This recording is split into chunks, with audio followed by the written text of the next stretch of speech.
You're a fan of my channel? Awesome, awesome. Thank you.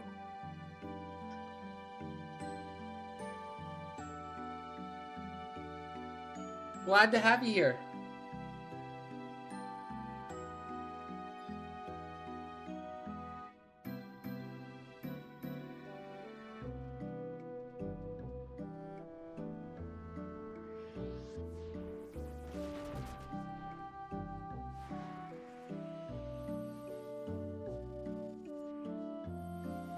Well, humbug.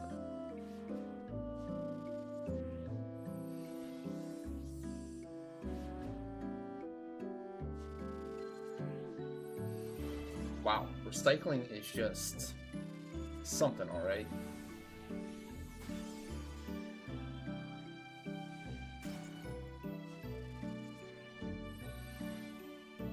There you go. There's a lucky.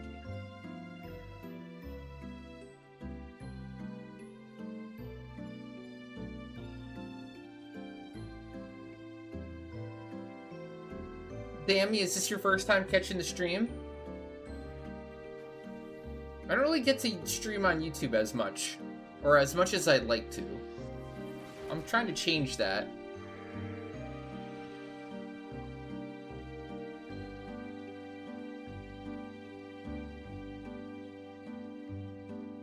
Some of the multi-stream stuff has been breaking. Or like, it'll go offline for a moment, and then take both streams offline. It generally recovers, but then, like, you lose everyone. Basically crashes the stream for literally everyone watching. Which is really not good. Not good at all. Hey, Emulator. How's it going? What's up?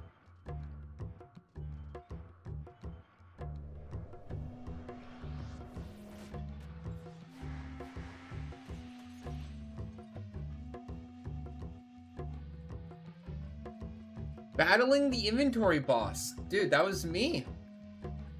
Yeah. It is rough. Like, man. And I feel like I like fix everything and I get all the stuff I need and I get all my inventory all kind of sorted, get stuff on the auction house, and then literally by the end of the night, it's back. Like, it's worse than before. That's what throws me off. Damn. How does it do that?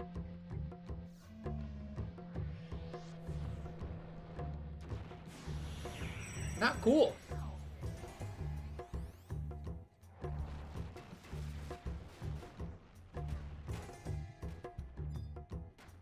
I honestly need to start, like, using more mules just for inventory purposes, if I'm being honest. Like, I really should have an Aeonic Mule, if I'm being real. Perpetually, permanently, I have one, like, my satchel is literally just Aeonic crap.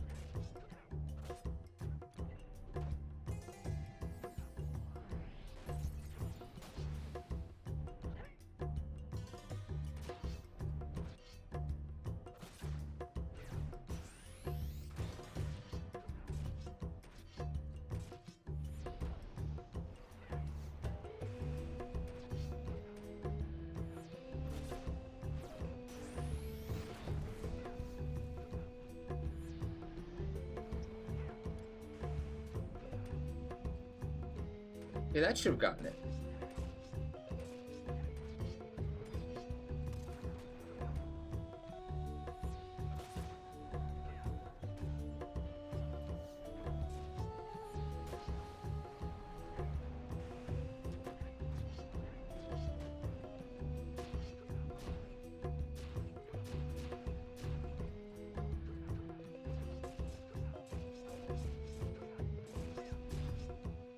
That's one.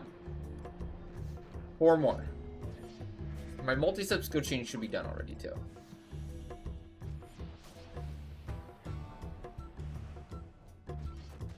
Hey, Nintendo Joe. What's up? What's up? I'm trying to get an early start on spending my Ambu stuff, too. And not waiting for the last minute to do that also. I feel like that's gonna cause, like, such a easement. I don't know words right now, but an easement. Less stress, less anxiety about getting close to like update day, and just having it all done. No stress required on update day. It'll just be done. It'll all be sold already. No, it won't be crunching my inventory. So like, what happens? I think when you wait till the last second for the like spending your ambush stuff is everyone, like a lot of other people do that also.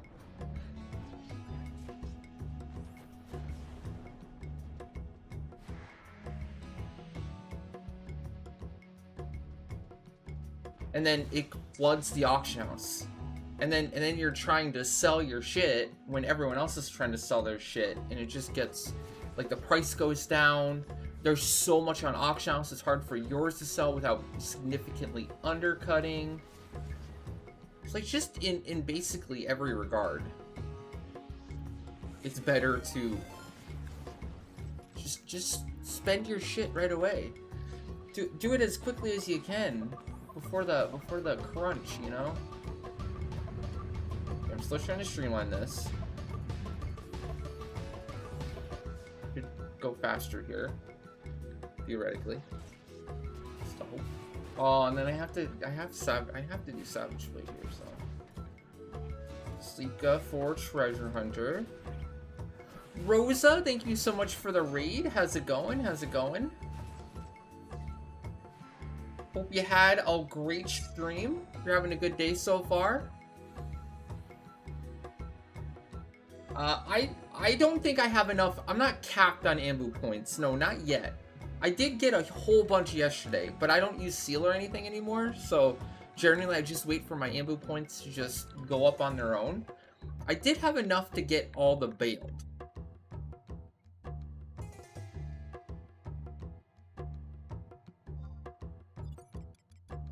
Did get all the bailed out of the way. So that one's kind of annoying. I'm probably gonna do Alexandrite next and get that traded in. I'm pretty sure I'm done with my Birking Alexandrite this month and then some. Got to kill the Void Angels today, in Limbus. Very cool. What server are you on?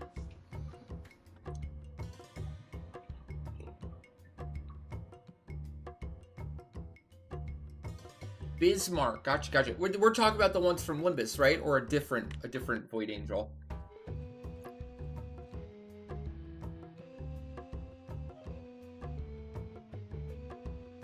Oh, cool. Very cool.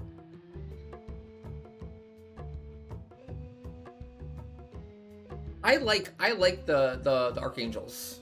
I like it more than Omega and Ultima. I think it's a more fun experience for like the server-wide content that it is. It can still be a mess. It can still be a mess if things go wrong, but overall, it feels like more people are able to participate in that one and have fun. Whereas like Omega and Ultima, there's like no fun allowed. Like Ultima, it's more of a detriment the more people there are, because how the fetters work, the halos work. Too punishing.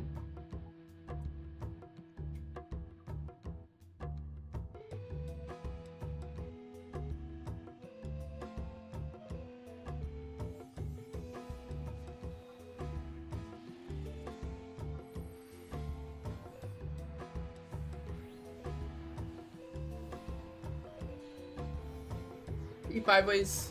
Let's go on.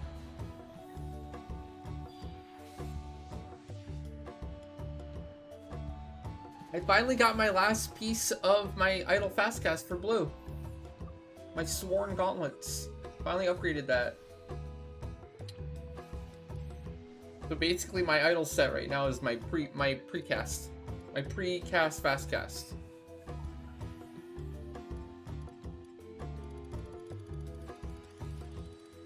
You're not using gear swap, this basically idling and stuff like this, like fast cast and even like rapid shot and snapshot. When you idle in it, it allows you to gain full benefit of the stats.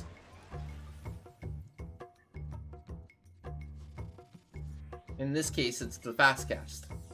And because the set is so stinking good for idle, like defensive, you know, a lot of magic evasion, even better magic evasion than Neame, for example, it ends up being super good for blue, especially how I play blue consistently. Yeah, it's wonderful. It's been a game changer for my blue for sure. I used to have to cast my, like, Entomb is a good example. Let's just say Entomb. Only Entomb right now. It used to take me like 1 second, 1.2 seconds to cast an Entomb, right? Which, I mean, you say that out loud, but really, like, that's a long time for a spell in Final Fantasy XI. Like, 1.2 seconds, or wherever it was, is actually, like, a pretty long time. But now when I cast Entomb, it's almost instant. Like, half a second. And, like, that matters. That matters when you're doing stuff like mass cleaving.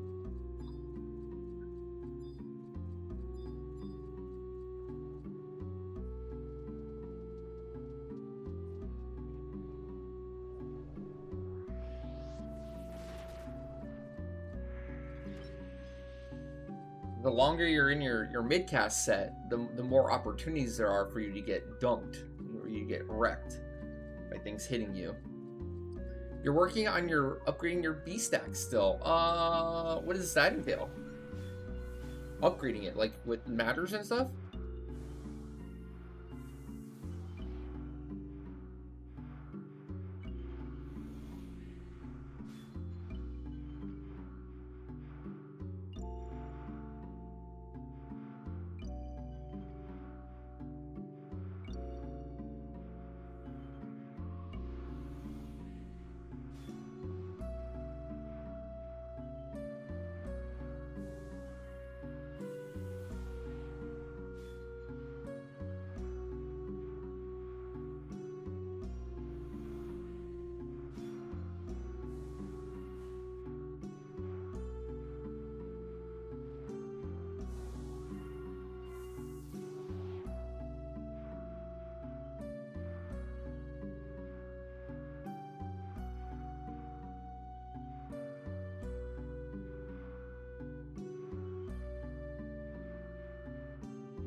So yeah, Volt Surge is worse, and it doesn't really provide any like super great extra benefit.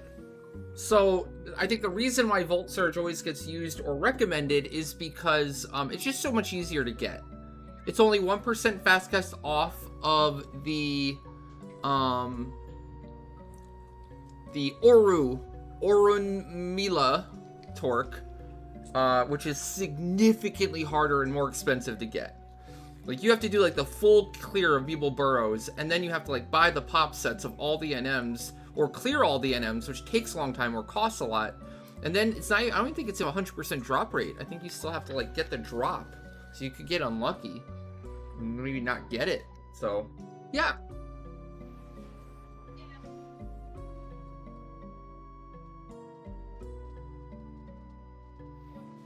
If you're going for best fast cast, then the Oru Torque is definitely better. It's just really annoying to get.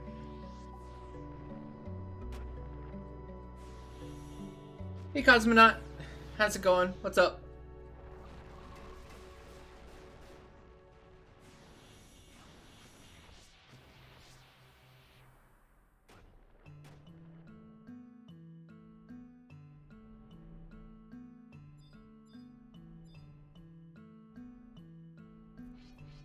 Well, then you're good then. Then you don't even need to worry about Volt Surge then. GG.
You play this for almost 4 years. You don't know what platform you should return to.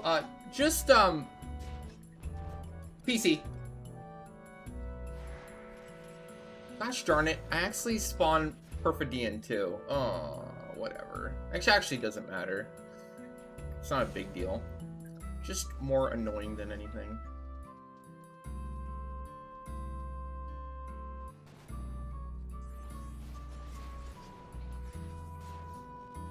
Okay, gonna do this.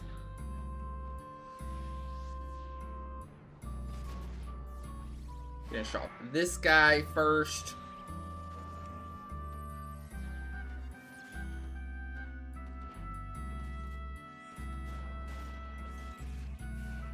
My gosh.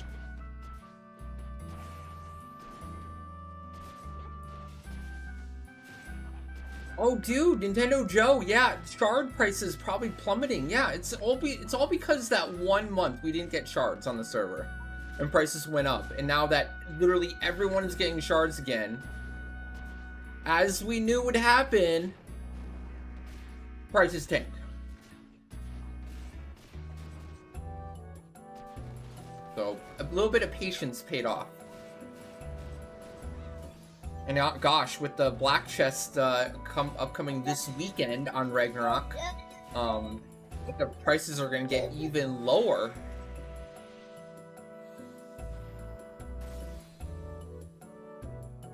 If I had to guess. PC. Yeah, you play on PC. It's only on PC now. So that's the platform you would play. That's an easy peasy decision or choice.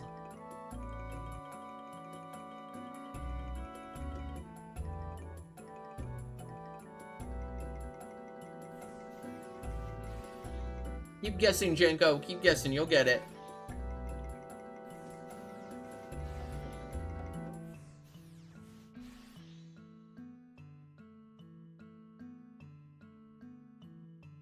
And Izzy, here you go.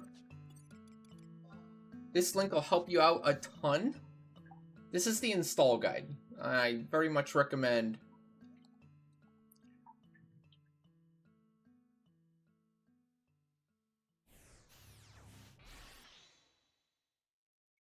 Using the install guide.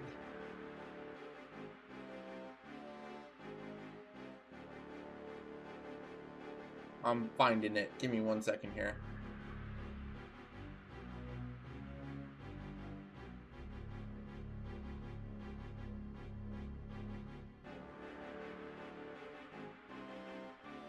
There you go. That should give you all the help and info you need for doing the install on 11. Alright, is Ruff around? I don't know if I want to leave Dark Matter Farm until I confirm if Ruff is around right now.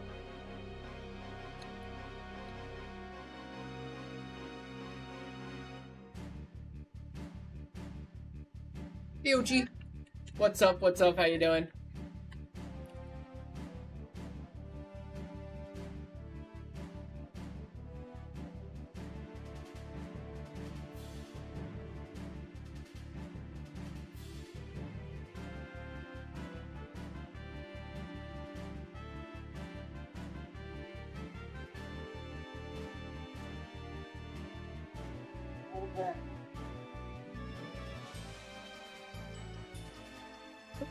Ruff is around.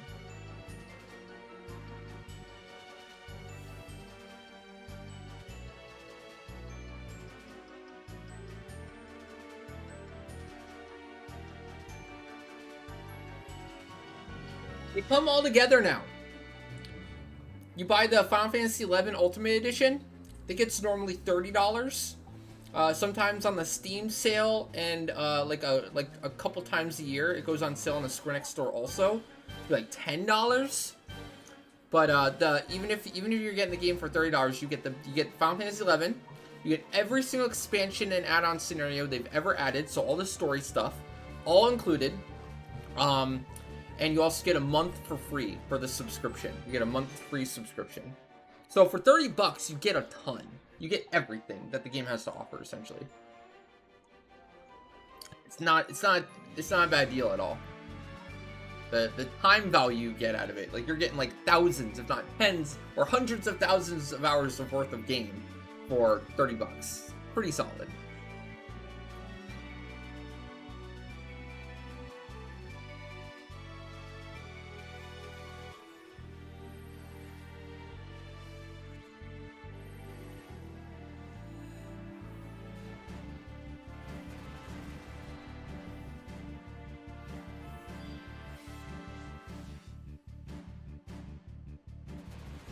Hey, Lumino, what's up?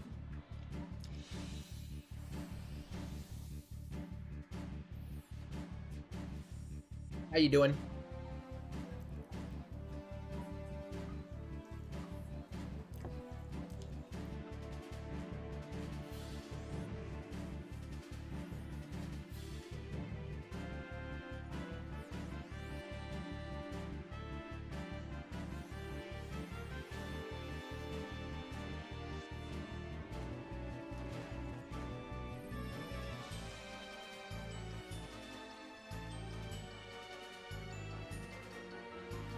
Yeah, the D one's really hard to do, especially solo. It's a lot of mobs to kill all in one run.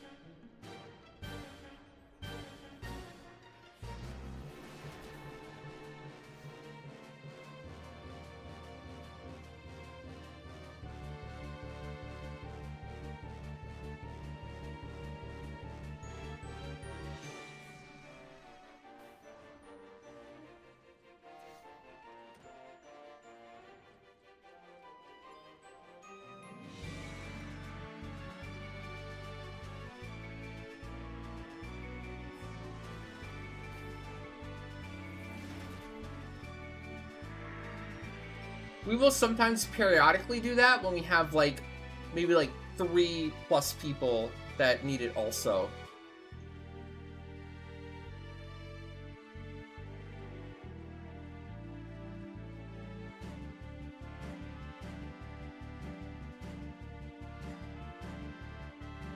But I'll let you know.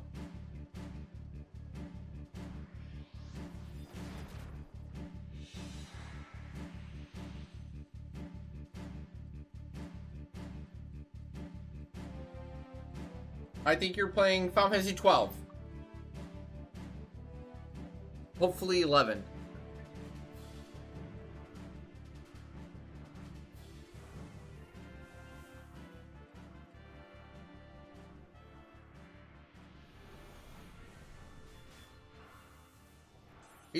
Good choice, good choice.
Oh, sure.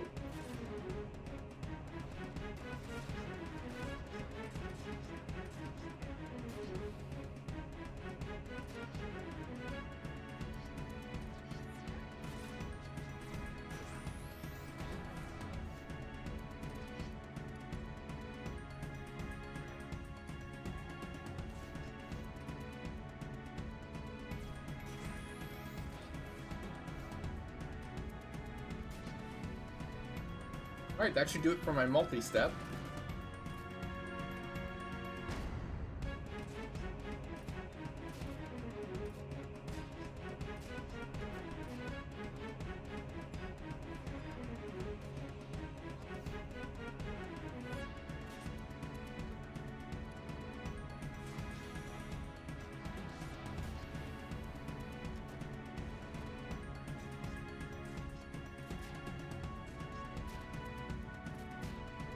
Like, finish off with the weapon skill instead.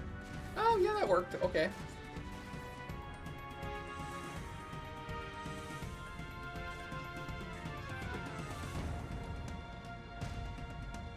I should be able to... Oh, that one didn't count. What do you mean? Oops.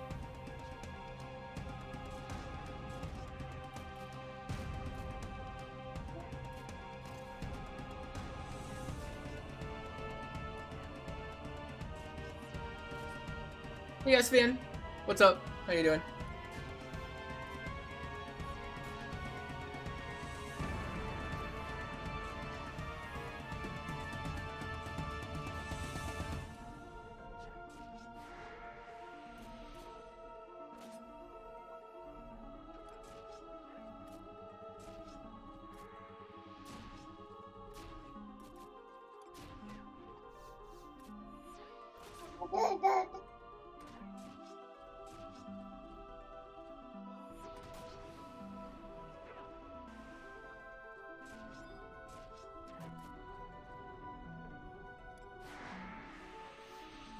Boombar P, you need 14,000 segments.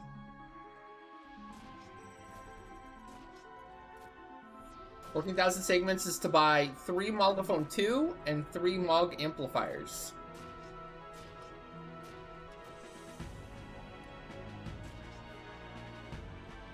If you can't see anyone else's chat but your own, I would reset or reload. That's not right.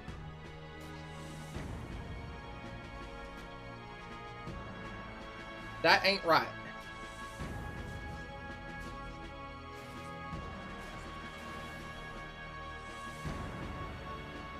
Is Ruffa there? Paging Ruffa? Are you there for your ambush?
This is just dark matter farm. I'm not actually like doing all of Bagri or anything.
Hey, Angry.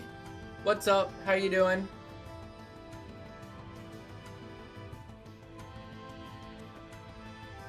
This is the new time, Angry. The new time.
Jenko, you want to rebook your foo from last week? Sure.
Maddox, really?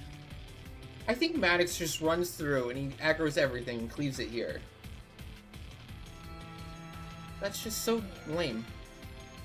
Why are you taking the whole room? There's like 20 here.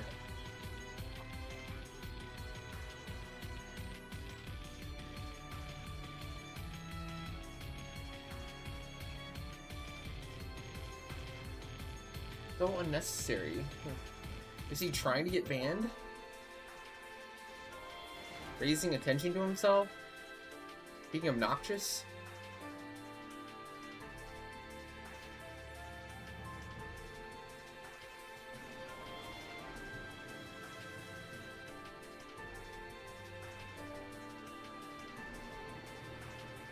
You were telling this dude last night you thought it was crazy I was hitting all the 99999s? It just depends on the content. You can't hit it everywhere. But with the right buffs and everything, it's not too bad.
Wanted to do my Grape Daifuku in a food duration zone. I was gonna get +1 and then do that, but there was actually no Grape Daifuku +1 on the options, if you can believe that. Surprised me.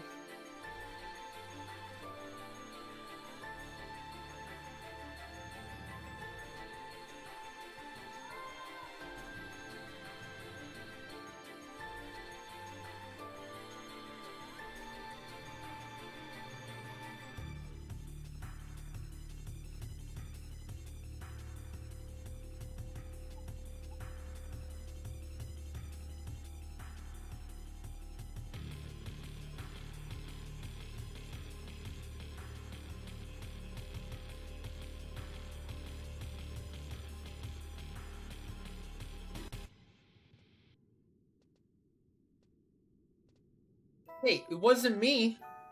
I'm looking to eat some, not more. I didn't get any.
I woke up pretty early.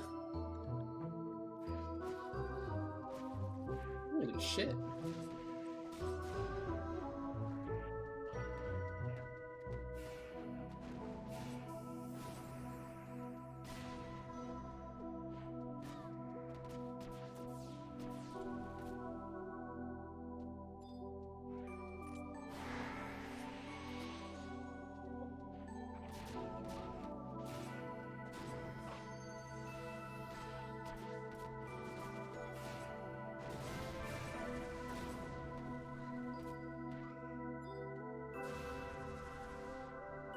There you go. Distortion healed it for 90k. So it definitely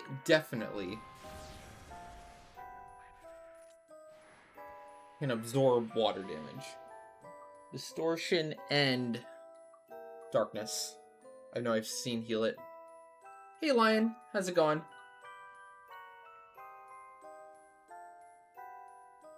Hopefully you'll finish your last 14 assaults. It depends.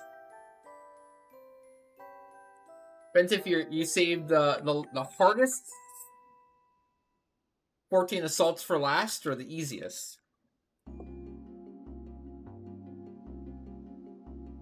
I think core can go path A feet for TP, and then all the rest path B.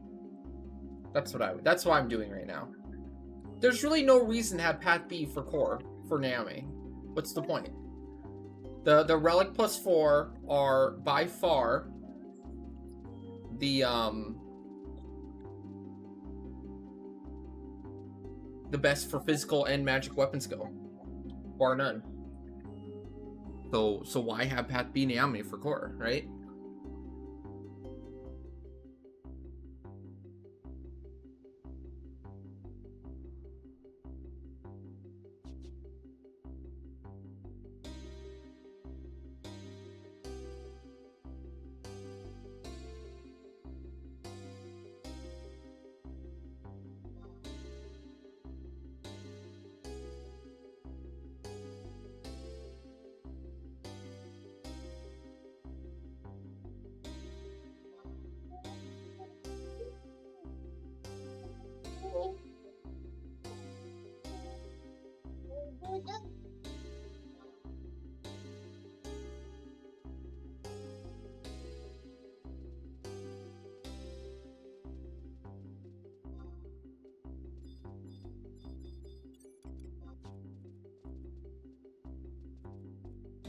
Oh, okay.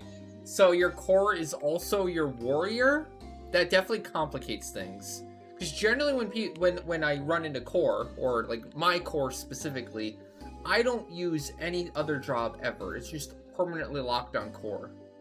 So I guess my situation is potentially a little unique. If you have other jobs that don't have a weapon skill option, you know, for the feat, and they do need Naomi Path B for the feat slot, and I know Warrior does, because the follow-up options after Naomi for weapon skill damage on feat are pretty meh. It's basically the Ambu +2 feat at weapon skill damage 7, which isn't fantastic these days.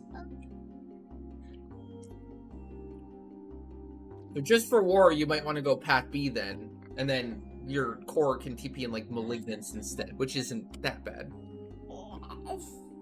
Which is still solid.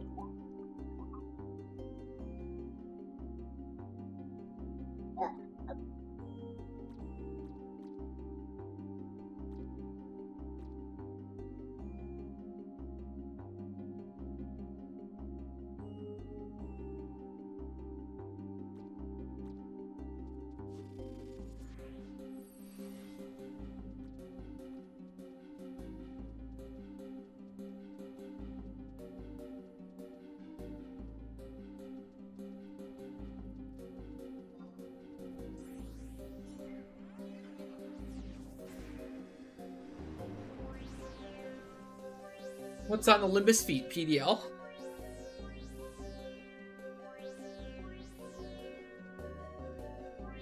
Does it actually have up skill damage? I wouldn't think it does.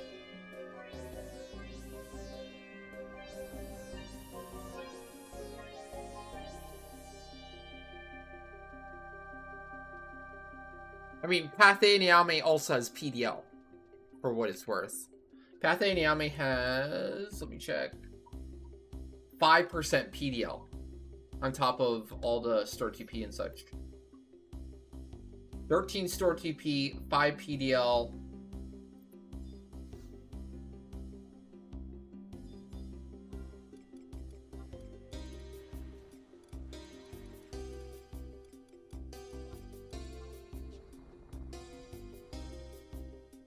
I'm telling you, man, like, being able to fit in. See, look, I think he takes the whole room. Does he just run through in a specific path? No, see, he has his characters. One runs to the right, runs to the left. And then they all meet in the middle, but at the end, he has them all pulled. Like, that is so horseshit. Dude.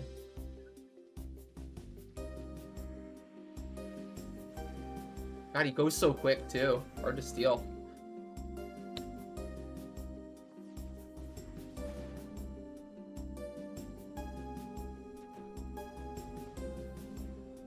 Gosh darn, man. That's so rude. I remember Maddox being a pretty nice guy, pretty chill. I doubt that's really him. I don't think he is. The Maddox I knew wouldn't do shit like that. Plus, in such an obvious, like, high traffic spot.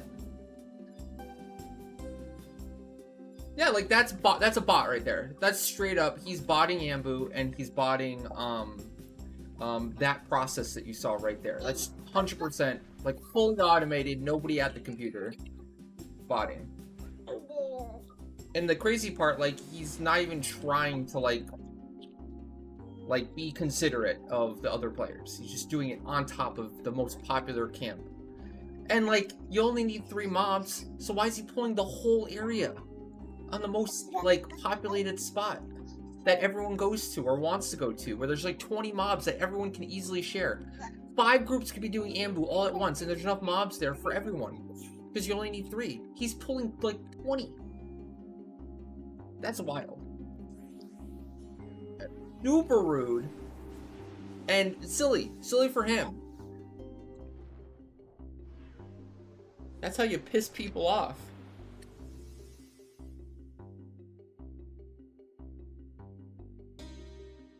I think that kind of confirms though that can't be the real Maddox. There's no way.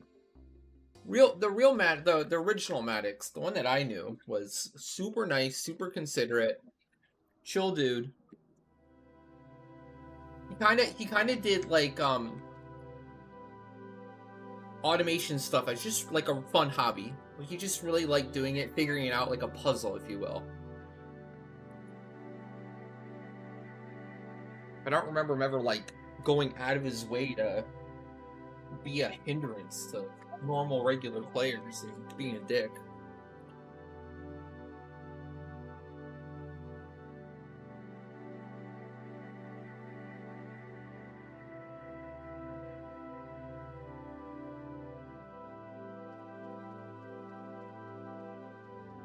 Like, I just feel like that's why people hate multi-boxing, too. Like, behavior like that, like, people, like, attribute all multi-boxers to what that just was that you guys saw, that I just saw. Like, so a person with a bunch of characters running in, stealing the entire camp, taking over the area, blah, blah, blah. Right? And being super inconsiderate. I don't think that's the majority of multi-boxers. I don't feel like it is. But when that shit happens, I understand the animosity, the dislike, the frustration.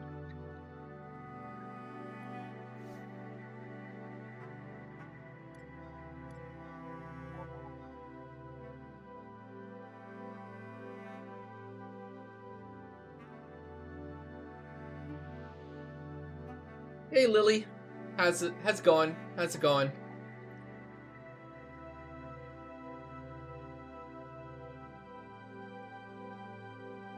Playing before work without dams feels slightly illegal. What are you up to this early?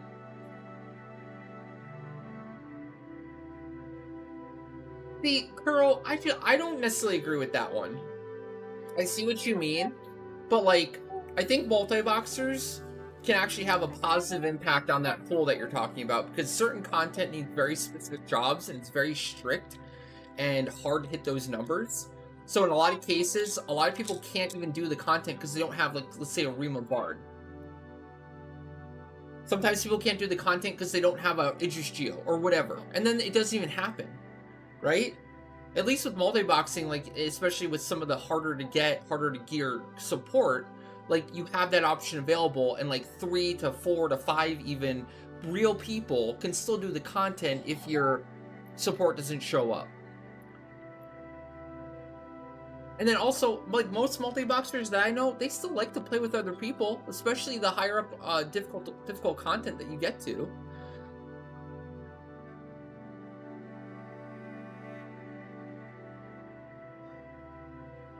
Not every multi-boxer goes full hermit mode, but at the same time, that's the same player that wants to solo.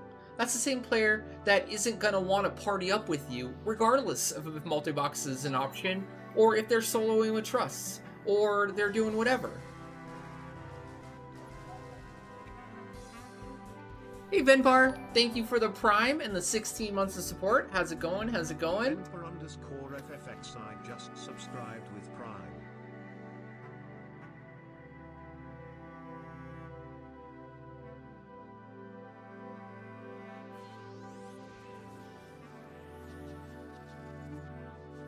But how many more of those people might have those items if there were more players available to assist in getting said items? That's the thing. Like the multi-boxer that you're talking about isn't that social butterfly that you're after. You're essentially saying that you want people to be forced at gunpoint to play the game with you at that point, and the game should be designed in a way where like you absolutely have to play with other people even if you don't want to.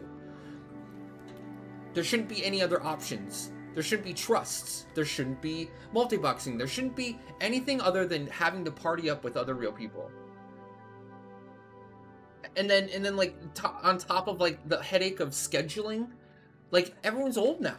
Like it's a 24-year-old MMO, and everyone's old and has schedules and has families, and like it's just really hard to do. And trust in multi-boxing, just whether you like it or not, it just provides options for people to play the game. The people you're talking about are the people that just quit.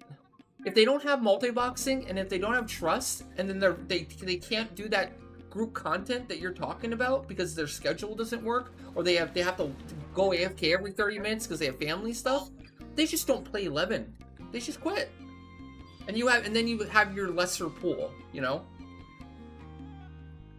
I think the pool of people that want to party up is relatively stayed the same.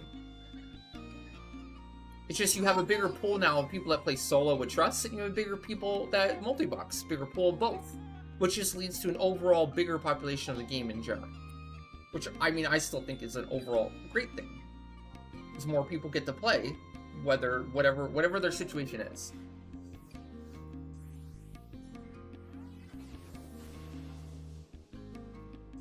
Funny enough, we were just talking about this, like on the closed down servers, you can't even multi-box anymore. You can't make new characters to multi-box. That's just such a wild thing to me. That like the 4 servers that got suspended, if any new person did want to multi-box, they just can't anymore.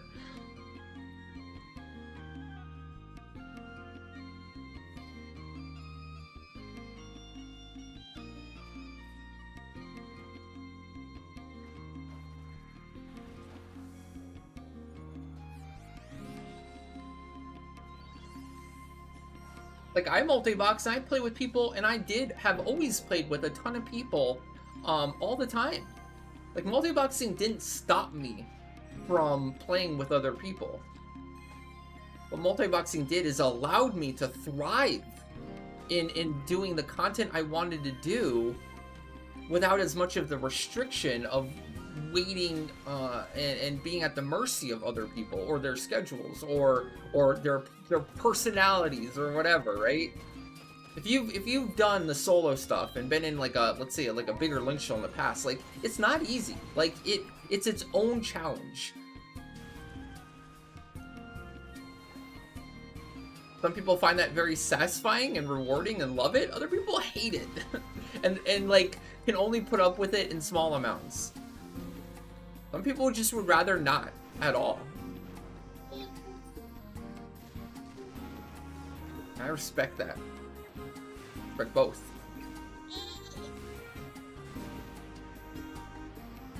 I think the best part about Final Fantasy XI is it allows basically, it's a sandbox. It's a sandbox MMO, and like there's just a bunch of different type of players that like to play in different ways. And 11 allows them all to thrive.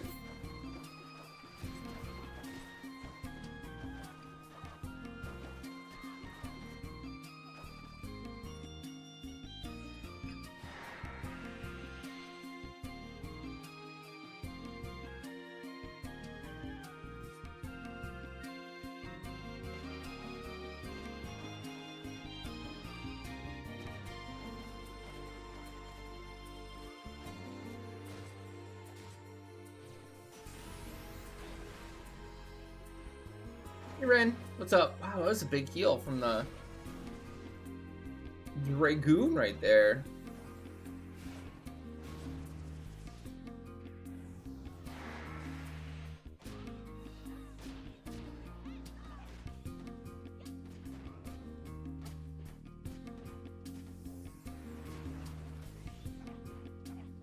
Like, don't get me wrong, like, I think multi-boxing is super fun, super challenging, but multi-boxing, also, like, it has its positives, too.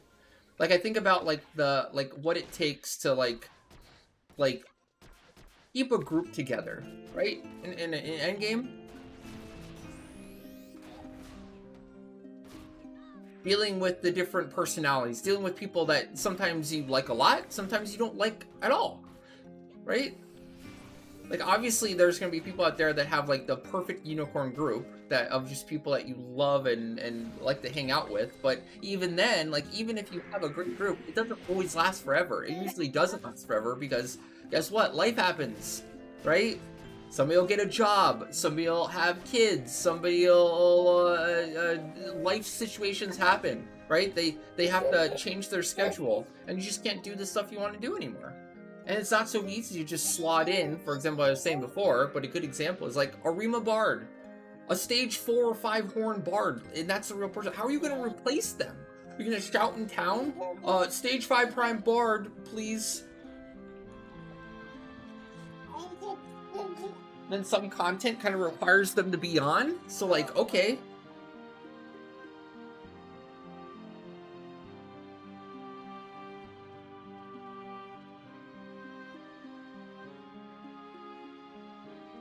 I'm liking this one's Ambu. Do I read YouTube chat? Yeah, of course.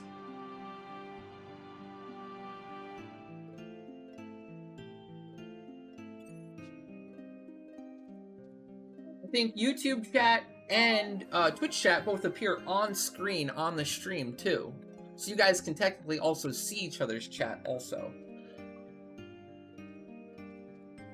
Devil Crow Lion, thank you for the follow. Welcome, welcome. You're try-boxing on Ragnarok. Cool, cool. Are you new to Ragnarok, or you just came back? Or been around, actually? I'm also on Ragnarok. That's why I asked. No problem. No problem. Congrats on the Ambus.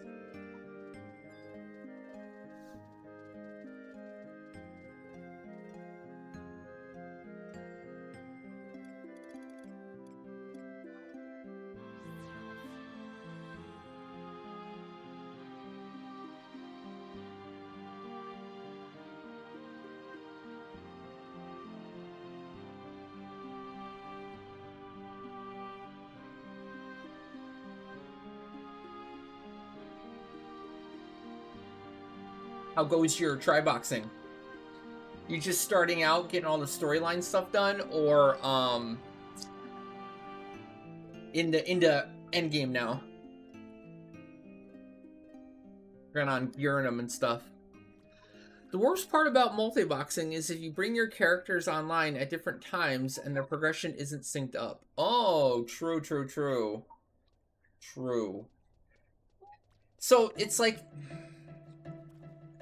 it's a hard one because, like, I don't think anyone should ever start with too many characters if they are, like, trying to get into multi-boxing and they're interested and they want to try it out. I do think, like, once you get too many, you get overwhelmed and frustrated, and, like, the early parts aren't as fun as later parts. So, it sometimes doing too many at once, you know, instead of doing 1 or 2 to start out multi-boxing, instead you do, like, 4 or 5,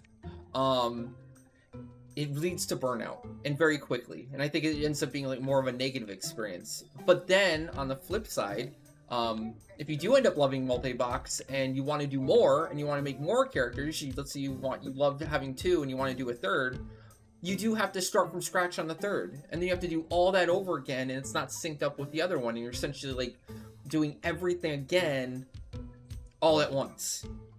And yeah, I totally get the dilemma there, you know.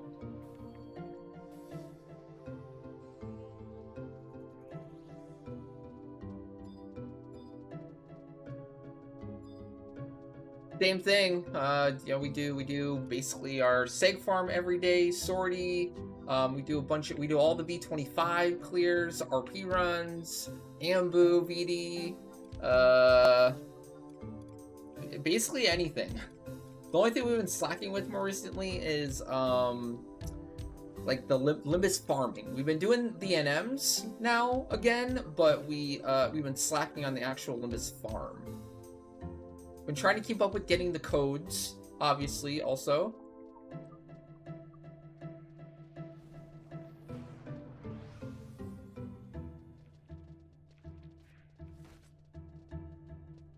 I'm gonna be honest, I love sortie. I like it a lot. I've been doing a lot of it. I think I've been doing sortie basically every day since it got released, so I'm biased towards liking sortie. I think the more you do it, the more you learn, the better you get at it, the more fun it gets. Like, as you optimize and as you perfect sortie, it gets more and more and more and more fun.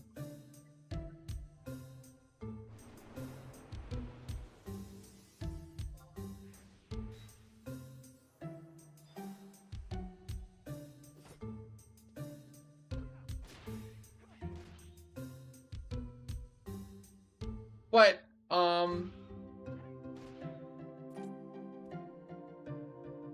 you really only need to do sortie for your... You kind of have to do it. You're required. You kind of have to do it for your Empyrean +3 upgrades.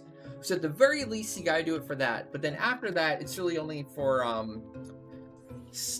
prime weapons, which are super good. Like the prime weapons for DD, and like even like the horn, are some of the best weapons in the entire game right now. So, and earring +2, yeah, the earring +2. I wouldn't think you're ever getting an earring +2 for the job you play or that you want, but it's technically possible. If you're making prime weapons, you might get one along the way. It's the hope. Don't count on it, but it could technically happen. Pubstar Hero, thank you for the Prime Gaming. Thank you. Welcome.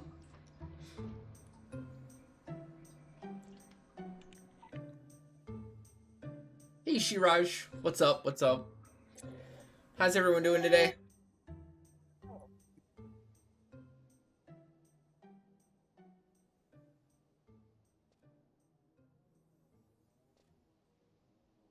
I've actually, like, I mean, it paid off because like I said, I've been doing sortie pretty much every day since they added it, but I did get lucky for my main job. It's not perfect, but look at this thing. Oh my gosh. I'm one off from perfection. One off. Dang. Still love it. I had one before that was minimum augment. It was kind of sad. But this is like, man, God tier. I'm still chasing the perfect, but this is good for now. Yeah, the samurai earring is already insanely good, so yeah. Especially Mume, which is a dex strength mod. The one-off really hurts. I know. It causes me great turmoil, great pain. Because it's not only 2 strength and 2 dex, the last, like, the perfect augment gives 1 more weapon skill damage too. So I'm missing a weapon skill damage, 2 strength, 2 dex.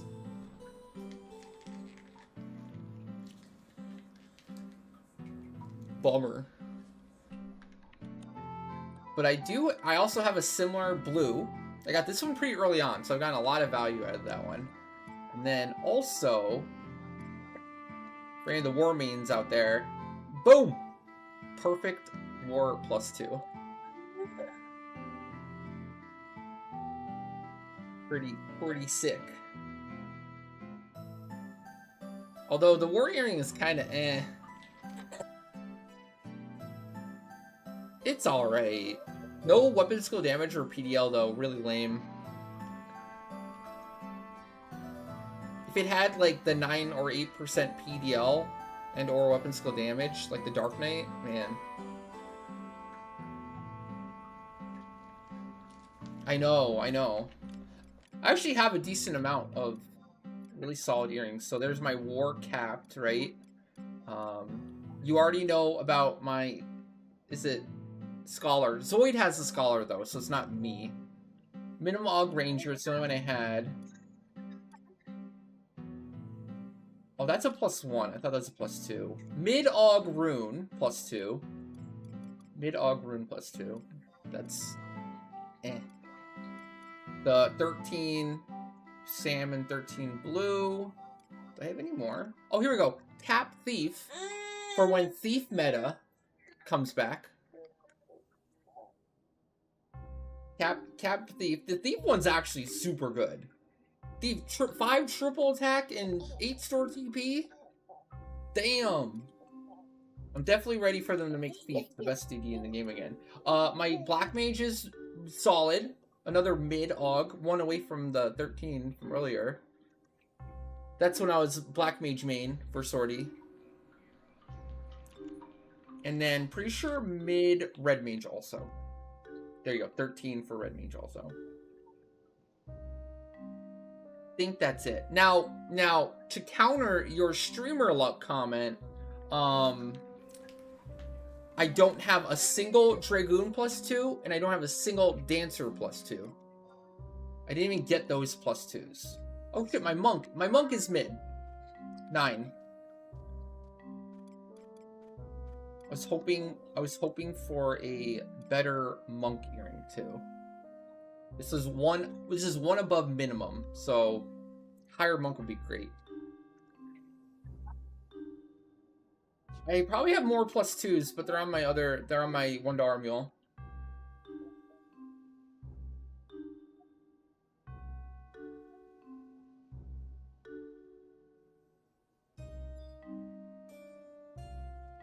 Okay, so let's see. Rafa is done with his ambush. He had 2. We did 2. All right.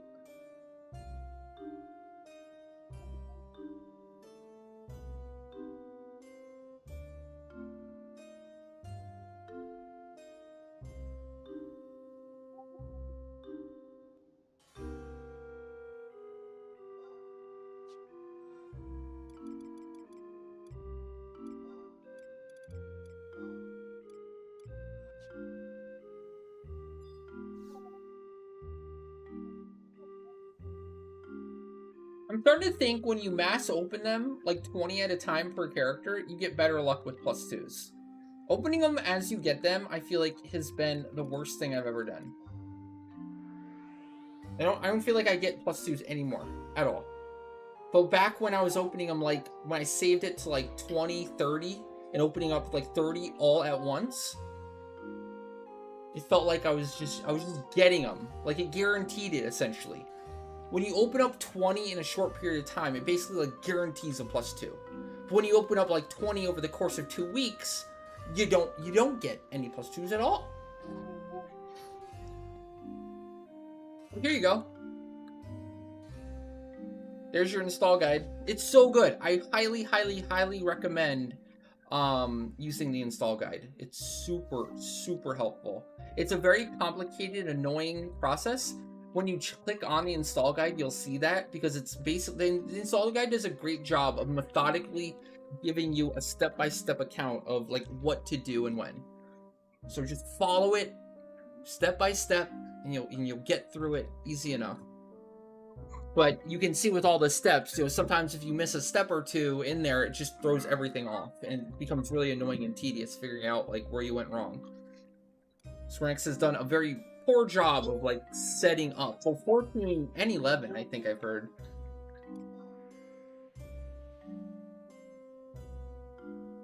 Like their Square Enix account management stuff is wild.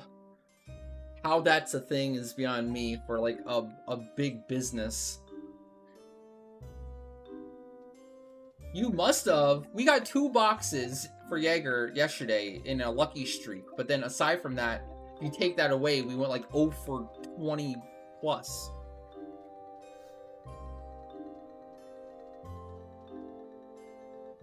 Yeah, yesterday was rough.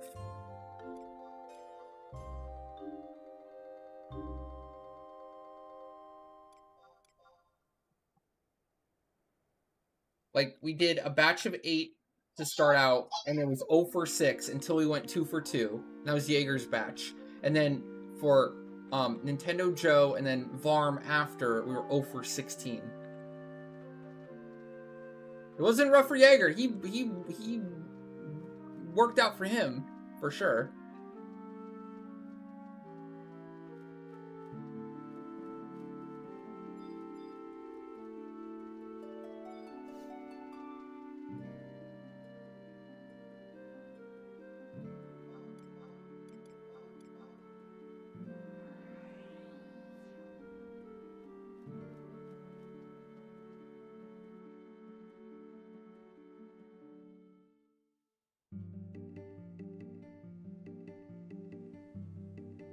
Today's another day, chat. Another day, another chance. If Nintendo Joe is there, Nintendo Joe's around, right? Yeah, there you are. Okay, we can start your runs now if you want. A little bit early.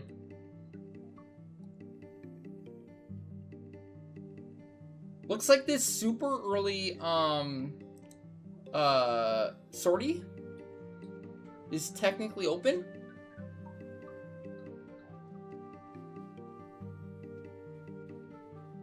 If anyone has a sortie redeem or wants to redeem sortie run today, we're going at 2:45. And then don't forget that we're doing the Leafkin event Dynamics Divergence, where anyone can come for RP, no channel points required. RP or armor unlock for Bastock. We're doing Bastock today. So that's 4 p.m. Central. That's like 2 hours, 40 minutes from now. If interested.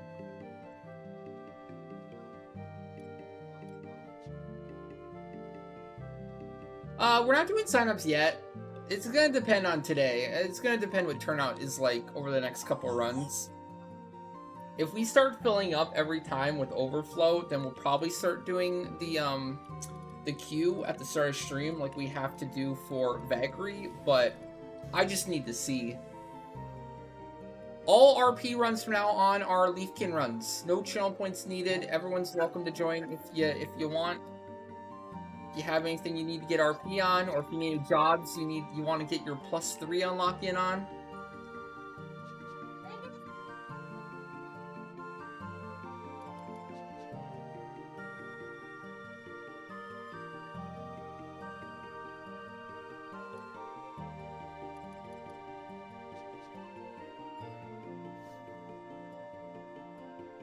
It's one character. You can leave your character with full inventory, yes. Now, granted, if anything wrong happens, like let's say I happen to wipe and it goes for everyone else, you might end up dead. But if that's okay with you, you'll still get RP if you're dead.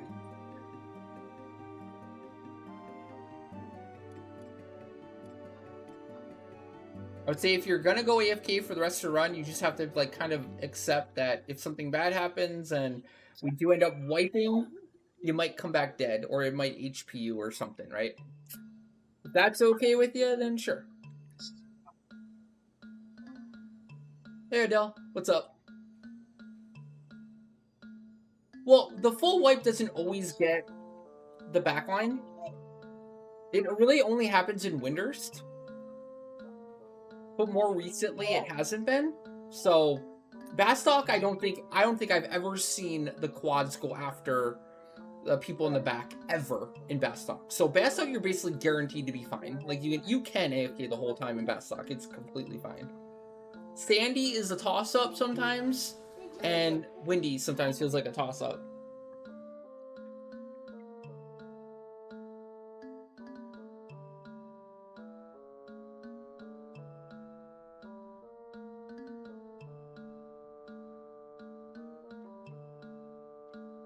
The only thing you can't AFK on is well, we need to try to get a party leader to people who aren't AFKing, who won't be AFK.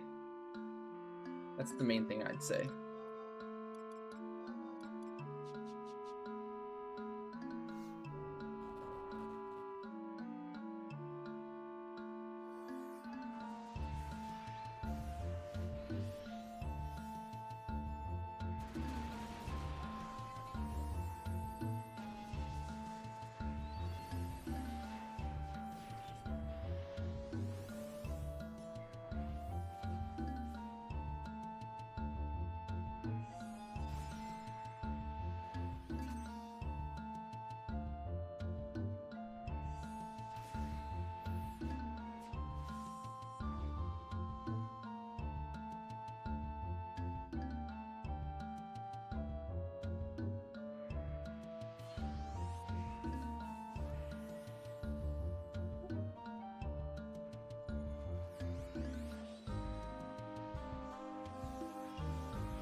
Yeah, exactly. When have I ever wiped in Dynamis anyways, guys? Come on. I can't even remember the last time. It's been like decades. It's been a lifetime, okay? What's with all the sass?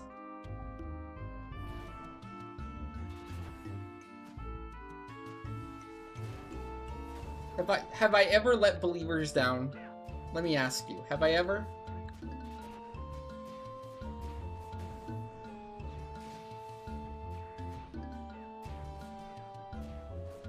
Yeah, that's what I thought.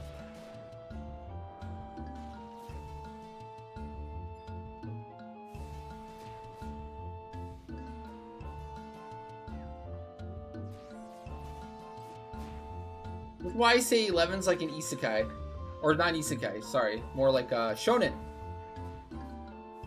Like, you start out and, like, a lower difficulty wrecks you and destroys you, and then, like, after enough, like, montage and training and, you know, character arcs, etc., you turn into, like, a super strong demigod, you know? That's kind of what Lilith feels like right now. And it's fun to go back and be a demigod. I think that I love that. One of the best parts about 11. Like, you start out with content and it destroys you, and then the more you do it and the better you get in terms of like your gear and strategy and buffs and all the refinements you make, then you start to destroy it. And that's like very satisfying. So I remember the days when Lilith used to destroy me too. It used to be rough.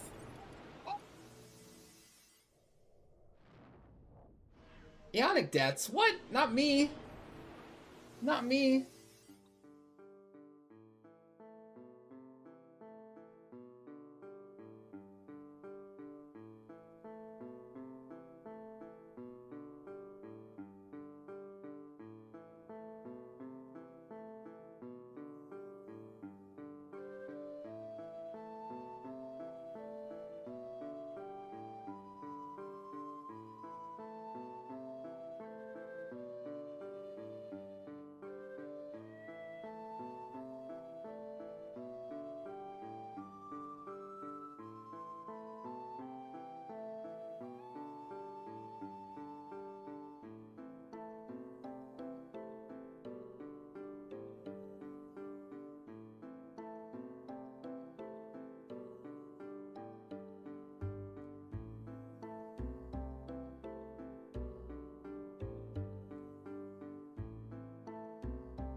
I'm so excited for the new NM content that they alluded to. The spoiler they showed was like a King Behemoth in Behemoth's Dominion, and they said that it would drop, like, the base drops would be as strong as Ambuscade +2 armor, and then you could upgrade it through doing the content up to the same, like, strength level as Malignant's armor, which is like, okay, I'll take some Malignants on Samurai, sure. That'd be solid. Also, I'm just looking forward to, like, NM-based content that isn't Limbus. I'm looking for something more fun to do that isn't farming Limbus in terms of new content. It'd be great. That would be wonderful. There's some alternatives that replace Limbus gear already. Just saying. Just saying. I think they said this year, along with the new high tier battle, or sorry, yeah, new hard tier battlefields.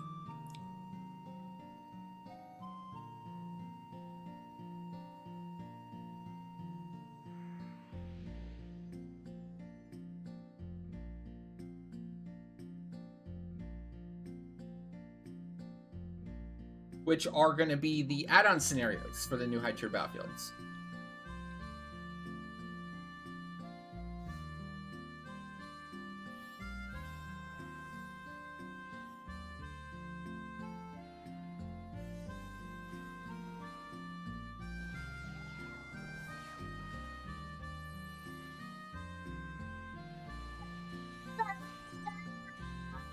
No, I have to do all the add-on scenarios too on my main. It's gonna be awful. I don't wanna. Don't wanna, you can't make me.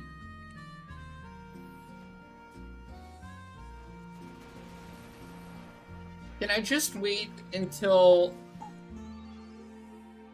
the HDMBs come out and we confirm if the gear is good or not? Maybe the gear will be really bad, and you don't have to do it. Right? It could be like Limbus weapons. Never forget Limbus weapons, chat. How bad those are.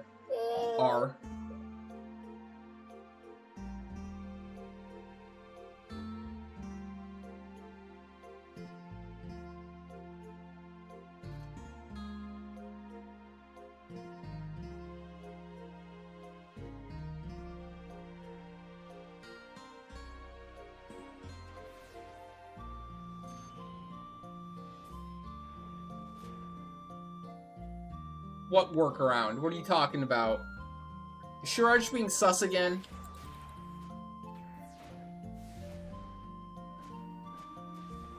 I think I know exactly what he's talking about.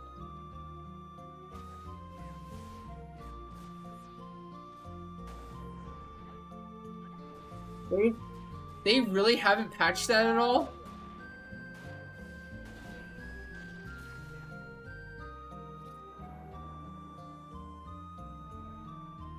That is wild.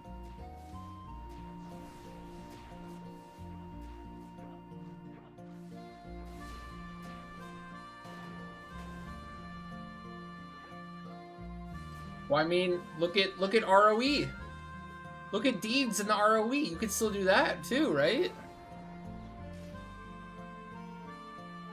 Ford, Nanner Joe, come on, where's the box? We're getting everything but. Well, I think the deeds, in terms of giving you thousands of deeds, but, like, you can still set ROEs that you're not supposed to set, right? Or did that actually get patched?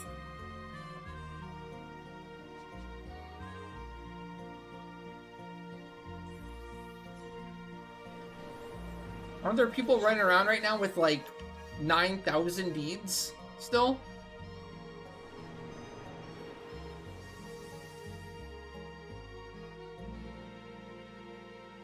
You actually need the sword? Let me know if you ever need anything. I can always pass. Like, sometimes you kind of have everything, but the, boxes.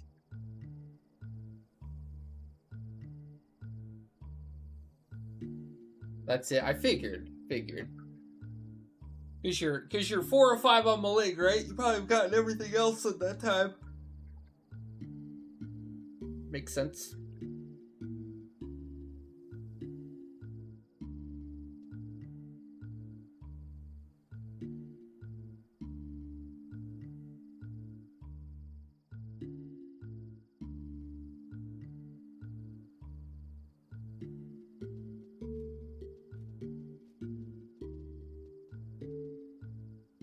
Wanted to check that. Fudge. Oh, maybe it's time.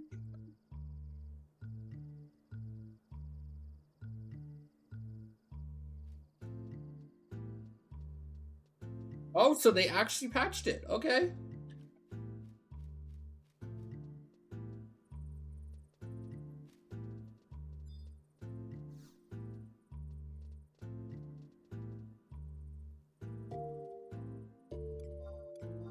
I was surprised how much, like,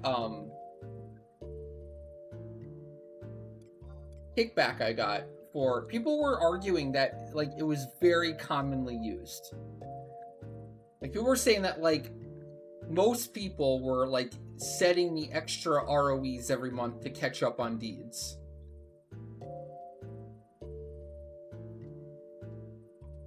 Like, what percent, like, of... Like, what percentage of the current player base using Windows 4 is using, like, was getting extra deeds every month?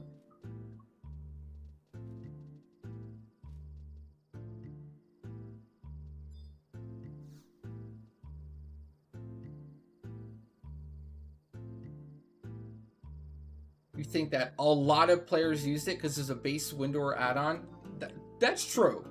That's kind of crazy that, like, that add-on got through and was allowed to do that type of stuff and got through the Windows 4 team checks. It's actually a great point. I'm surprised by that.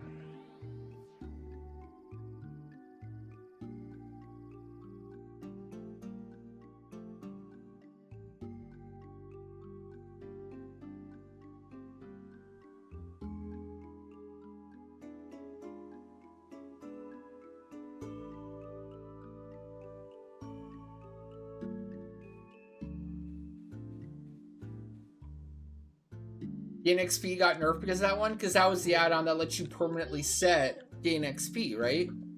Full time? Even when the limited time one went away, you could still have it up? You can permanently have Gain XP. Yeah. I think accounts that did that still have that active. They didn't actually revert that, did they?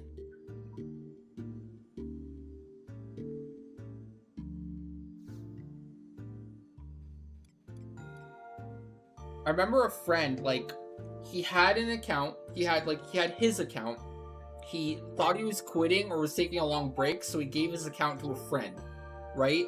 But then his friend gave it to a stranger. And then when he came back, that stranger wouldn't give him his account back. He talked to his friend, and his friend, like, basically wasn't his friend, and said, fudge you, I don't care, I'll talk to him. And then when he talked to the other guy, the stranger guy, he said, fudge off. It's mine now. So then the original friend, he got the account recalled and got the account back. And then when he got the account back, he noticed that the account had that permanent ROE for Gain XP set. And he's like, what the fudge? How the... And, like, it didn't go away. There's no way to make it go away as far as we knew. The account just had permanent gain XP for everything. Then. Yeah.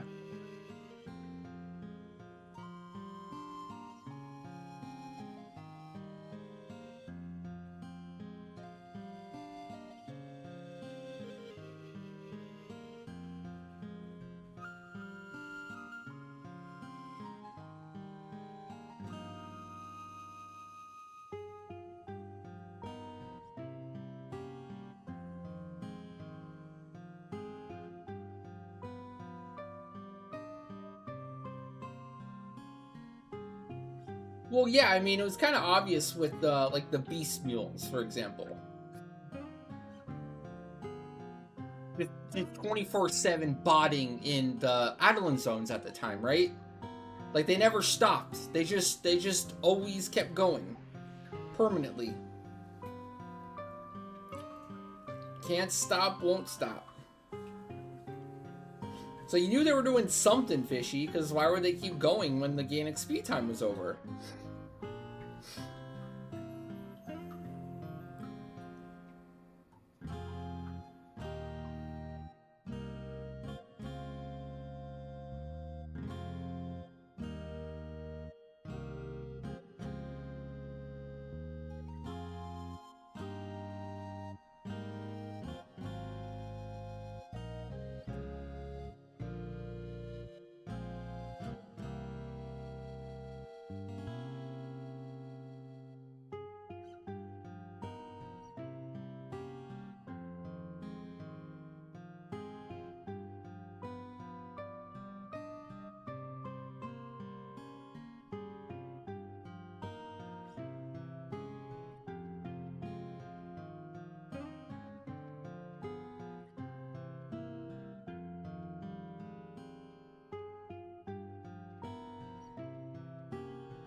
It's actually kind of wild, the amount of, like, exploits that there have been in the game's history.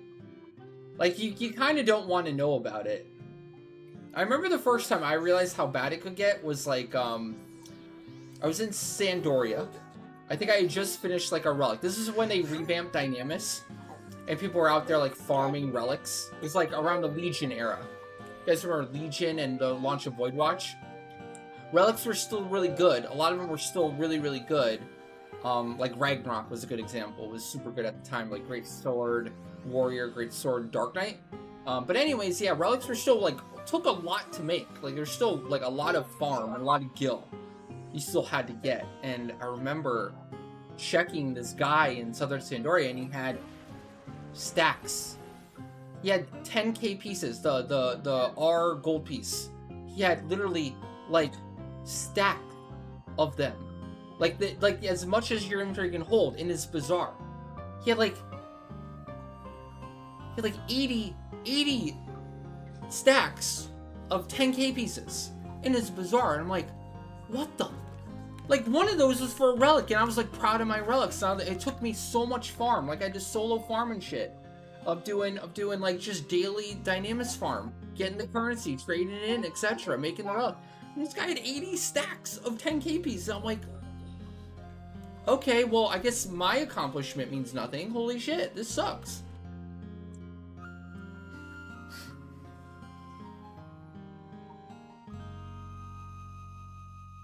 But then you just come to realize, like, it doesn't matter. Like, whatever. It's about your accomplishments and, like, your fun, how you did it, how you feel about it. You shouldn't let, like, a duper, essentially, like, change that. As long as you're having fun. And, like, what he had didn't really affect me at all at the end of the day. Like, he couldn't do Legion. He couldn't do the content. You couldn't do whatever. It didn't matter. I was satisfied. I was happy with what I had. So I shouldn't let, like, that diminish my experience. It was still, I was still pretty salty, though. I'll admit. Sometimes knowing that your, like, super hard work gets trivialized so severely by some of those exploits is kind of wild.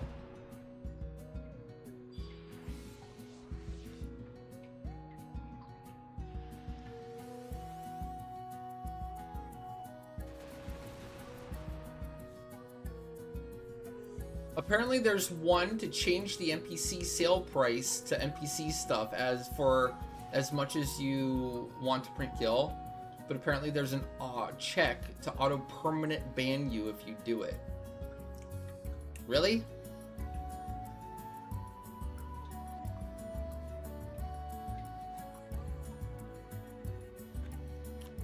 Damn. I know there was some stuff that they patched. I remember, like, there was when they tried to add a fame mechanic to Odyssey, and the higher Moogle Master you had, the higher you could NPC stuff for to the, specifically the Odyssey Moogle NPC. So you could sell like Archon shields for like 40k a pop. I remember that it was like really high, like 42 or something. It was really nice. But then apparently it was so high that the Courier Moogle sold stuff that sold for more. So you basically buy a buttload of stuff from the Courier Moogle and then sell it to the Odyssey thing, and then you'd make Gil. It would just be printing free Gil on loop. And then they patched it and took that out pretty quickly.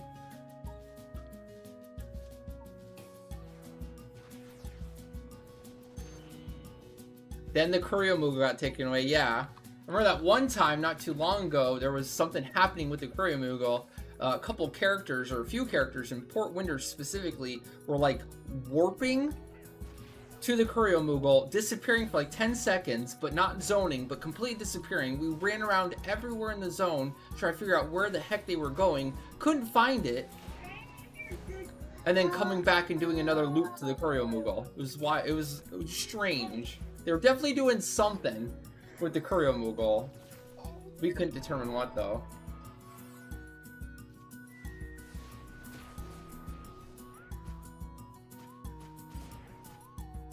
There was that one in Nashmau, if you guys remember. I remember being so sus of the Nashmau one for so long. I thought it had to do with pup attachments, though. So I was really surprised to hear what it actually was. Nintendo Joe! 5! He did it! He broke the curse! He broke the curse! Oh my gosh. I didn't think it would happen. I thought he was cursed forever. Finally! What did that take? Like 20 runs to get one box? Jeez Louise! He did it! He got it!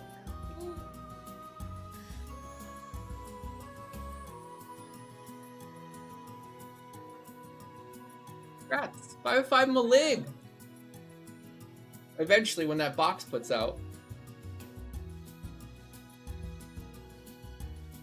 I remember that. I remember like seeing a screenshot of someone with like the crafting mitts for skill on their feet.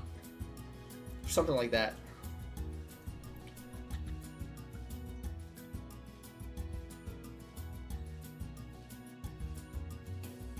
Of course, there was the crafting exploit of you would do a synth, and then with what's the add-on that showed that loads your chat faster? Because it goes straight to your chat box instead of like through the other crap. Battle mod, yeah. So you use battle mod, and you instantly get the result of your synth. Oh, there you go, Nintendo Joe. Got head. There you go. 5/5. Boom. You'd have battle mod loaded and it'll tell you instantly the results of your synth for crafting. And if the synth was a break, you would change floors in your Mog house and it would cancel the synth and give you back all your mats. But if it was an HQ, you would stay and get the HQ. So essentially for something like a Stikini ring, which is a guaranteed loss of the Koh-i-Noor, and you lose a bunch of dark matters if it breaks or whatever, does an HQ, you would just cycle if it broke, and you know before the synth actually finished with battle mod that if it finished or if it HQ'd or not. If it did HQ, you just let it finish, you get your Stikini +1. If it didn't HQ, change floors, all you lose is a crystal. And you just basically, your Koh-i-Noors are guaranteed to turn into +1 rings at that point. Which severely, significantly, even to this day, depressed and wrecked the price of Stikini +1. Because that price has never matched up the pain in the butt and the cost to make it for the HQ. And then I remember like somewhat early on, there was the Mog Garden treasure box exploit where like you could somehow with packets like inject a negative value into the box with and then with a negative value you could withdraw like 1 billion gil at a time. You just like take out billions of gil at a time. Billion. It would just get stuck in that negative value and just take gil out.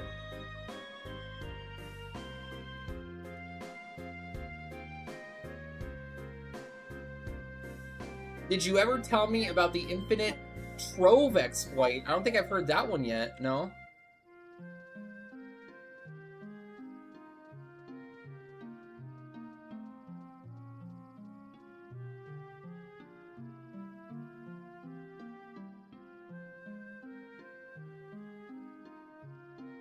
No problem, Nintendo Joe. No problem. Congrats again.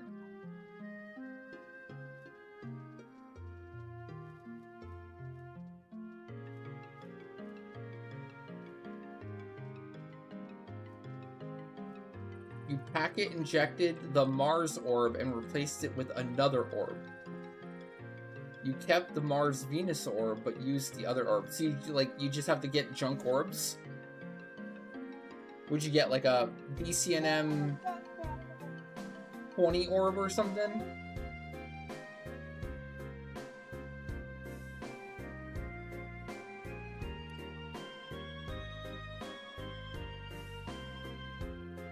That's wild.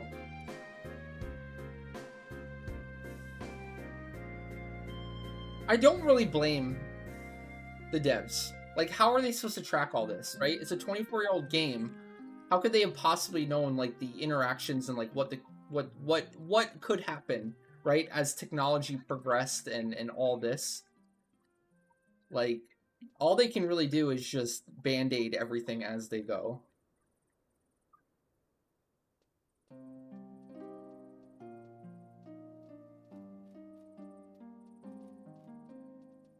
Their job must suck, man.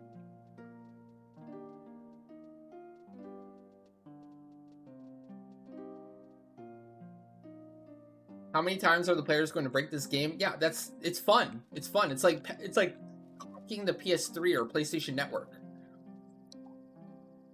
I think just some people just love to do it just for the fun of the hunt, the thrill of the hunt.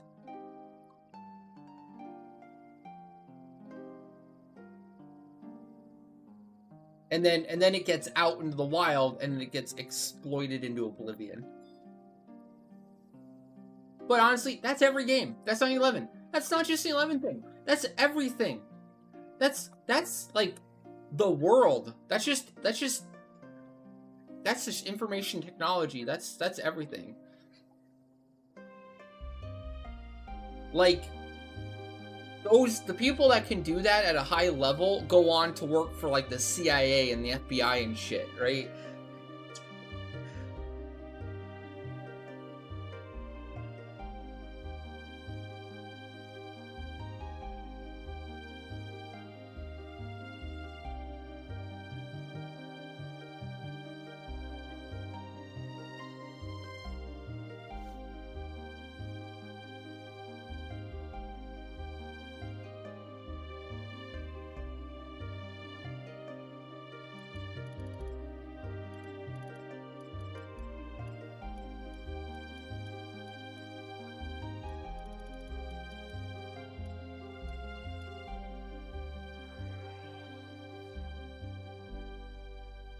I've heard stories about like for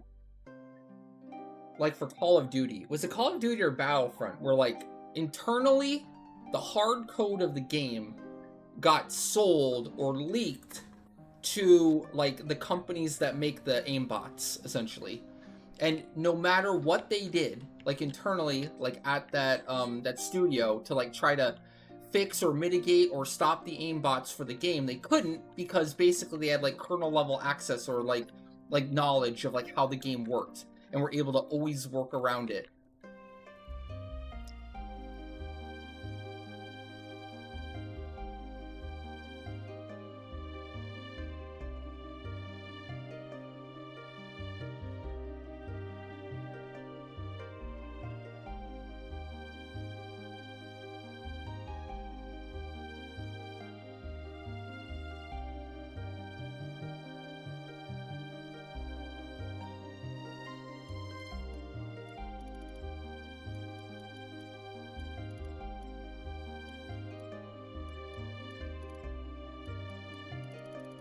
Ready for more disappointment?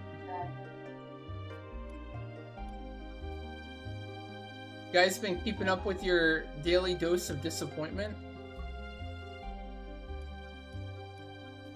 Don't forget.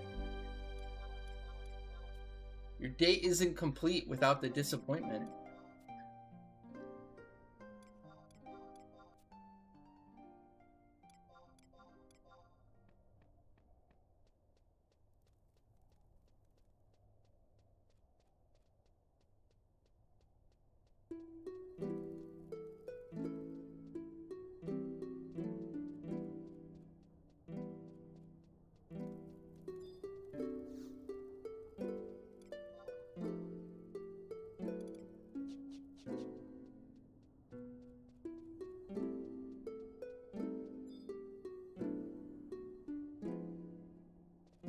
That's a lot of coffee. Whoa, that's a lot of types of coffee.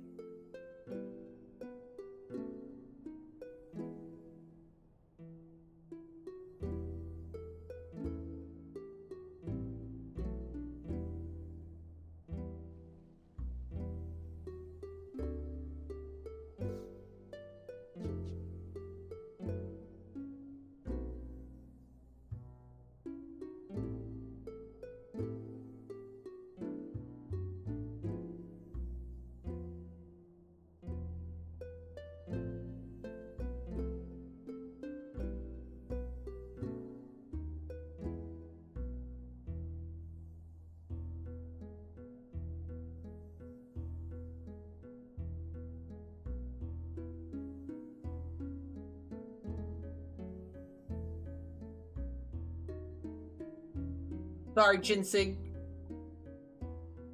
I don't think we can do it today, but are you around tomorrow at 7:15?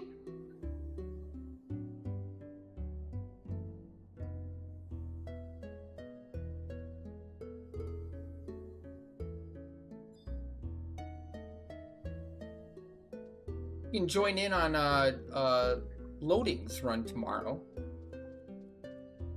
If you'd like, at 7:15.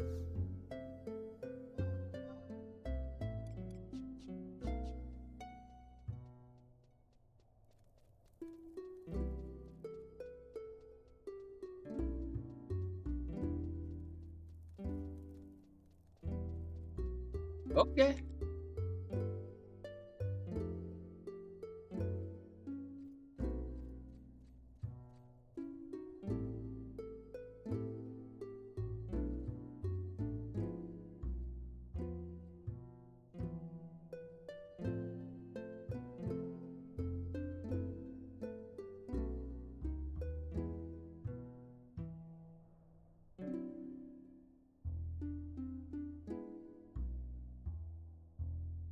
Really a decision you should make.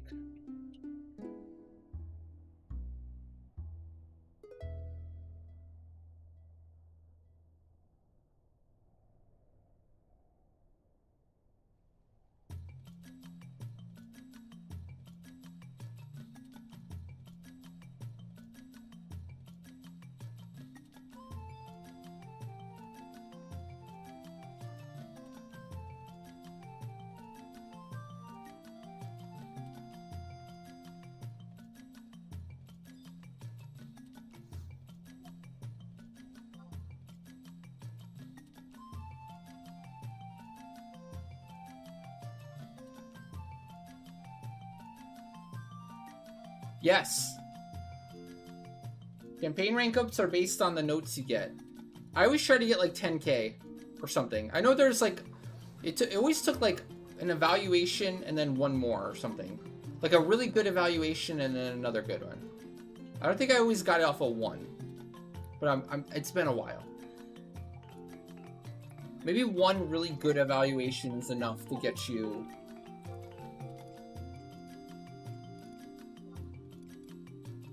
a rank up.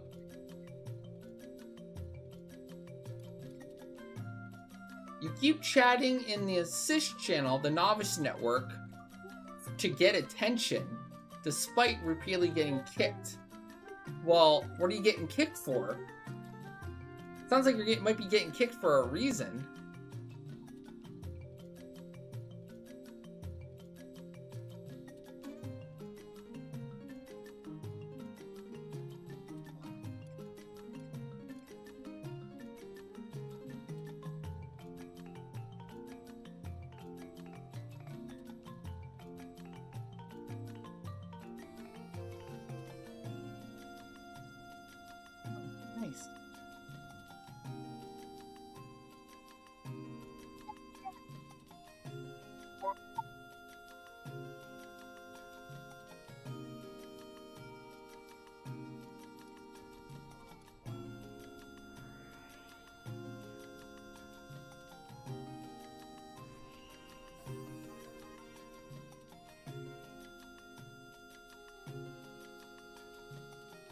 Yeah, what'd you say to get kicked in the first place?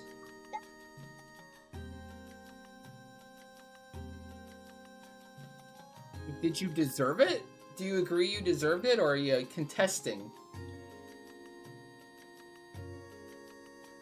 Nintendo Joe, you do not have any sortie runs banked, no.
That box right there, use your last Malig. You have V25 Odyssey RP. You have 2 of those.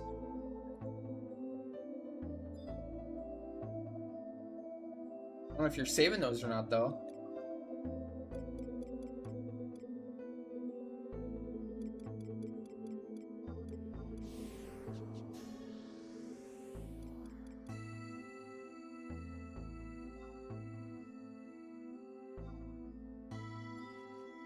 You know, Novice Network is filled with power-hungry people, but sometimes they are rightfully kicking people. That's the main question here, right? Is it deserved? Is it rightful? What'd you do? What'd you say?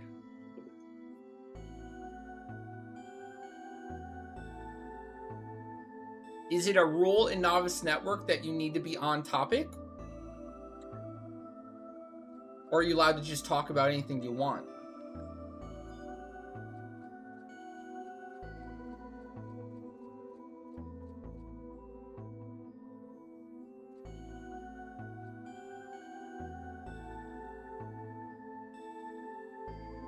What am I doing? We gotta vanquish Aquans. Do we? Sure about that? Where'd the we come from?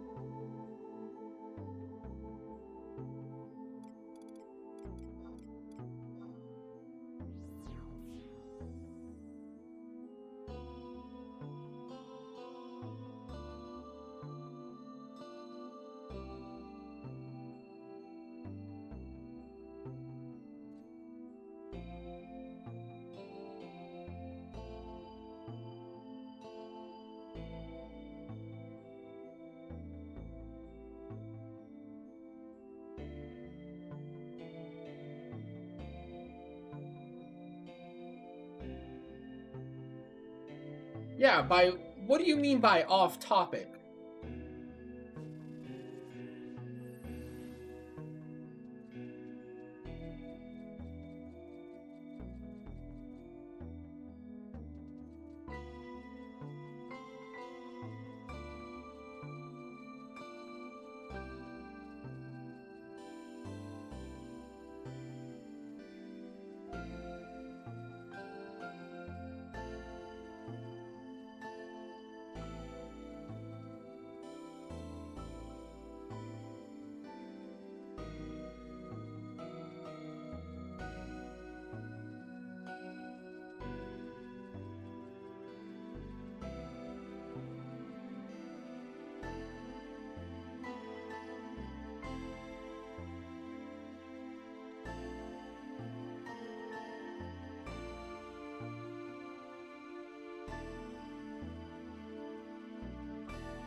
For your first level 99, you prefer melee combat. Should it be thief? I asked AI and it said thief. No. Go monk or war. I think you'll like monk and war more. Thief isn't a bad option because, like, there will be a certain point when you get deeper into the game where treasure hunter is really convenient and nice to have, but if you're in it for fun, I think you'll have way more fun with monk and war. And also, monk and war are also really good to have. Like, war is a great sub job for a lot of jobs, and they're both very good in endgame content nowadays.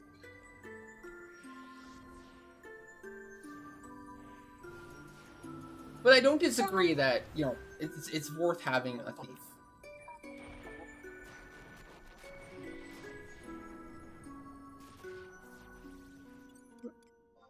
Treasure hunter ends up being pretty important for like a lot of like mission lines needs treasure hunter, quest lines need treasure hunter, malignance farming needs treasure hunter.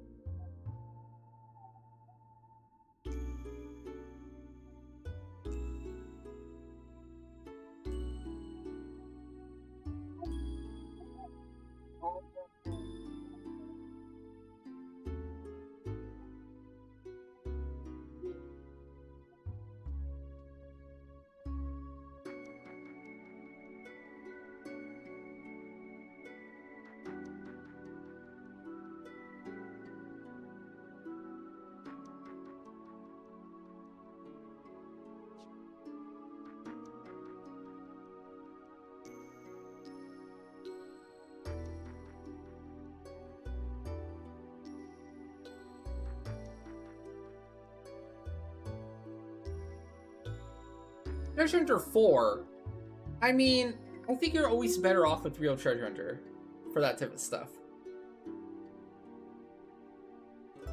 Guess it depends. Well, this is the OG. This is the original Purple Holloway.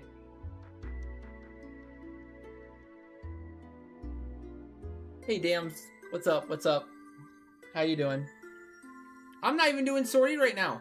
I'm farming some water. Some dirty water.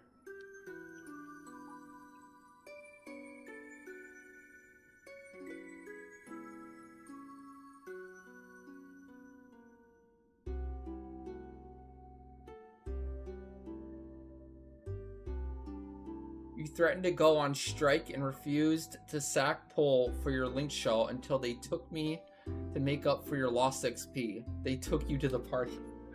Ah, you were a thief puller in Dynamis back in the day, huh?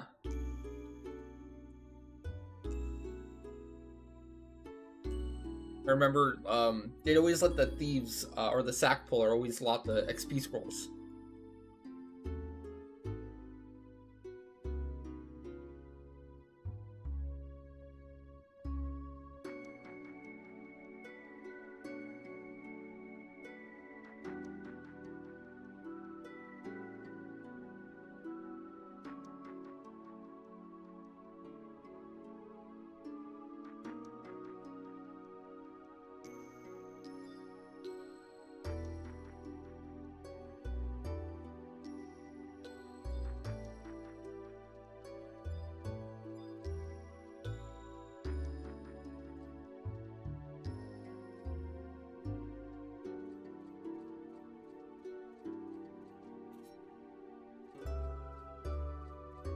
Jeez. That must have been a time, Dams. You finally finished the 3 add-on scenario storylines on all of your characters. How you feeling? How you feeling? We're just saying, what if the gear ends up being really bad? What if they do the Limbus weapon treatment to the new high-tier battlefields?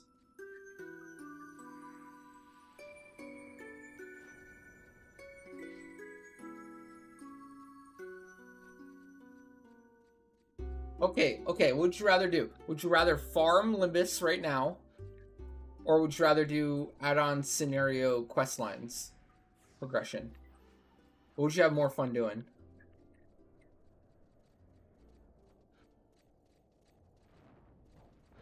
To get a sense of it.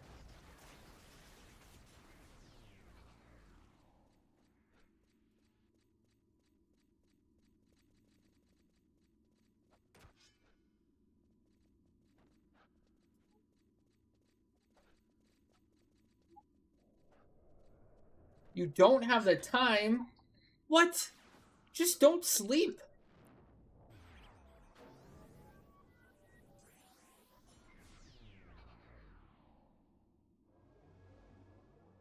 You have the time. You're just wasting your time sleeping. That's the problem.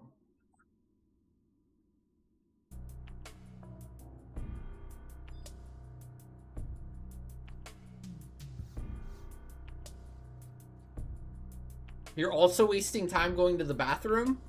You need a poop sock.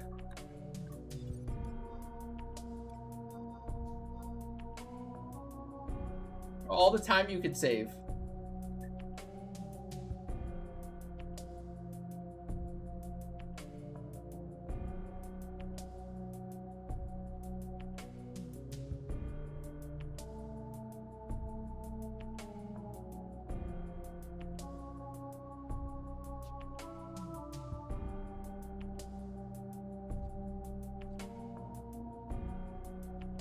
Damn, he brings up a good point. Can't argue with that logic.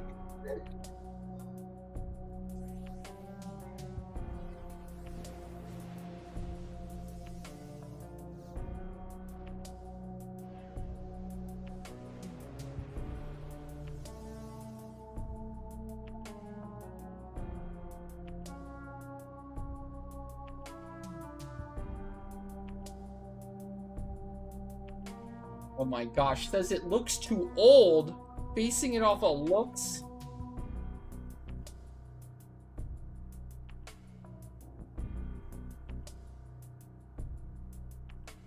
Does he not like... It's so crazy because kids like Roblox and Minecraft. I feel like the graphics in 11 are better than that, right?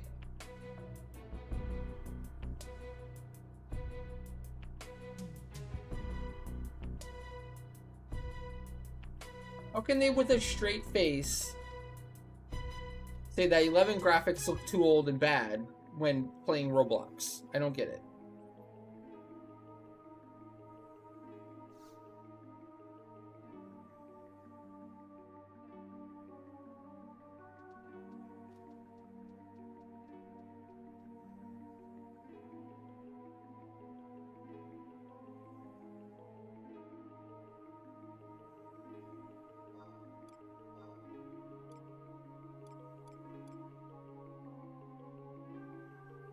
Try saying yo instead of hi.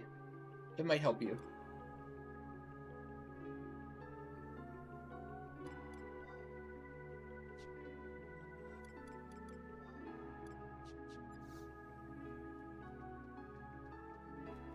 You could say brah. Yeah. Brah.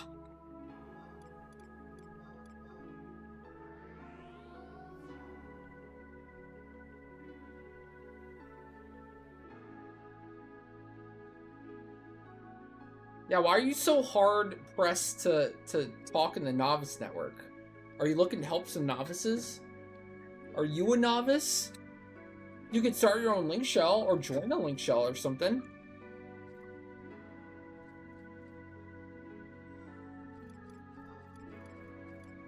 Why limit yourself?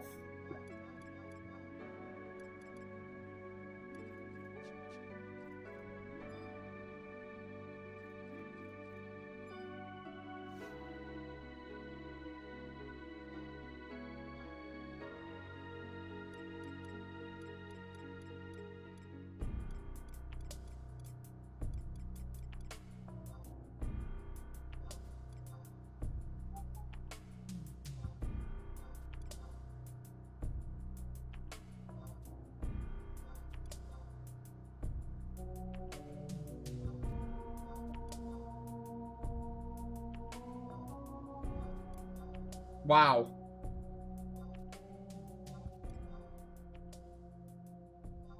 I think Shiraj and Dan secretly love Samurai.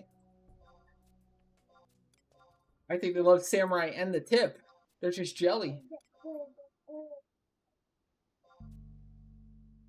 Okay, guys. You can be honest here. Just at least be honest with yourself, is all I ask. Lockfan, are you a bit of a troublemaker in 14?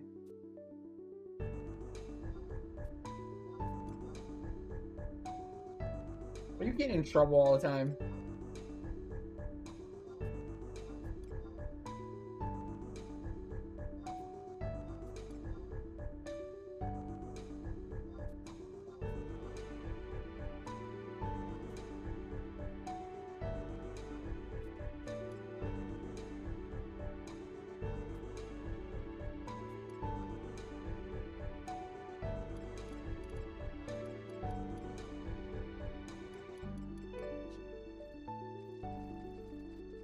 He does. Because he knows. He knows the truth. Jan, I love Dark Souls. Thank you for the YouTube sub. Welcome, welcome. Hello.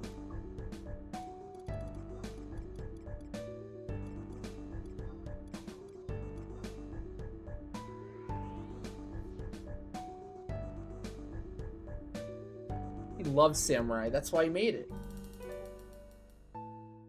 His favorite job. He told me. Nobody does that much swordie unless they love it.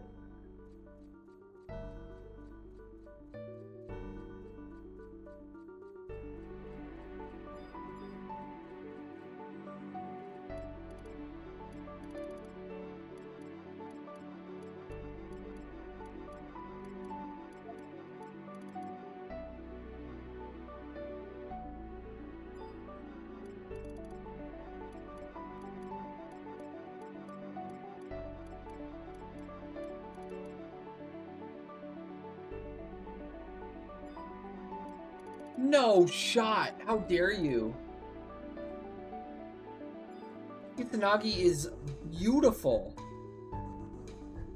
It's a work of art.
I'm always reading YouTube.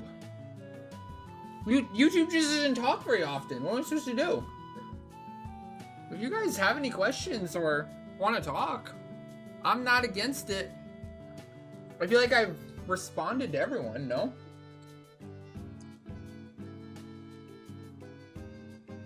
Although I was,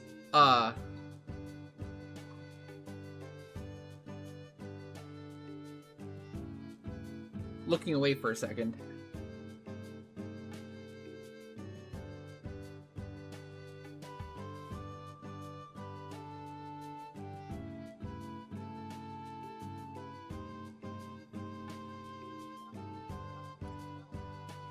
What is the meaning of life, Jinsig? I don't know, man. I just keep getting more confused the older I get. There's more questions than answers at this point. Hey, Merlino. How's it going?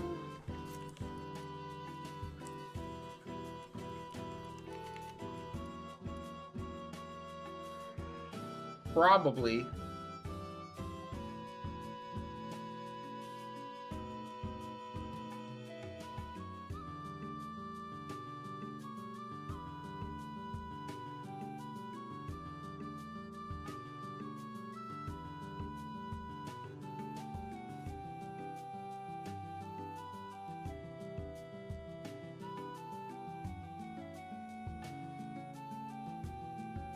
You would be correct.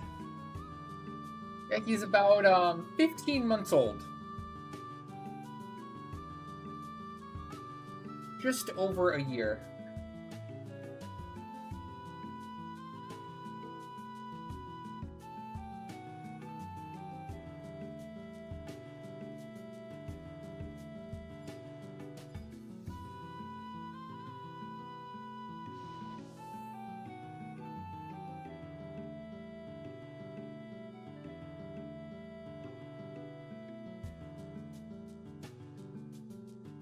"19 minutes. Wow, what are the odds of that timing? Jeez. Bummer.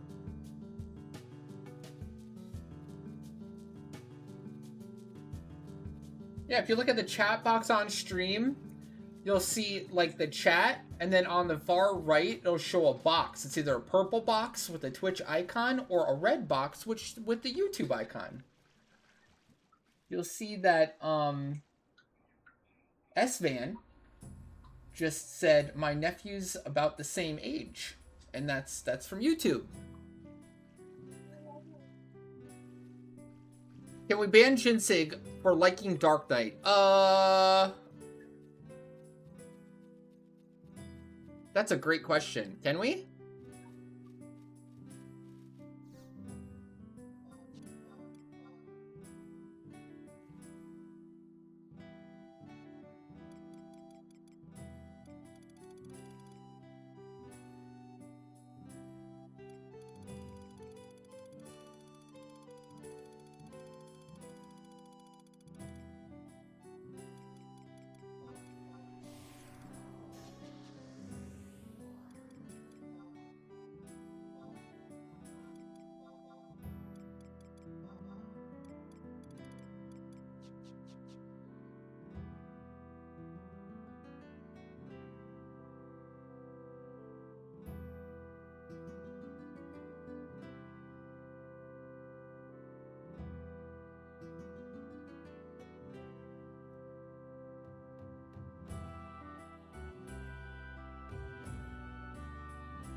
Anything you say?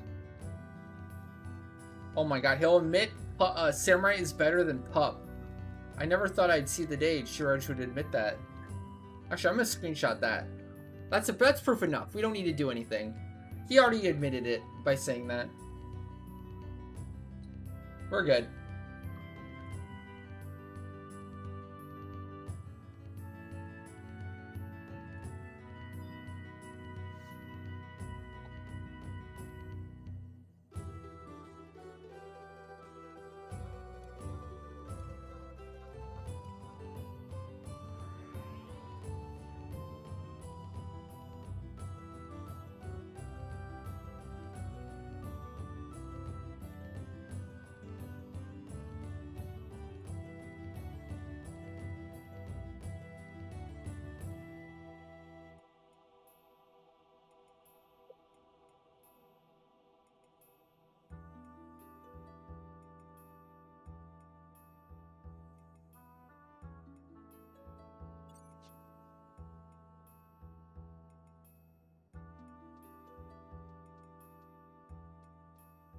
I don't think 11 will ever shut down.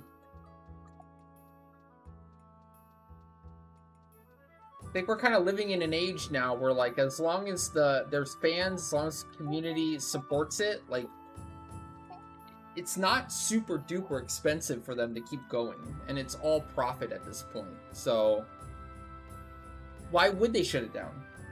If it's all profit, just making them free money. We might get to the point where AI is completely running 11, but I mean, it's better than no 11, right?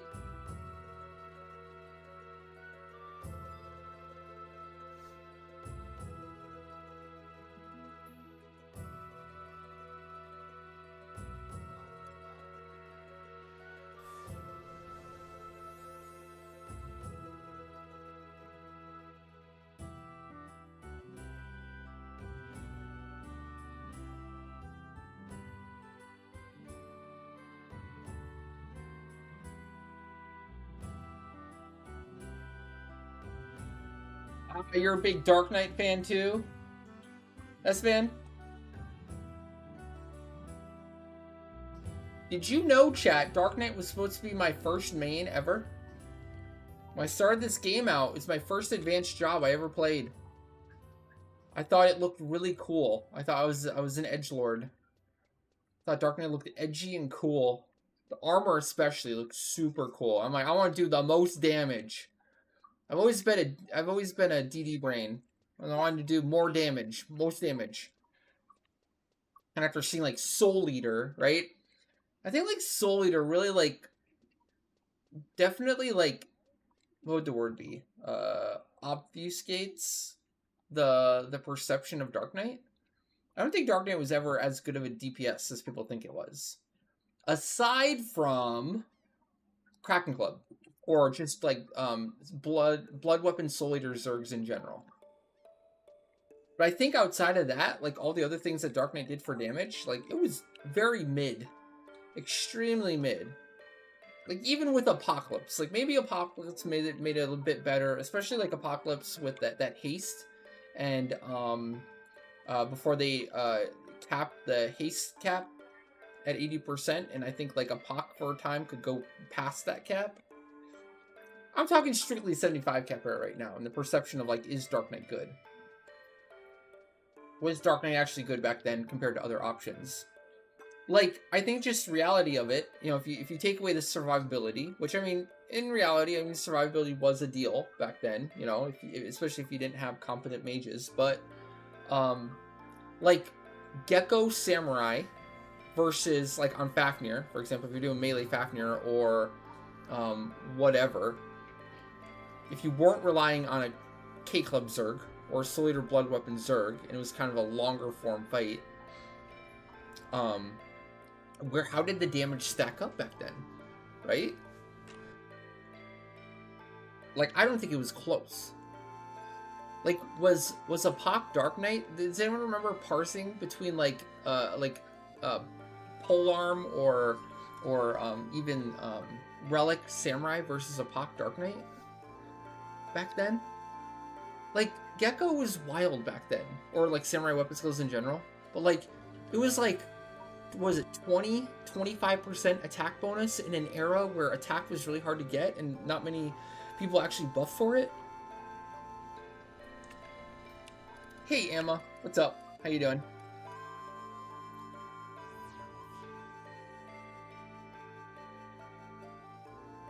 Like, I don't want to go as far to say that Dark Knight was bad necessarily, but like it wasn't aside from K-Club Zerging, obviously. Because I can't understate that, because it was literally the most broken thing in maybe the history of the game in terms of like damage, just along the lines of Astral Conduit spam. Astral Conduit Zerg from Summoner is about in line with like what K-Club Zergs were back then.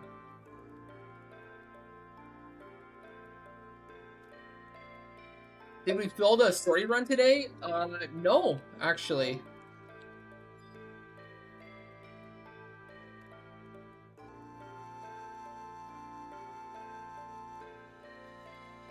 I'm not bashing Dark Knight. I'm just like, I'm reflecting on the past history of the game.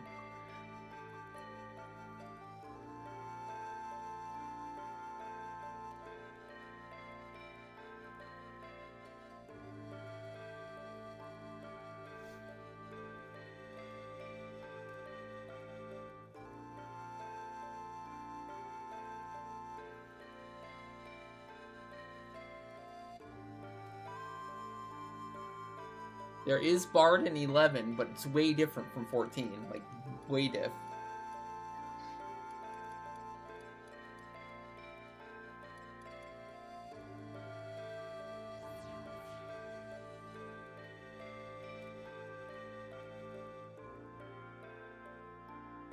Sure, Emma.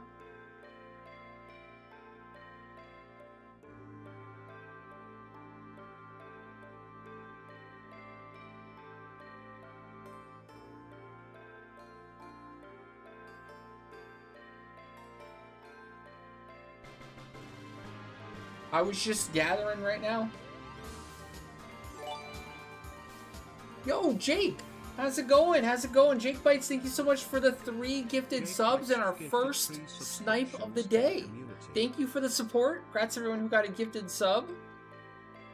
Hog. That'll be our first spin of the day here coming up also.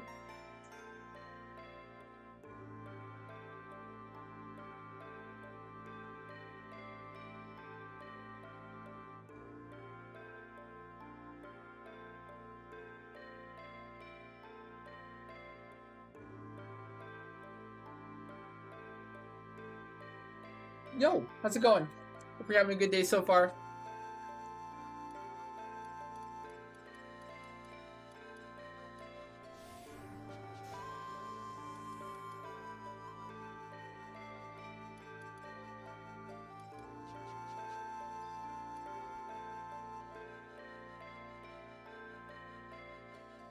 You have a question. You want a Malig or 5 mil? A while back you said 5 mil, but you kind of want a Malig box now. Can you change it?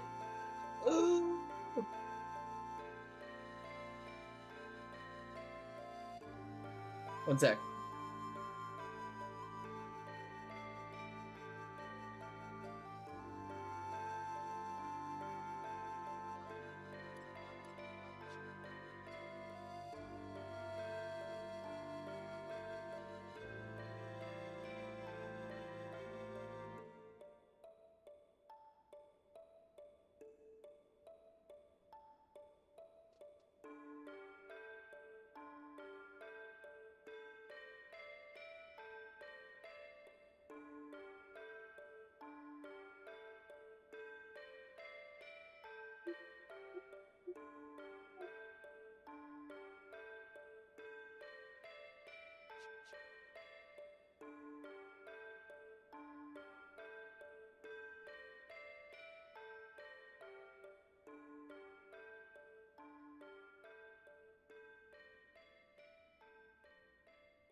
Oh, Emma's given Jake 3 Malik runs. Okay. Congrats, Jake. GG.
No, no, Xerox, that was me. They say I'm a giant baby, so. That's just me in my true form.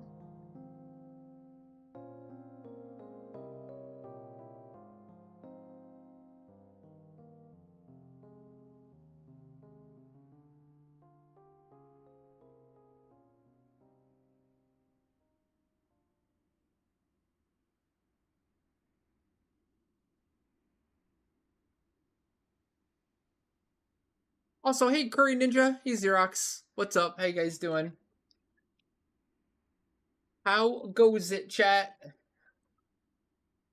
We're about to do our sortie run. A very early sortie run. I think it's a part of our new schedule, but we're now able to do like some of this stuff like earlier on in the day, not always super late. So, beginning with sortie, and then we have Dynamis Divergence right after this. And this is our first Leafkin Dynamis. So if you are interested in joining for RP, if you need RP, no channel points needed. Every Dynamis run we'll ever do in the future, it's a Leafkin event. You're more than welcome to join us. More than welcome to join.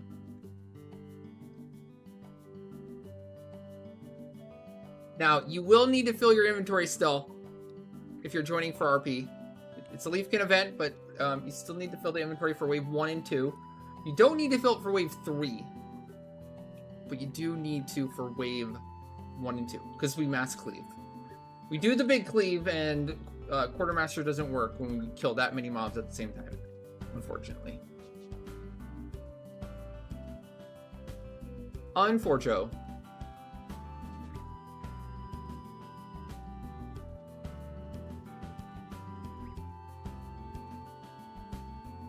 Yes, that is true. If you had any Dynamis RP runs on your spreadsheet, on your spin list, that's all just getting converted straight to channel points. So you didn't lose out. This change doesn't affect your anything at all. You'll just get channel points instead. So wouldn't worry about that at all.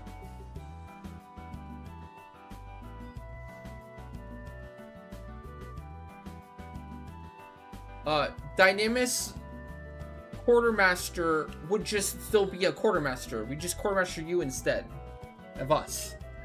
So it doesn't change anything. Valk, you're still good.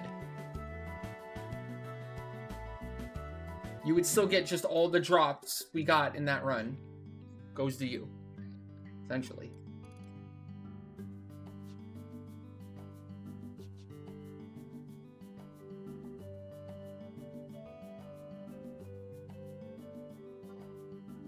I missed a wave. Sorry, Pesh.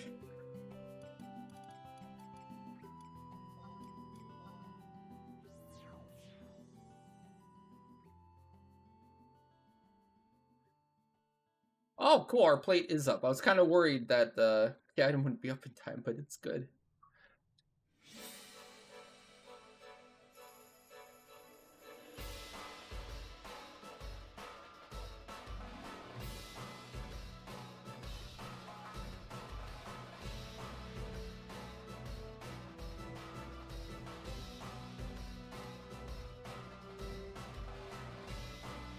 We got you covered.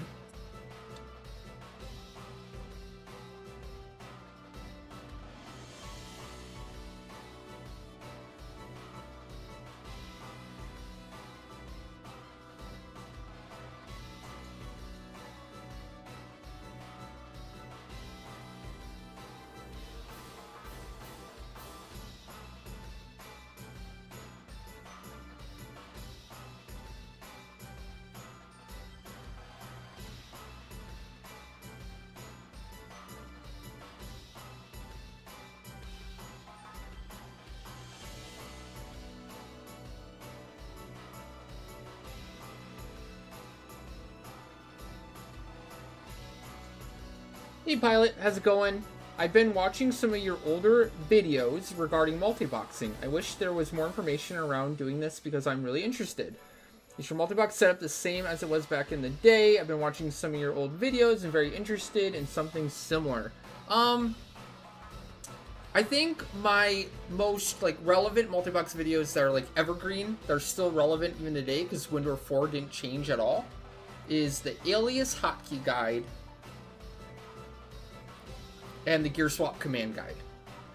So if you use Gear Swap, use aliases and hotkeys.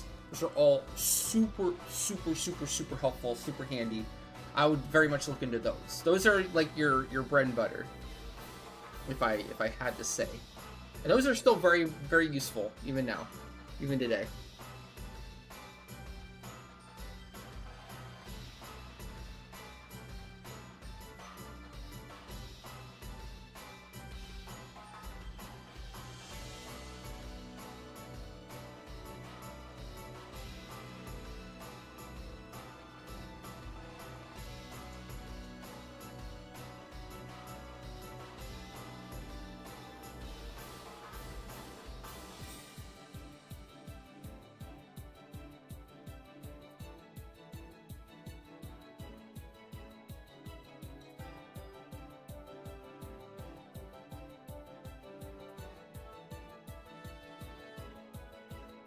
Kezia, you want to swap the next Dynamis run to a Sandy Wave 3 clear? Yes, sure. It should be fine. I know we're like behind on all your stuff because we missed the last Dynamis, so...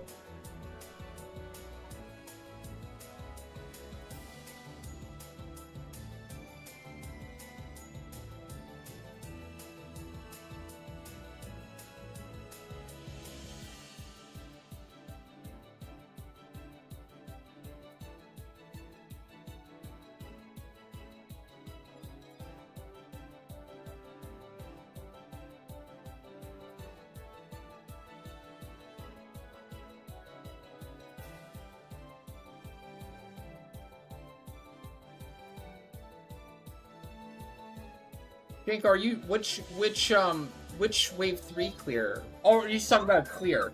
So you're thinking about coming to Leafkin Dynamis today?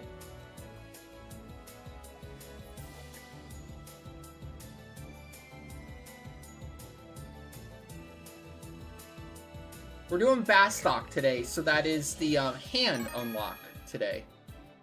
For what it's worth.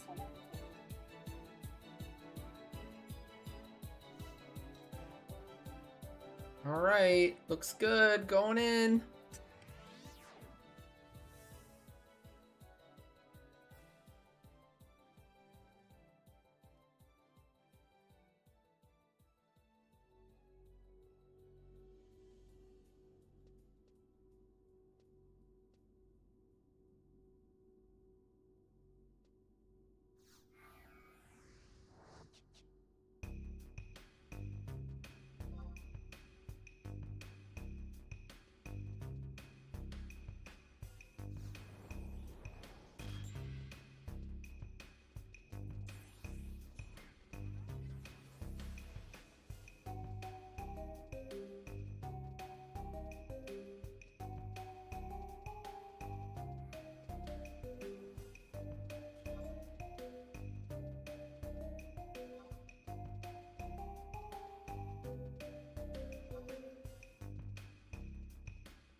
You did the whole social aspect 20 years ago. Now I just play solo multiboxing, whatever I can find, and I'm happy. Exactly. That's what 11's all about. Like, you shouldn't always get so, like, invested in how other people enjoy the game. Sometimes it's just about having fun yourself.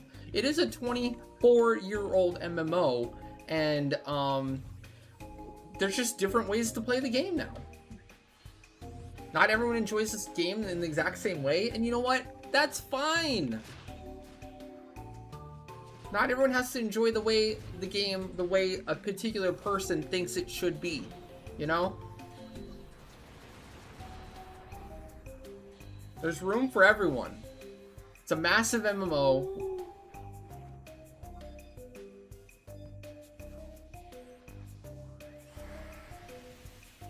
Honestly, you know, I feel like some people that have like that strict adherence to something and they have no like you know, leeway or understanding of the other side, you know, usually it's just like very surface level. They hate it for some surface level reason. They don't really have a reason most of the time. They just dislike it because they dislike it.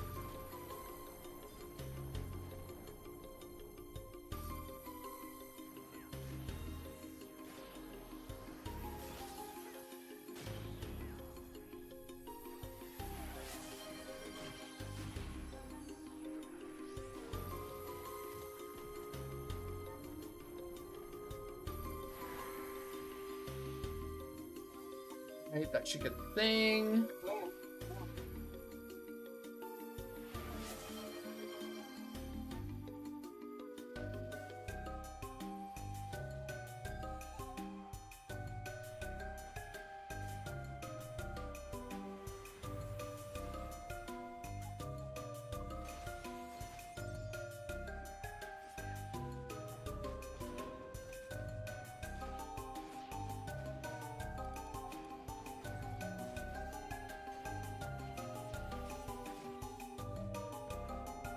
Two, three,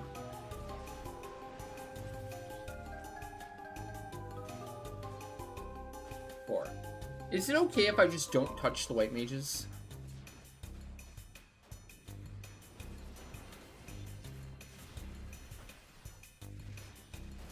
I'm dead afraid of those white mages, if I'm being honest. I want no part.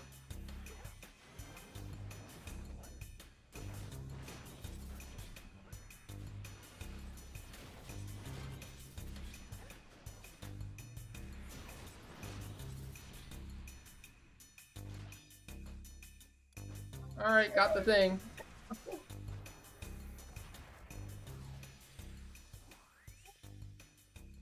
Run!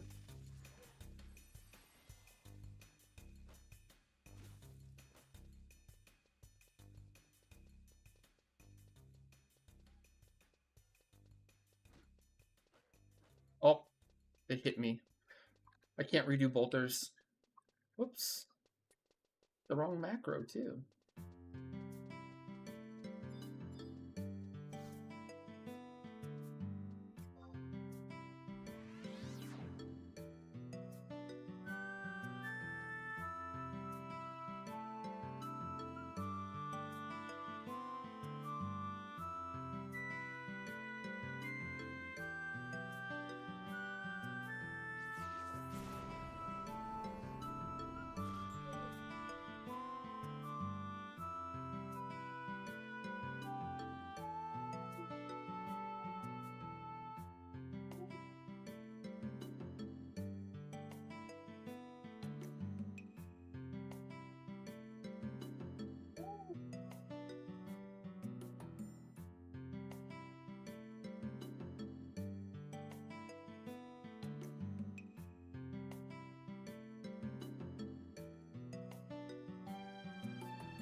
Okay, got it. We're good, we're good, we're good. Close, though.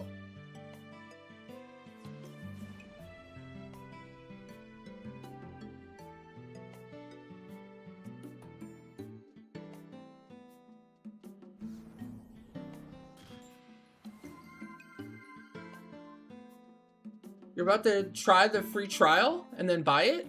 Looking forward to explore the new game, or the new game. Yeah, you're gonna love it. Welcome. I don't think they've revamped the free trial quite yet.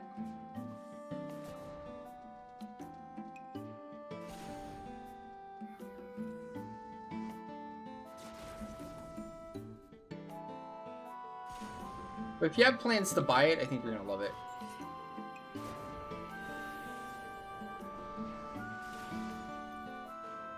Oh gosh, right now.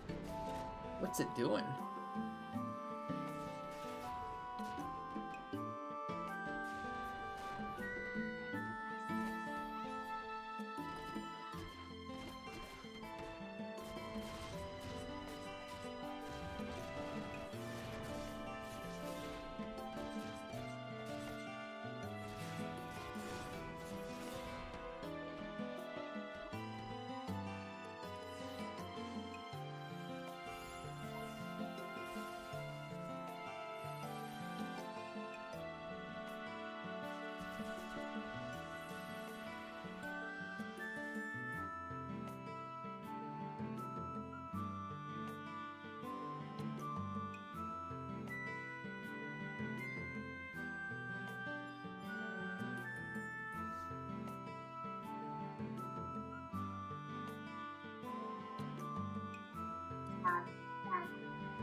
Yes, correct. If you kill the V1 boss in Odyssey, you get access up to rank 15, unlocking the armor, or putting RP into the armor to level it up.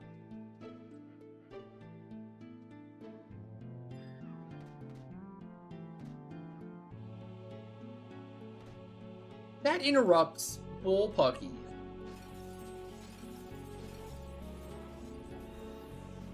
I disagree with that.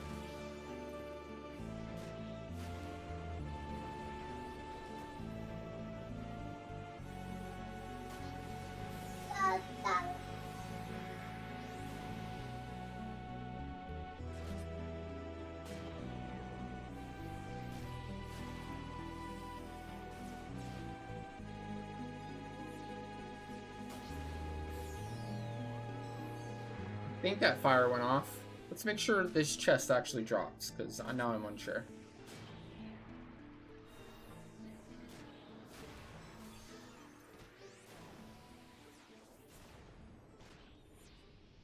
We did get the chest. Okay, we're good then.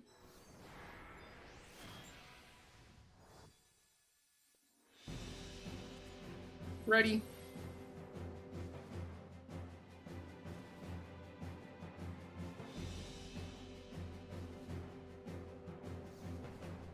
Well, can I escape all of them?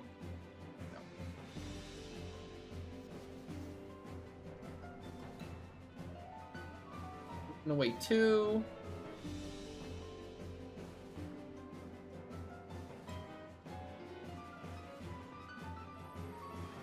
Oh no. This is gonna be a problem.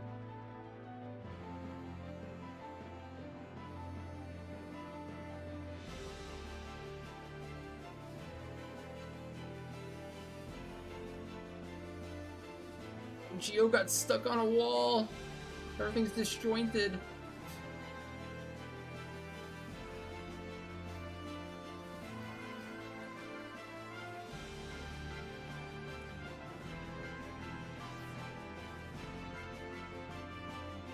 Help Prime, thank you for the follow. Welcome, welcome.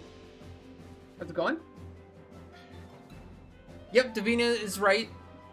V15 equals rank 20, V20 equals rank 25, and then V25 equals the final rank of rank 30. That's the level up progression. And then obviously 1 equals 15. That we were saying before.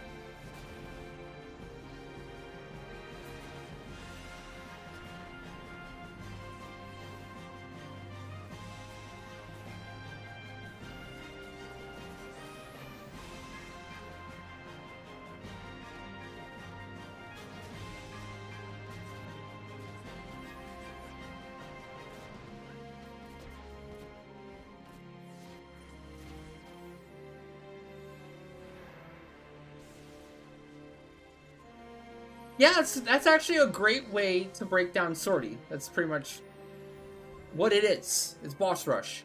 Like you're going around in a giant area, and each zone is like segmented. Each part of the giant area is segmented into different like themed locations for A, B, C, D. We call them the A, B, C, D areas, but each one has a different theme of mobs in it.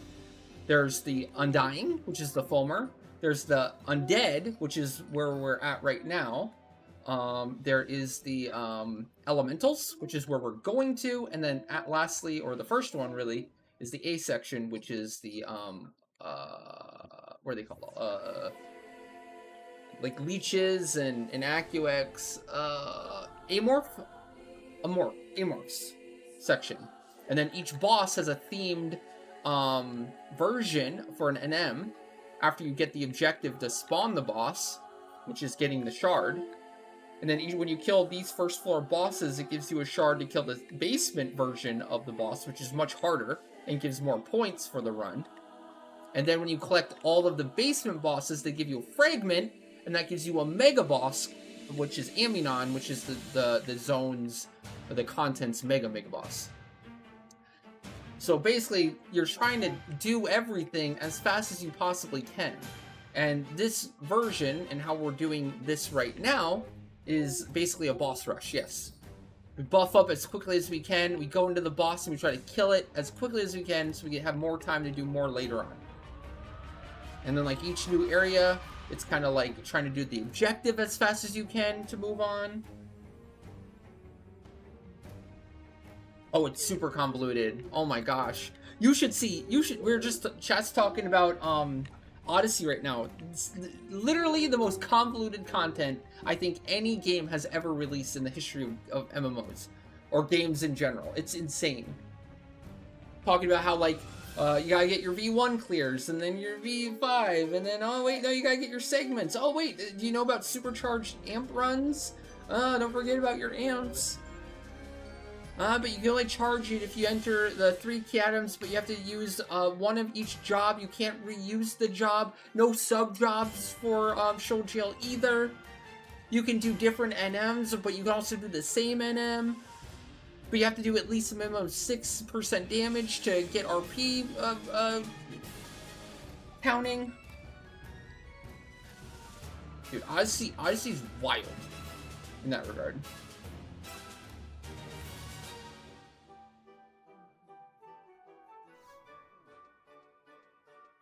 I'm missing. Thank you. Perfect. I'll start on these then. That's getting interrupted. Oh man, really?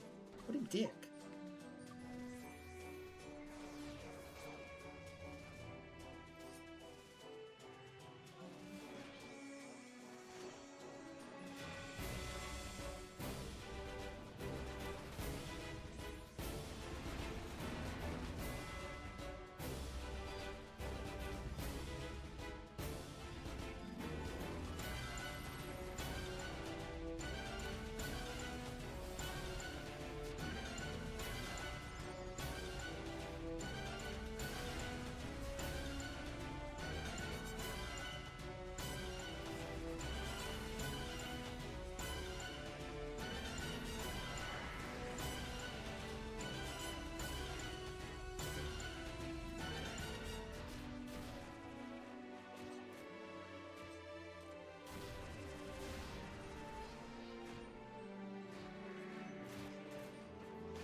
You earn merit points and capacity points at the same time. Yes, you do. Yes.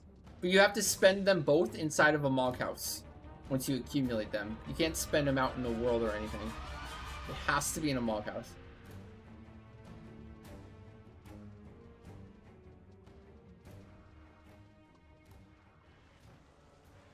Switching modes, you can switch anywhere. You can only spend them in a Mog House, but if you want to switch between experience points and limit points, you can switch anywhere you want. That's in the menu.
That was quick.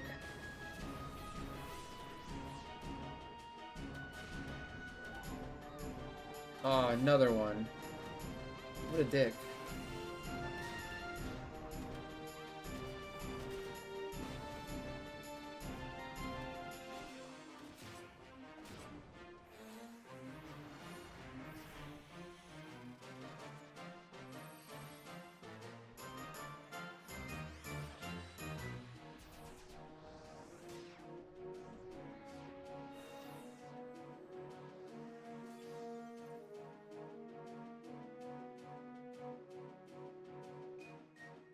I think it was to say from Fresh 99 to do all the story modes, then mode or less farm ambuscade. Hold on, one sec.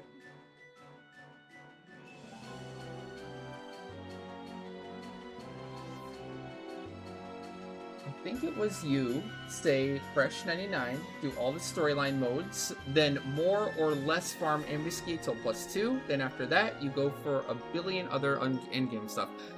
Yeah, pretty much by and large. Ambu weapon and Ambu armor is pretty solid to start out with.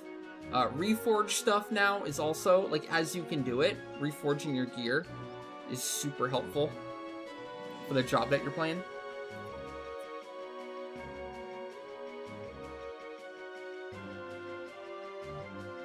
Like, I wouldn't start farming capacity points until I was pretty well geared. And I also had all the storylines done for, and all the extra ROEs done for the extra, what's it called? Capacity point bonuses. They're permanent capacity point bonuses when you finish them.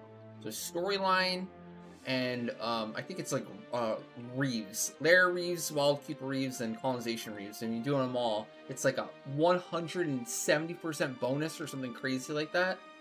There's also a cape. There's a 30% capacity point bonus cape for incursion, 50% from incursion, and then 30% from the auction house one. And then it's still not too late. If you haven't done it yet, they are running a crossover campaign right now with 14, where a version of Fafnir, Alexander, and Rin are spawning in relevant areas. And you can get some really good starter armor. Basically, Neame, in terms of defensive and some offensive stuff. And that's super easy to get right now. Davina just linked. It's called Strange Happenings in Vana'diel. And the RC armor that you can get from it is, like, really a massive jump start to a new player right now.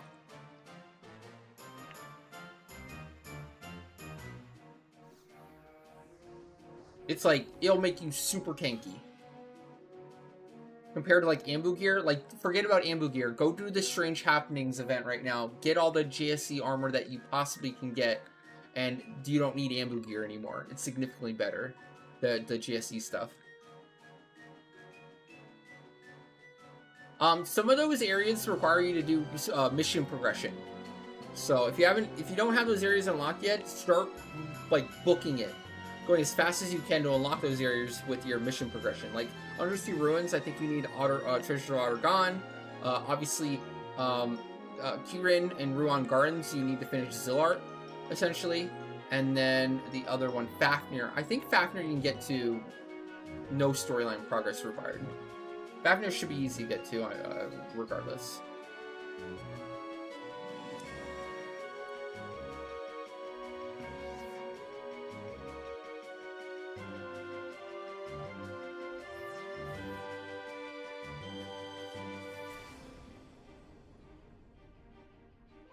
Just try. Do the Fafnir one at least. At least do the Fafnir. It goes until July 8th. You'll have plenty of time. You have like a month. You have like a month. That's fine. You got this.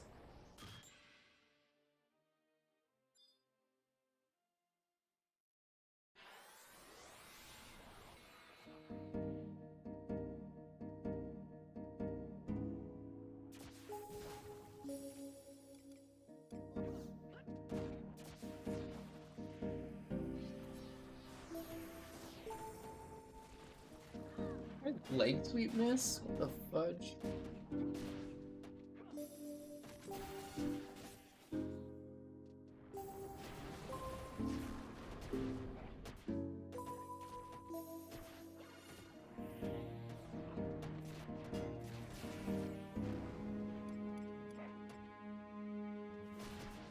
He doesn't use leg sweep. Whoops.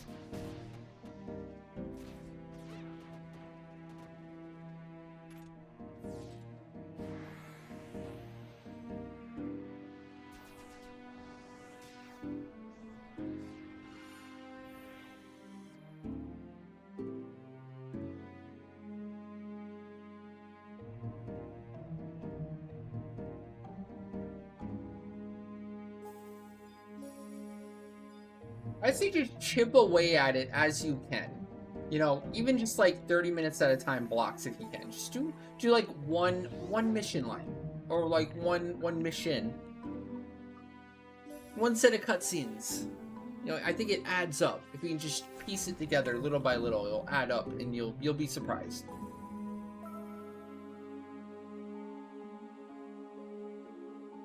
When you look at it all at once, it seems so daunting, but you know, I always think of it like assaults. Like if you can actually manage to do one assault a day, you'll finish all 50 in a month and a half. Whereas if you think about it like, oh, I have to finish them all right away, ASAP, like trying to do 50 assaults in a week is daunting. It's super daunting. It's rough. A lot of people will try to do it in a day or two and they'll burn out.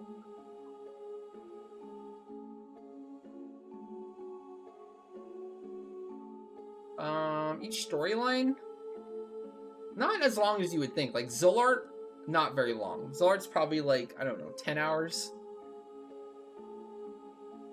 Especially with all the warps you have access to now. You have a good guide. You're using the warps effectively.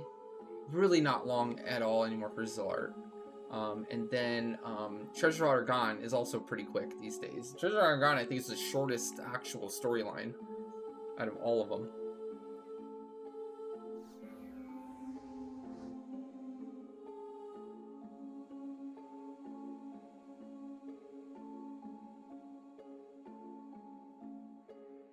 Treasure Argon, maybe like 15 to 20 hours, I want to say, total. That's kind of assuming like you know what you're doing, you're going somewhat quick. If you're going for the very first time and you're trying to read all the story, etc., you're not using as much of the fast travel, etc. You don't have any movement speed gear. It could be your numbers will vary. Your numbers will vary, that's what I'm trying to say.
What's my favorite content to do? I really like Odyssey. I like doing like the V25 clears. I like Sig Farm. I like Sortie a lot too. Are you talking about like all time ever, or are you talking about like in the content of like today? Like what? All right, ready, ready. If I'm being honest, I like it all. I like the variety of content in the game right now. The more than anything. Like I do like Dynamics Divergence also. Like I like it. I wouldn't want to do any given thing too much. I like the options though. I'm always doing something different. I'm playing different jobs.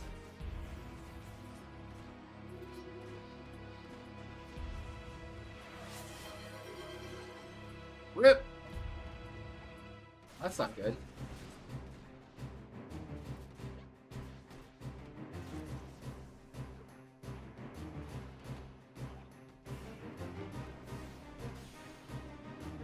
You're R0ing? Oh, you came back. Good, good, good. At least it wasn't a crash.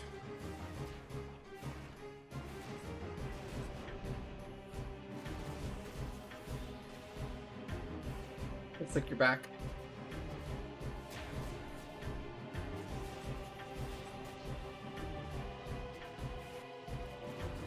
Sorry.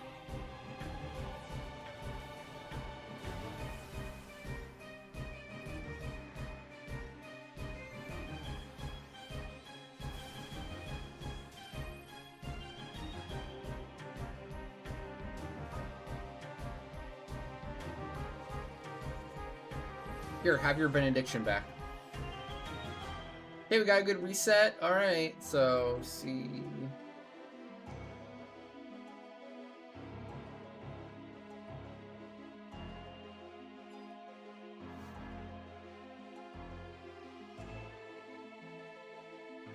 Yeah, if you do a boom of a supercharged run with us, which is the 3 key item, you're using an amp each one, and your previous round you had a V25 run charged, essentially. You'll get like 9,400 in your first one and like 2,400 on the other two, for a total of like 14,000 RP per RP run. You get a lot. You get a lot when it's all stacked up. And that's with V25, obviously.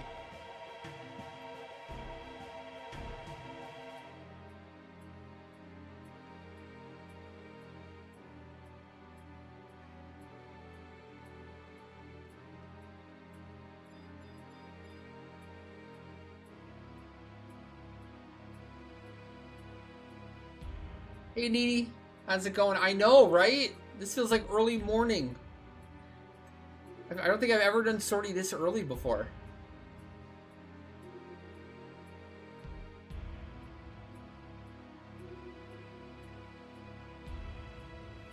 So, like, I don't know. I just feel like sortie and Limbus are significantly different. Like, Limbus is literally just killing trash mobs to get a chest. No NMs at all. You don't really, like, most people don't even touch the CNs. The vast majority of people that play or do Limbus don't even touch the NMs at all. They might as well not exist. And that's literally all your only interaction with trash mobs. At least in sortie, you have trash mobs, and, like, you can farm the trash mobs if you want, but they're not great points. But usually it's, like, to do an objective, and then to spawn an NM, and that NM spawns a bigger NM, and then you end up with Aminon. So the progression of NMs and the rewards you get for doing the NMs, I like a lot more in sortie than in Limbus. Doing the NMs in sortie feels very rewarding. Feels more meaningful.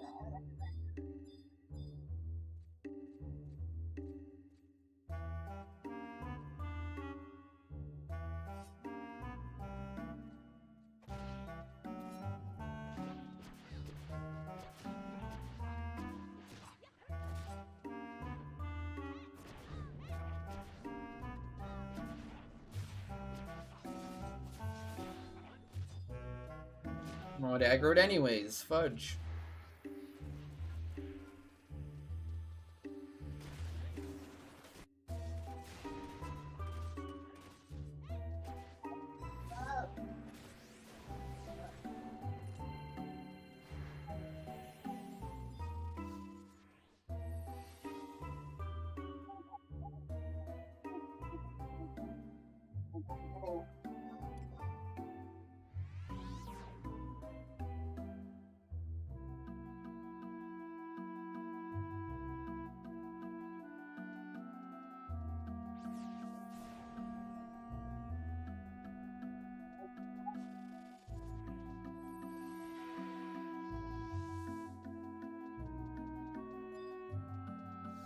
So, like, yeah, like, for me, I understand there is a lot of running around in both.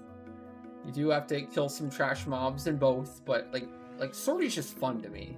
Like, I really do enjoy Swordy a lot. Limbus, I can't stand. I just don't do it, because I just don't have fun doing it. It's more menuing, and there's no exciting parts. It's just, like, going through the same shit floors, killing the same shit mobs over and over again, just to be disappointed with the chests at the end. Right? And even if you end up getting like a matter, it's like whatever. You need so many more matters from so many different clears. It just feels, like I said, like unsatisfying. It's lame.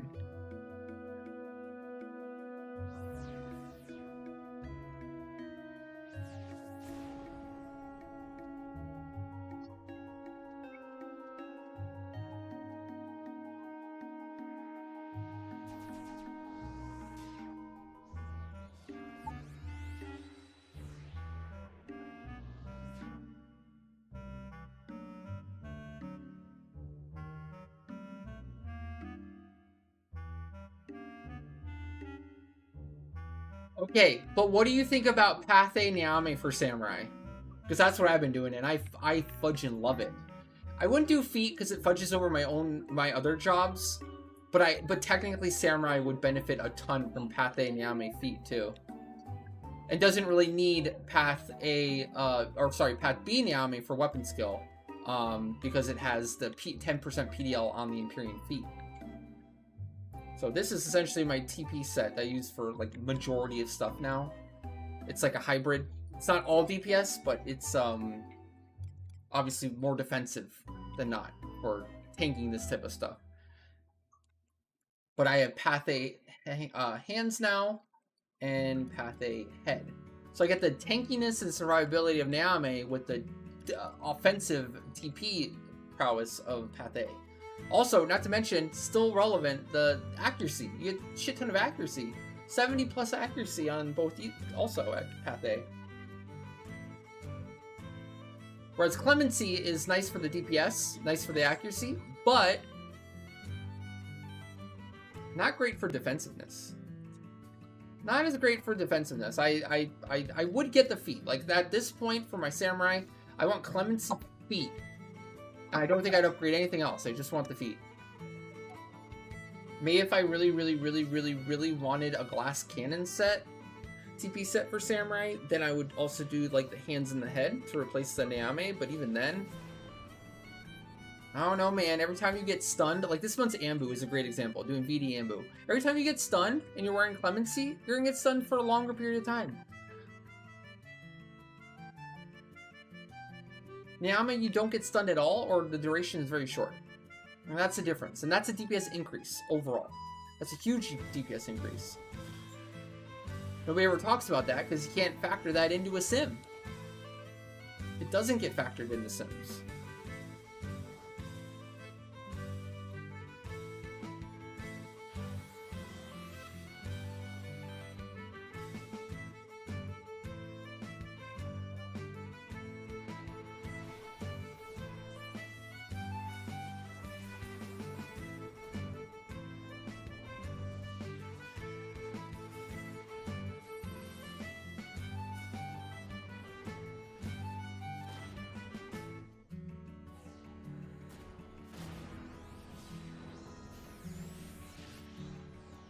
Oh, the stun is just such perfect timing. What a dick.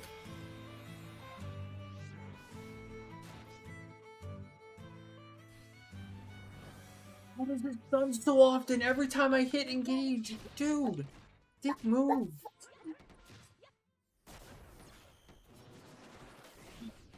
I hate this in him sometimes so much.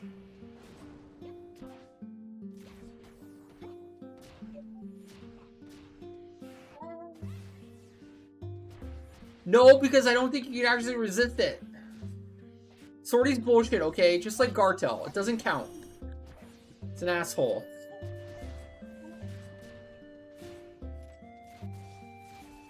Also bad timing.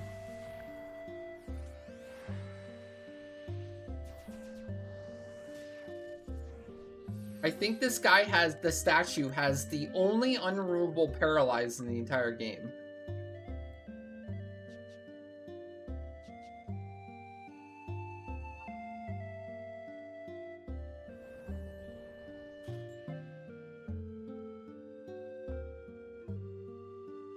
Like, it says it's paralyzed, but it's like super paralyzed. Like, nothing can remove it. You have to wait out its duration.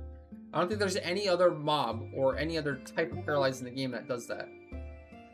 It's one of a kind. Everything else can be removed. Can't even be benedictioned off, as far as I know.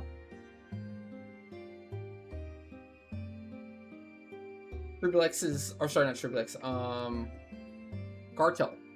Gartel's stuns go through Asylum. Doesn't work at all.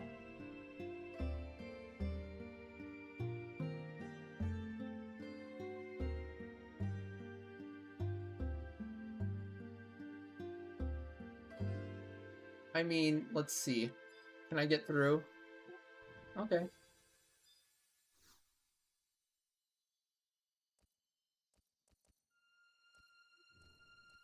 Ah, fuck you.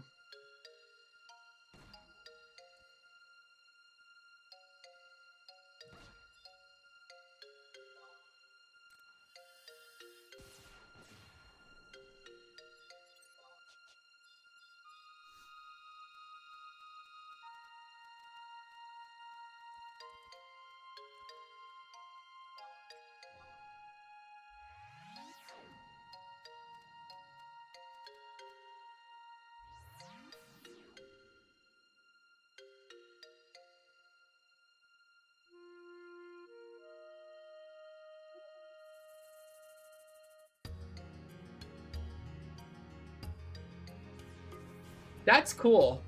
Oh, does Chakra remove it? I know Chakra is super insane. It removes Taint, too. It just straight up removes Taint. We did that yesterday.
Hey, Kairos. How's it going? What's up?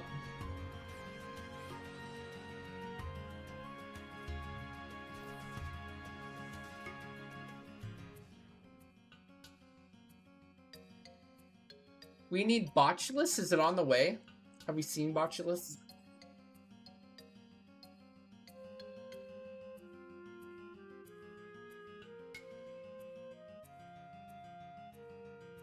Yeah, that's kind of the problem. It's like the glass cannon sets are a real issue right now. A lot of them get recommended still, and you see that a lot. And it's like, if you take one of those glass cannon sets into a lot of the modern day content, you're just gonna get chunked. Like you're not gonna do a lot of damage because you're either gonna be dead, you're gonna be permanently CC'd, or you're just gonna be a liability to the other players in the content.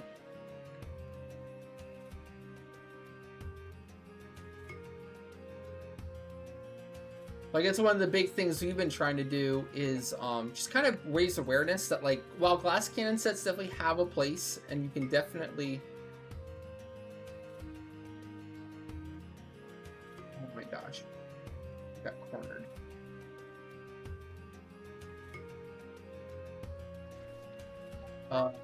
Oh gosh.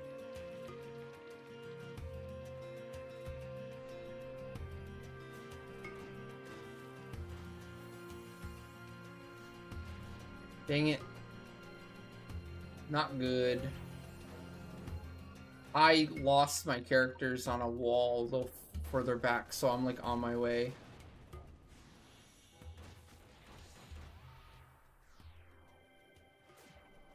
I gotta pay better attention to that. That's not good. That's not good. Almost there. No, don't fight the Flan. Just leave him.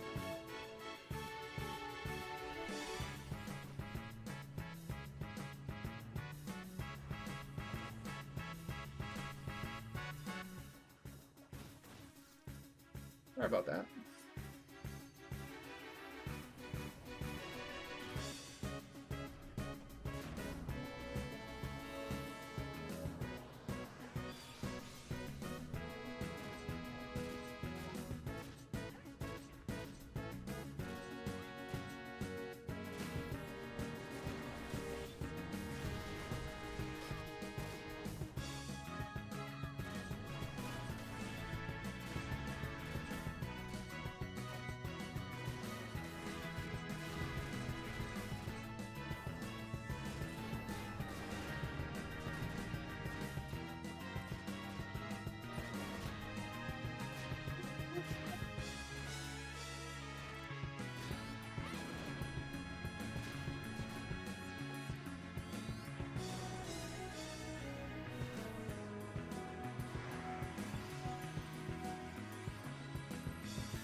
It's so good. I think it's aged so well. Like some people ask for like a graphical update to the game that's like you know, Unreal Engine, and I just wouldn't want it. I just wouldn't want it. I think the game looks incredible the way it is. It has a special style and special feel.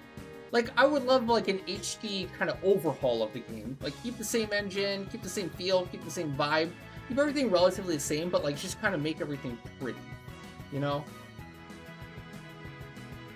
Like, some of the HD packs are amazing. They look so good. I'm so jealous. I wish I could use HD packs. But they are just awesome. Yeah, better UI. There's just a lot of quality of life stuff I think 11 would benefit a ton. But I wouldn't want, like, a full...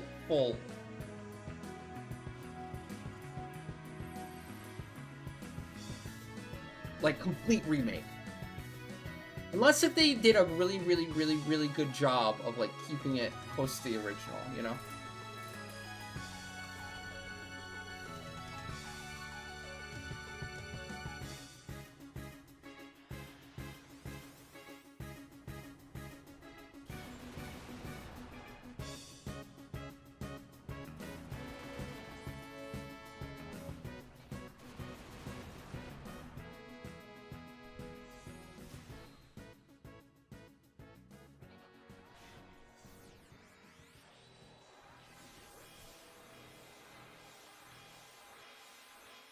Alright, going.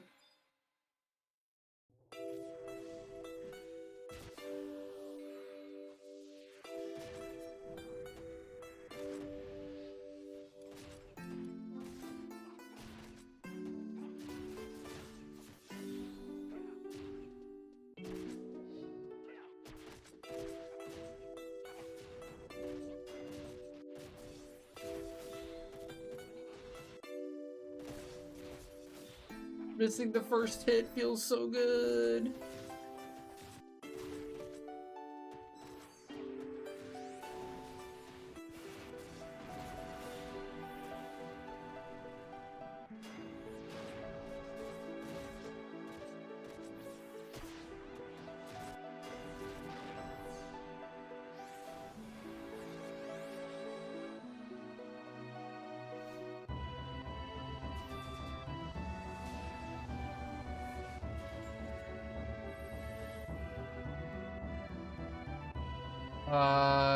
Where was the Bitzer again? Room 4? You know what an interesting fact I heard about EverQuest? Apparently multi-boxing in EverQuest is also, like, extremely popular. I never realized.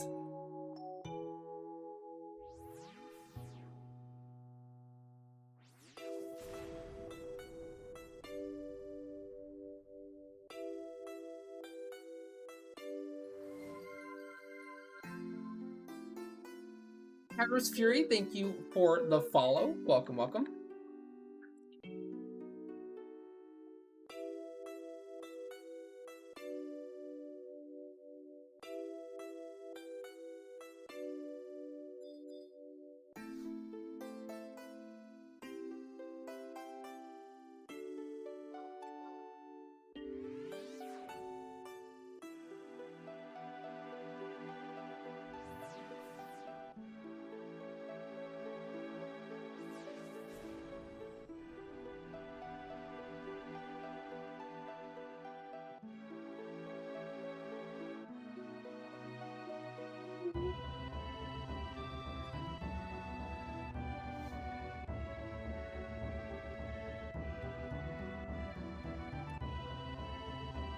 Bartel left, and we are good, hopefully.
I might have aggroed that pixie, but it should be fine.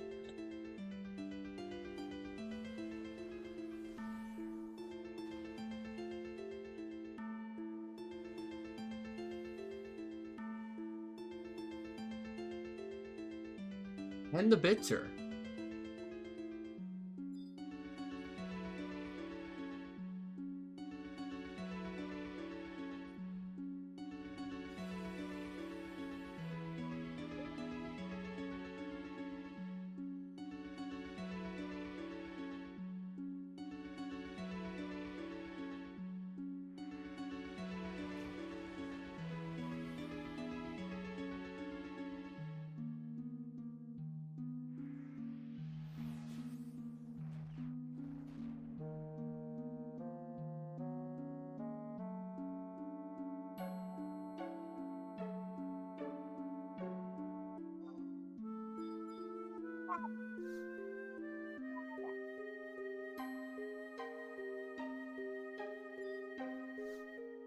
Just keep going.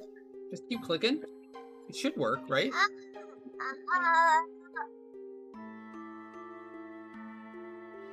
You kill a pixie. Let's say you have the Ixion aggroed.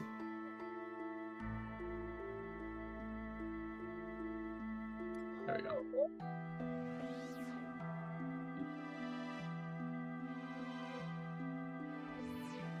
Just keep spamming the thing. It'll give you the option eventually.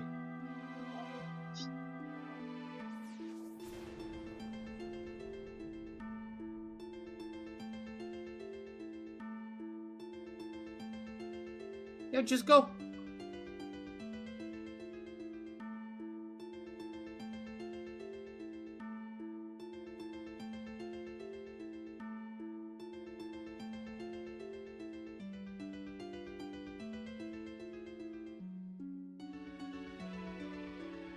What is that? That's so weird.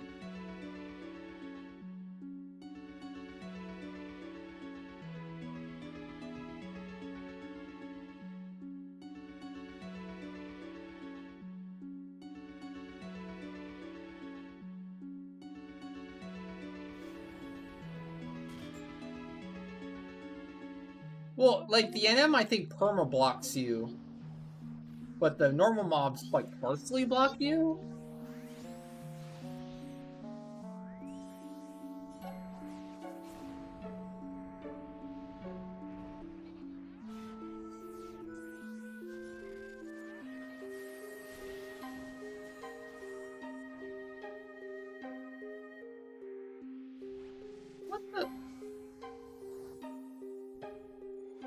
Bolster up. Alright, I'm pretty much good to go. Let's do it.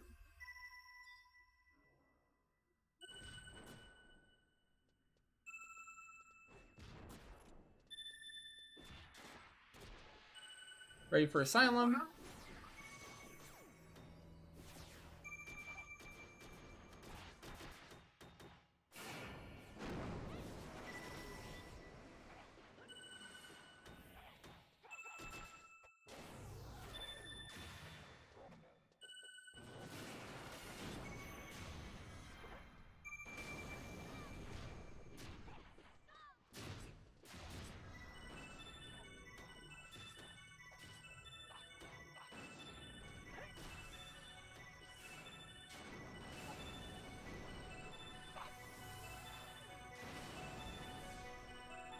Nice.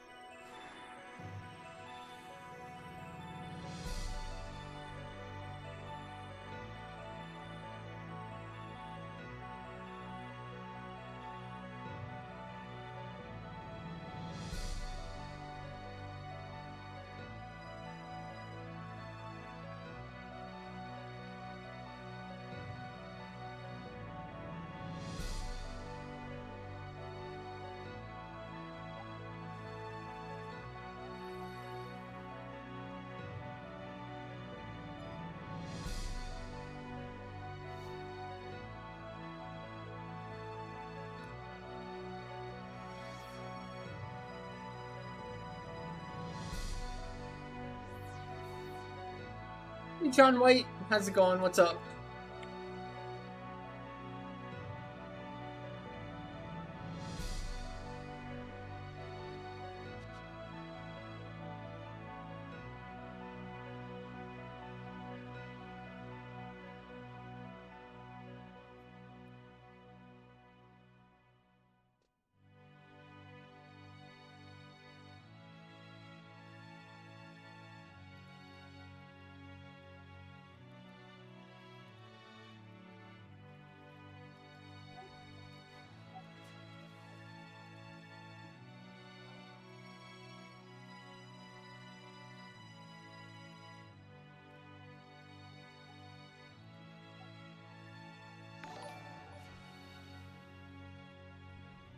The Wayman, thank you for the YouTube sub. How's it going?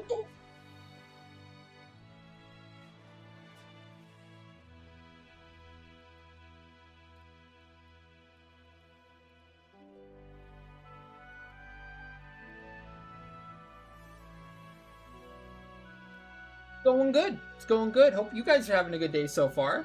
How you guys doing?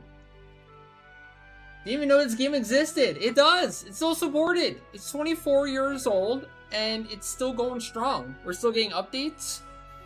They said as of next year, they're looking into adding a brand new storyline with even new zones to go with it.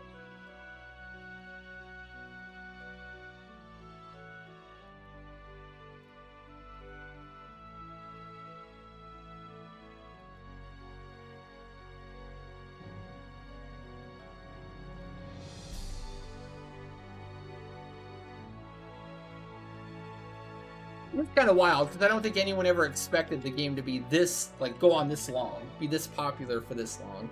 We've actually had a bit of a resurgence more recently. Like, the game's population has been, like, popping off. It's been kind of exploding. They recently did a crossover with 14, and similar to you, finding out the game existed here on YouTube here.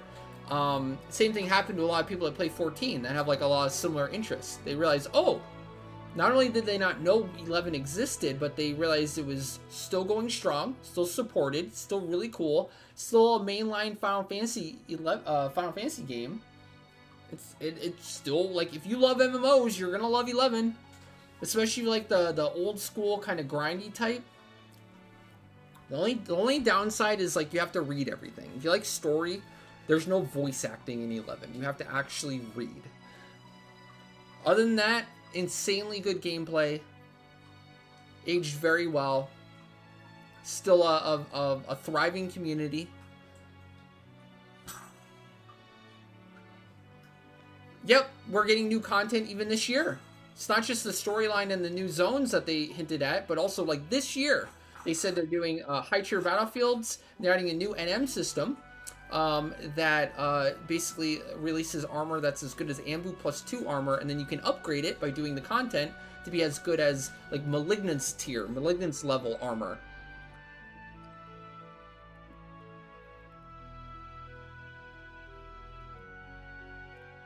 It's super fun. It's super fun.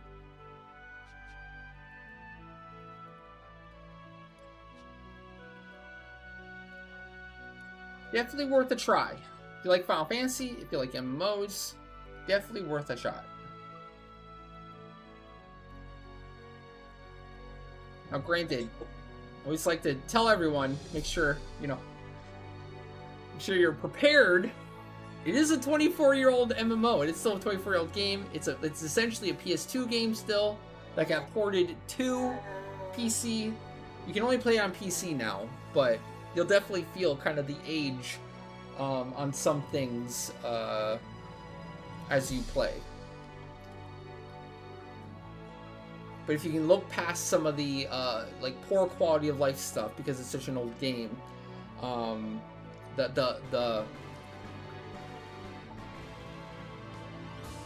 the bones, the core of Final Fantasy XI is rock solid. Is a very, very well built, amazing game. To the community. And then they're also adding those high tier battlefields, brand new high tier battlefields, doing the add-on scenario stuff.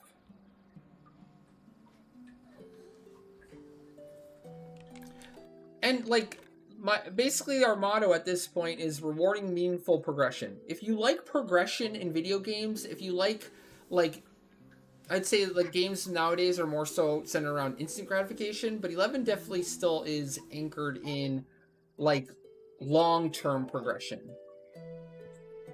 Especially once you hit the end game. Just simple fact is you'll end up having to put a lot of work, a lot of effort, a lot of time into some of the upgrades, some of the progression that you'll need on your character. But then as you do that, your character gets way, way, way stronger, and you feel that too. You don't just get like one set and then boom, you're ready to do the hardest content in the game. No.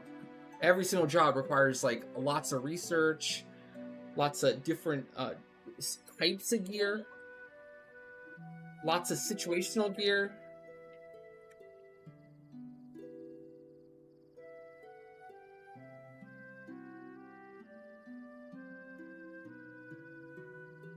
Now, Asura recently got closed down.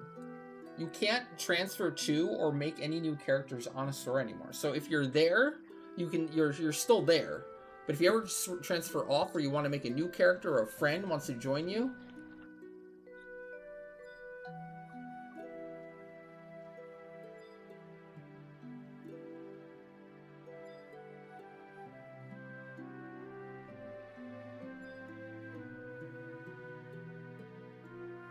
Alright, next thing up, guys, is our Leafkin Dynamis.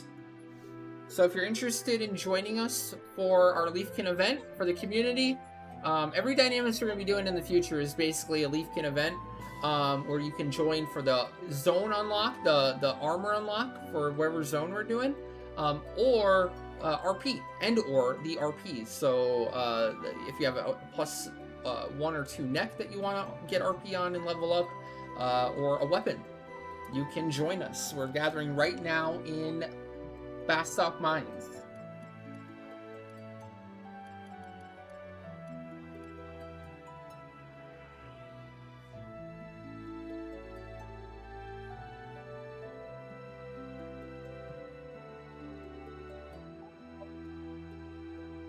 There's no queue yet. We need to gauge popularity before we do the queue stuff.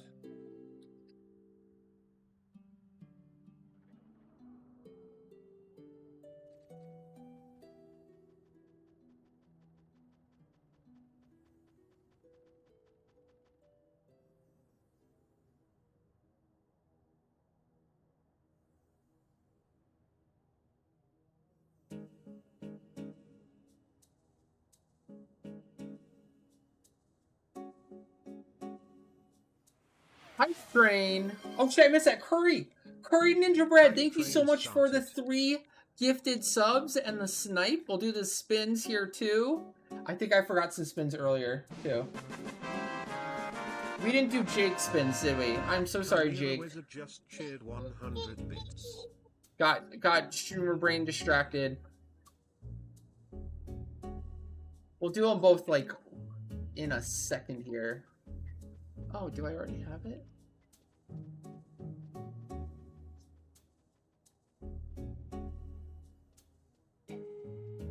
We are doing...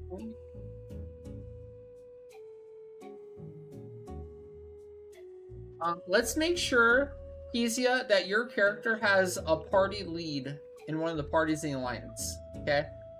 At the very end, when we do the Wave 3 Mega, we might need to just drop everyone but you. As far as I know, Kezia is the only one here for the Wave 3 Mega redeem.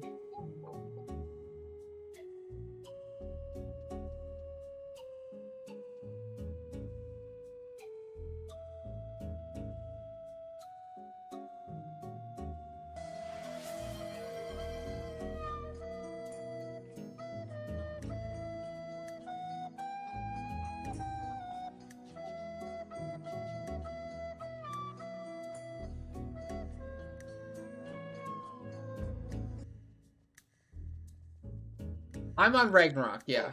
This is Ragnarok server.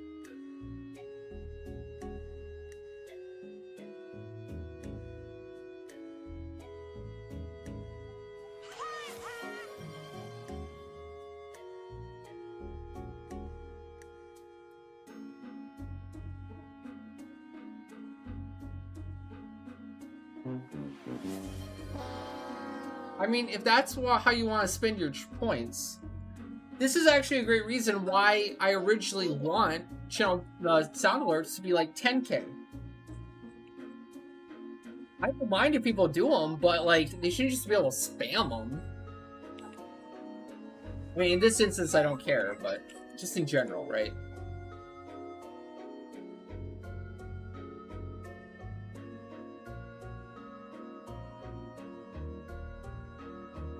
Well, what? Is there like a 5-second cooldown before you can use another?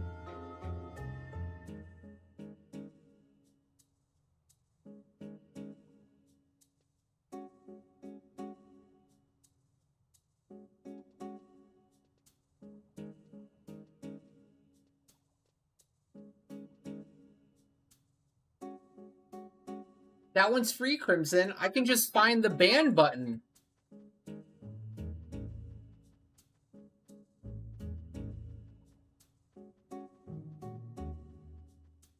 Oh, there we go. Okay, yeah, it works.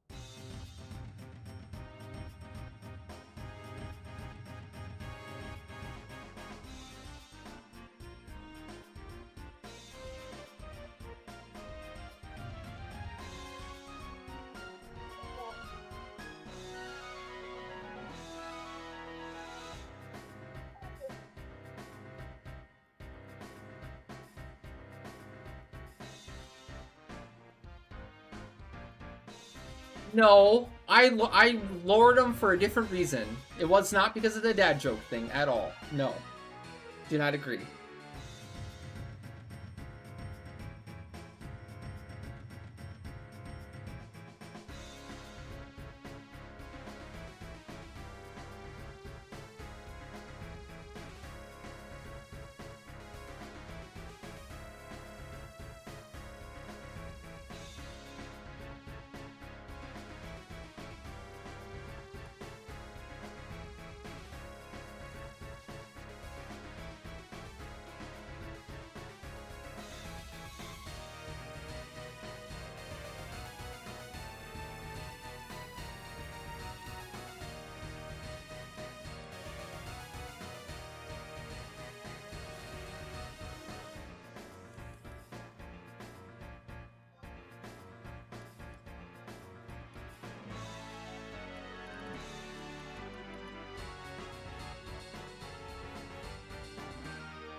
Yeah. When that party's full, and when we're close, whenever, yeah, pass leader to Kizia's character, just for the end, just in case. Some people might AFK or might not be there, so we want to make sure we're prepped. Who has the third party right now? Anyone? I see a bunch of people with their flag up. You guys need to make a party.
Hello. Sorry, I'm back. Had to step away for a moment. I'm good now. We're about to go in. Our first ever Leafkin Dynamis, really. And by Leafkin Dynamis, I mean from now on, for all the Dynamis Divergence we do, anyone in Leafkin, or on Ragnarok for that matter, can join in on getting some RP. RP and armor unlock. No channel points required. We're just doing it as a Leafkin event for the community.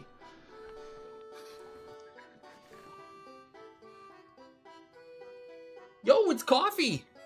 How's it going, Coffee? What's up?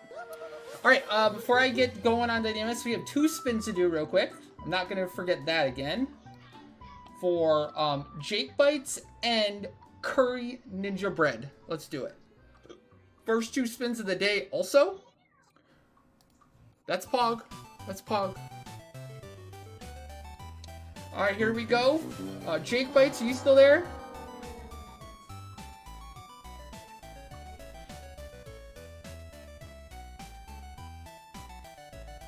Good luck, good luck. Thank you again so much. And we got a Storty run. Okay, solid. Great, great, great. And then for Curry Ninja Bread, we got a Large PP. Peach Power. The Battlefield Peach Power.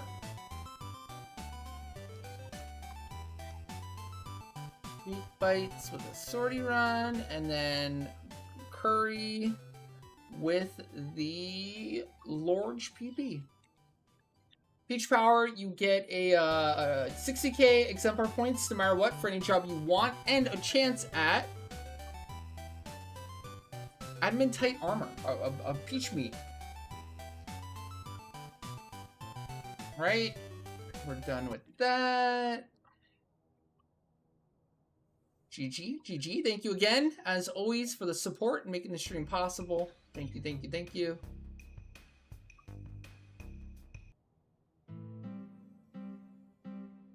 Too late, Fed. Should look faster. Too slow. Alright, is this everyone?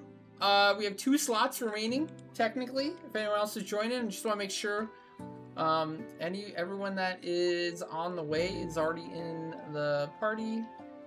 Everyone got invited that wants to be invited.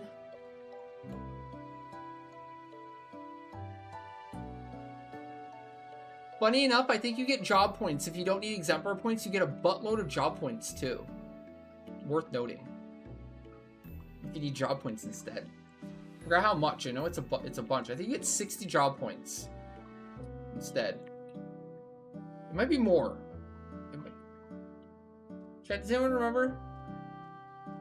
Hey, Twinkie Noodle. What's up? We're doing Leafkin Dynamis Divergence. The RP and the armor unlock is now no channel points required. You can just join. So if you can get here super quick, you're free to join. We have 2 slots remaining.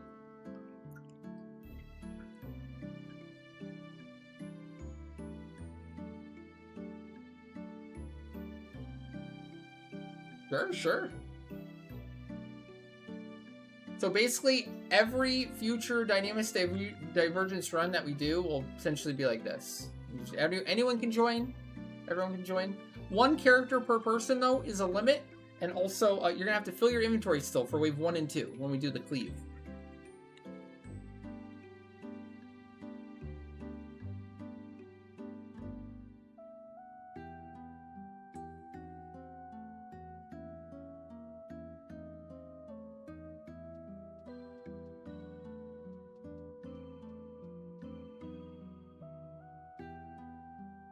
So, if you guys haven't already, please make sure to fill that inventory.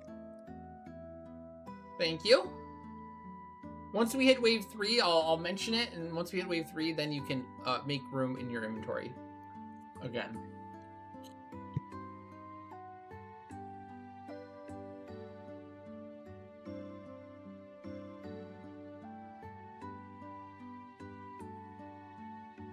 This is Ragnarok server.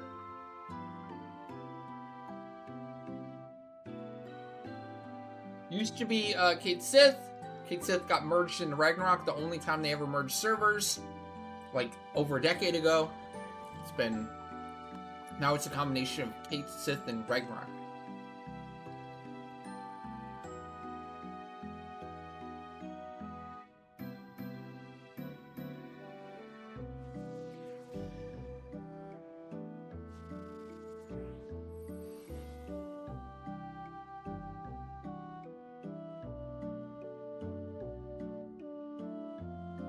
I know, Coffee. I'm afraid. Like, I don't want my server to be suspended. Like, I don't want like the inability for like new players to start out on your server, right? And it just being locked in essentially.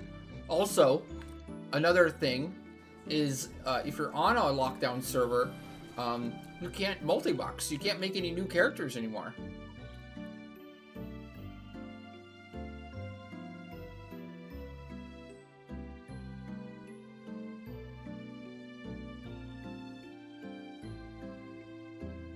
If you have a friend you want to play with, you'd have to go to a different server with them rather than them coming to your home server or wherever you're at, you know?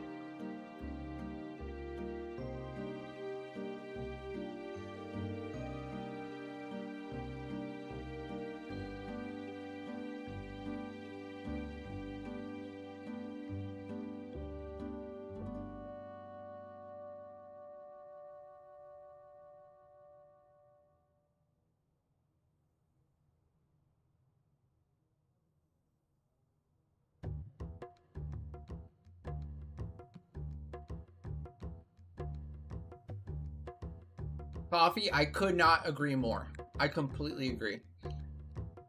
Like, going to a high population server, they should just have like a big warning of like, it's too high population, and if you start your character here, if you play here, you're at the risk of like a decreased experience, like longer load times and like longer queue times, and like that's just the price you pay for being on like a higher population server, right? But still keep the option there.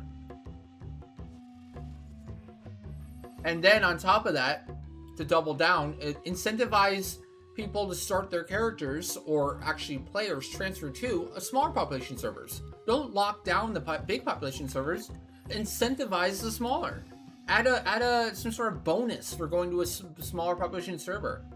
Maybe a decreased sub price. Maybe like extra like exemplar points or job points or capacity points or something, you know?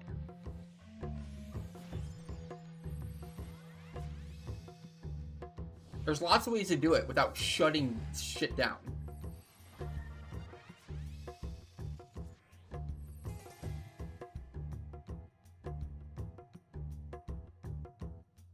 So Jiro, who's that in chat? Is that Julio?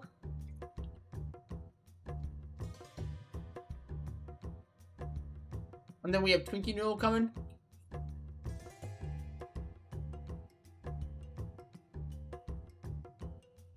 And I'll fill out our alliance.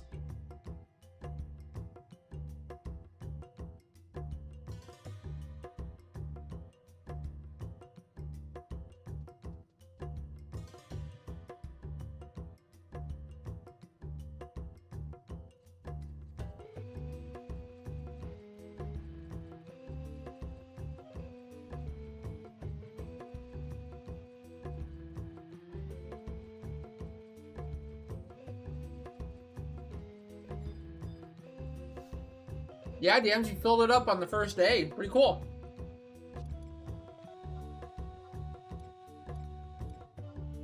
Makes me think we might have to do the queue system, like Vagary. Potentially. We'll see, we'll see. Maybe this is just because it's the first time. We'll see. Like, next time if it fills up like this, maybe we do have to do queue. Keep it fair.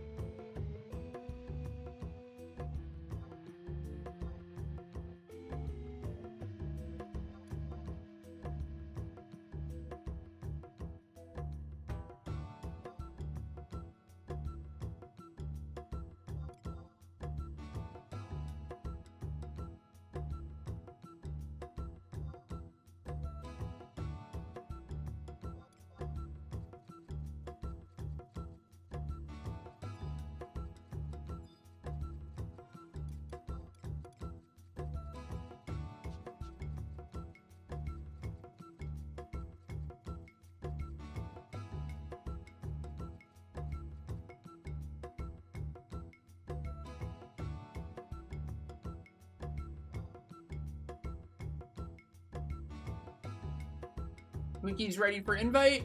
There we go.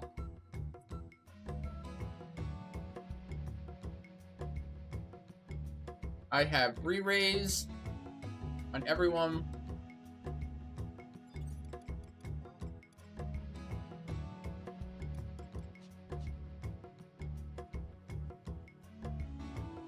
We do.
Technically, yeah, I've heard a lot of people play 11 on Steam Deck. It's definitely possible. All right, I'm ready. I'm gonna go. I'm ready. We're going. Gonna tabula. Here we go. Jobs look good. Oh, you know what? I do have to do something. I didn't swap my blue spells. I'll do that real quick. And then I'm ready. And then I'm ready. Like a minute. For real, for real.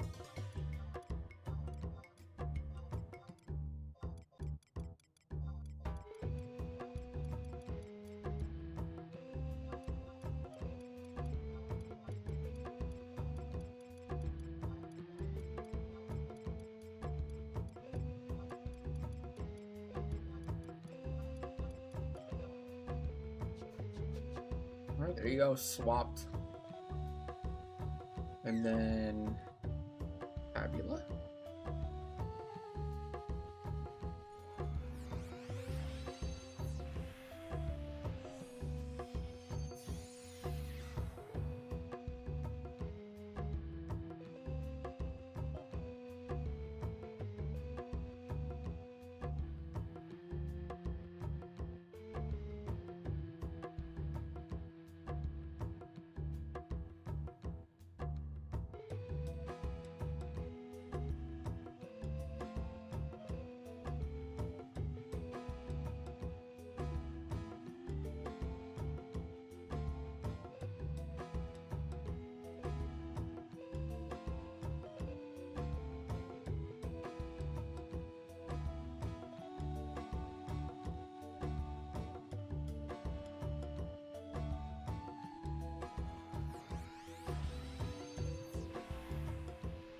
I'm not mad at them for that, for the record. They promised the blue sets, the vanilla blue set changing stuff. They promised that over a year ago, but their reason for not doing it is actually pretty legit. Apparently there was something super wrong with Play Online. It was causing people to crash and not be able to play the game at all. And they had to put like the team or whoever was working on that, like that had to have top priority. And they did fix that first before they were able to continue or start work on the blue set thing. So while I'm disappointed that I don't have my blue sets and it's still obnoxious and annoying to swap that, at least more people get to play the game now because they fixed that Play Online issue that they were having. So there's that. Probably for the greater good. Sure. Sure.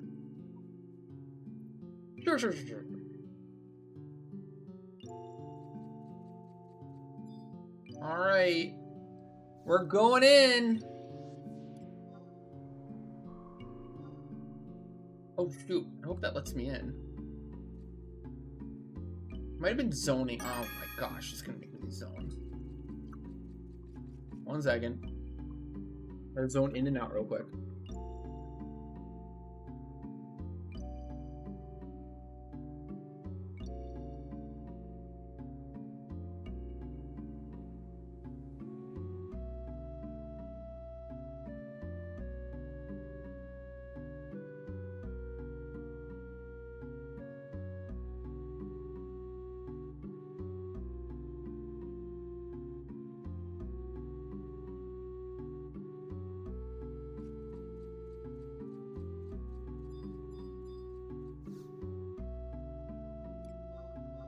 Going in for real, for real.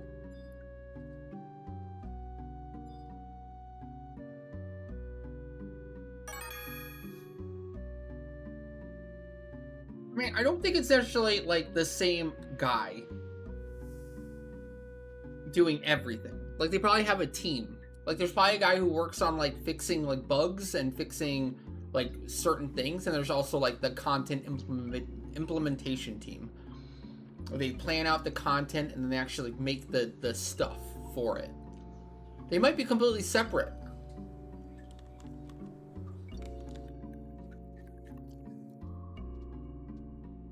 You guys can go straight east. Straight east for me, here. That's a safe spot to AFK, or be safe.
Leap Rock would be cool.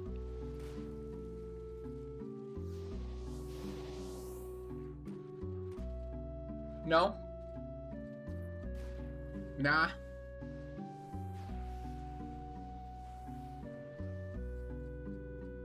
Hey, Fate. Thank you, thank you. Good, great to be back. Definitely miss you guys. Also, dang, Fate! Long time no see. From Kate Sith, the Hume Samurai. From my OG Dynamic Sling Shell. My first ever Dynamic Sling Shell.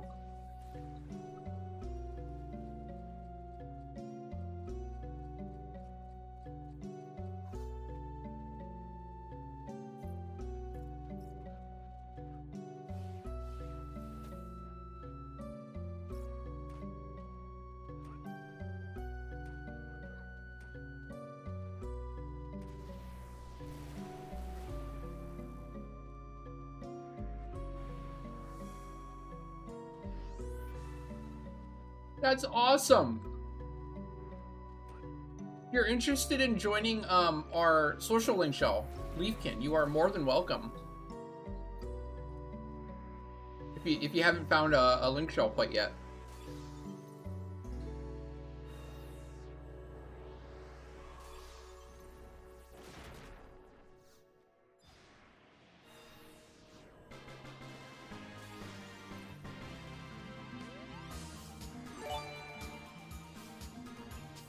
Damn, and Twinkie Noodle with the gifted tier 3 sub. Let's go, Twinkie Noodle. Thank you, thank you.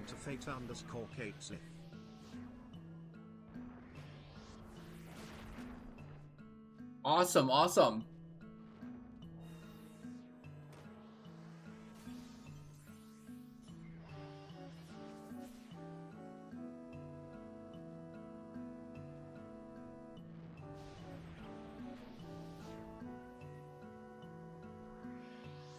Those ads are obnoxious, so fair.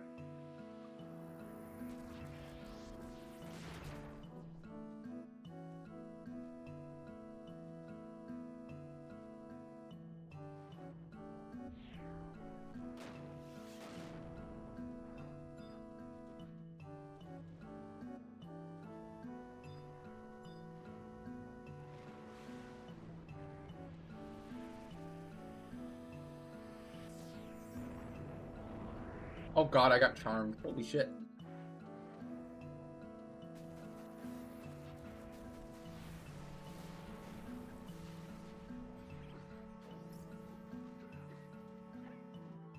It should be okay.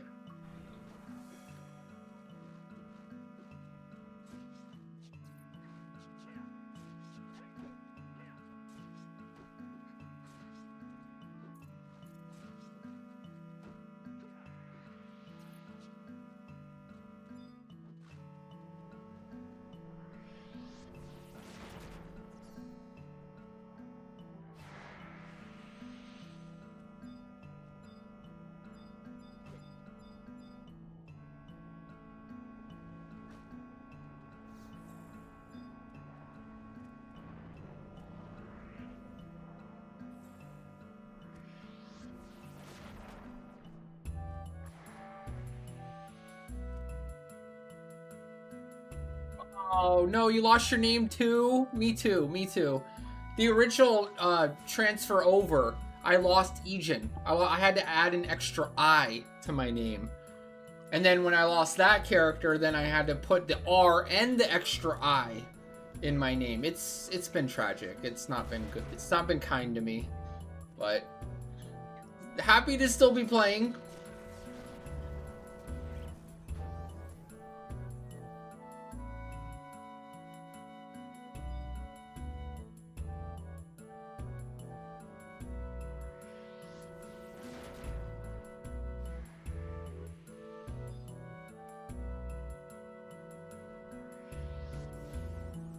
Man, you're probably returning after such a long time too. You have so much. I'm kind of jelly. You have so much to do, catch up on, figure out, grind. Such an exciting time. My only advice, if I could give you one piece of advice, just don't burn out. Like, just really like try to enjoy the journey. Don't be in a super big rush to do any given thing, because there's so much to do. There's so much that there is to do. You don't have to get hyper fixated on any given thing. Just know you have a lot waiting for you. Just finished the story? Awesome. Man, they added so much extra story too. Yeah, it's good to be lost. It's good to have a lot of content to do and catch up on. Some MMOs are begging for that.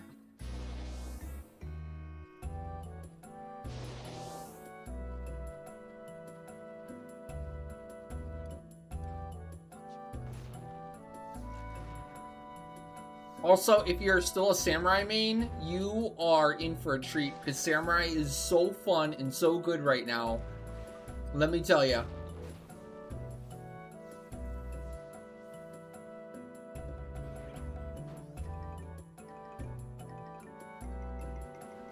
We've still not gotten a Fleet Rock. That's crazy.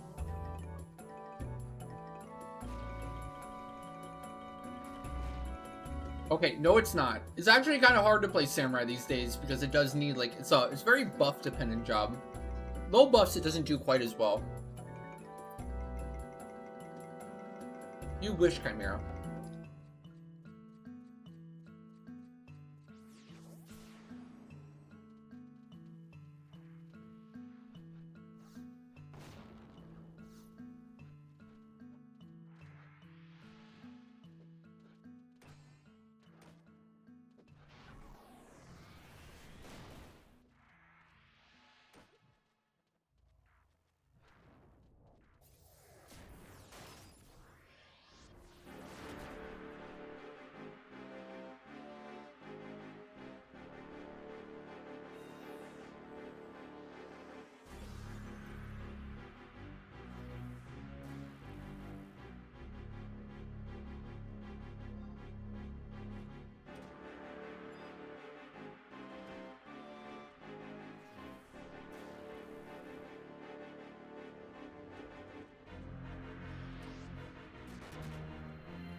Oh, whoops.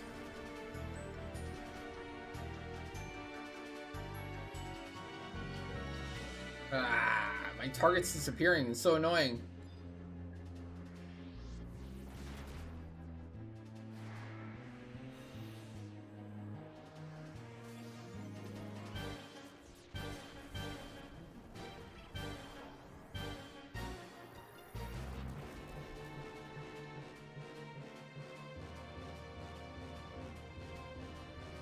Well, honestly, I think that's what makes 11 so fun and special, is the fact that everything is very situational. There's not any one given way to do things, and things are, like, very different still, you know? Jobs aren't, like, as cookie cutter, or cookie cutter at all. I mean, in some cases, like, DD jobs are drastically different from each other. Like, Blue. Blue Mage in 11 is insane. If you like Blue in the Final Fantasy franchise, oh my god, I really think 11 has, and I've always heard from most people that play Blue in 11 that it's their favorite version of Blue in the entire franchise. The best Blue, bar none.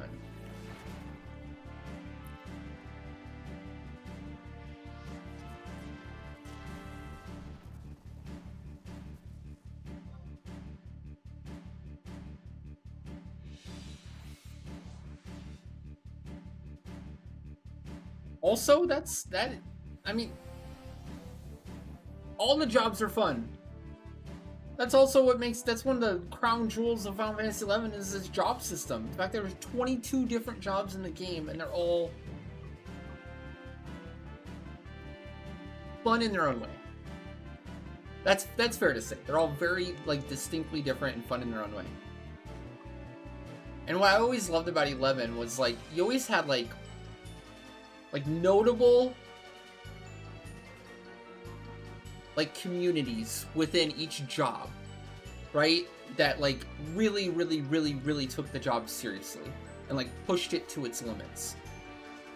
You know?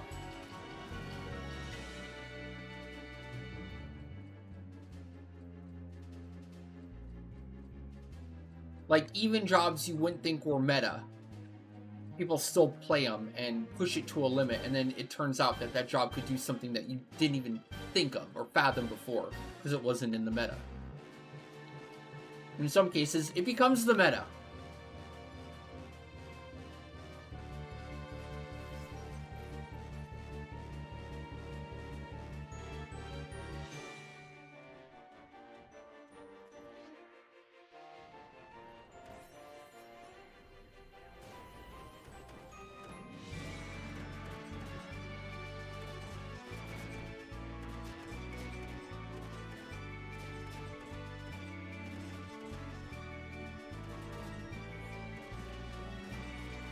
Hey Naya, how's it going?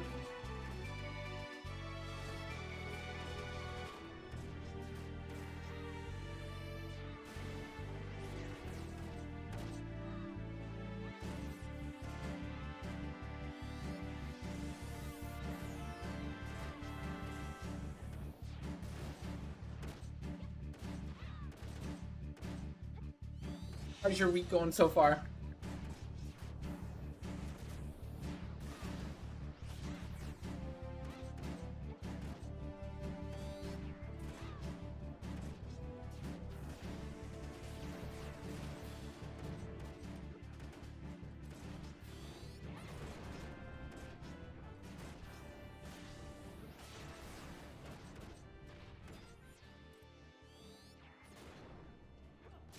Get TP on this.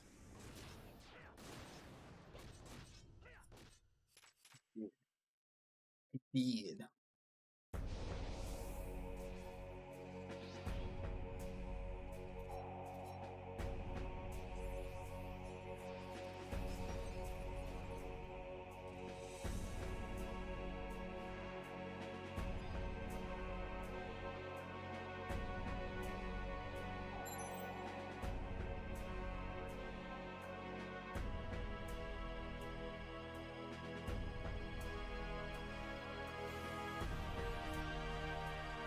Rebuffing.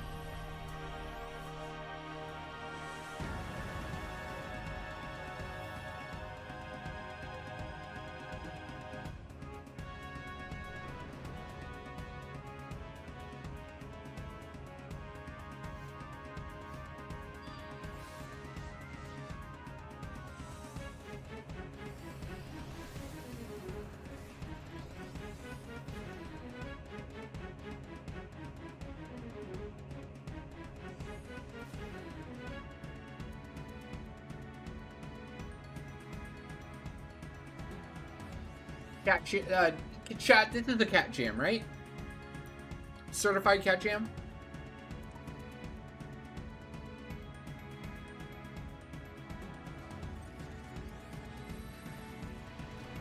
So I got a question.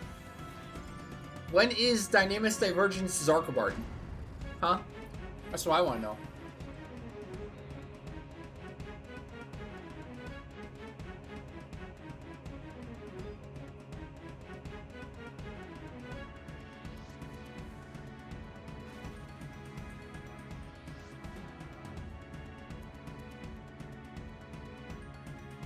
That's what we need.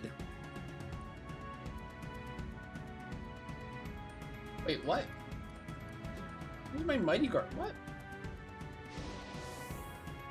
Weird.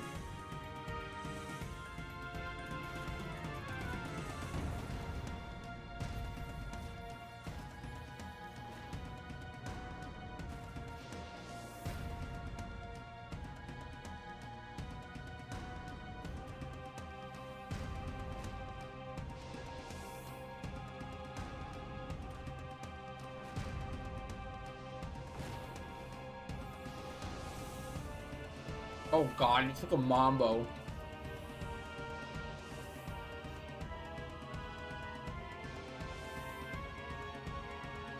That's so annoying. I'm biased, so I'm gonna say 11. You gotta go in order, right? Start with 11. 14 after 11.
Ah, wrong one. Fudge me.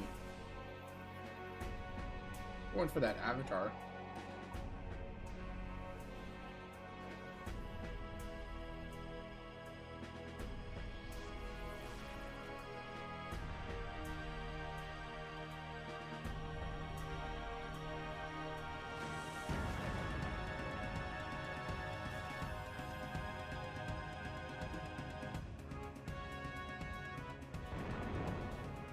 Uh-oh.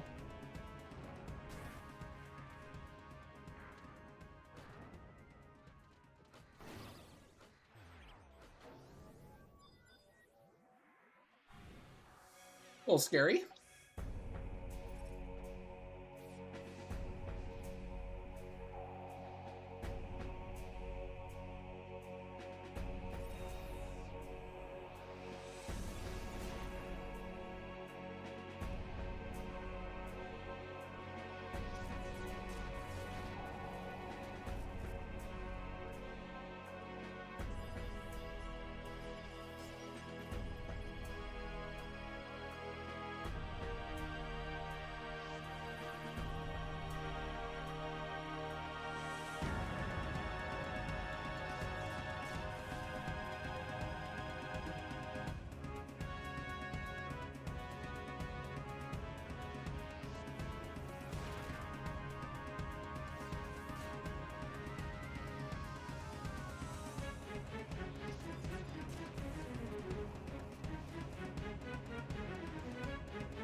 It's very much an old school RPG.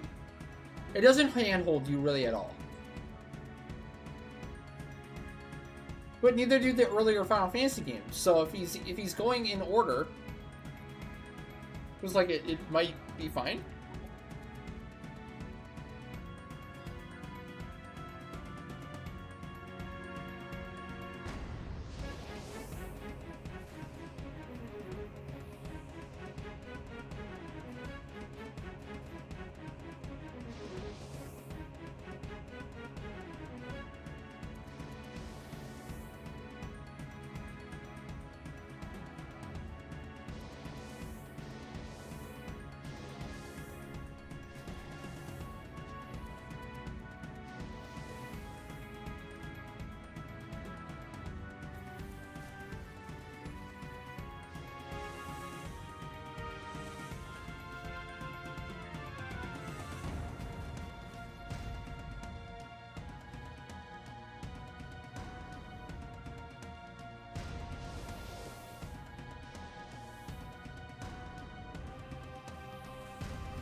We talk about Intermediate 2. I don't think there's anything as hog as Intermediate 2. That's like the best, most rewarding thing for like a newer player getting into endgame. There's definitely more ROEs, but I just don't know if they're as good. Probably not as good as what you want.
You need relic +3.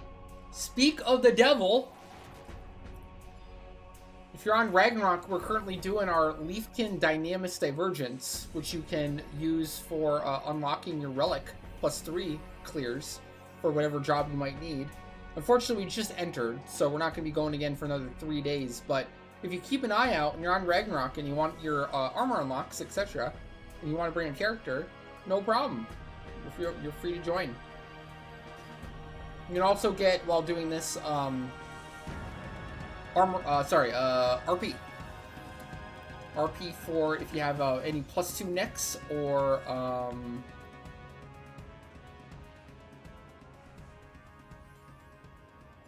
+3 necks or SU5 weapons you might want to upgrade. Ooh, that's a good one too. That's really good. Deeds. Deeds, I feel like, are great, but you have to be consistent and you have to keep up with always doing your monthlies for deeds. And then when you get to it and when you can actually unlock those deed tokens and the artifact tokens too, it's super helpful if you're trying to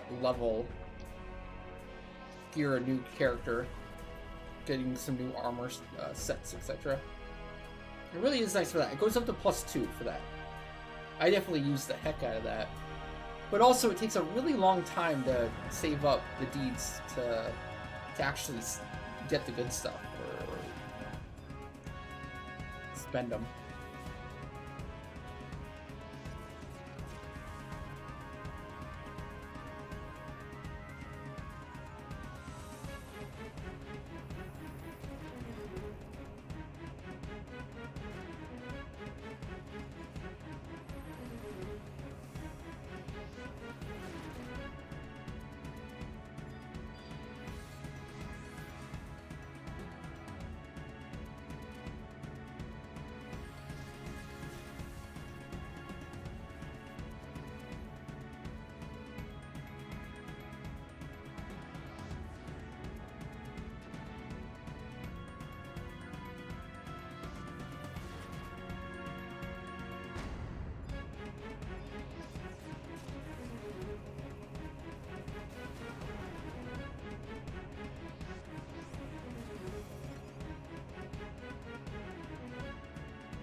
Okay, I have to swap my spells to DD stuff.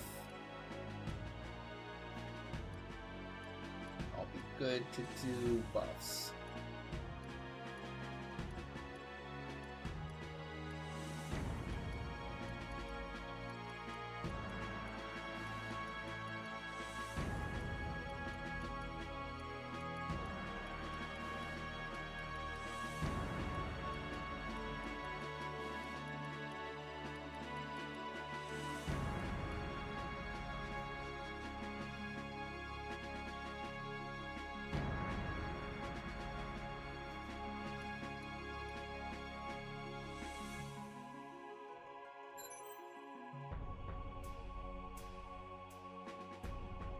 Okay.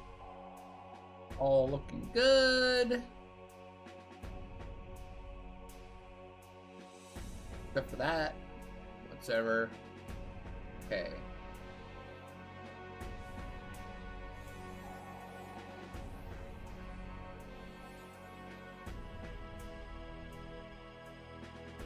Really long time is an understatement. 2 years. It takes 2 years to get the relic deeds for the +2. Oh, yeah.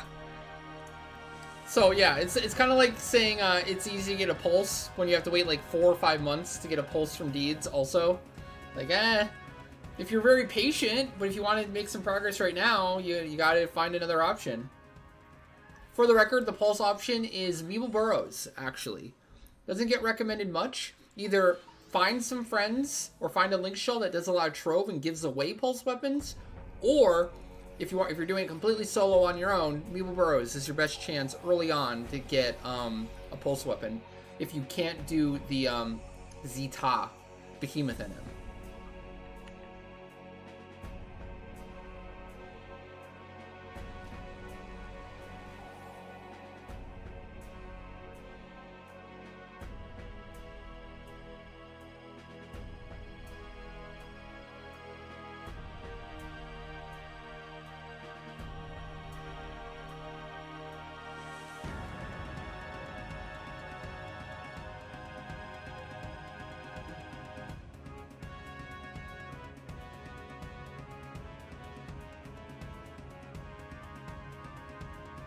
Nazul campaign, unless you really love Nazul and you want to get a bunch of Zenny pops and you want to get some extra tokens for building a mythic, is a crapshoot.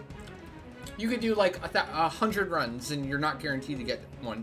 It's really rare to get a pulse from NNI. So unless you just want the other stuff,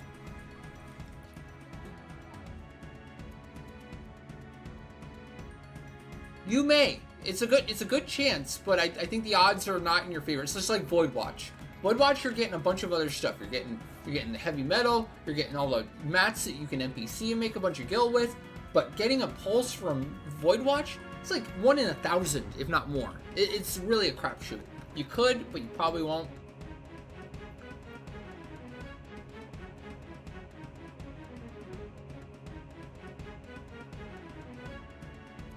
You guys are good to unfill your inventories now?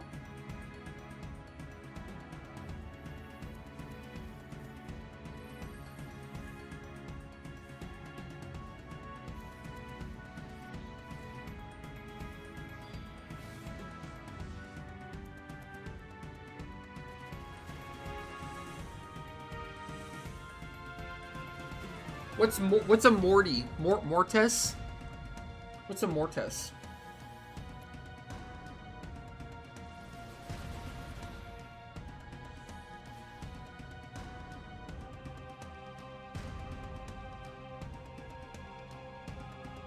Oh, Morta?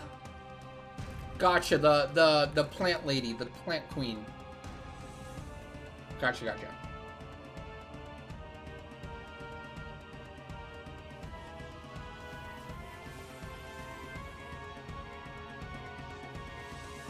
Yeah, that's like 1 in 1,000.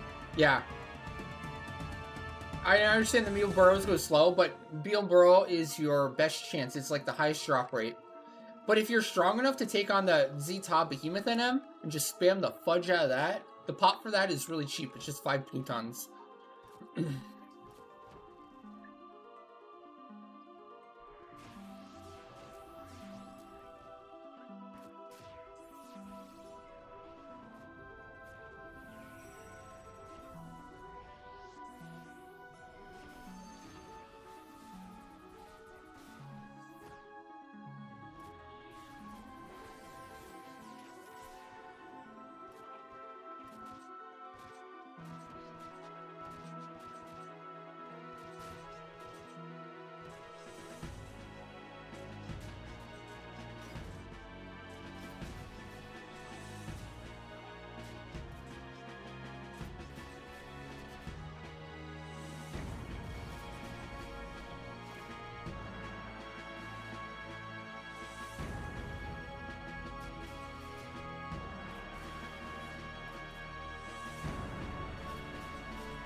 Oh my gosh, how many times did I hit my macro?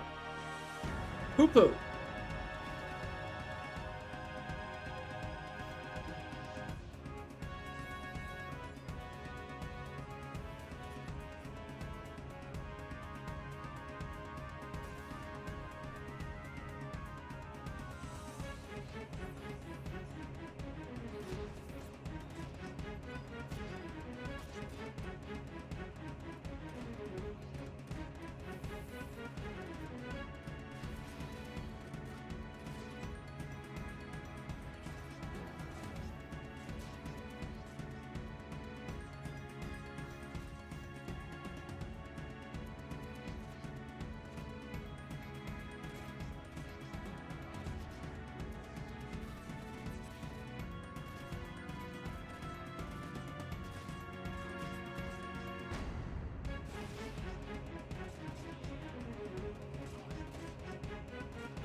For the record, Pathé Niame on blue is also amazing.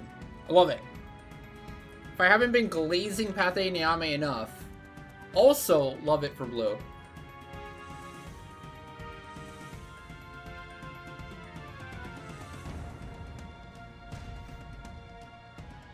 For all the blue tanky stuff I do.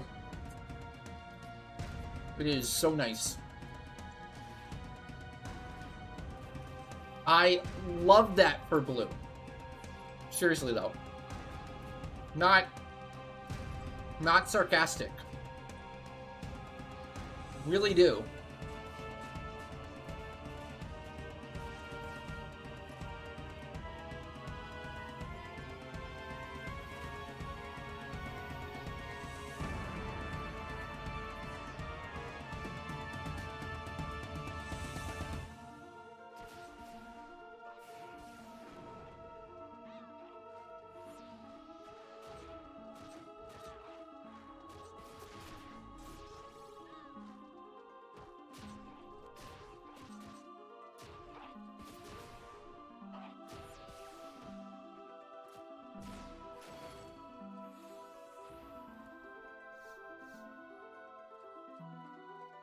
Saving halos for last.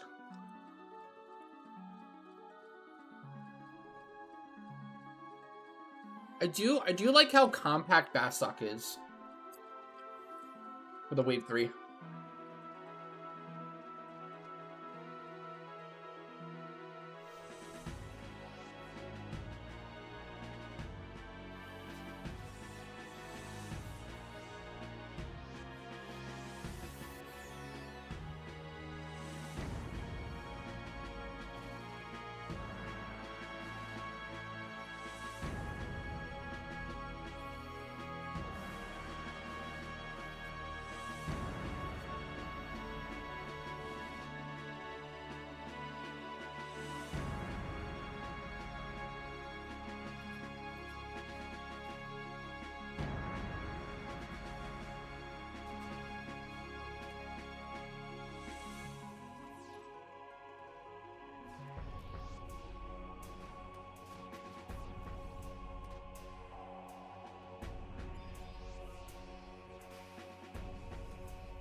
Good. Very good.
AM3 wears instantly. Like, I just put it up, didn't I? Has it really been 3 minutes? No way. What's going on?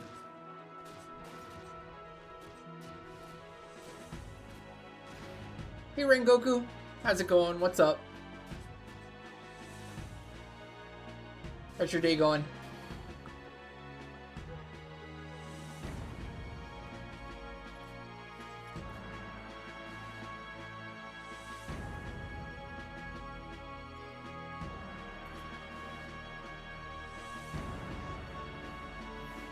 Yeah.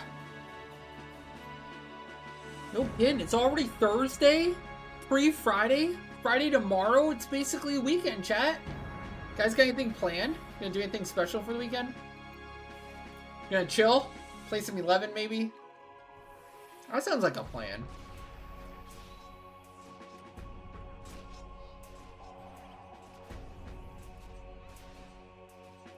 Oh my gosh, it actually use Benediction. Pizza Friday! Huh. They still do that? Is that still allowed?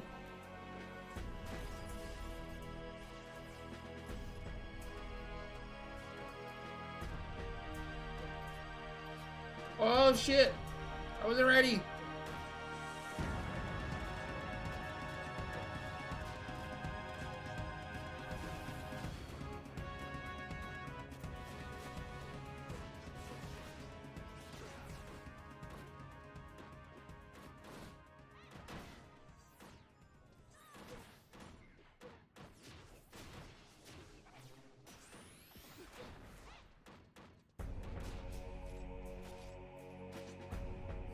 Gonna rebuff, and I gotta fix songs.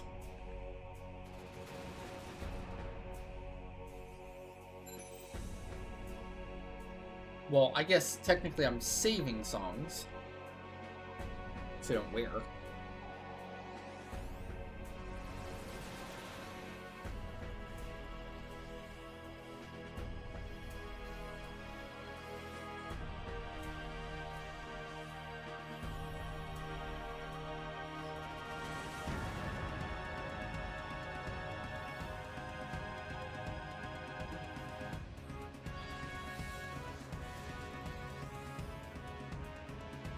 I'm gonna lose this stupid song. Ah, what was?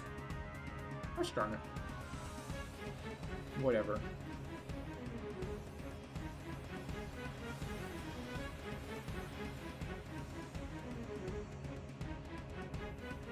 Tomorrow is a holiday, so it's basically Friday for you. Oh shit, nice.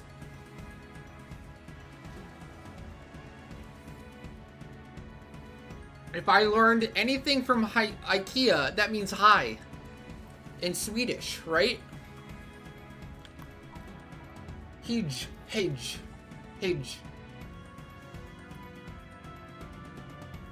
I see that on the signs all over in IKEA. I'm like, hey, that's my name in it.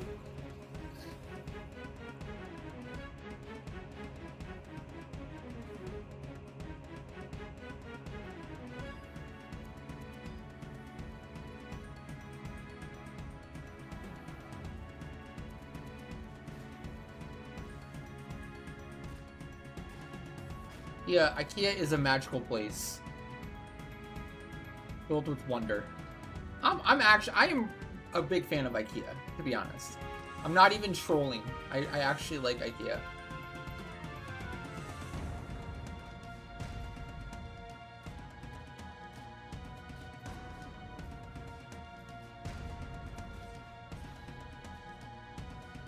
IKEA trip for me is a fun adventure.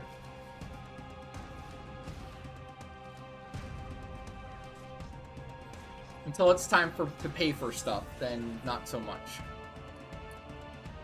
It's a fun field trip.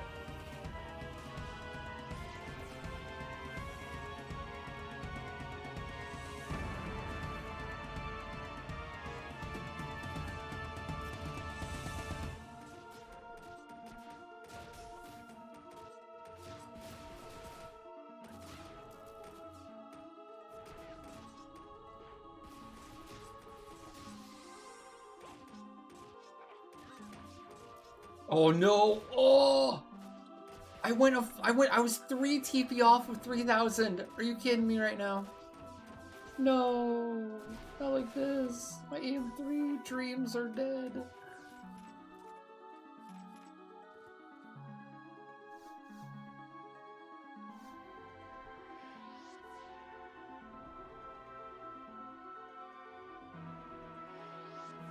Honestly, IKEA has some great deals for a lot of stuff. Sponges. IKEA has some of the best dishwashing sponges I've ever had. I can find anywhere. Love the IKEA sponges. So good. Actually need more soon. Ah, nice. Excuse to go to IKEA. Let's go. Got it. Easy. Sorry. Gotta go to IKEA. We need sponges. Gotta go. Gotta go. You used to like IKEA? What happened? Why is it a used to?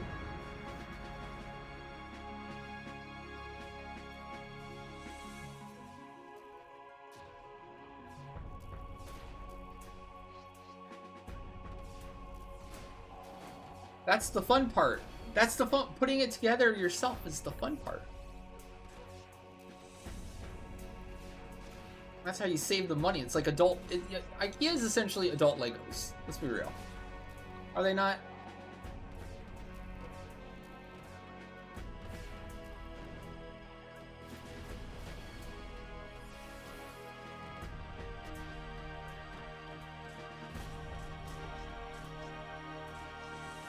Well, sure. It depends what you need.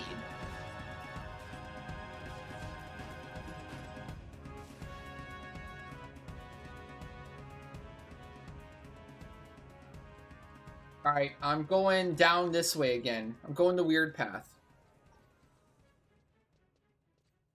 That's classified information, Rengoku. Okay.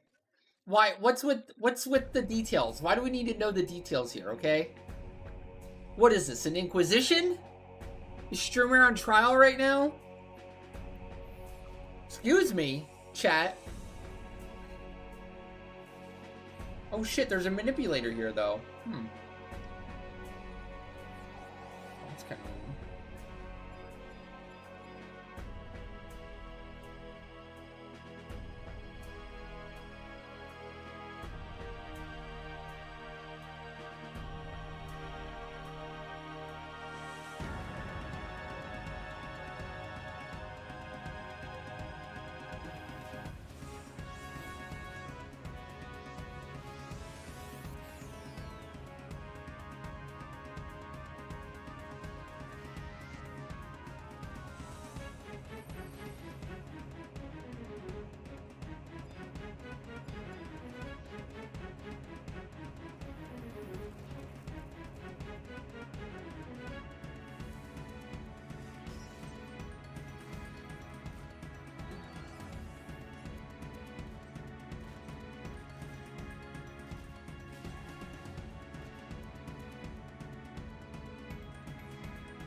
Hey Pixel, what's up?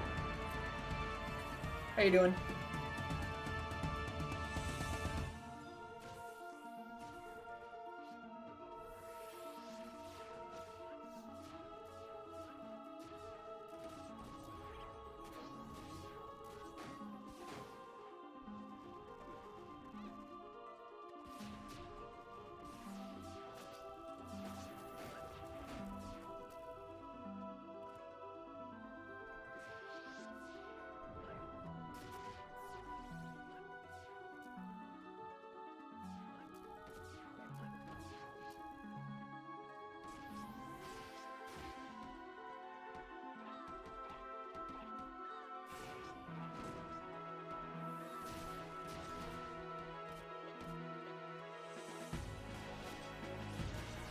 Why are you sorry?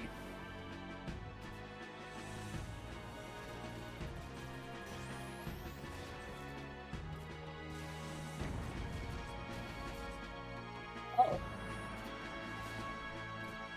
No problem, man. You're good. It's fine.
Gonna resing.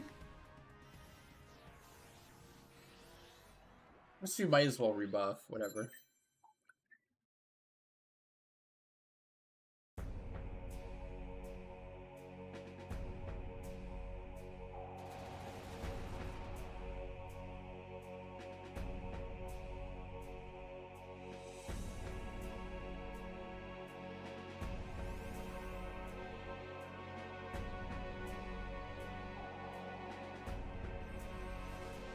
You've done 6 Temenoses in a row without a single matter? Are you rotating? Isn't that impossible? If you rotate properly, aren't you guaranteed to get like 1 out of 4?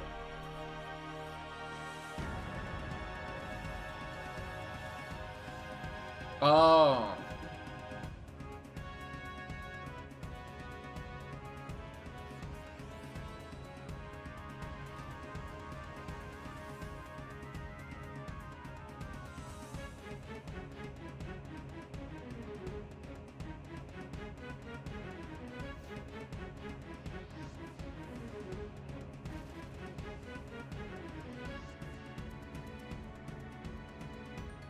Joiner incoming.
What's super weird? I'm doing Dynamic Divergence right now, but I've already done my sorting run for the day. That's so unprecedented. That never happens. This is so weird. I know! Have I ever done that before? I don't think so. Also, it's an early Dynamic Divergence run too, relatively speaking. After this, I'll have done Sortie and Dynamic Divergence for the day. That's wild.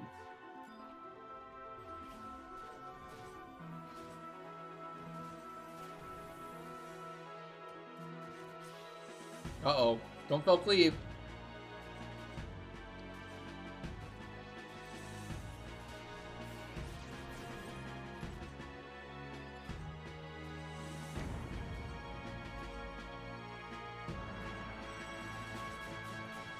Ooh. Oh my god, the white ninja's getting destroyed. I'm dead. I'm dead. I'm alive. Okay.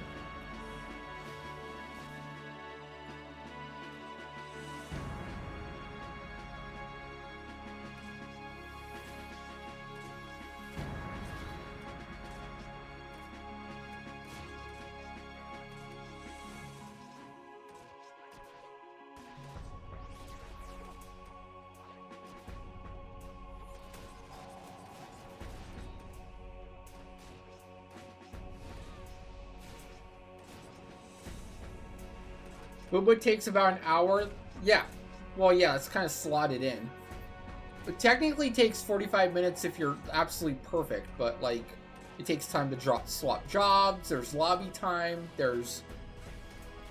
Yeah, a bunch of crap. So 45 minutes is a theoretical, like, minimum, but usually it's about an hour. That's fair. Nobody ever factors in the gather time and how long it takes to change jobs and gather. I'm gonna kill this Halo now. Because why not? Kinda need to. I don't want to go all the way back here.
Future Seb, thank you for the follow. Welcome, welcome. How's it going?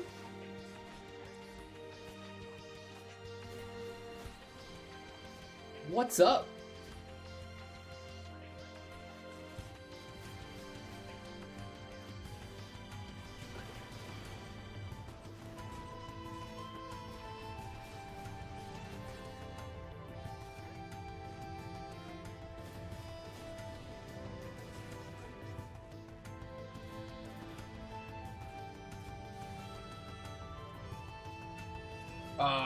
Actually, me. Would it take a shell? Who cares?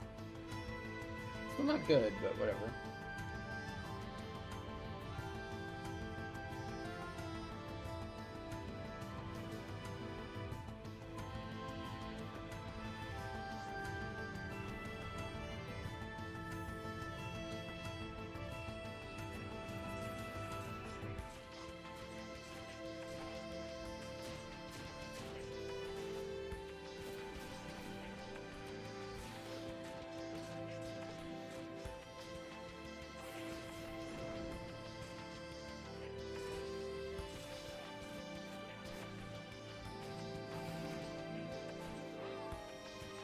would have took that time.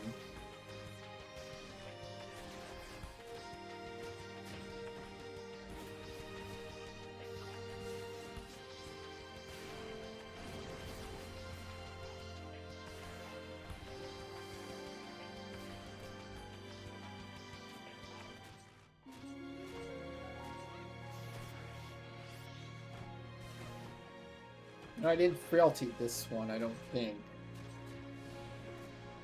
That's why it's going a little bit slower.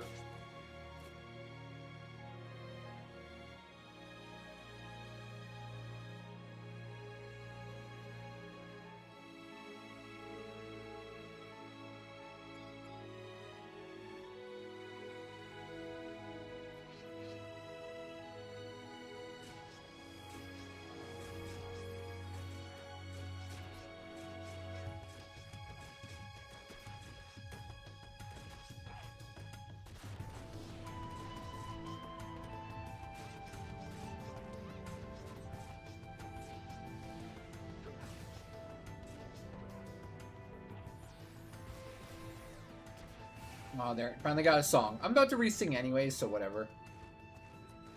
Trying to get these halos out of the way for now. While using up the rest of my buff time.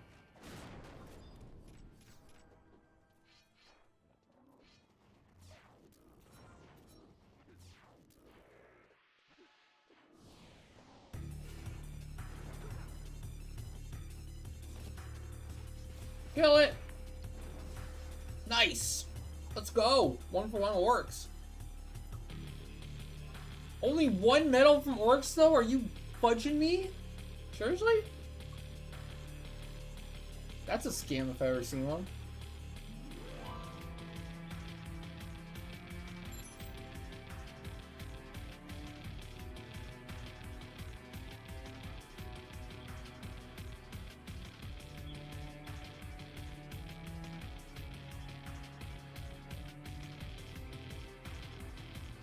I'm playing Blue Mage right now. This is Blue Mage. Gonna full rebuff.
Any Leafkins in chat?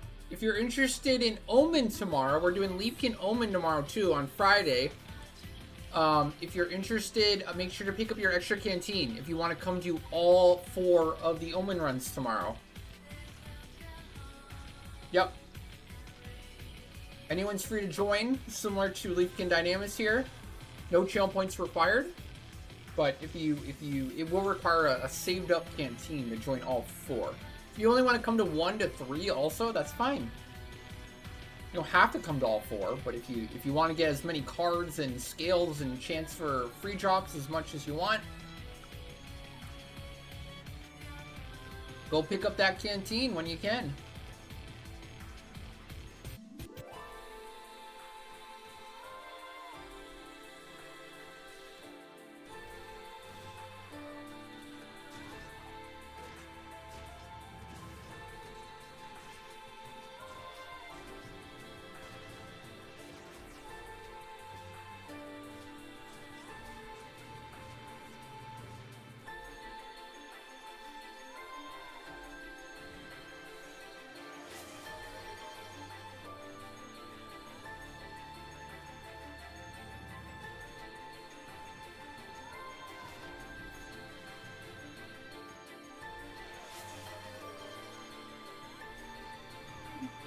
I shouldn't die.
Oh gosh.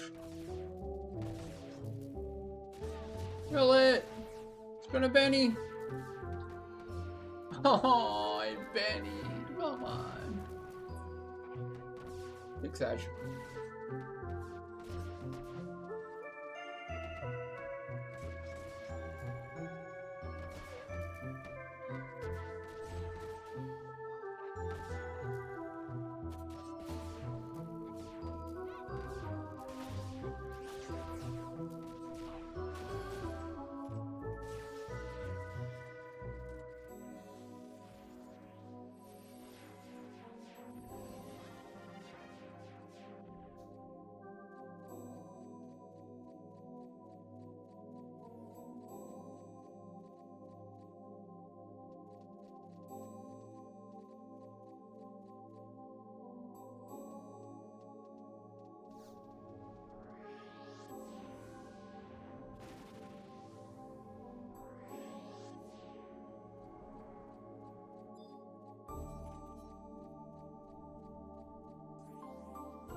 Blue's so good in here because a lot of these Volt NMs can be stunned. And Blue's stun lasts for a really long time, so essentially, like, I can pseudo tank them and stun lock them. So you're kind of like doing a lot of the damage in the period of stun before they can get like obnoxious. In a lot of ways, in a lot of times, you're actually preventing them from getting their SPs off. So for the NMs and the normal mobs, it ends up being like hugely beneficial.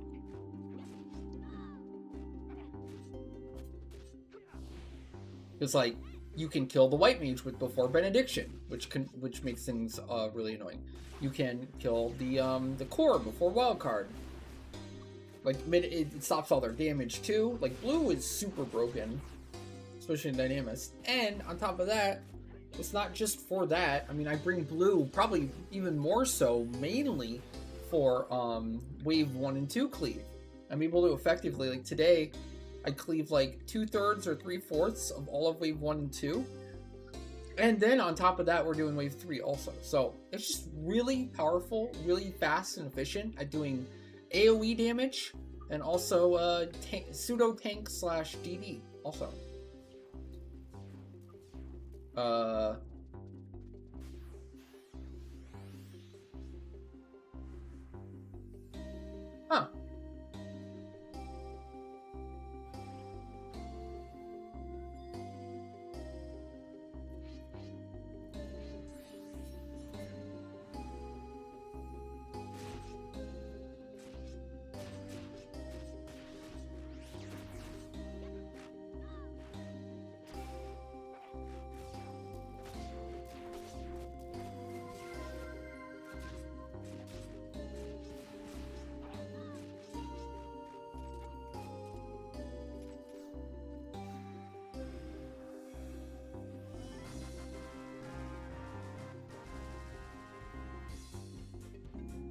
Stefan, thank you for the follow and the prime. Thank you so much. Welcome. Thank you for the support.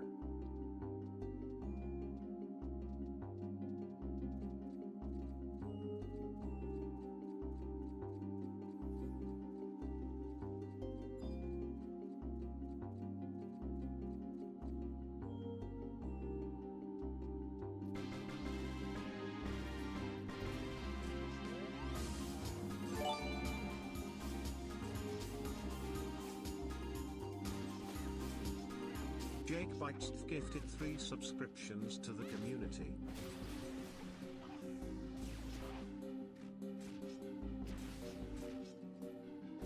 No problem. I like the conversation anyways, like as a Twitch streamer and, you know, chat and all that. Like, I don't mind questions at all ever. They can be dumb questions. I don't care. A question's a question, and you know, keeps me busy. Not that it was. You got a key item, and now you have a mask health. Yeah. That's the bar that fills up for your progress on doing the Mega Boss. As you do damage to the Mega Boss, that bar fills up. And if you... Like, you don't actually have to kill the Mega Boss to get the clear in order to get access to doing rank 15 stuff.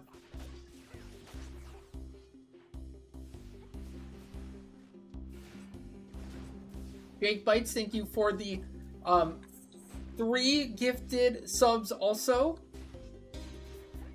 And another snipe.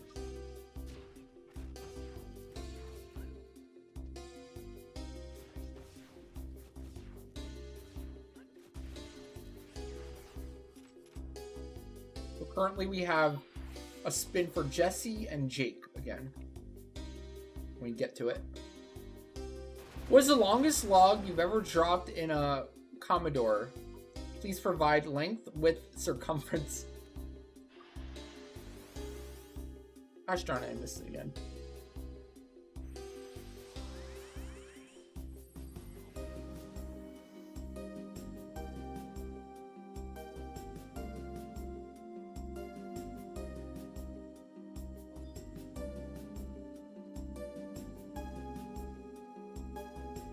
Re-rage check? Yep. Do we have any cores here? Can I borrow cores or steal cores? Please?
Yeah, cutting cards would be cool.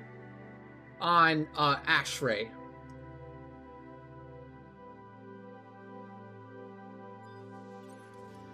Oh shoot.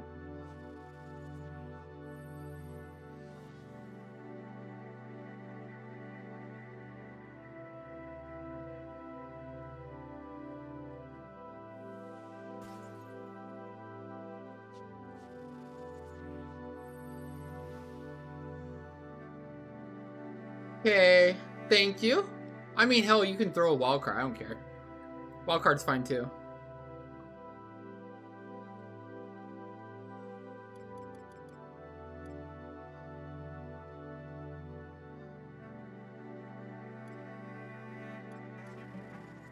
Thank you. I'll take another cutting card. I still have 7 minutes on Soul Voice, so one more should do it.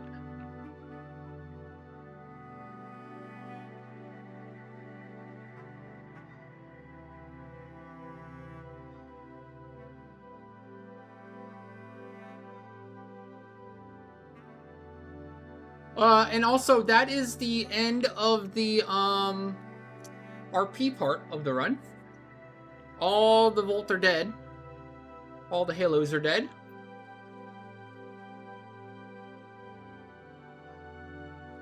So, unless you were here for the Wave 3 Mega Boss redeem. Yes, Wave 3 Mega is over. Wave 3 is over. So unless you want to redeem a Wave 3 clear, then you can skedaddle. No problem. Got everyone on the RP and all that. Armor unlock.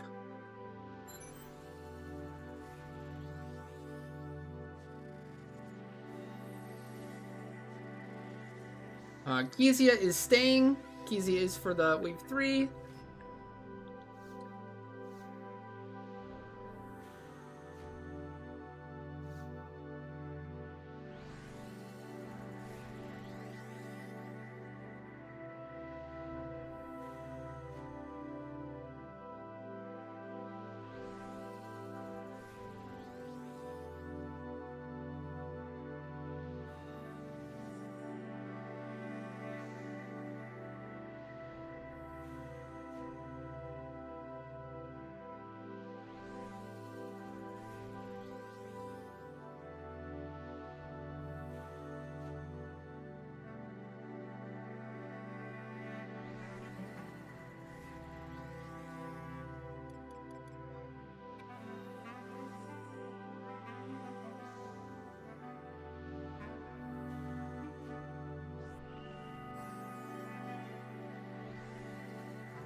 All right, re-raise check.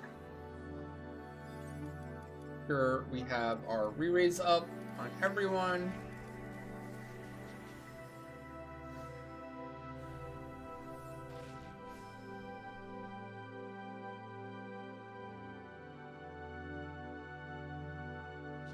Kezia, you might have to kick everyone else in your party. They might be AFK right now.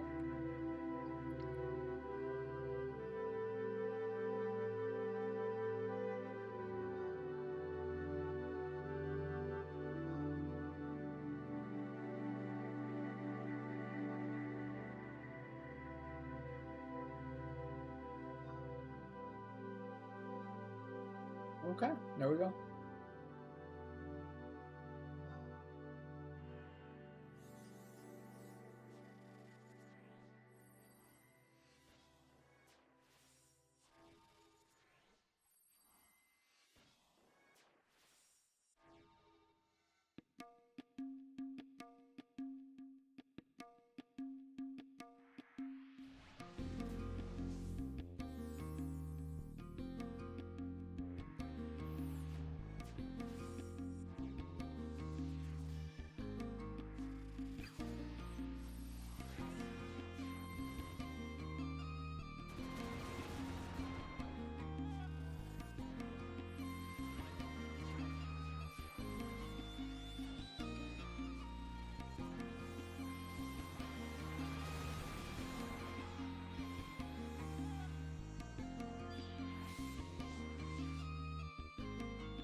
Alright, I think I'm good to go.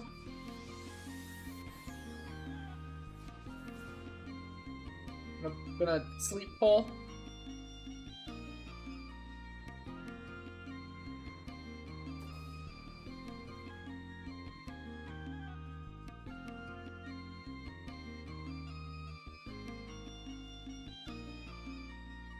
Good to debuff.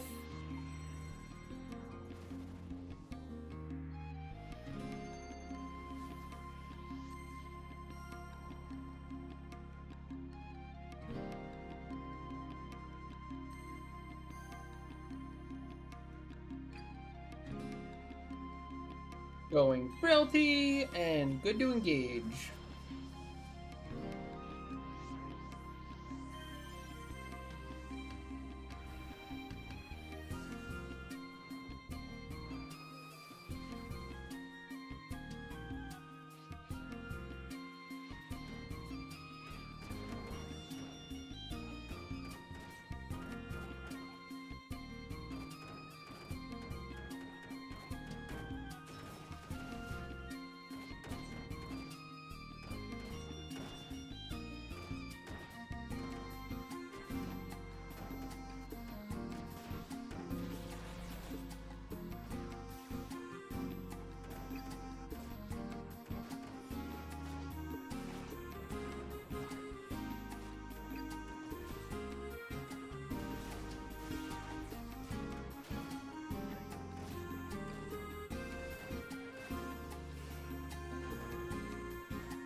It actually stunned my occultation. Wow, that's like instant cast too.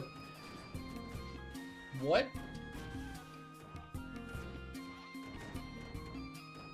A turn.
Alright, first set of ads.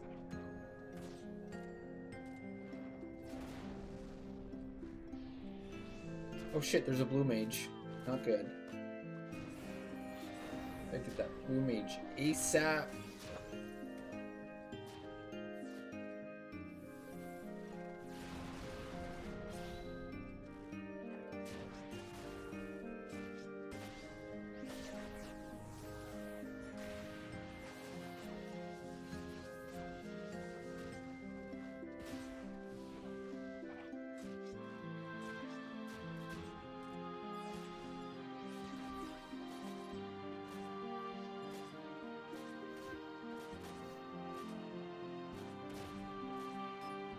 Oh my, what the fudge?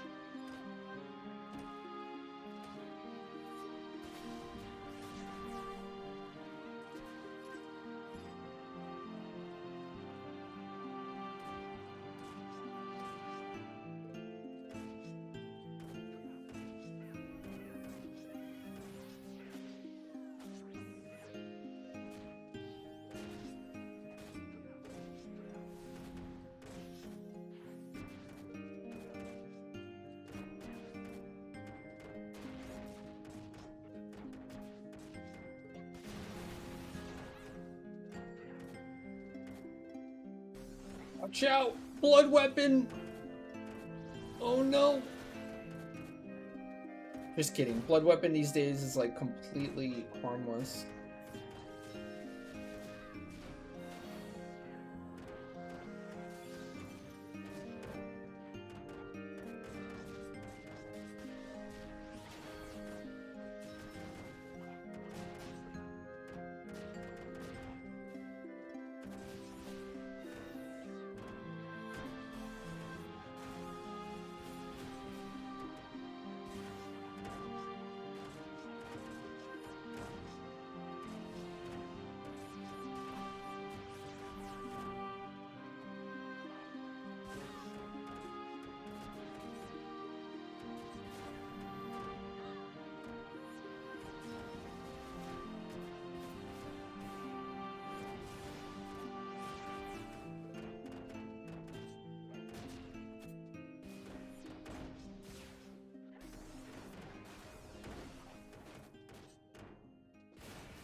That silence off?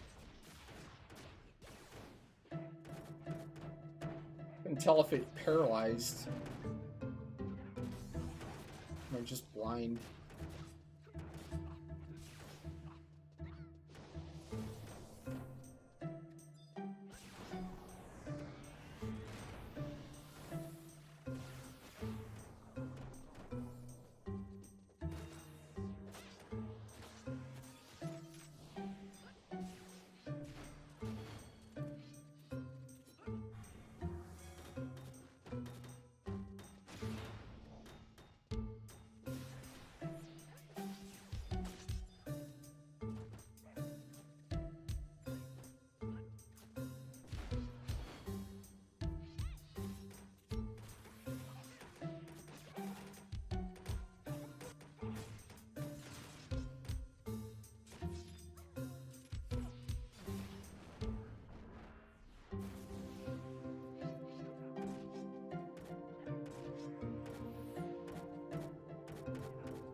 Want to make sure this goes smoothly. Don't want any mistakes. Trying to get the wave 3 clear here.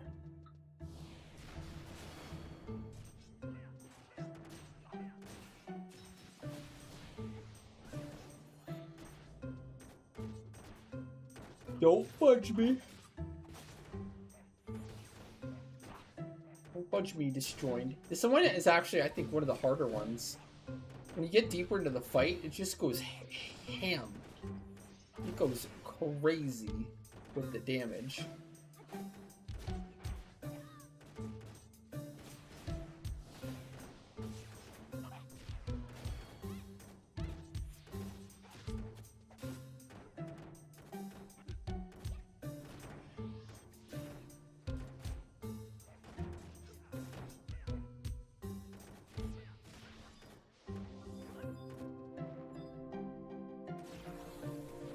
Uh-oh.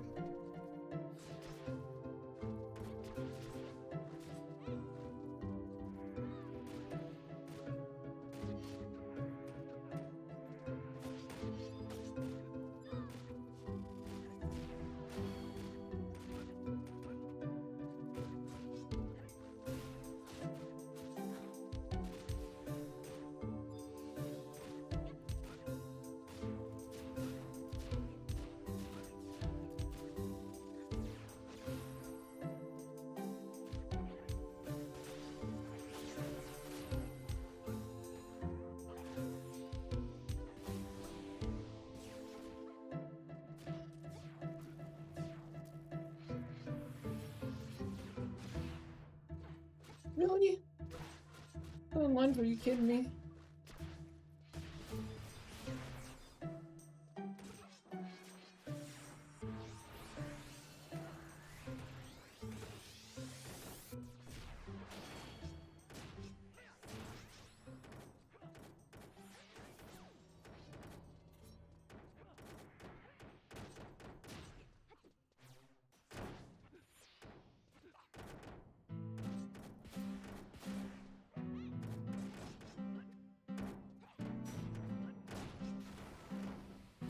Almost there.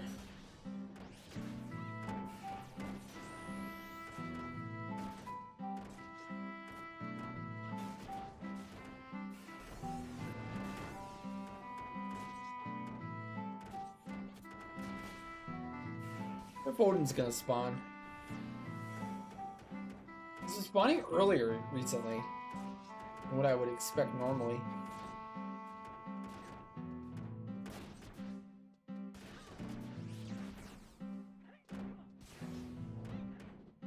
Silence off.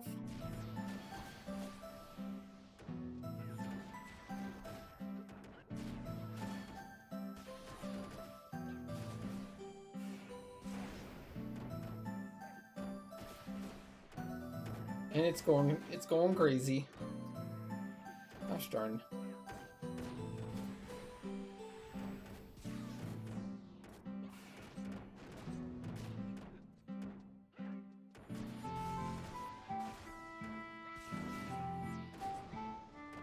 That damage is not joking around anymore. It has unlocked Rampage.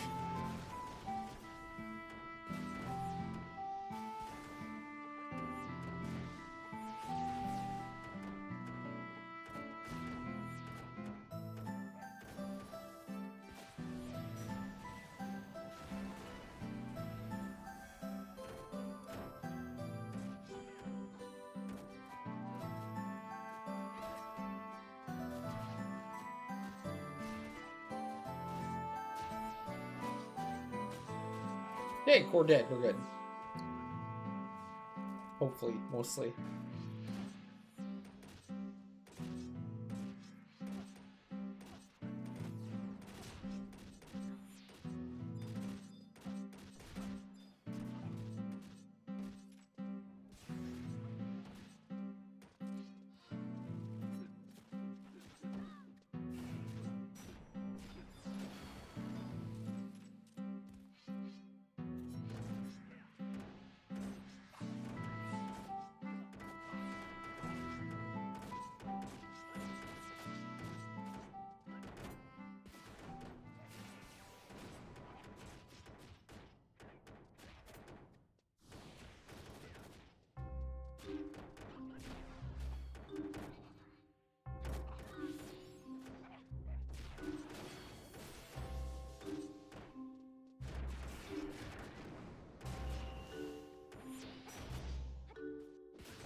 I think we're gonna do it.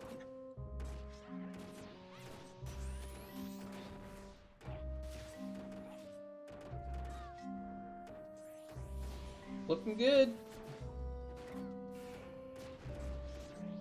Before Chainspell Odin. Chainspell Odin, anyone?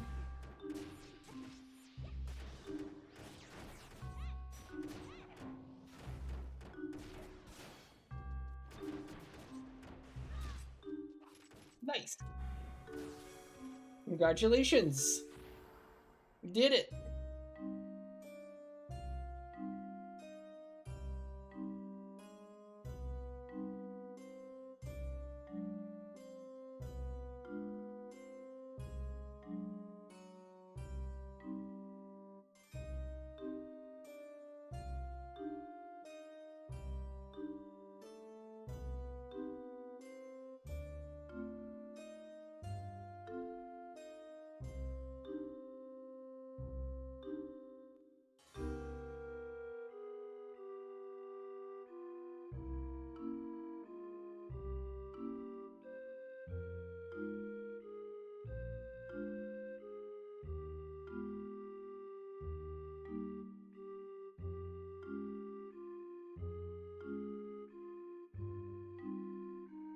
No problem, no problem.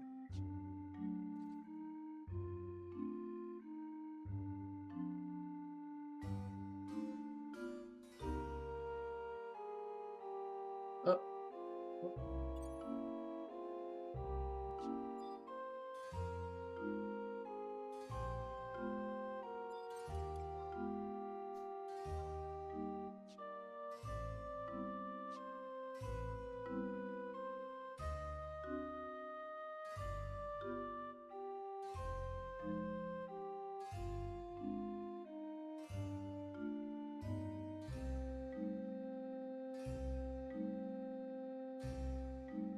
oh, sure, Kezia, no problem, no problem.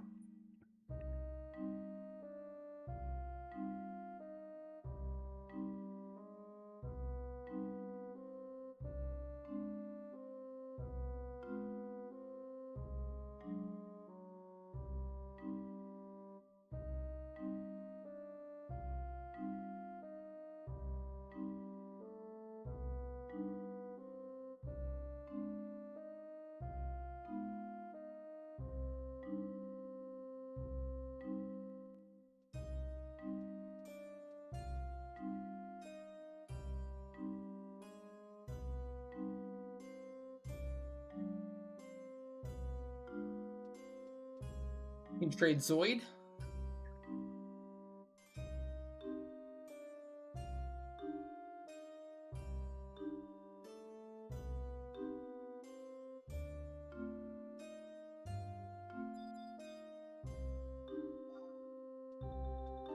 Grats, Kezia, grats.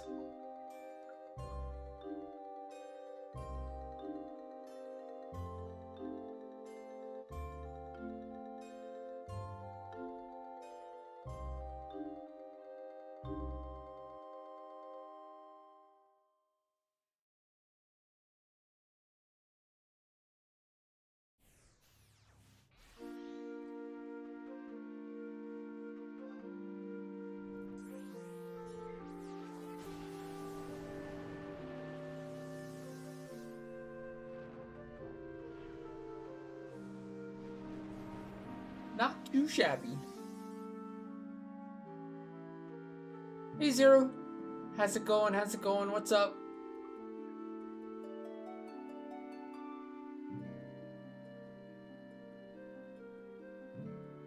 Looks like if anyone's interested, we have open Seg Farm.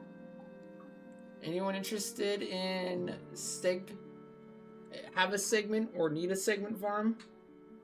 Shoal C, potentially full clear.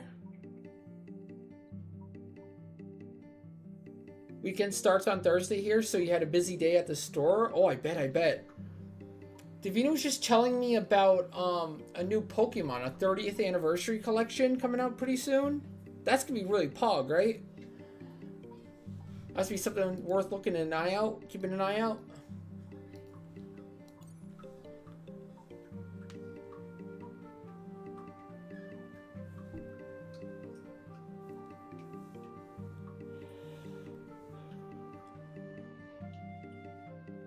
Oh, of course, emulator. So you missed out on Ionics last Sunday and you want to be slotted back in for this Sunday? Yeah, no problem.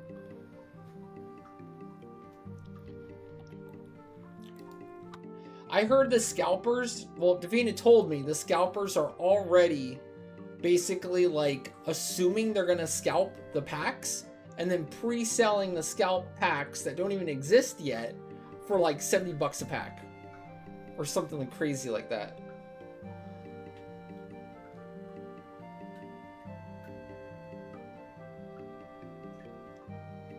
$150. Sorry, it was double. $150.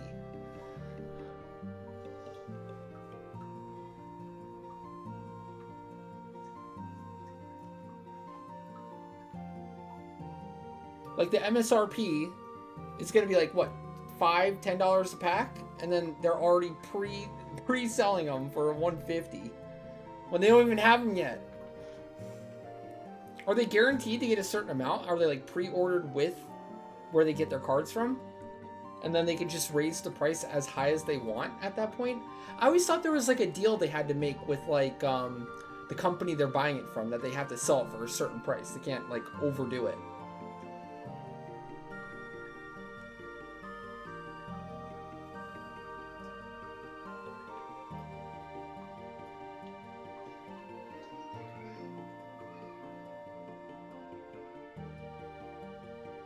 Not at all. Allocations are going to be slashed to hell. Oh, damn.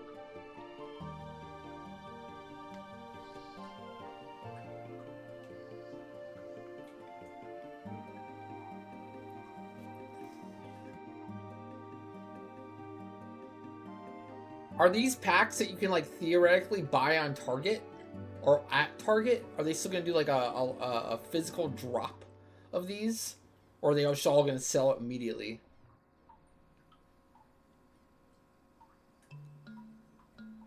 Even Chaos Rising, which wasn't even that hype of a set, only got 1/3. Yeah, dude, we just saw that, like, at the local Target again. Like, there were people camped out, like, an hour before or hours before they actually, like, dropped the set in the store.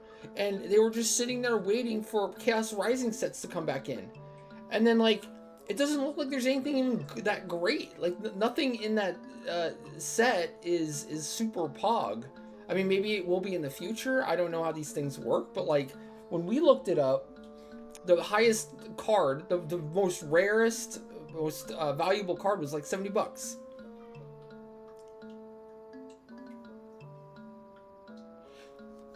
Like, I don't, like, that's the thing that needs to be explained to me. I just don't get it. Like, how and why are people lining up like that at a Target for hours to get a set that isn't even that hype? Are they just buying the packs and then reselling the packs on the internet for like a $5 profit? Are they actually opening them? Are they trying to get some rare cards? Are they trying to get a certain card? I don't get it.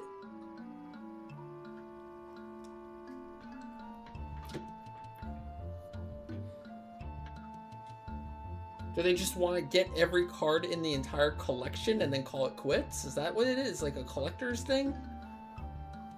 100%ing? Oh, gotcha. Okay. So they're just buying a shit ton of packs and boxes and boosters and whatever, and they're just going to sit on it. They're not even going to open them. They're just going to hold on to it. And then hopefully I guess their hopes is that it'll increase in value over time. Kind of like those OG sets did, right? With the original cards. If you have like a box of boosters for that, right? How much is that box cost right now?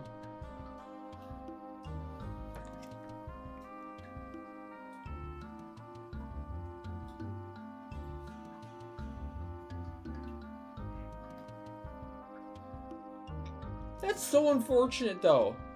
Like, you're telling me the vast majority of Pokemon packs that are bought now are just, like, never going to be opened, pretty much. They're just going to sit there for decades, unopened.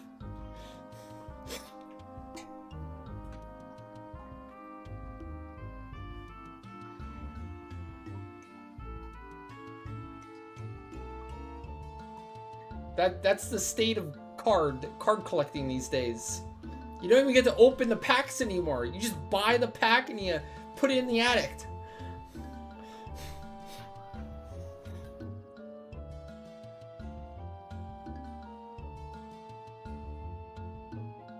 That is the card game. You don't even play the card game anymore. It doesn't even matter if the game's fun. Jeez.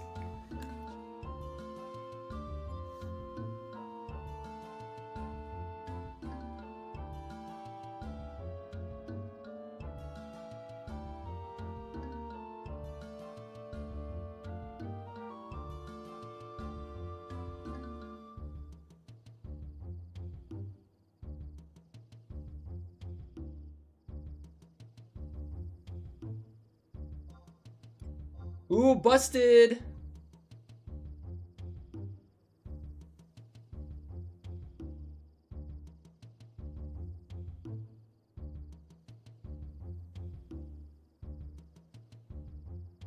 Wow, you met another super hyper fan then.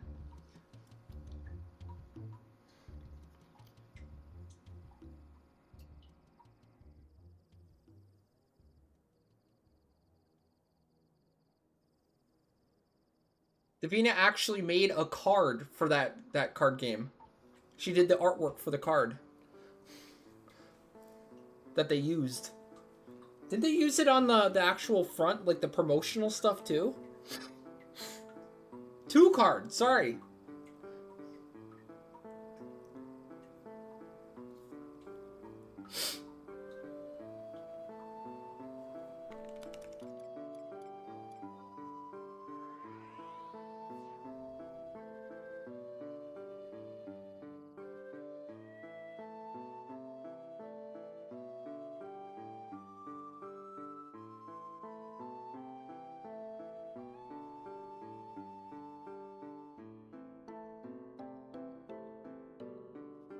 I think she has pretty much every single card in Four Souls too.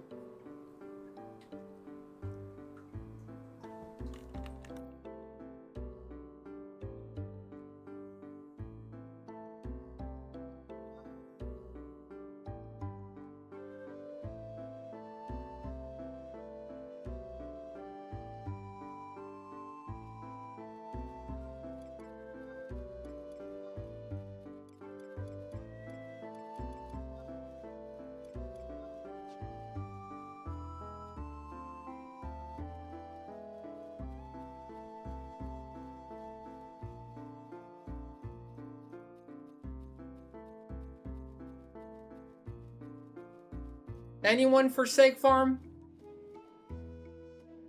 I need a brave soul who has a Seg Farm redeem to do a full clear Seg Farm right now and get 14,000 segments for that juicy RP later. Especially Boomba RP.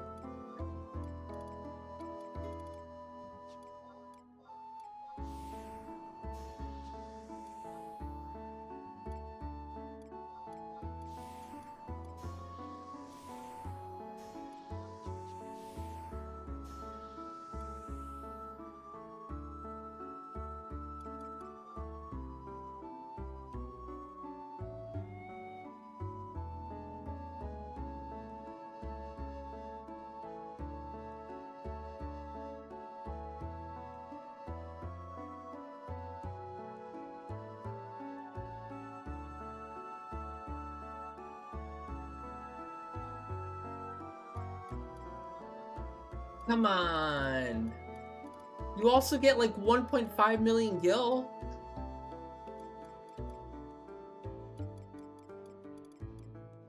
Come on, chat. You get a decent amount of exemplar points.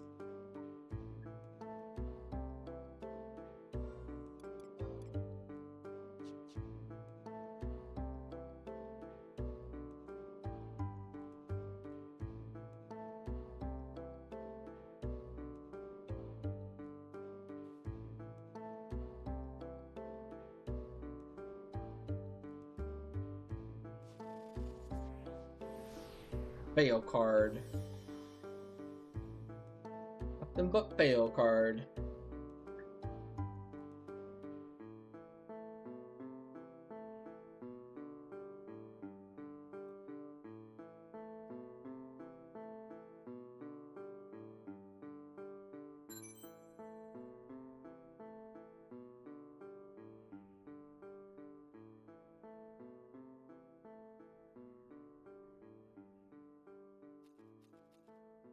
Ugh, I gotta reset. I use my soul voice in Dynamis.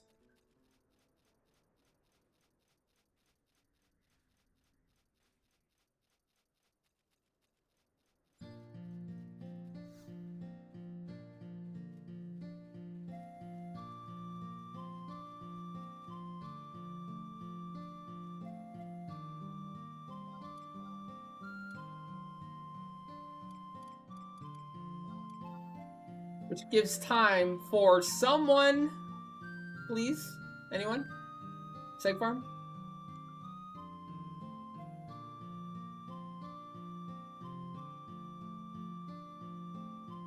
There's gotta be some brave soul out there that needs a Seg Farm. That needs some Segs.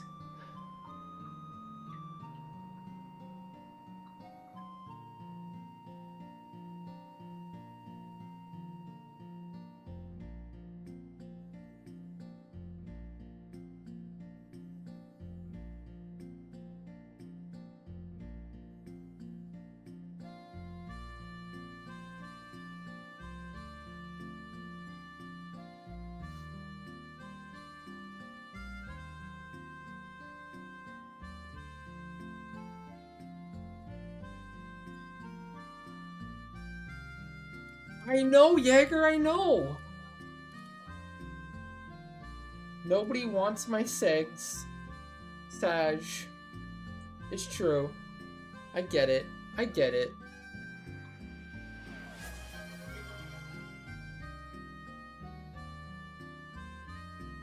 It's fine. I'll just segs alone.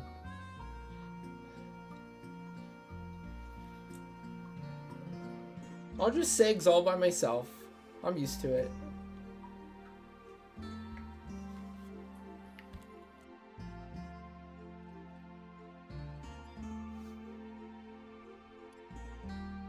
Oh, Janko, let's go. Okay, gather Janko. Let's do it.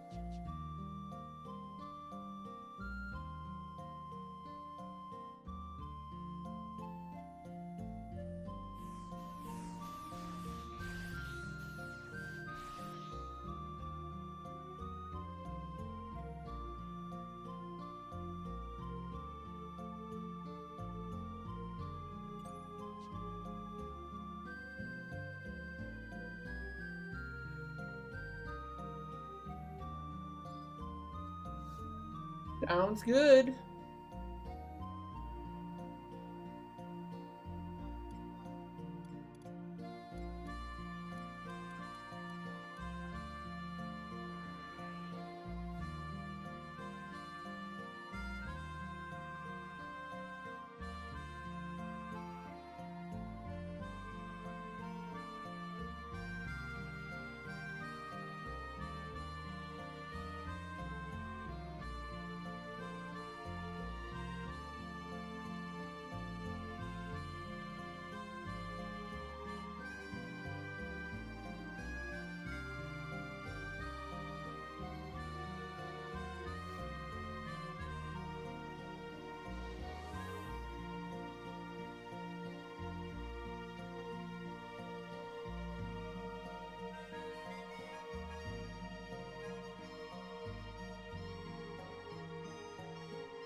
I just have to pick up some scales. And we good.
Yay.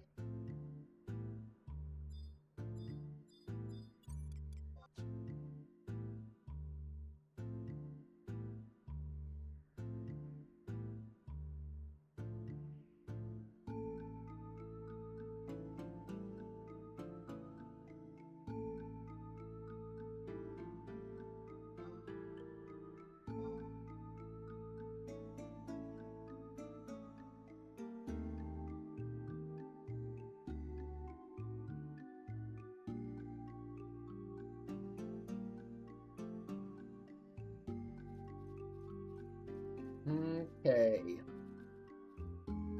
Ready to roll, I think. Macros are on the right thing. SPs are up. We had to reset. Okay. Should be good. I get all my NM pop sets, which I'm pretty sure I basically have ready to go. I just got the scales. This guy, and 2 of these. Alright, all NM pops are good.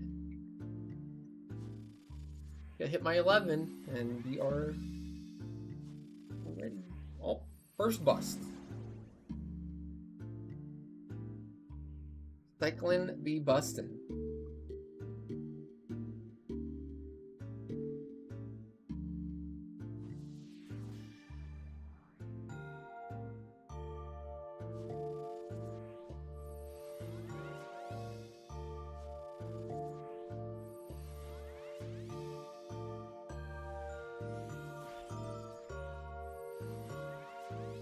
That's unfortunate.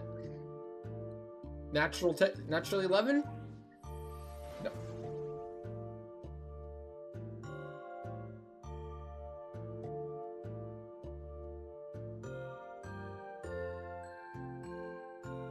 Oh for 2. Third time's a charm, right? That's what they say? Hey, that is what they say, and it's true. Third time's a charm. Alright. Ready.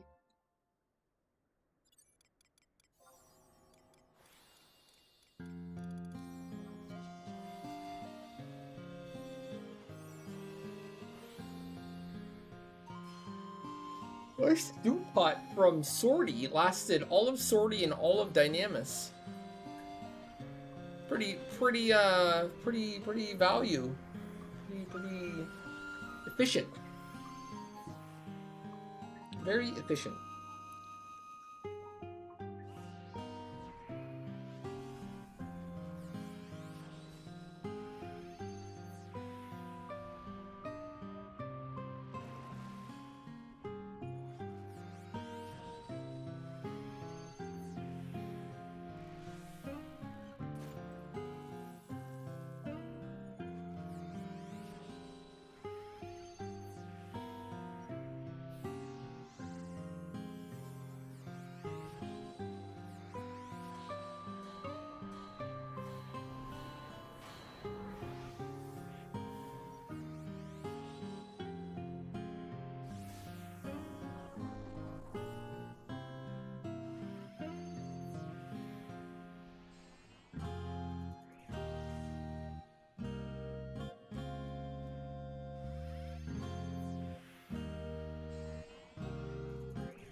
You want a red curry bun? Want me to spot ya? That's what they call it, spotting.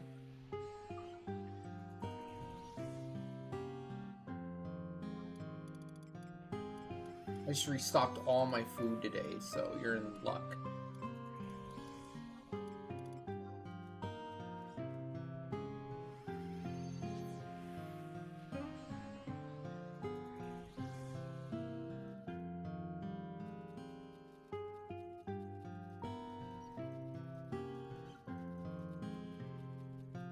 Running to the portal. What's happening right now? We were buffing. We're buffing at the Nomad Moogle, preparing to enter an event. Something called Segment Farm. We're doing Shoal C. Farm a currency known as segments. You need segments in order to buy Moglophone 2 and amplifiers for Odyssey. So it's basically we're pre-buffing. In a nutshell.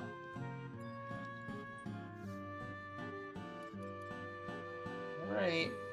We are queued up. Can use food, using food.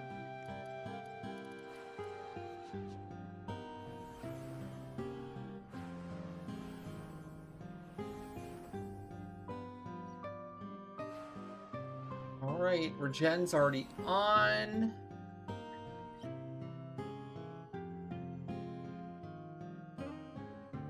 Okay, going going in?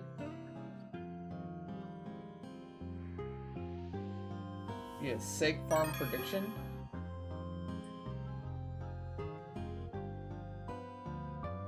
Okay. Okay, let's do it. What could go wrong? Well, we could all wipe. We could all die. That's what could go wrong.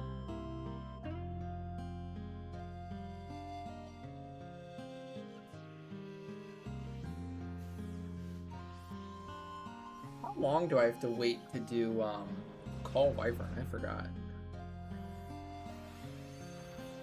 Well, I didn't crash there, so that's probably okay.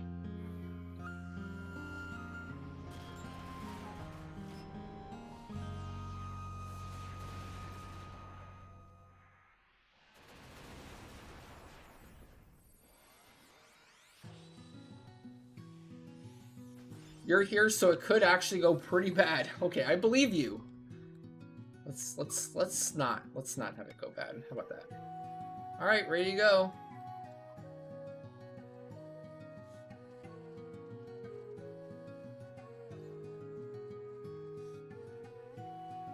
Halo and Worms right now. That's fun. Actually, it's honestly better than most, so I'm not too sad about that.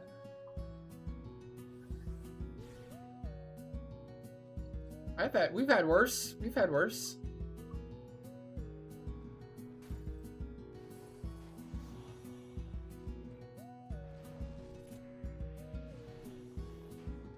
Oh, black pudding. Have fun with that.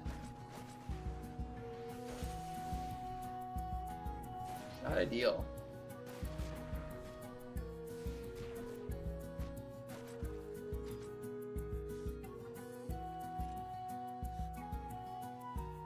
For what it's worth, I should be fine on Naya on my own for this pull.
It should be fine.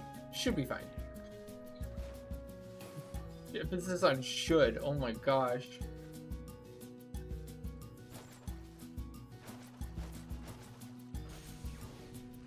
Gosh darn, scary.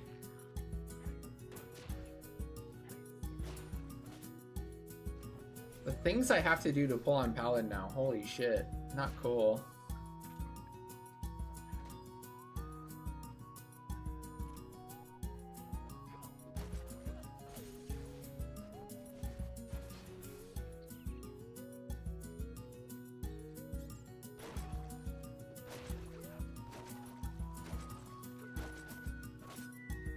Congrats on Polearm. Thank you.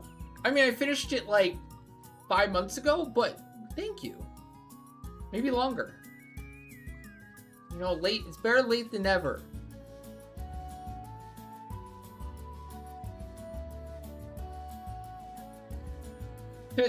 I'm being sassy right now. I'm sorry. I apologize. I really only use Dragoon right now for Seg Farm right now for most things. I break out the Dragoon, for example, for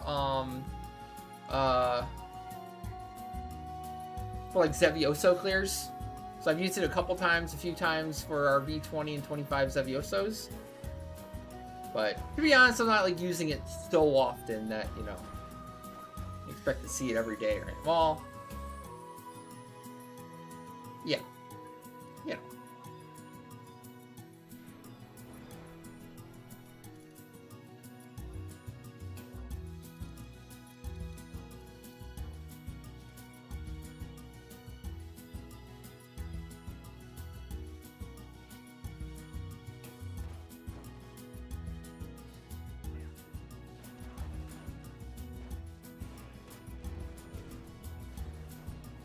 Oh, we got a terror pose. A 50-second terror pose. That's kind of lame. Actually, Bo's next. Bo won our prime vote, our prime voting that we did. So currently,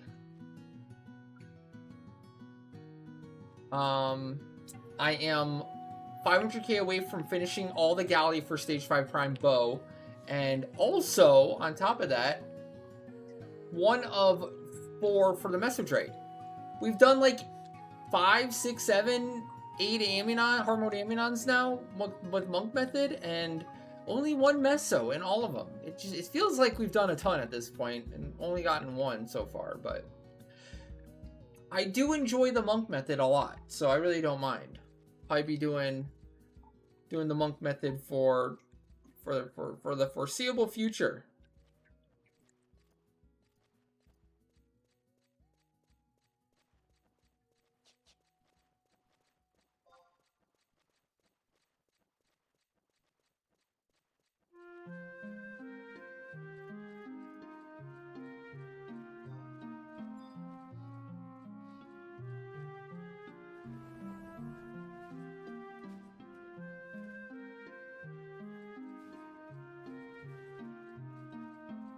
You open boxes? Absolutely not. No, do not touch boxes, please.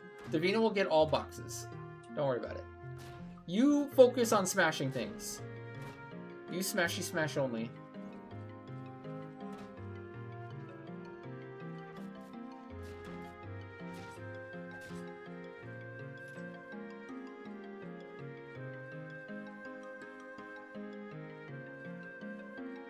I have killed 9 bosses before with Monk. In the same run? That's classified information. You don't need to know that. Okay? Whatever. Whatever, show off. I just can't run that fast. I'm just too slow. I can't do it. I'm just happy with my chill runs. I'll take it.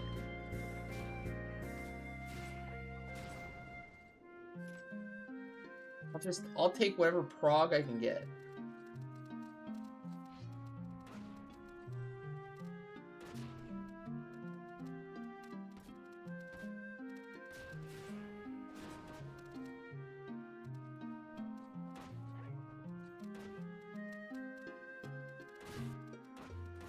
Ow. Getting shreked.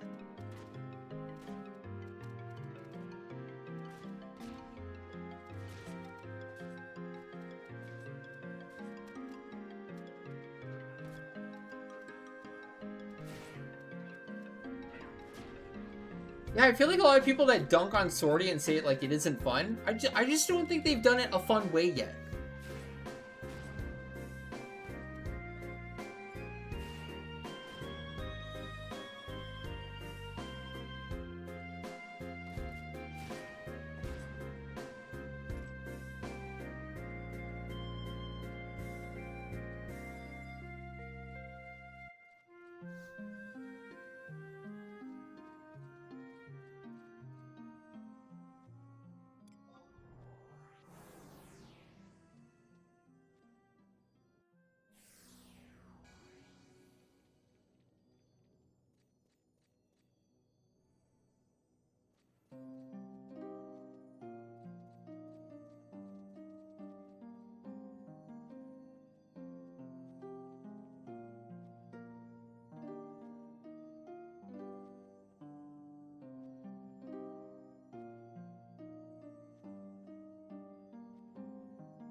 Whoa.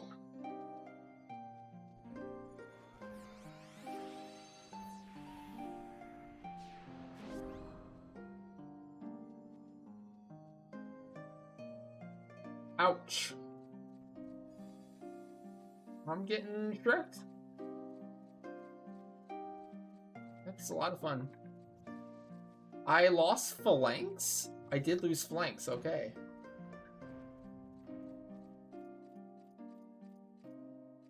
I'm invincible up for like 15 seconds. don't think I can swap. You might just have to do just a phalanx.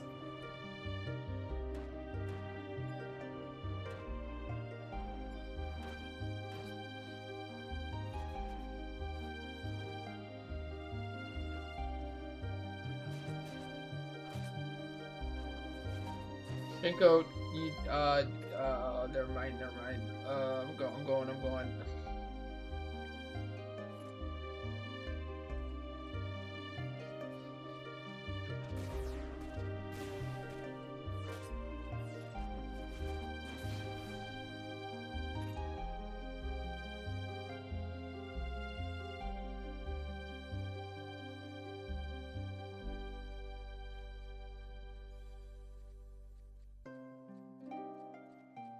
Hey, gather for rolls and buffs. Gotta rebuff.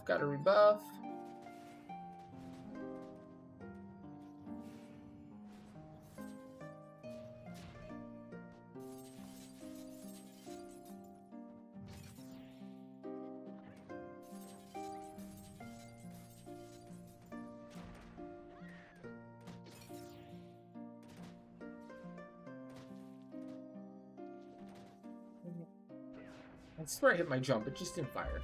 It's so lame.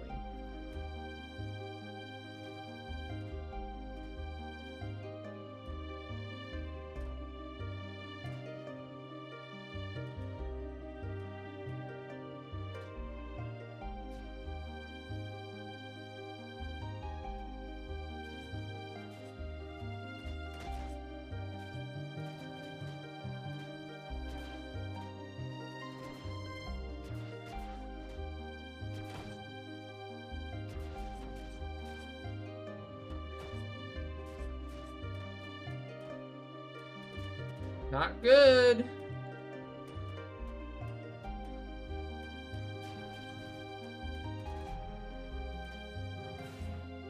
Getting sussed out.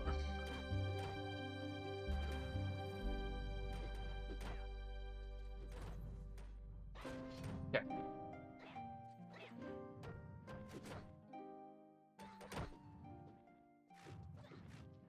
Dude, all of 11 is repetitive. I don't want to hear it. This game has been repetitive since the day it was released. Get out of here. 11's never not going to be repetitive. It's in its DNA. Doesn't matter. Purple Hall, White Hall, Black Hall, Brown Hall, whatever. Whatever. It's going to be repetitive. I don't hear anyone complaining about the halls of salvage, which are the same halls as Nazul. All of Dynamis is just a reskin of the city zones.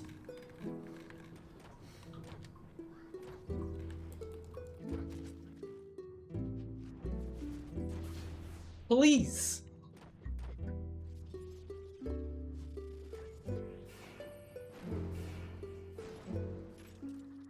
Now I fail carded.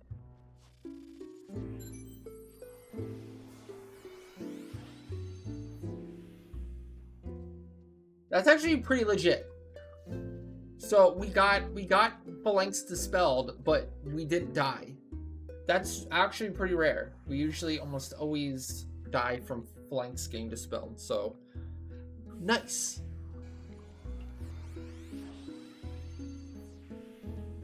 Ain't even mad.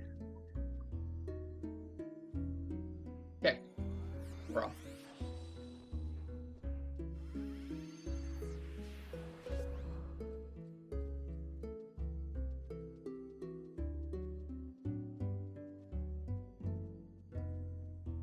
Halo downstairs, so we might just have to skip. It's not Halo...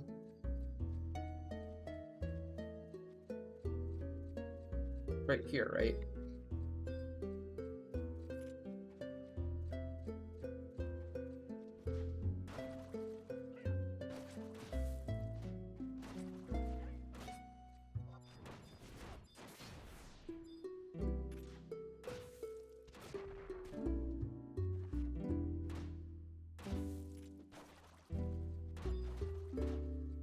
Sorry, one sec.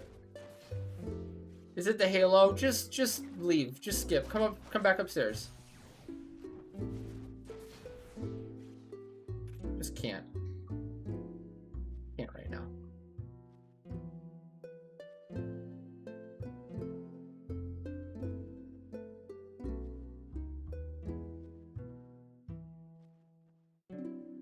No way.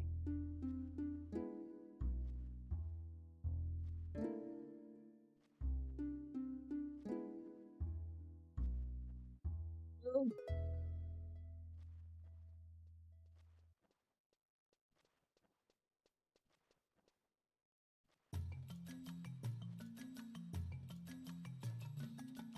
Your connection lost? Oh no. Well, F in chat. GG.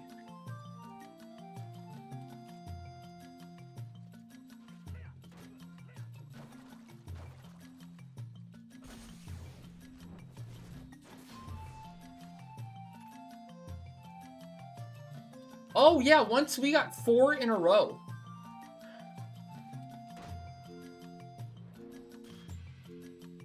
It's actually so wild. Couldn't believe it.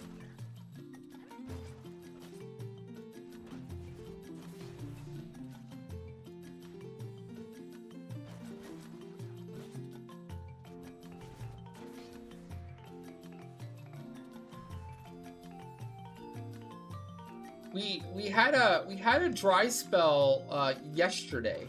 We did get 2 boxes total, but then we had a big dry spell. But then today, Nintendo Joe, like 2 or 3 runs in, finally got his final box for the his full set. I think we have a league run after this too, so we'll see where the luck lands on that final run of the day. Maybe we'll get some more.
Why can't I jump?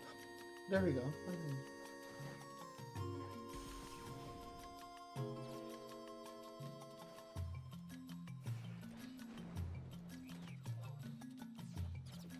Gather up when you can.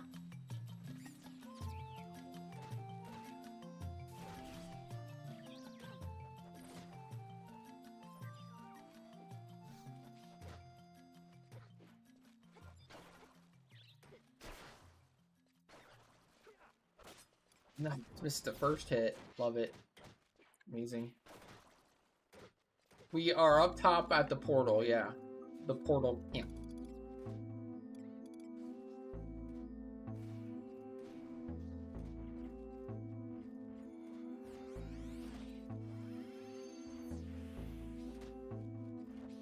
Oh my god, the collision! What's going on?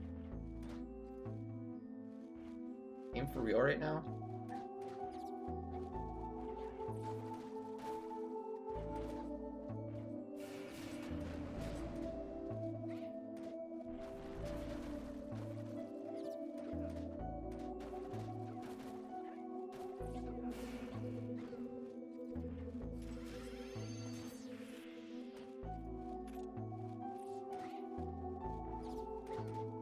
Yeah, they're up ASAP. I'm gonna start singing in like 10 seconds. Not sure what cutting cards was. What number? If it was good or not.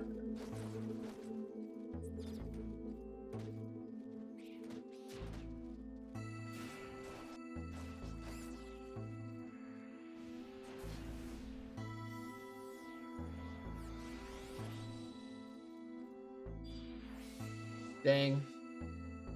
Janko didn't make it in time. Went the wrong way. Sag. Oh well.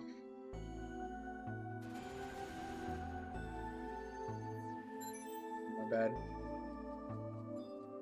Can finish buffing on the next floor. We'll have plenty of time. What? Oh my god, I have a stupid mob on me. Where'd this dick come from? Really?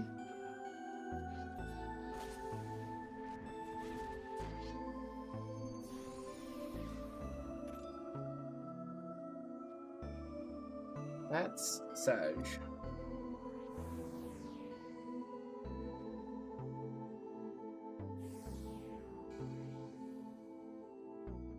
Okay, that's good, that's good.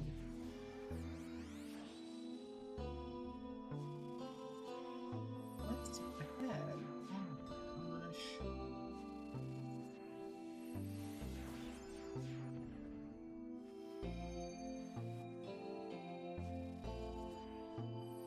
All right.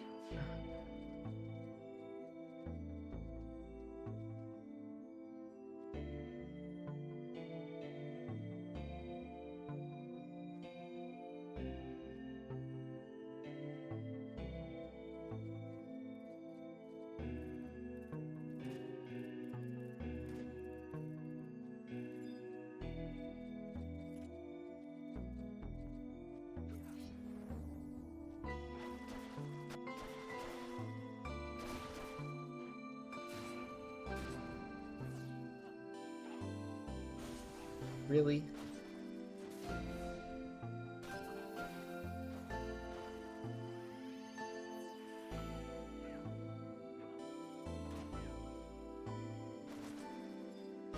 Guys, I think we need to like petition or something to remove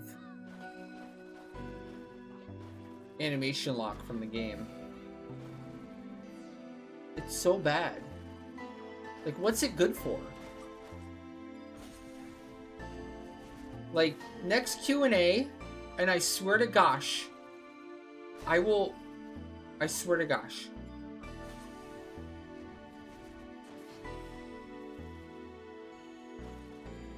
Guys, the only question for next Q&A can be, when are you removing animation lock?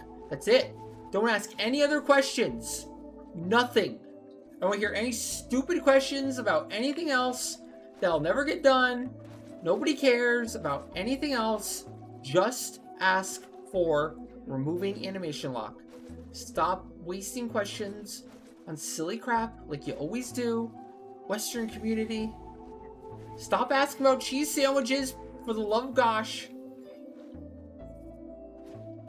Let's just make a concerted effort to only ask one question for the entire QA.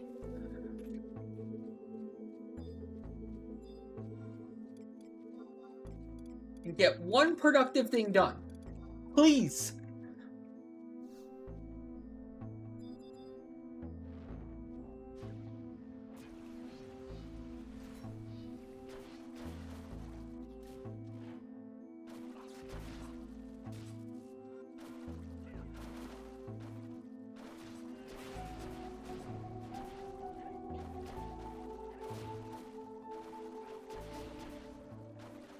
My nemesis Apkalu are back. Got cursed too. No, not cursed. I went so slow. Goodbye, Ash. Nice knowing ya.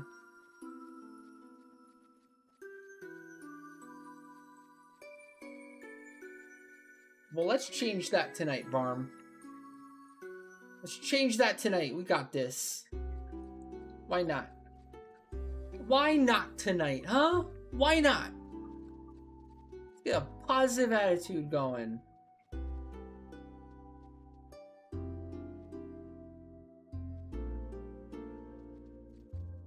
Why? I say why not? Skip those bees. I don't care. Those gosh darn bees can just get a room.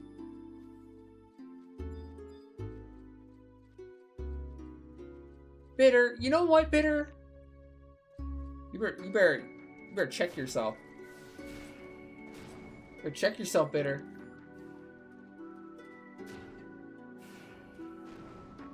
I'm about to challenge you to a 1v1 in the parking lot of an Arby's.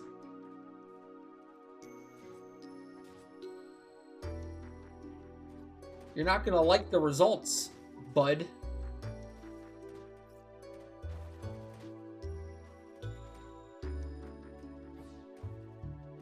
Oh my god, this fudging monarch.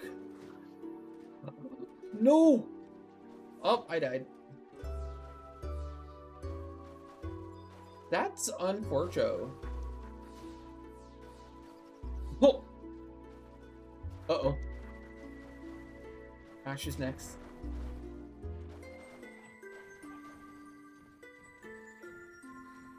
I don't understand why I wouldn't have hate yet.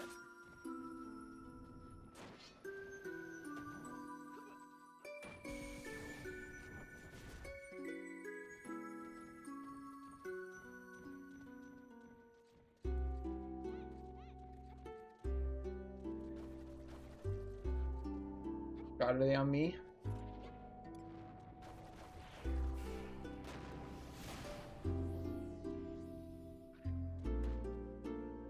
Okay, you can take that guy. Okay, okay, maybe we got this.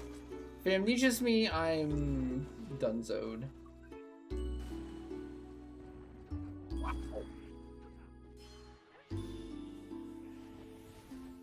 Okay, I'm not sure. I'm not sure. I'll sacrifice Naya. Let's try to get away here. Oh.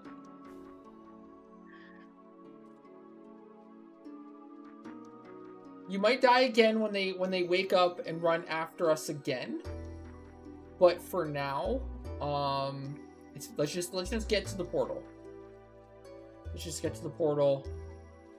Get raised up if you can, if you have it. See what happens.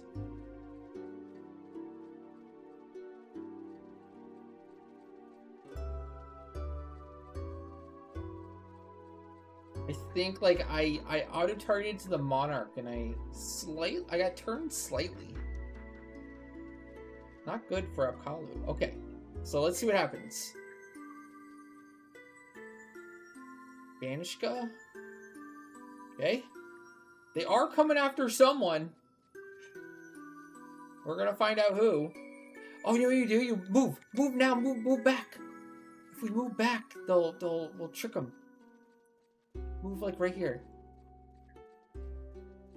This sounds crazy, but I swear to gosh, it's gonna work.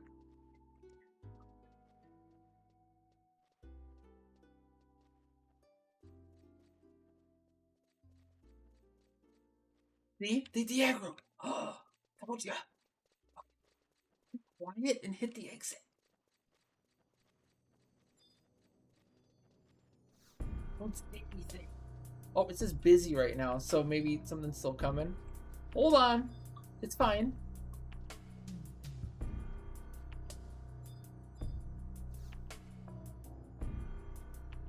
Oh, dang it. You know what? My Banshee didn't wake everything up. They're still asleep up there. Fudge. That was anticlimactic. Those de-aggroed, but the other ones up there are still aggroed. They'd have to wait. Okay, they're woken up now. Let's see if they de-aggro in time. Just keep trying. Just keep trying. Keep clicking it. What's there to lose? It's the last second. They're coming here, but they might de-aggro in time. See, here they come. You see them? Uh-oh. Come on, de-aggro. Got it! Got it! Got it! Got it! Got it! Never give up, never surrender. Boom!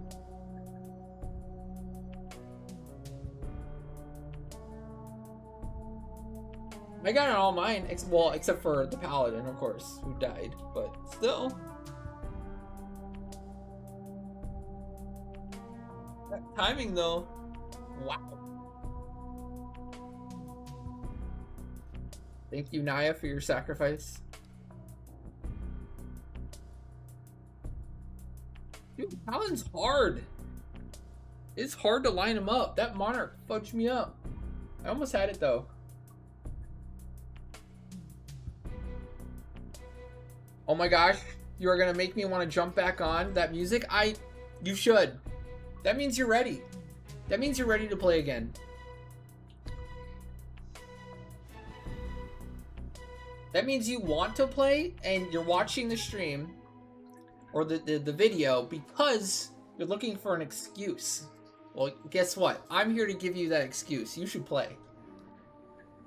You deserve it. How long has it been since you played 11? Come on. It misses you. You miss it. Oh, shoot. Uh-oh. Doubter's gonna be so pissed. I accidentally misclicked there. No problem, Janko. No problemo.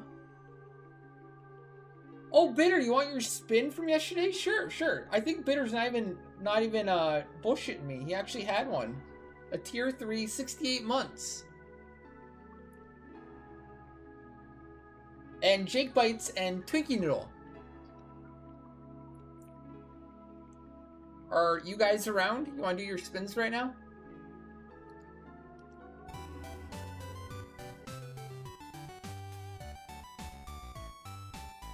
Vader, you wouldn't. You wouldn't. I thought you were going for 420. You're not going to stop at 69, are you? I thought you were going to get 69 and then 420. Don't give up so soon.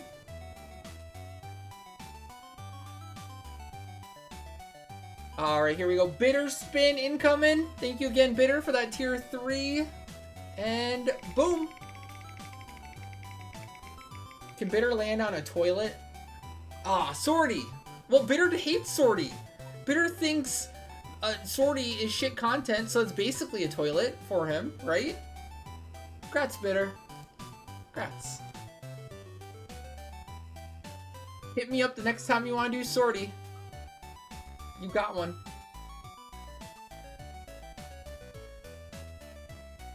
And then we have Twinkie Noodle. Is Twinkie Noodle there?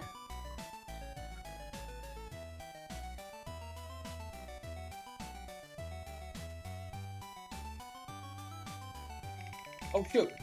This is Jake Bite spin. Since Twinkie Noodle's not there. Steak Farm for Jake. Gotcha, Jake. GG.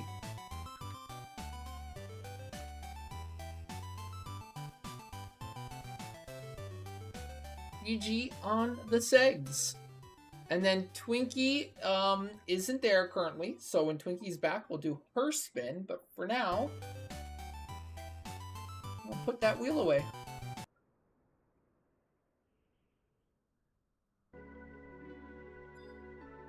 No problem, Janko. No problem. Thanks for filling in on short notice, too.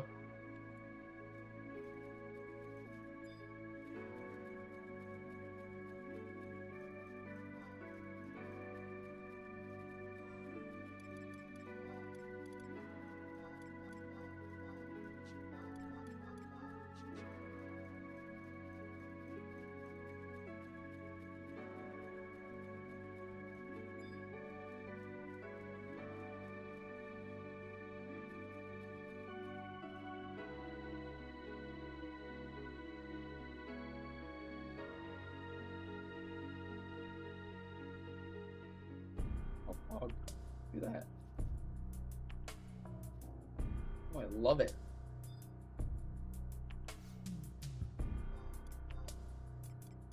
Okay, we have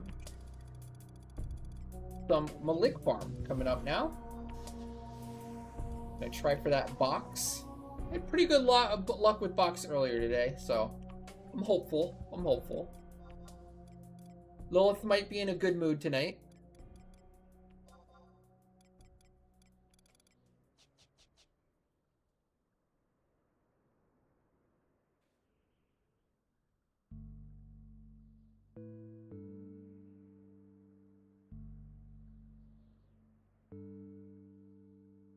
It's a race, Shiraj.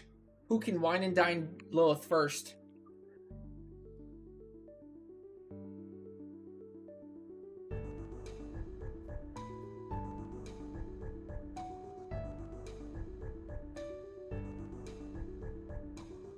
So, wow, I'm hearing a lot of excuses right now coming from Shiraj.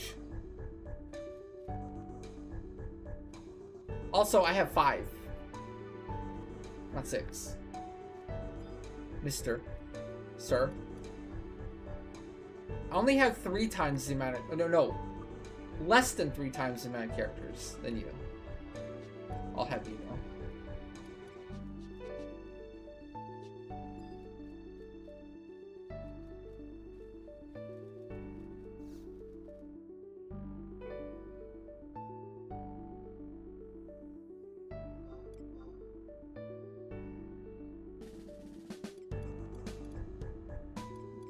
I got the key item earlier. I should have.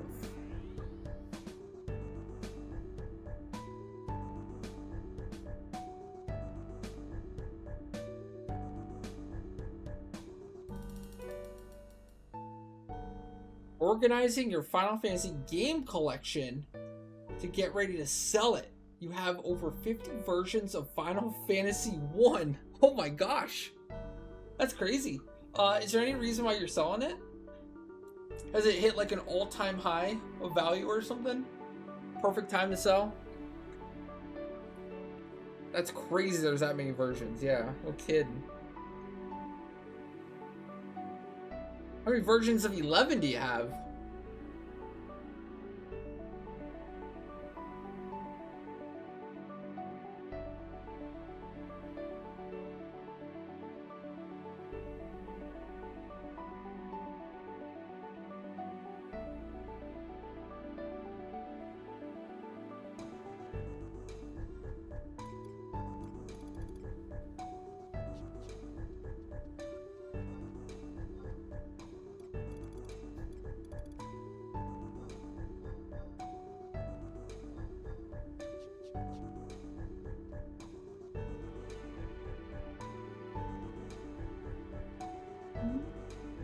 Things. Okay. 70 games? 70 different games? Or 70 different, like, pieces of merch or something from 11?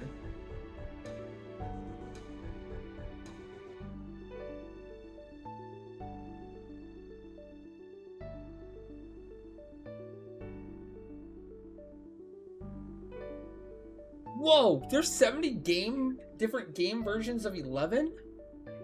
Well, yeah, expansions stuff, that counts. I would count that, for sure. Like a box of something, or a disc of something.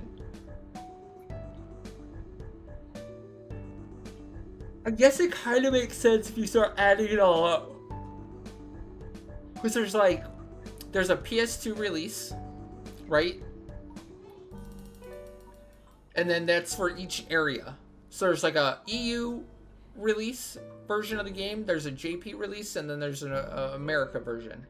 And then you have like the expansion version, and then the expansion itself, so that's like 3 and then another 6, or 3, 6, 9. And yeah, if you're counting all the different languages as a version of the game, yeah, true. I can see it now. 6, 9? Is that similar to 6, 7?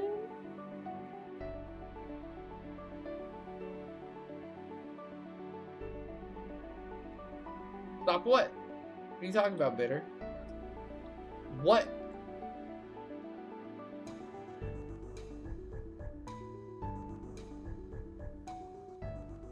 Six, 7, 11, Made in Heaven.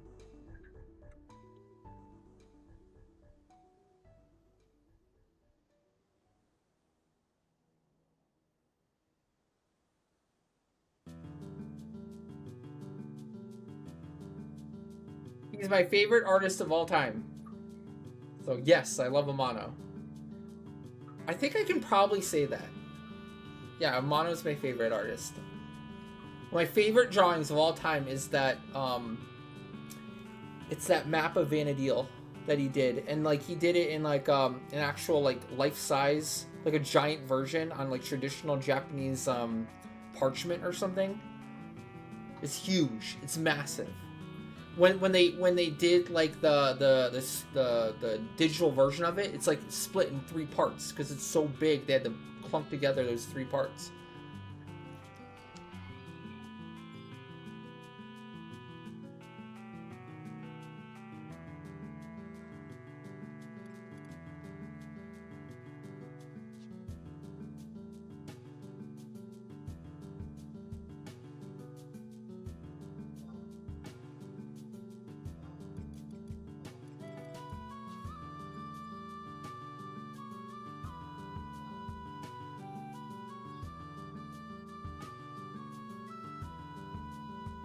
I got you back to subscribing. Good.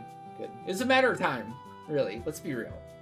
You wanted to, and you know you wanted to.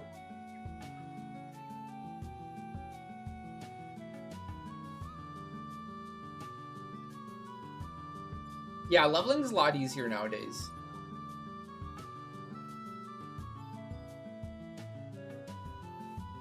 I would say, like, the early leveling is a lot easier and quicker, but don't be deceived because the overall progression to like maxing out or capping out your character is much more. So like don't be tricked into thinking that like getting 99 is like, oh, now you're done with the game and you're cap level. You're not. You're not. Because now after you get 99, you have to cap all your merits. And after you cap all your merits, you have to get master and cap your job points. And after you cap your job points, get master, you have to get master levels. So it's just like, just the tippity tip of the iceberg.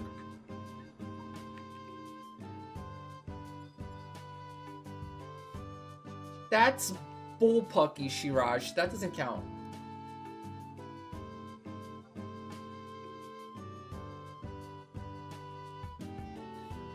I didn't even get to do a fight yet. I'm waiting.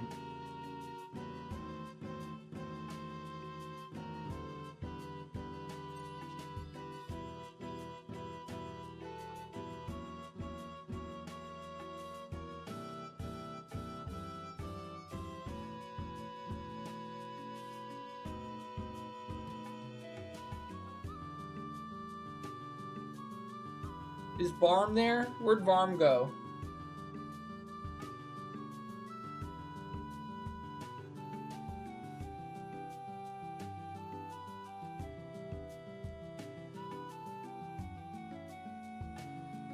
There he is. I invited you. There you go.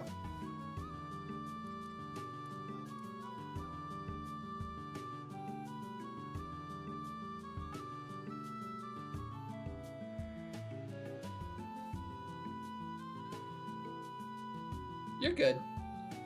You're fine.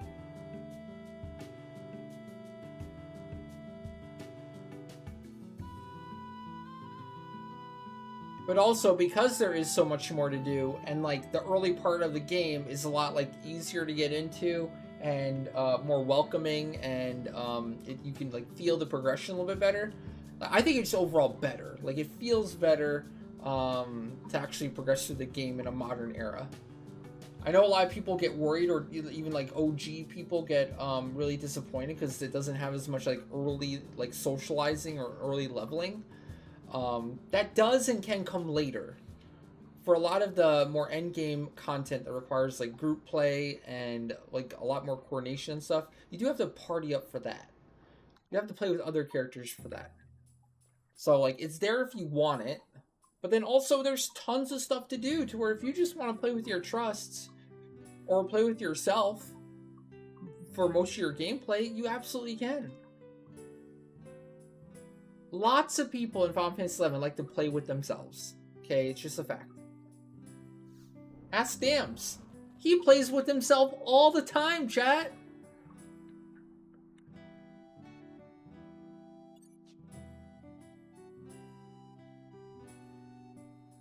And you know what? There's nothing wrong with that.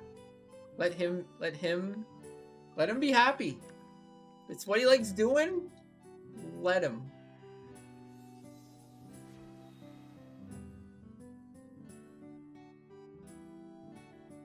I'm not here to judge.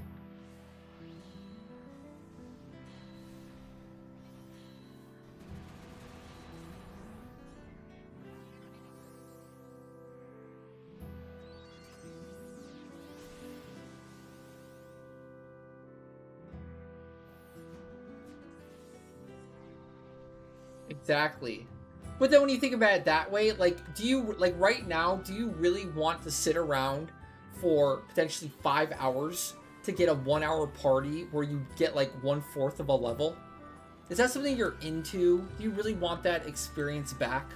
Or you just kind of like going out and just, like, killing some mobs, getting some levels, etc.? That's kind of the thing. It's like, when I think about it, like, I don't disagree, and I wouldn't argue with anyone that, like, my experience with the beginning of the game, you know, all the way like 22 years ago was insane. Like, I loved it. It was amazing. It was new. It was fresh. I didn't know what I was doing. It was my first online game ever. You know, just all that, right? But thinking about it now, like, I just don't think I could do it again.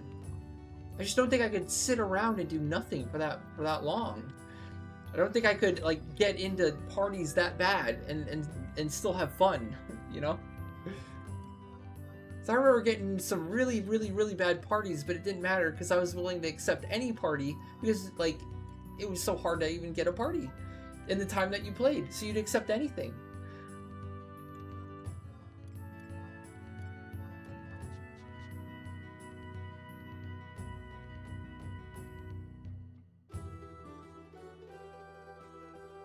Like, I understand that people miss that, but at the same time, it's like, do you really? Would you actually want to go back to that? Are you ready to, like, after a day at work, you know, log back into 11 and then, like, sit there for 5 hours of your night just waiting for a tell inviting you to a party? Like, that's your next year of gameplay.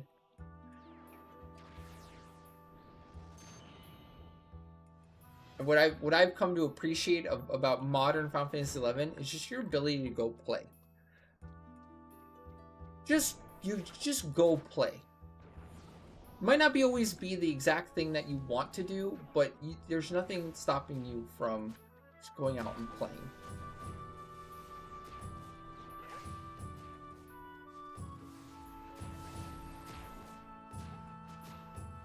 Forgot to roll. That's not good.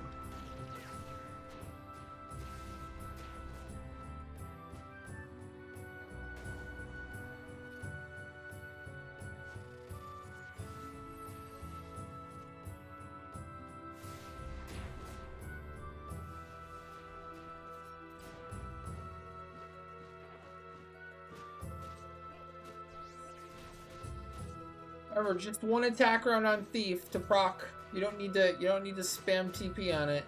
This is still TP suppression after all. Just do a... Hey, one for...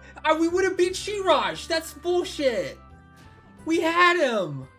We had a box waiting! Come on! You know what? I think we win by default. That's not fair. We beat Shiraj by default. We were queued up first. We were ready to go first, okay? I just had to wait. Come on.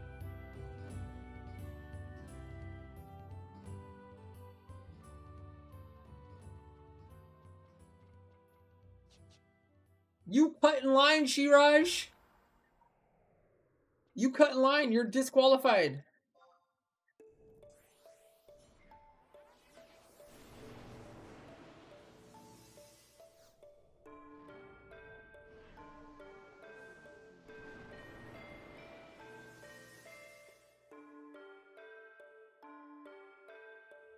You wanted in Lilith's pants that badly?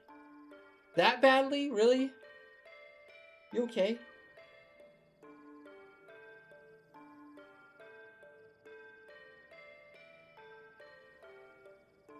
Donut? What does donut mean? What are you talking about? What are you talking about, chat? What's a donut? Care to explain?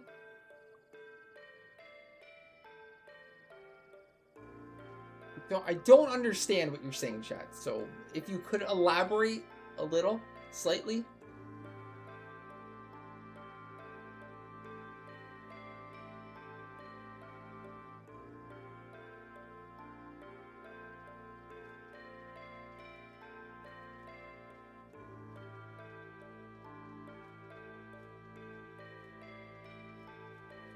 Well, are you behaving with them? Are you using them responsibly, bitter?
What's a smooth donut?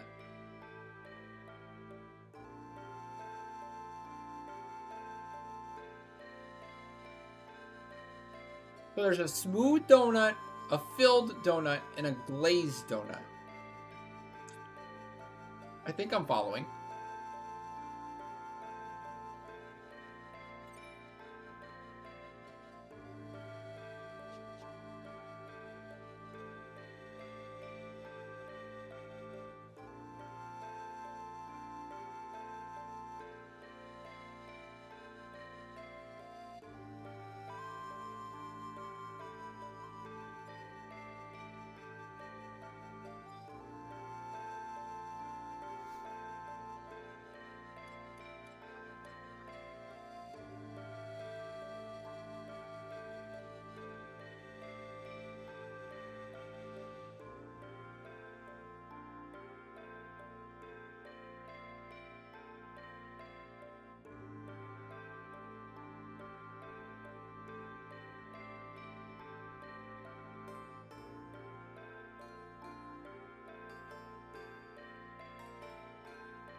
Gosh darn it.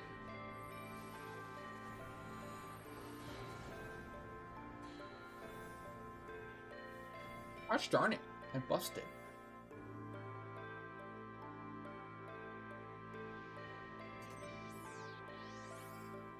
All your levy friends are gone? Aw, that's a bummer.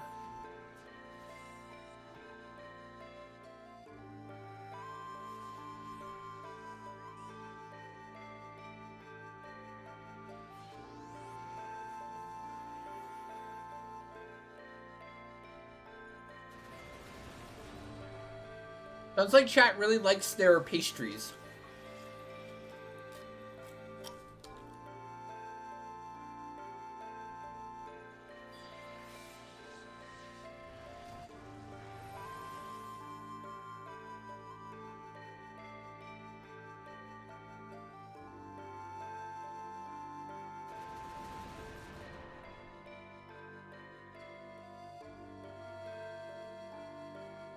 What's red jelly?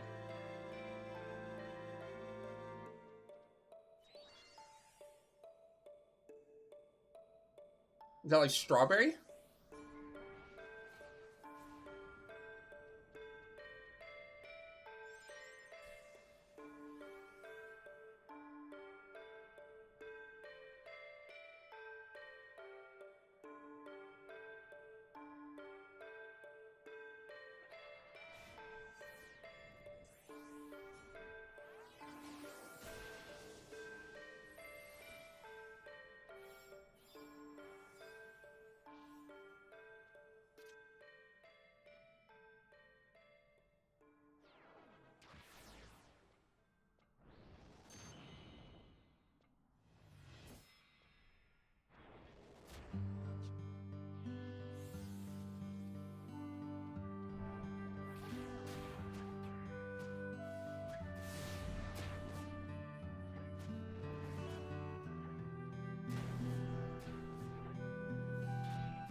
One melee round, that's it.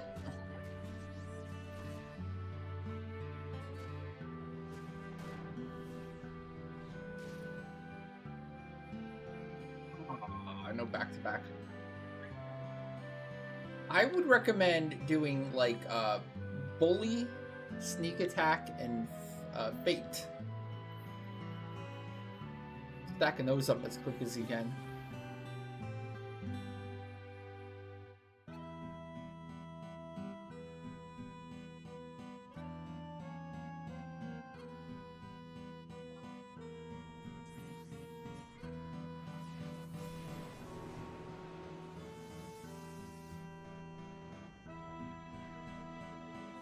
Oh, you did already? Oh, perfect then. Then you're good.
Whoops.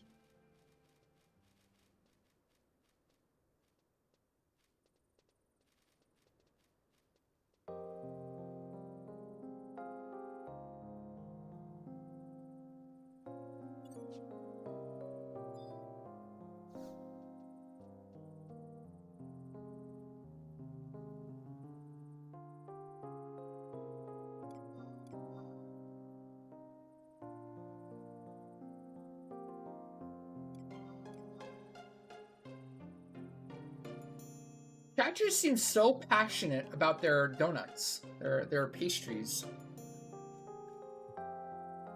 Bunch of bakers in chat or something.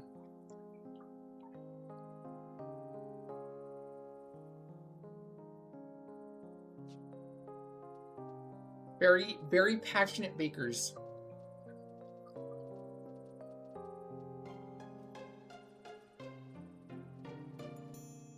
So chat, what do we think about them reducing the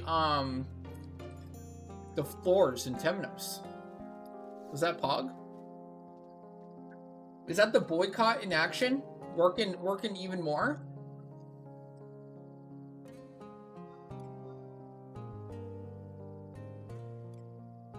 I don't know, man. I think that boycott's paying off. Well, this would have happened. Nobody boycotted it.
The Steam sale is soon? Good question. Does anyone have any good games on standby for the Steam sale? Does basically every game go on sale for the Steam sale, or only like select few?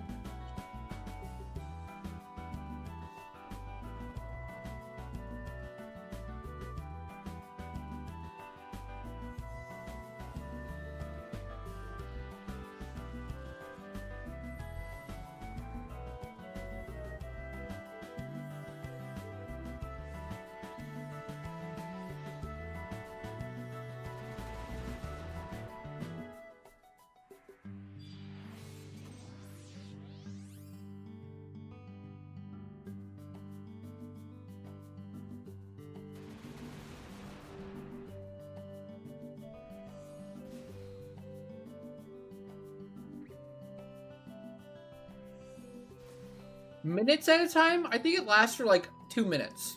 Maybe 90 seconds or 2 minutes or something. If you land it unresisted.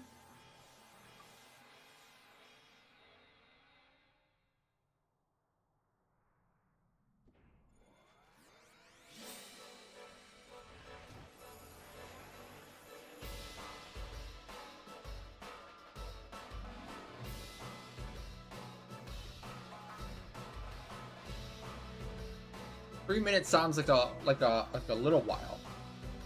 I'm not sure. I never timed it.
Twinkie Noodle.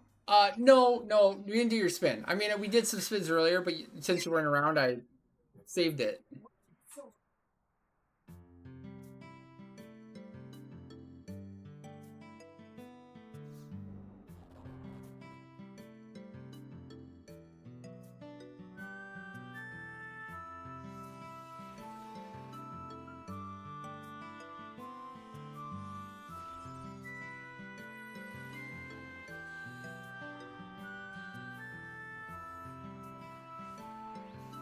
You can do it now if you want, though, Twinkie.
Thank you again, Twinkie Noodle. Good luck on your spin. May it be a jackpot. Thank you again for that tier 3 gifted. What do we got? Malik or 5 mil?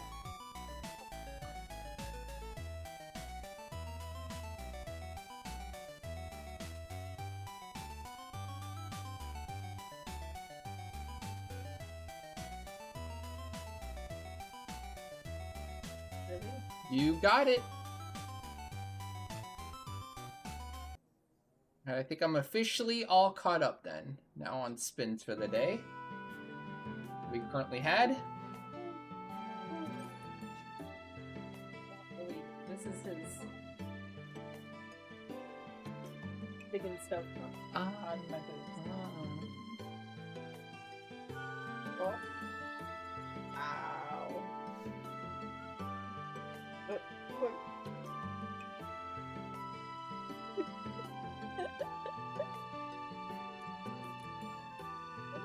Why?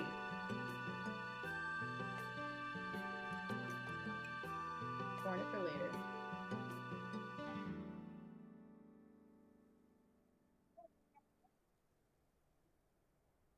gotta snipe the stream boss, which is the HP bar in the upper right. It's a form of viewer appreciation for the stream. A thank you for me for allowing me to do this as my job and support my family.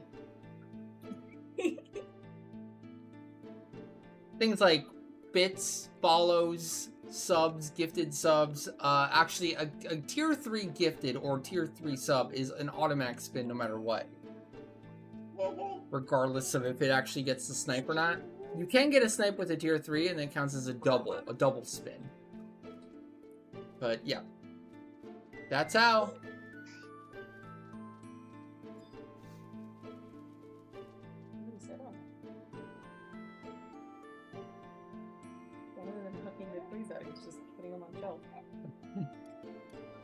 Yeah, it's like he puts it right here. He just sets it all right here. And then honestly, later on, he'll just like do the thing with his hands and just wash it all away. And knock it all down. What? What? Okay. Don't you dare. Don't you dare. Needs more. Don't you dare. The bomb's not gonna stay though, the one. There you go, that might work. He's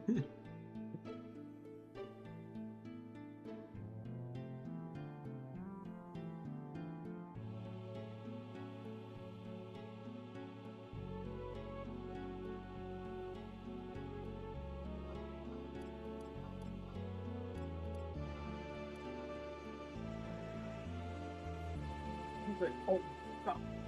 I don't know what he's holding this.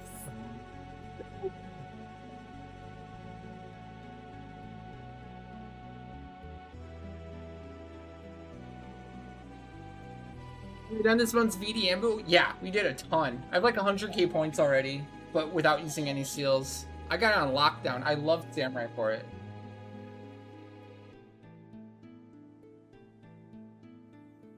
I'm able to like kill just one set of ads, and then I finish off the songstress before the next ad comes out, and just like do straight damage to her to finish it off super quick. I like this Ambu way more than the Tomberry. I like Sahagan more than Tomberry. Tomberry was a pain in the butt because he had to reset hate, and that was just kind of annoying. This month is way better. You never get hard mode Lilith down, even with multi-box. I painfully soloed all of them. Oh, dang. Well, you probably did before they made the box change, huh?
There's a couple factors in this month's VDM too that matter a lot. Like the spelling. It seems simple. Like all of them seem simple. But if you do any of them wrong or slow or whatever, it makes a huge impact on the overall fight. Like if you don't dispel, they're getting Soul Voice songs. So they have Soul Voice Mine, Soul Voice Mambo, Soul Voice Lightning Carol, and Minuet. So it just makes it so much harder if you're not dispelling at all. And number two, if you're not stunning. If you're not stunning, they level up more. If you're not stunning, they get off more TP moves, etc. So even just having one stunner, like Geosil Black Mage stunning, is huge. It's massive. Silencing too soon can be an issue. You don't want to silence instantly. You want to like wait until it's about to charm and then silence it like a little bit before charm. You don't really have to silence it right away. Kind of makes it more annoying to silence it right away. And then the other one is keeping all the mobs next to the songstress, not pulling them far away at all. Keeping them as close as possible makes a huge impact too on your damage.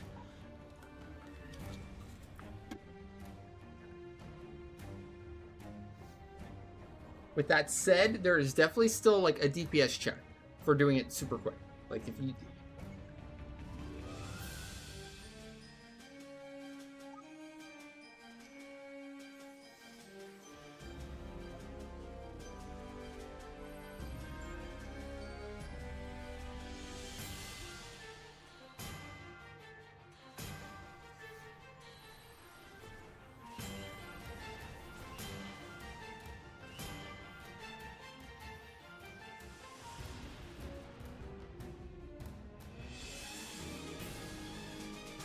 Barm, this is the last run I can do for the night. Then I'm heading off to Boomba, B25 Boomba.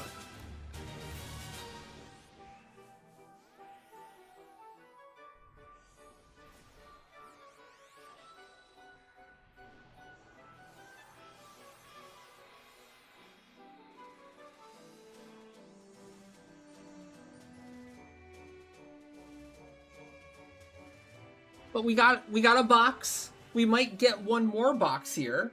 So progress is made. It's a good round already. Maybe we can make it even better by getting a second box here. That'd be cool.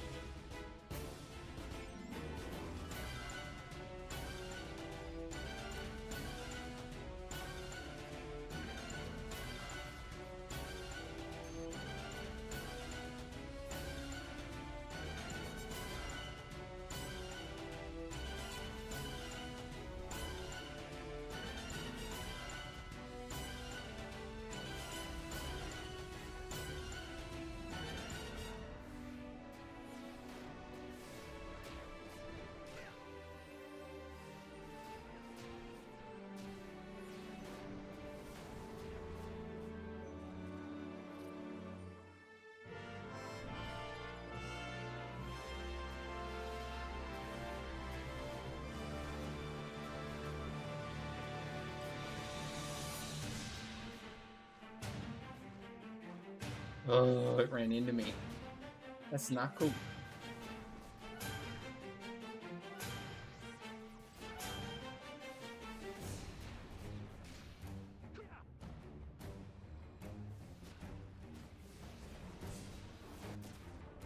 Final drop of the night is... nothing. Zilch! Nada. Badge.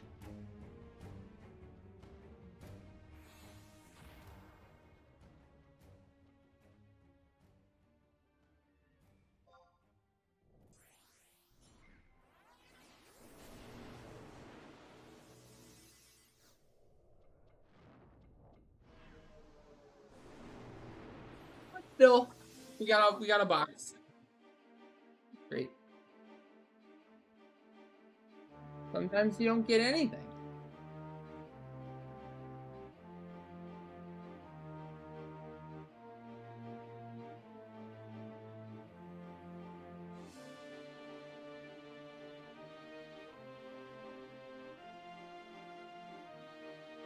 The boxes are insane. If you farmed malignants for the boxes, it was like torture. It was so bad. You had to get so lucky to finish your set in like a reasonable amount of time. So much malig farm. At least now with boxes, you just have to get 5 drops. 5 boxes and you're done. Guaranteed.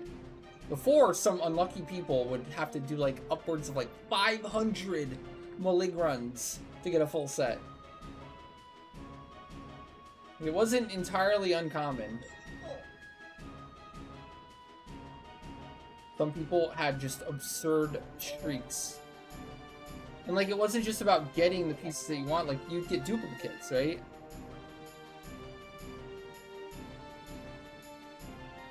Like you could do 500 malig runs, right? And if your average is like, I don't know, 10%, you know, you're still getting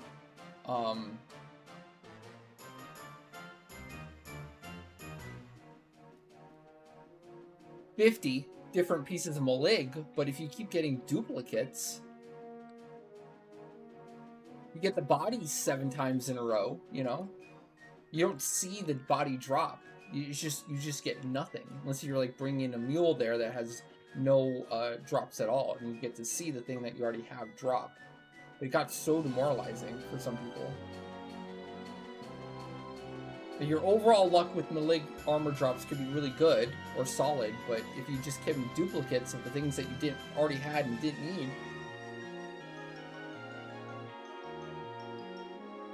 that's what you did, 5 months hunting for the feet? You know what? If I remember correctly, I struggled with getting the feet also. I remember when I had my characters and I was farming the malig for the first time, like literally every character I had was 4 or 5 of malig, and none of them at all had the feet. I had 0 feet among everyone.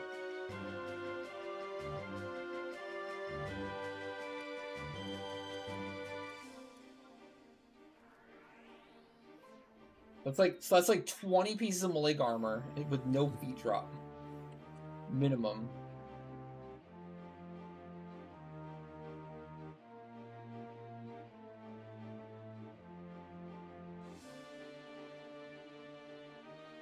Well, a lot of it doesn't really get replaced though.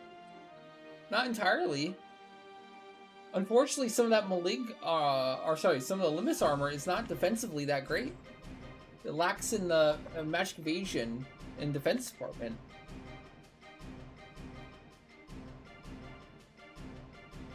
Really just magic evasion, but...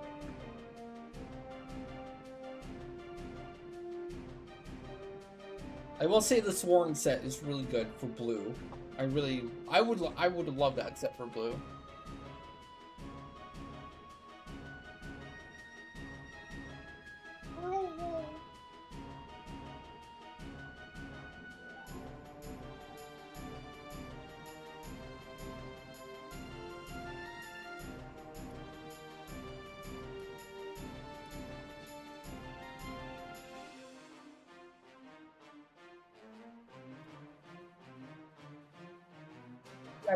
I wouldn't say, yeah. The Miss Armor isn't just, you know, an instant upgrade for all jobs, for all slots, you know. Honestly, I feel like a lot of it, you don't really need ASAP. A lot of it's very situational. It's so strange because I think like when initially first looking at a lot of the augments for the Limbus armor, it was very wow. It was very like, oh my gosh, this has to be so good. It's so impressive. How can it not be? And then like this, you look at the sets and making all the different sets and you kind of realize like, oh, actually, I'm not going to be using this that much. Oh, no problem, farm. No problem. Like, I thought the same thing with the monk set. I initially looked at the monk set, I thought, holy moly, this has got to be great for monk, right? And I went through all my sets and I realized, like, I'm not even going to use any of the monk set at all. Unless you assume, like, I never use Hoxton on monk, and that would just be silly. Why would I not use Hoxton on monk? If I'm not using Hoxton on monk, I'm not using monk on the content. It's just that simple.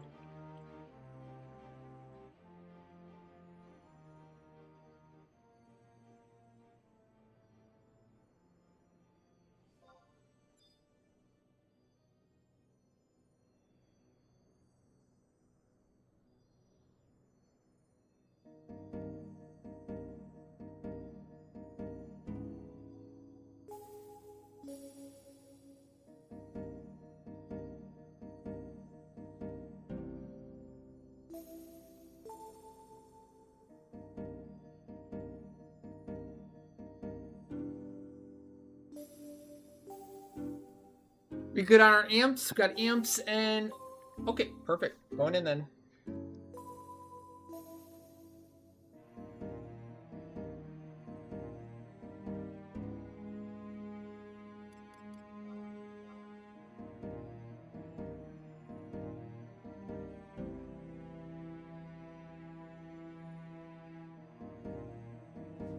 Yeah, we're talking about, like, where would you actually use Monk without Hoxton? Like, why would you do that? Like, it's just not fun anymore. I feel like after using Hoxton on Monk, I just feel like I just couldn't play Monk without Hoxton now. It's just too good. It's too fun. It makes it too good.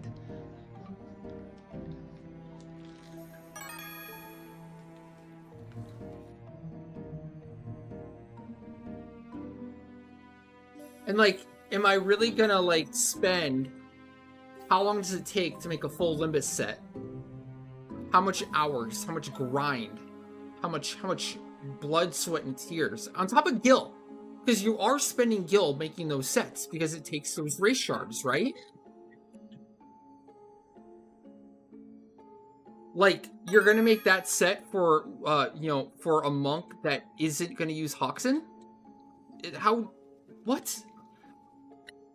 What? If you're investing into an entire Limbus set for a monk, but you're not going to use Hoxton for a monk, like, doesn't that break the brain? Like, what's the logic there? In terms of hours spent and the gil put into it, the Limbus armor set is worth like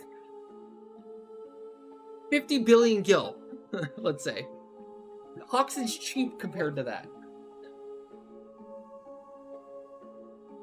Plus, in terms of, like, upgrade, and how much better it makes Monk for the content that you're doing it in, like, Hoxton's way better. It's more value, and it's just better bang for the buck.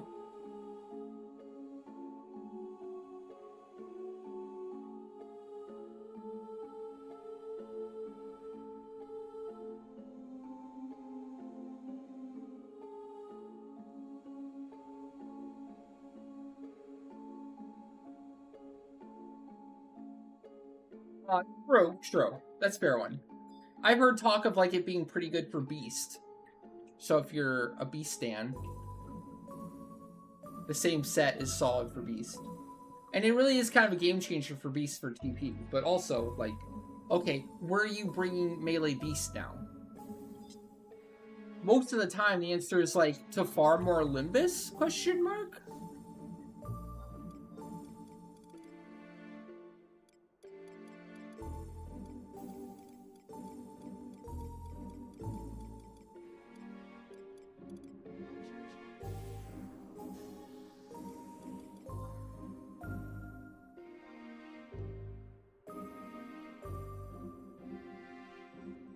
But Needy, like, but it's so expensive to upgrade the Limbus armor. It's super expensive.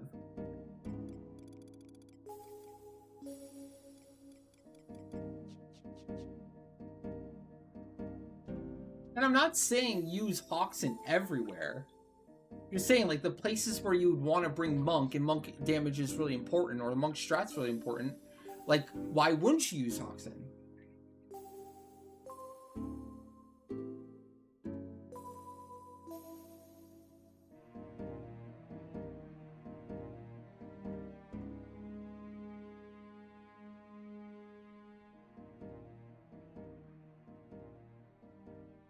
I'm not. See, this is the disparity. Like, it's like it's not like you have to use Hoxton. It's not like you have to use Hoxton in every single piece of content you use Monk in. The argument more so is like the logic of using or making the Limbus set on the assumption you're not going to use Hoxton. That's what I'm saying. If you are making or made or will make, or the plan is to make the Limbus armor, you damn well better be using Hoxton in the stuff that you're doing. Right? Is that logical? Does that make sense?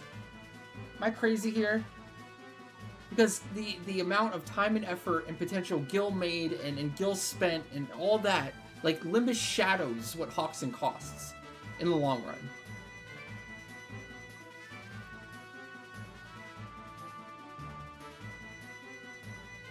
Oh, Hoxton's very much worth it, especially for Monk. Yeah, I'm not saying use it everywhere. I'm just saying, like, if you happen to be making the Limbus armor set on the assumption of, like, okay, I want the best for my Monk. I want best of the best for my Monk. I want my Monk to be the best it can be. Well, the answer is really Hoxton, not Limbus armor set. For Monk, specifically.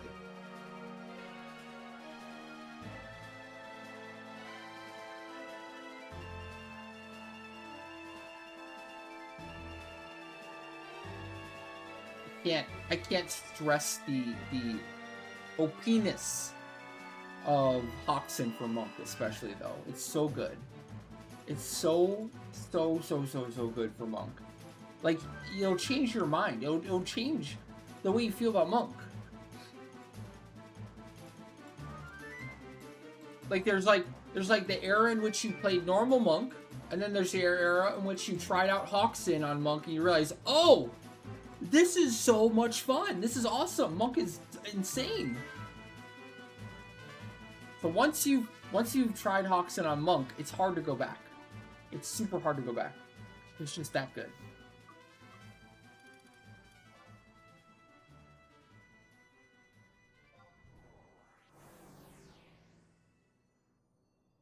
What?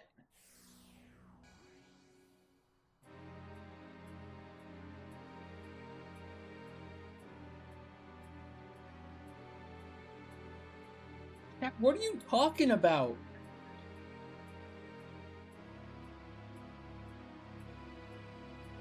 Probably only Dragoon would want a full set. Well, Pathé Niame for Dragoon. At least Dragoon can get away with, like, I think 2 or 3 pieces of Pathé Niame. Empyrean Body. So Dragoon would be using Empyrean Body, Pathé Niame for head and hands at least, and then maybe the Wrath set for legs and feet. But like Dragoon isn't necessarily hard locked into the full set of Wrath.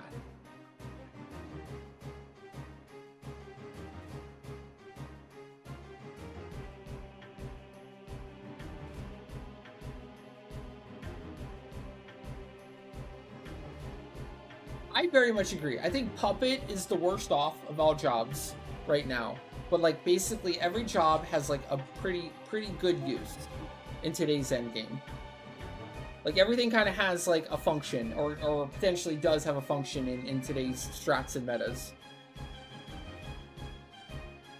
Like especially with Odyssey V25 bosses, I think every job gets kind of represented pretty well, except for maybe like Pup. I've heard of Pup being used for Nagai potentially, and it is possible, but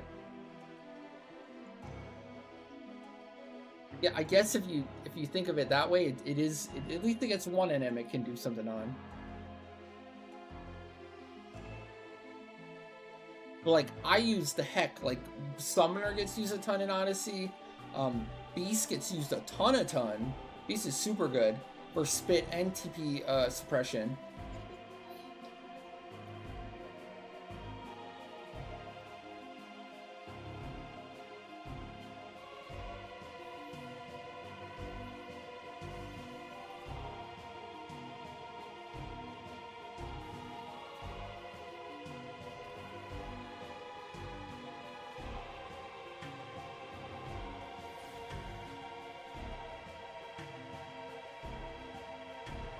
Remember that for Ongo.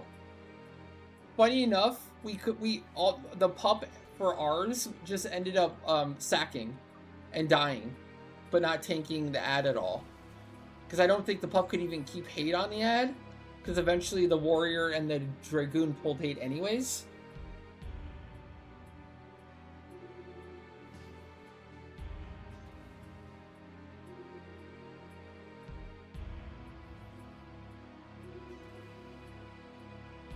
Well, Needy, like, I think the point there is, like, even if it was a +1 Limbus set, Like, the set's worthless until you rank 30 it.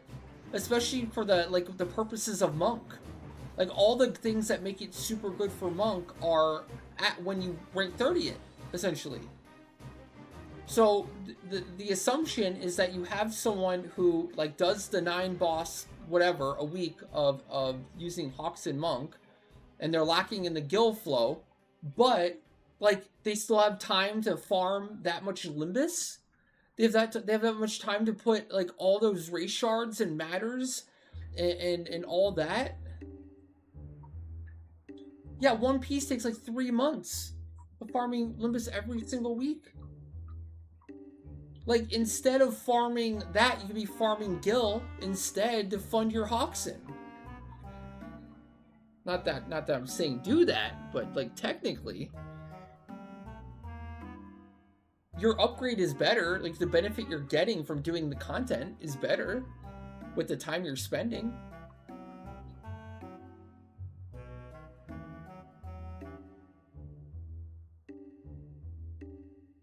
I think it's 2 to 3 months, Crimson. It's variable. It depends on your RNG luck. You're not guaranteed to finish in 2 months, that's for sure.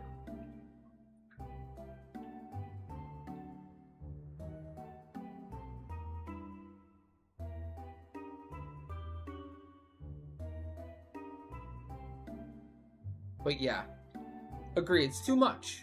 It's too much. It's also really expensive. That's what I'm trying to say too. It's like each rank for one piece of gear costs like what, 5 million gil for one rank?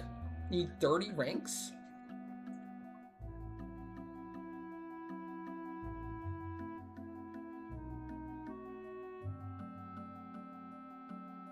There's nothing defensive about the monk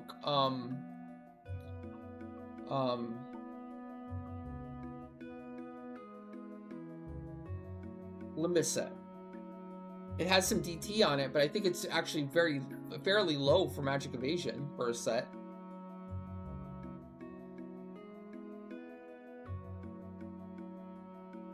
The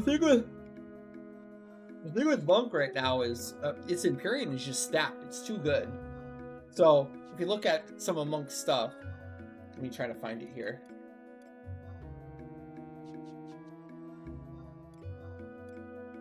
This is why Monk doesn't really use the Limbus set really at all.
Like, you can't not use the +4 artifact feat. They're just too good for kicks. You get so much kick attack now on Monk.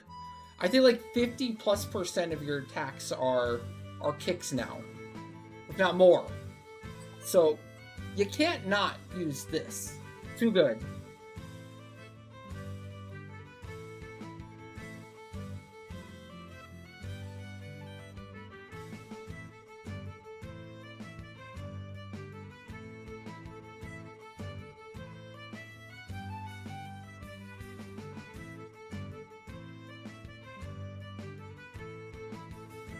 I want to say yes, because with Monk, it feels like every single attack is an 8-round attack.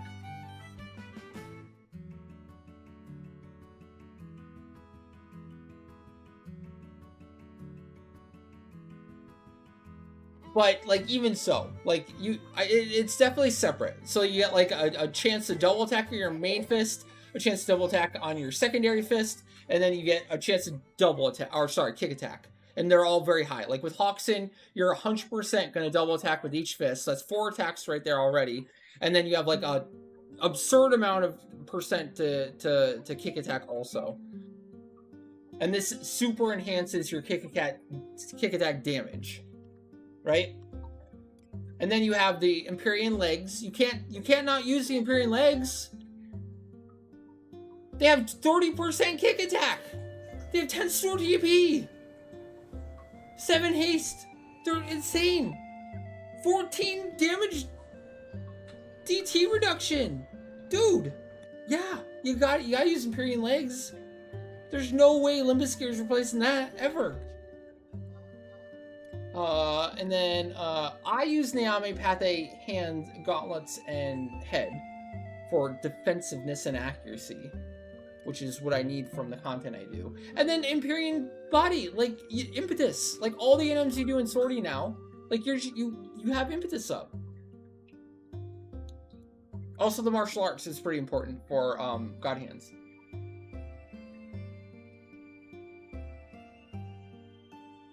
You favor defense and magic defense over evasion and magic evasion. I can't agree with that. I've tried that. It's awful. I hate it. You just end up getting stunned. You get paralyzed. You get amnesia'd. You get everything. Like it just feels like an absolute damage loss. Like if you're doing V20 to V25, if you're doing Aeonic NMs, if you're doing Swordy, like it just never feels worth it. You get hit by everything.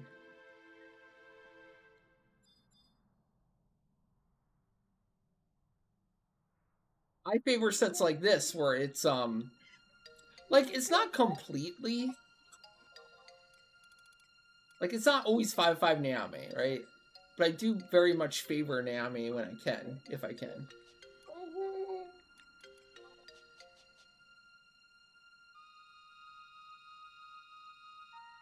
Well, like this type of set. With like Empyrean where it matters, right? The most. You got DT on the body, and an insane amount of offensive stats also. Technically you're lacking in the magic evasion, but I think it's a good trade-off. The legs too, because it has a Hasso bonus, very high store TP, also has the DT, etc. And I fill the rest out with the Neame. But in this case, it's Neame Pathe, which is still 13 store TP for Samurai, and PDL, and like 70 accuracy.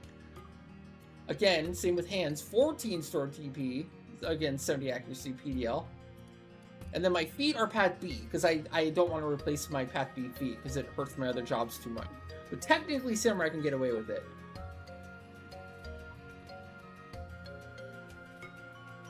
One problem people have, Ejin, is that they don't know how much magic evasion is enough.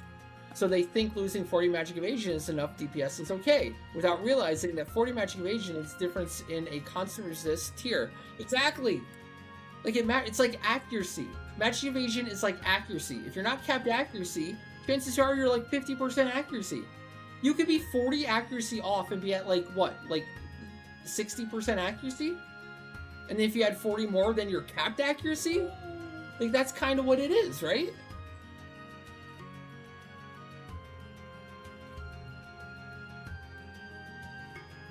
Okay, so the actual math there for the example is 40 accuracy is 20% hit rate. So you're going from capped to 80%, which is still a ton. They're still massive.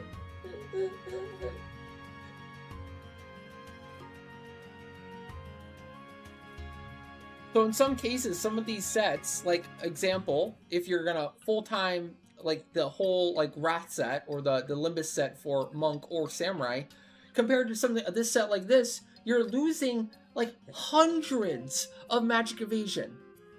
Hundreds. Not a couple dozen, but hundreds of magic evasion if you compare the two sets. And like when it matters, like 200 magic evasion matters a fudge ton. You are going to notice a massive difference. You're going to go from like taking full magic damage slash getting hit with every single debuff to potentially resisting everything and taking 1/8 damage.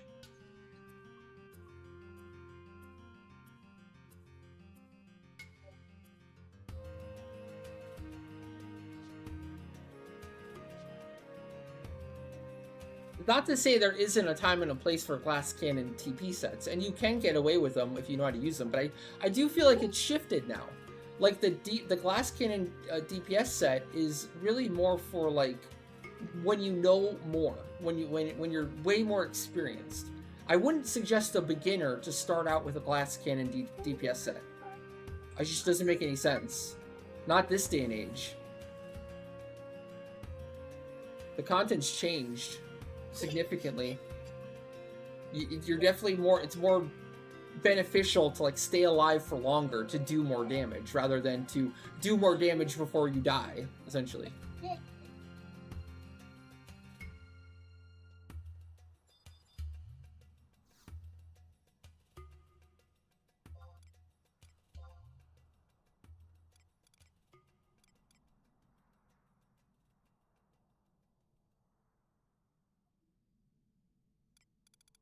Oh yeah, I know you're not saying it's not important. I get that, absolutely. And obviously this game is so situational, and you know, the situation matters. Like what content are we actually talking about here? We're talking about a seg run, probably not that important. We're talking about a V25 like Kalunga clear on Samurai, I think it matters a ton. You're gonna notice it a ton.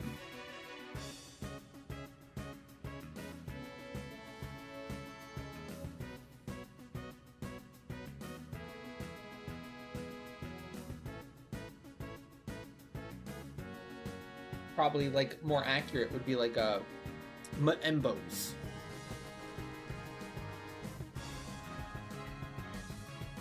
Hey Cypher, what's up? Thank you for the Prime and the 1 year of support. Just subscribed with Prime. How's it going? How's it going?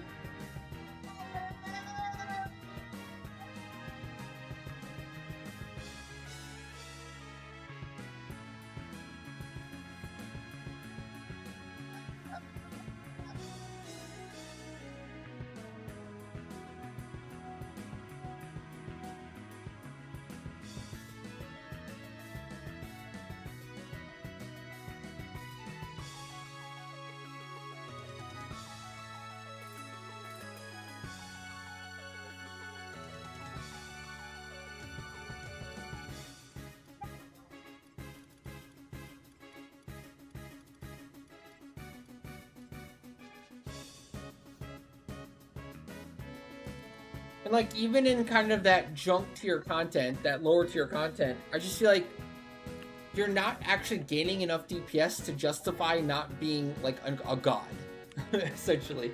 Because I think of like some of these sets as being like your evasion is stacked, your defense is stacked, your magic evasion is stacked. Like it just makes you so much stronger in so many different ways.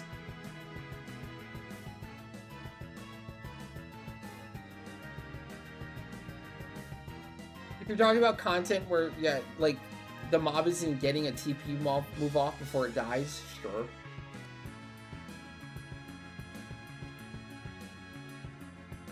At that point, it doesn't matter. But I feel like that's not as common.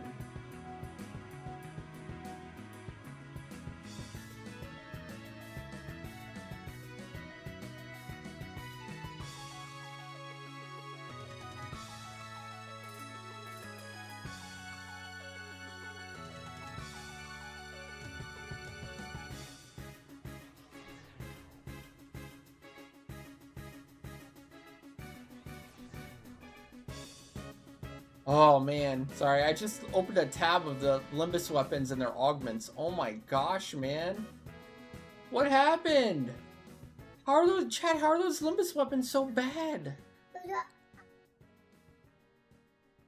Guys. I would have never guessed it could possibly be that bad. Explain to me, why? How did this happen?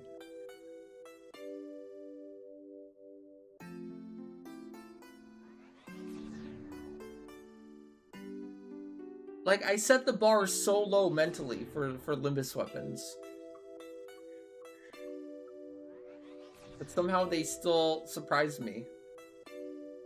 Like, the augments are really it. Like, the base weapons themselves are okay. I don't really have any complaints with that. I mean, they're a bit copy pasta. But, like, the augments? I never expected augments that bad. Never. Like the augments for the armor sets were pretty legit. Were actually pretty cool, pretty fun, pretty exciting. Different stuff that I wouldn't have expected before. But the weapons? That's the main hope. That there's like a secret hidden like augment slot that we don't know about that actually adds the good thing. Hopefully. Because right now, it needs a miracle. Chat, it needs a miracle.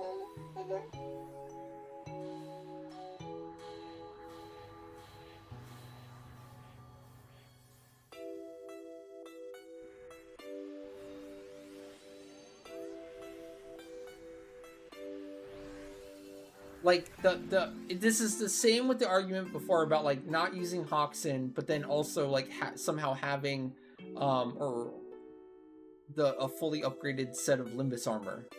It's the same thing with the Limbus weapon. It's like, who's that for?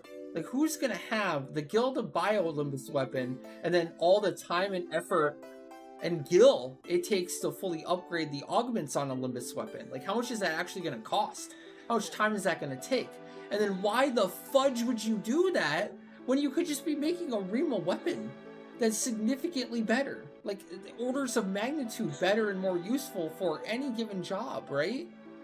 Why would you do it?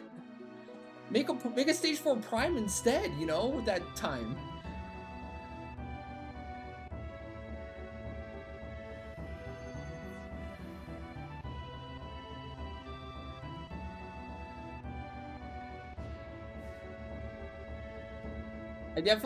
I understand and I kind of resonate and get the argument of, like, if you just assume the base weapons and you're buying a base weapon off the auction house to use as like a new player, which even then is still kind of wild because, like, those things are gonna be like 40 mil, I think, a pop.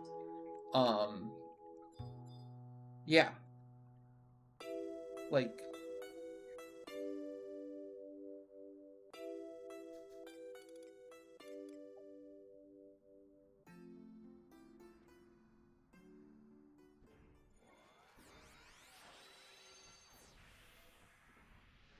they are slightly better. Like, are they even slightly better than Ambu weapons?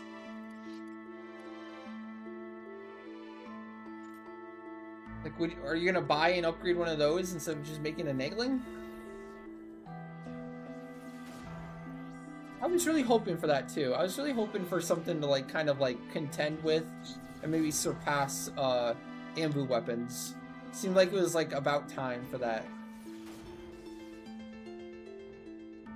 And, like, why wouldn't it? Like, Nagling isn't that hard to get. Why not add a Limbus weapon that, like, basically is as good or maybe slightly better than a Nagling, but for more jobs? I would have been okay with that. But of course, Limbus, we don't get nice things in Limbus, apparently. No fun allowed, apparently. Hey, Artman, what's up? How you doing?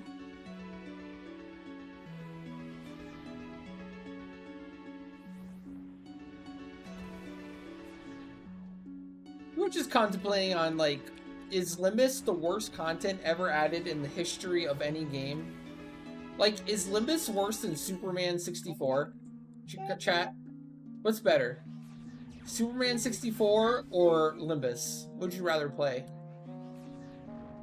I think I'd rather play Superman 64 at this point, really. It's fun. It's more fun in a silly way, you know?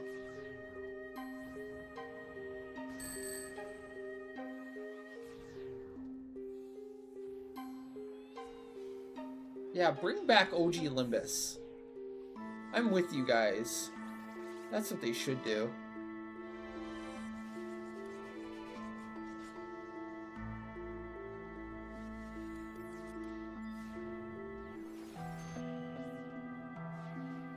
At this point, I'd rather go back and do OG Limbus. Even if I'm in, like, new eye level armor and everything, and it's super, super, super easy. Don't care.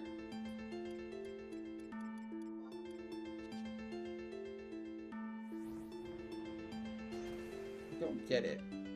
It didn't magic burst. How is that even possible?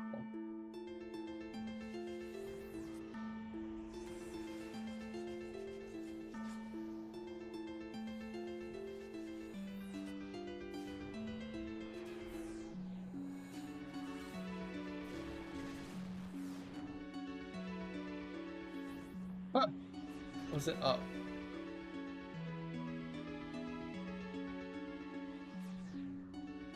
Dude. What? Huh?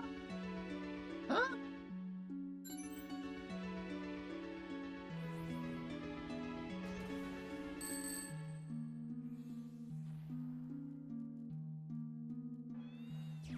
You remember the streamer Limbus Copium days? Dude, no way! I never defended Limbus in its current state ever. If I ever was positive or hyped up Limbus at all, it was always like, it could get better, guys. Like, it's too early to complain about Limbus. There's still time for it to get better. I don't want to do it now, but I could see it being better. That's all I ever said. Like, I don't want to do it right now. And I'm not going to do it right now, but it could technically be better later. Shiraj still says that right now. He says it's really close to being good.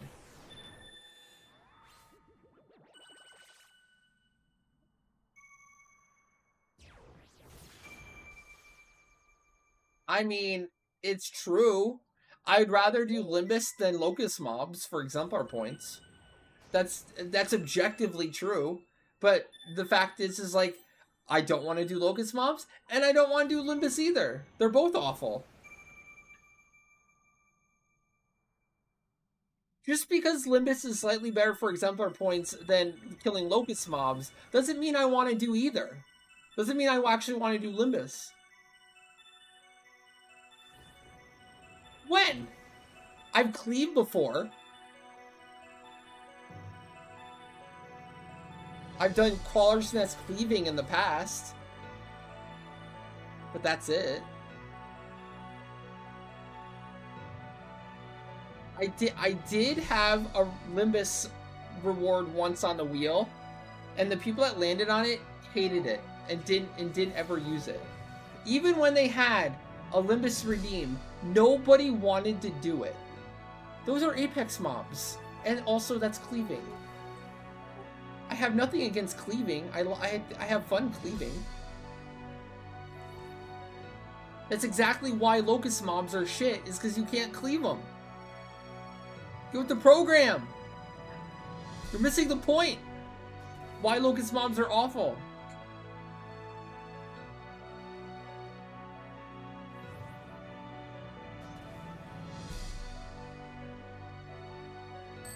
Dude, I think like 20 people won a Limbus. Or it was an amount, like maybe 10 or 20. And literally one person, one out of everyone, actually followed through and like did a Limbus climb with us. One ever. Nobody cared. Really? It was you? No, I think it was Chimera. I think it was Chimera that did our one and only Limbus redeem.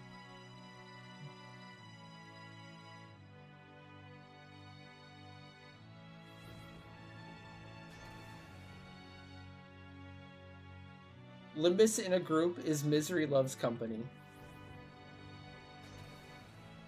Yeah, you want to redeem the NMs, I think, yeah. So that's Sunday? Next batch of NMs on Sunday?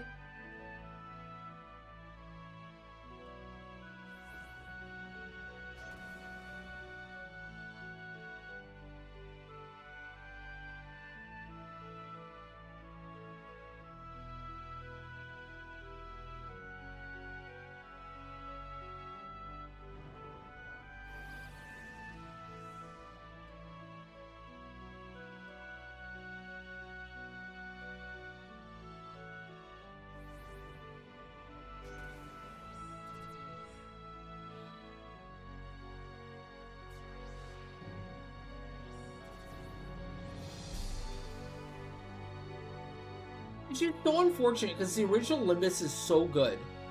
I so miss the OG Limbus. If they just did a one-for-one remake of the OG Limbus and then added, like, even the weapons and those armor sets to OG Limbus just doing it, that would have been great. That would have been wonderful. Chat, why didn't they just do that? This reminds me of, like, 7 Remake. So why are you doing all that bullshit, man? Just remake the original one-for-one. That's all you need to do. That's all you need to do. Maybe enhance some things that make sense, but you don't have to, like, do what you did.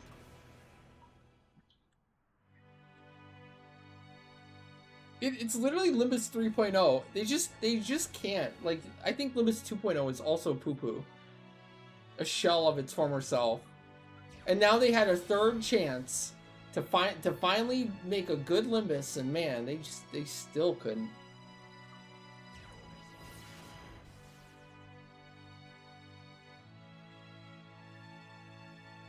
Well, they're good at one thing. They're good at letting us down.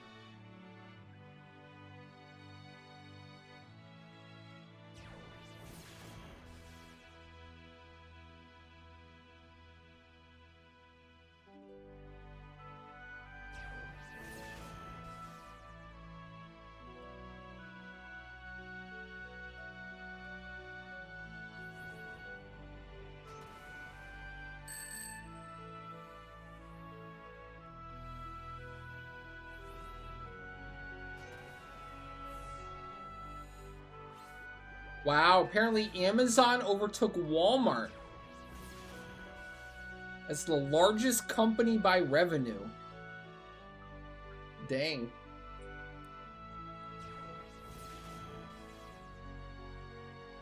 That's wild.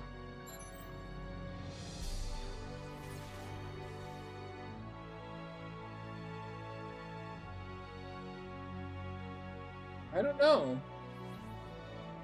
Well, Walmart, you know, is still, like, has the storefronts and still, like, brings in a ton of revenue from the physical storefronts. And also have, like, they're okay online, right? I think Walmart just has an insane, like, distribution apparatus in the country.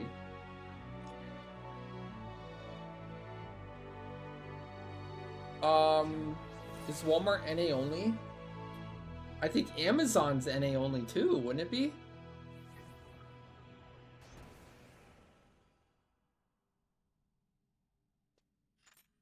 Amazon is literally everywhere? Really?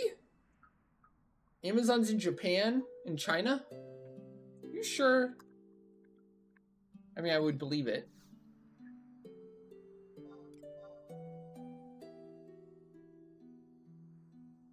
I've heard of Amazon in Japan, sure. But you said everywhere. Is Amazon in Russia? Bitter? Is Amazon in Brazil? Bitter? Is Amazon up your butt, Bitter? Huh?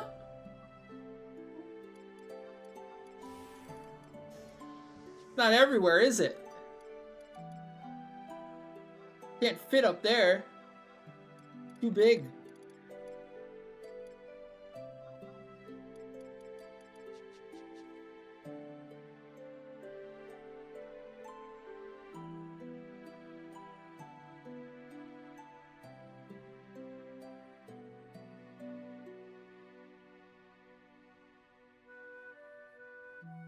Okay, hypothetically, if they did a vote and they gave the players the vote, do we keep the new Limbus or roll it back to the original Limbus? Which vote do you think would win right now? Time or spin? If you let the whole community vote.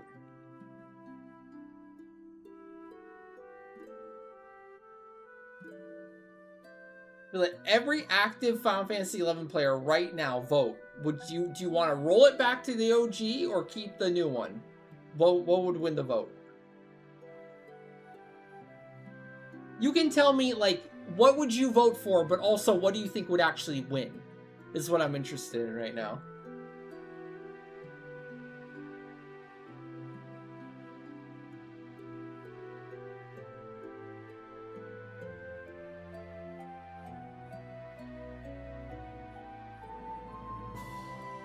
The OG content with the new gear and rewards? Yeah, I agree. That's what I would want, ideally. That'd be perfect world, but guess what, Crimson? We don't live in a perfect world! We don't get to be happy! Give up your hope now!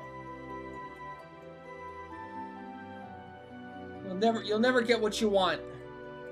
You'll suffer.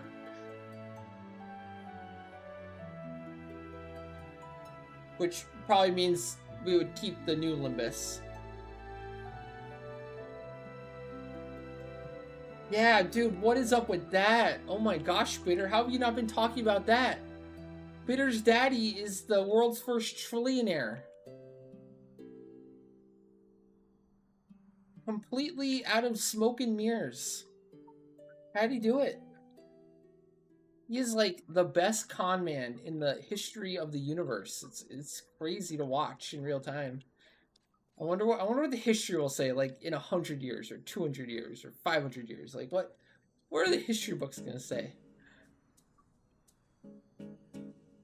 Dude, didn't he promise like a whole fleet already on the moon, like as of like 10 years ago, and they still haven't done any?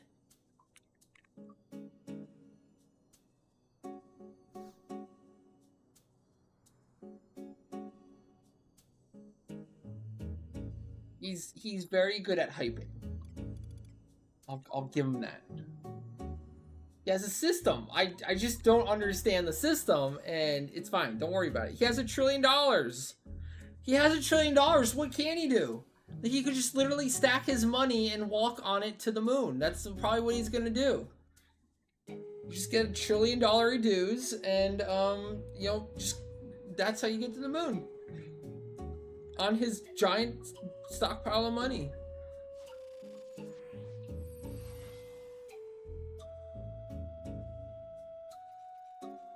Who needs logic when you have $1 trillion, right? Dude, I bet the actual legit billionaires are so mad, are so jelly. Like, Bezos must be absolutely livid. Pissed out of his mind that he's like running an actual legit company, like based off of like good business fundamentals and like delivering a service and a product, and like it's actually like insane. Like the distribution apparatus that Amazon has is wild. Like don't get me wrong, they're like terrible to their employees and all that. Like I understand that being a Bezos employee myself, but it's also very impressive how big, how influential, how like what Amazon actually does. And then like he's worth less, that company's worth less, Amazon, than the hypothetical companies. Like maybe SpaceX will go to the moon, maybe. That's the hope. But it's all theoretical right now. And I think Bezos is also like trying to compete with Elon. He has like his own space company called Blue Origin, which what I've heard is like a more legit company based off of like more like fundamentals and like doing things the right way. Whereas like the only reason SpaceX scored a contract with NASA is because one of the board members like stepped down. No, it's like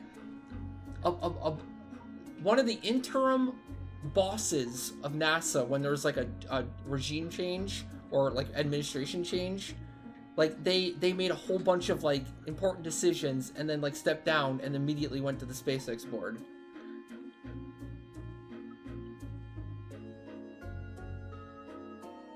Dude, I've heard that like SpaceX has missed like every single important deadline that NASA has given them in terms of like delivering on everything that they agreed to do for the Mars/Moon launch.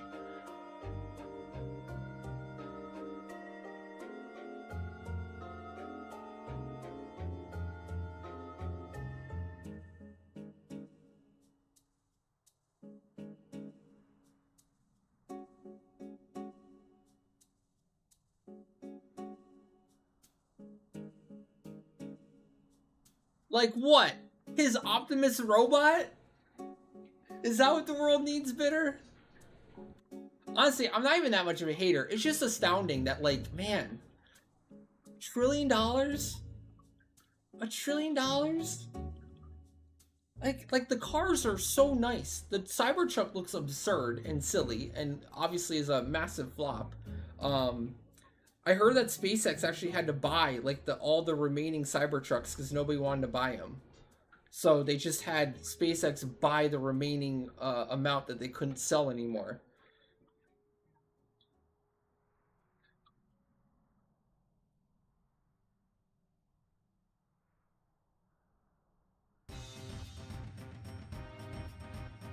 But like, I guess it's a what? An AI company now? It's not even a car company now. It's a chip/AI company/space company?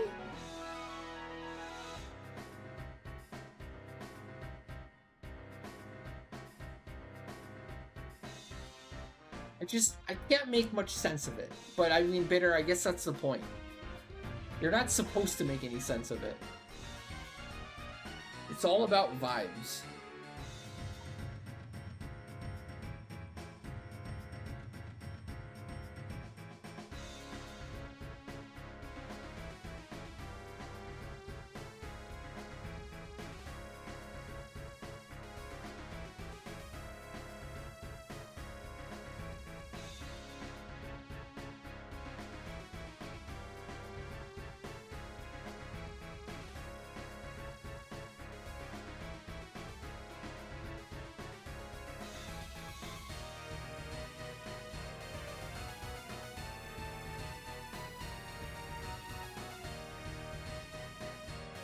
See, that's what I would do. Oh no, Fed, we can do your spin right now. Fed, are you still there? Sorry, I've been dicking around. We can't do it right now. I'm ready. Fed, you ready? Pixel, you had one for real? When? Alright, good luck, Fed. Thank you again for the tier 3 and the 33 months of support. 40 total. Oh shit! Fed! Jackpot? Fed with the... Oh, your choose. He just missed the jackpot. Sorry, Fed. Nice try. Nice try. GG.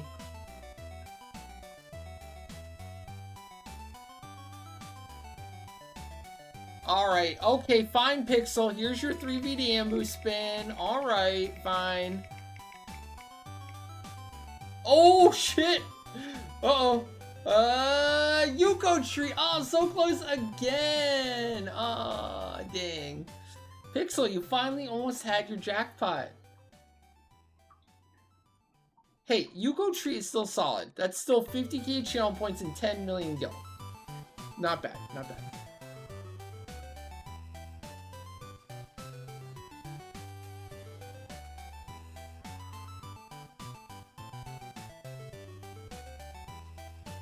GG, GG. I know, Valk, I know. Getting to it. Listen, I'm busy, okay? We're getting there. Yeah. The chances are it's just gonna change the channel points instead. No RP, because like you guys are noting, there is no Dynamics RP anymore. It's just a Leapkin event. that anyone can join, like today. If you do land on a Dynamics RP currently until we change the wheel, it's just channel points instead. So don't worry. Don't worry.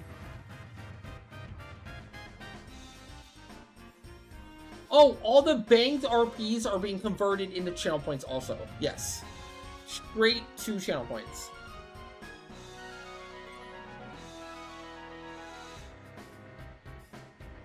Yeah, so don't worry.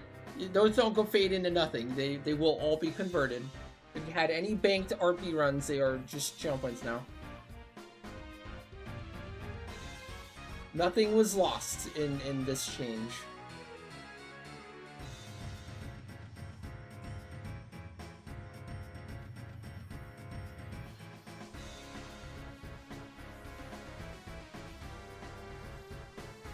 I don't know. So that's different, Artman. The leaf bud thing and the other stuff on the top bar, which will be updated.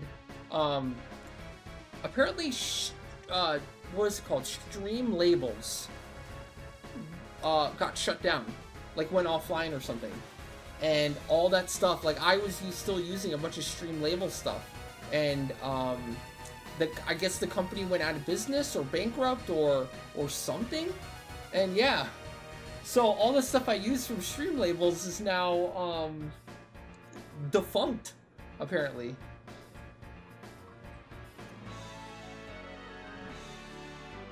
I'm sure there's alternatives using like other stream stuff, but yeah. That is also in the works.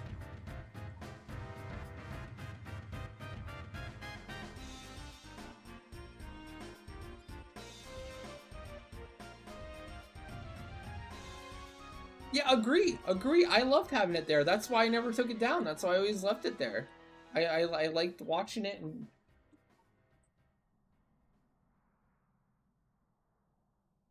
Don't disagree. The leaf buds. Where'd the leaf buds go?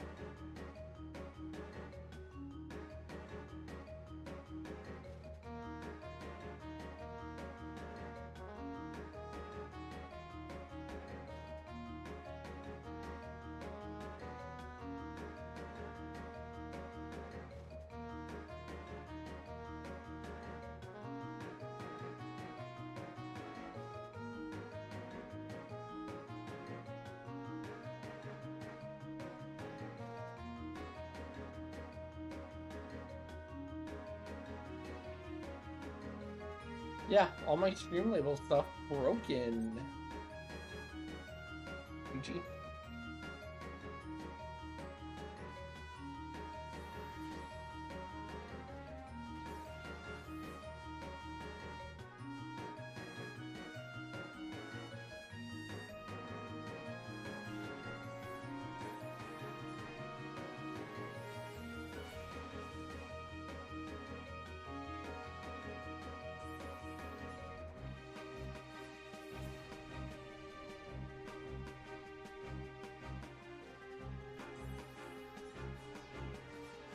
SB? What's SB?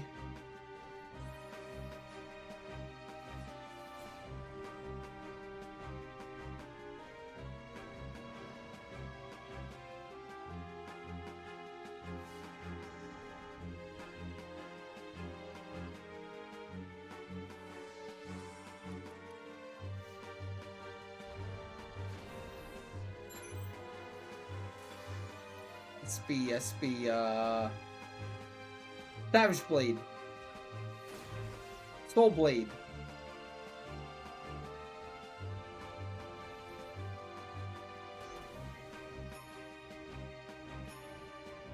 Subtle Blow.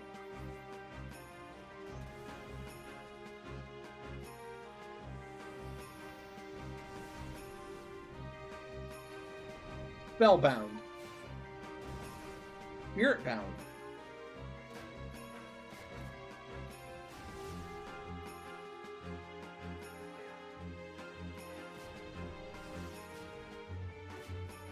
Band 6-4.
Wow, Crimson. Why'd you let that happen? What happened there?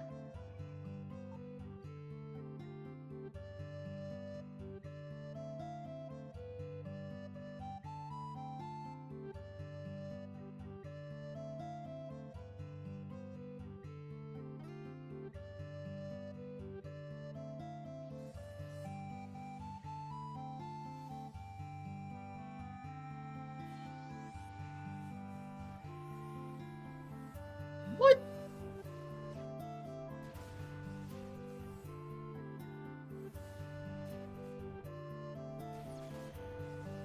I don't understand how it re-aggroes there. Use me.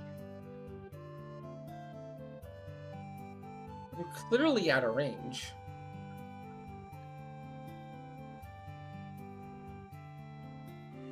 I don't know how, but I'm pretty sure that was Bitter's fault.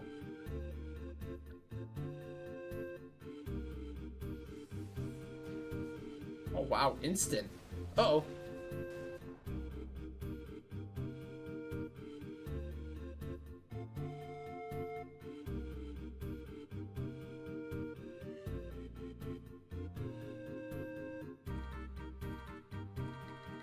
And that's why we wait until the end to go on it.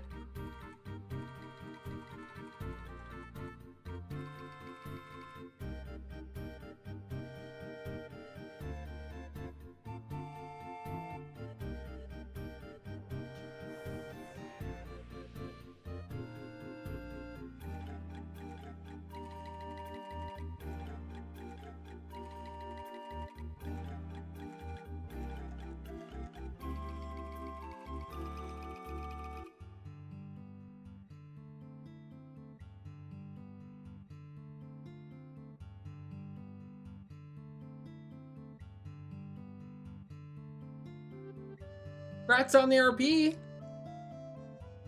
Nice. And a free HP to 0. A free HP drain. Courtesy of Bitter.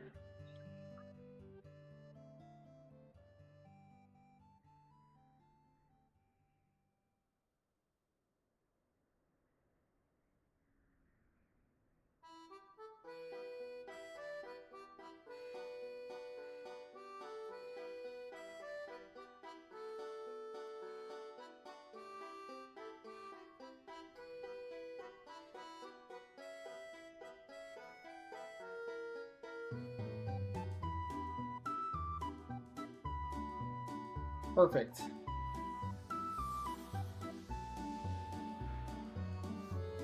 Perfect music for Crimson's demise, I would say.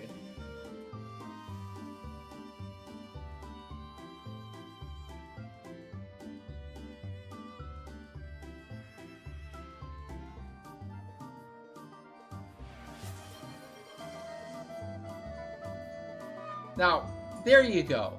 There's a solid use for the sound alert. Well done. Well played.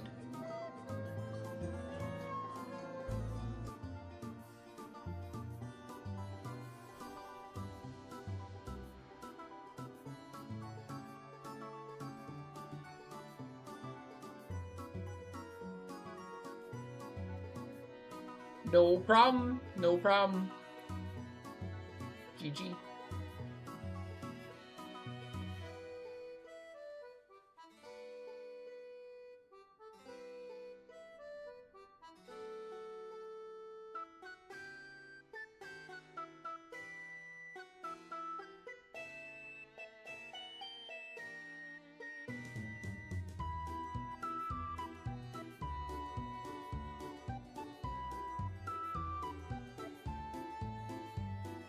Thank you, Twinkie.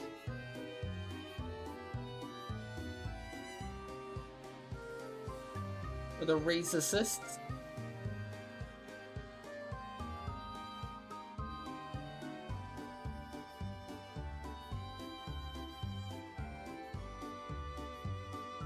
Very kind of you.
Congrats, Crimson, on the RP.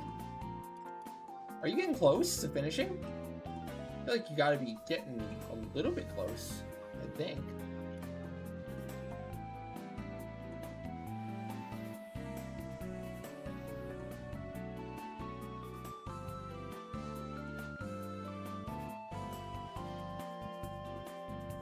Okay, fair enough.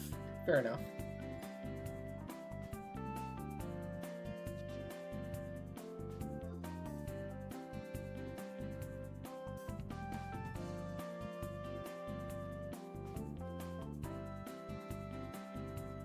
Ooh, not bad, not bad.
Hey, Valerium.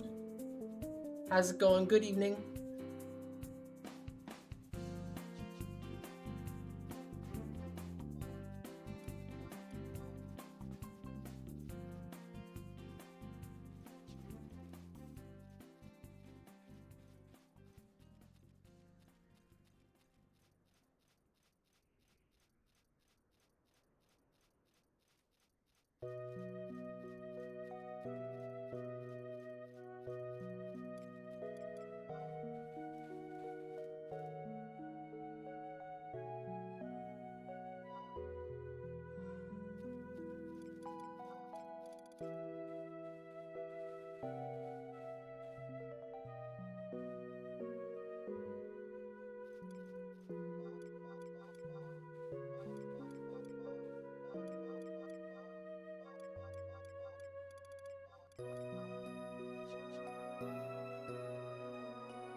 Man, they really went out of their way with the original zone design to be like as like, I want to say annoying, but really like creative. They were really creative with their zone design. It wasn't just like a straight shot of like a big open zone. Like they really went out of their way to make it like interesting, you know? You just can't just go from point A to point B. There's like a process. So you have to go like this special direction. You have to hit the trap door, like right here, right? We look at some of this stuff and we think annoying, but really like it adds like interest and depth and you know, intrigue to the zones.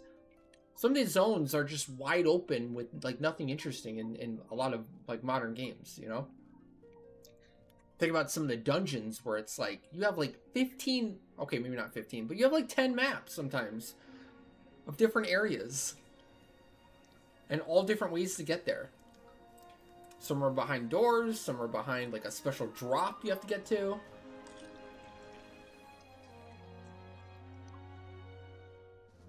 In this zone in specifically with Astrosia,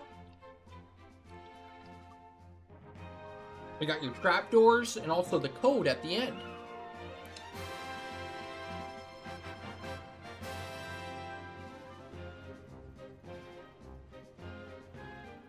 Final Fantasy XI encapsulates old school MMO 2D games. No jumping, dead end, drop-offs, and you have to be strategic. Yeah, it's great. I know as much as people like the jumping thing, I'm glad there isn't jumping in 11.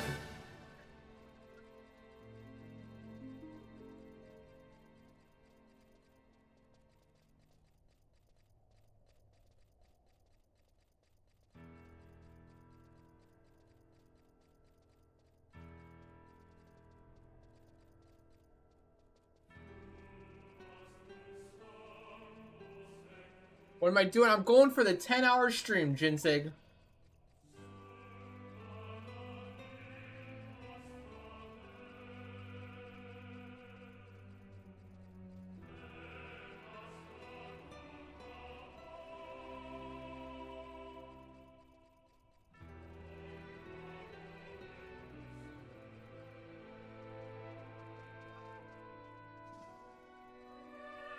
Thing.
Lim bullshit.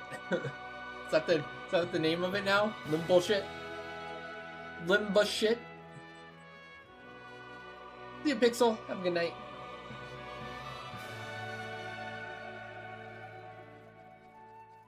Limba shit. Limba shit. It's like a German word. Limba shit. Limb biscuit? Limba shit?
Oh, we're making up German words now? What do you call a dog?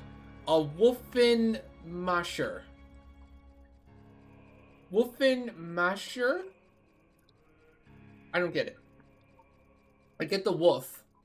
Wolfenmasher.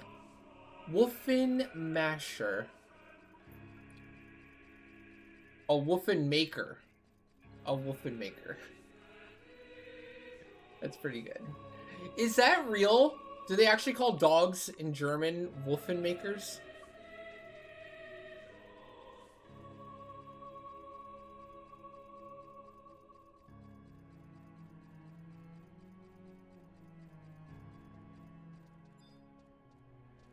The trapdoor one?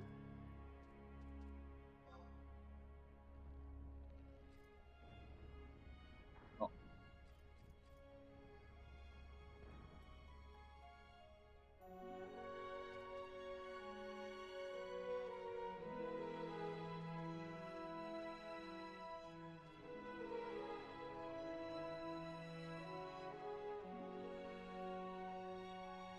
The fudge.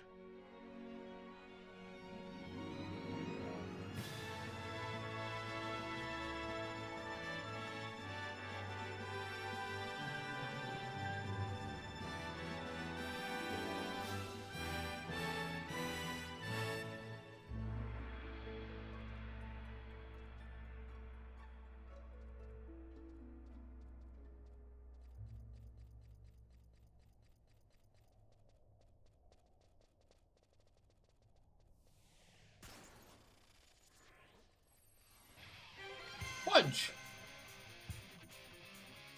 I think there's a zone line right here anyways, don't matter.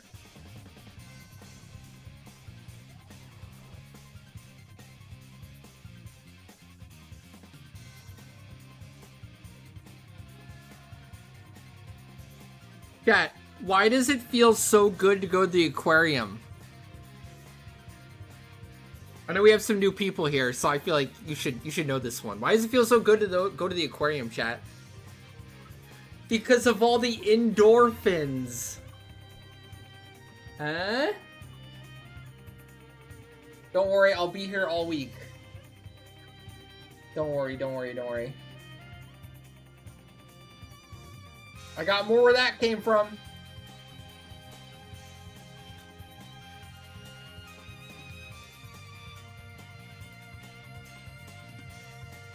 Man, it's been so long since you've seen retail gameplay. I quit when Swordy came out. Is it still active? Yes.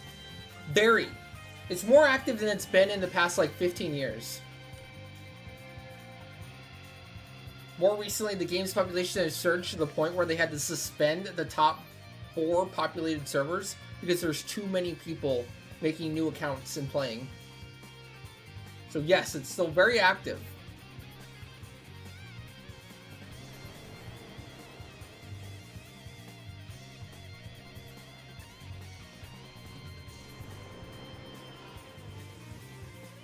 Some would say it's popping off. Yeah, like we're actively getting new content. We're getting more new content this year. They said that they found a way to make new zones or make room to make new zones. So we're expecting like a brand new storyline. And new zones to go with that storyline, probably maybe by next year.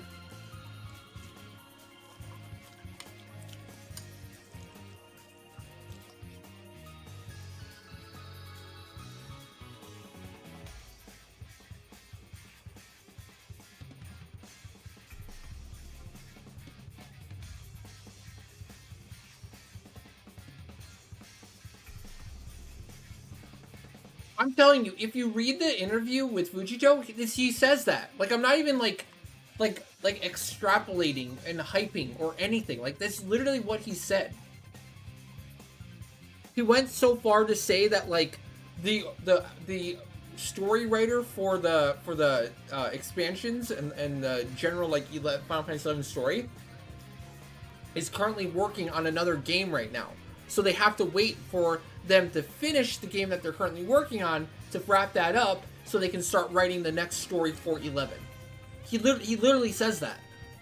And he also goes on to say that they found a way to get rid of some of the test zones and the junk zones to make room in the DATs to make new zones.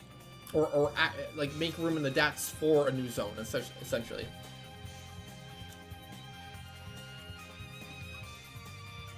Read that interview. Read the Famitsu interview. It's so good.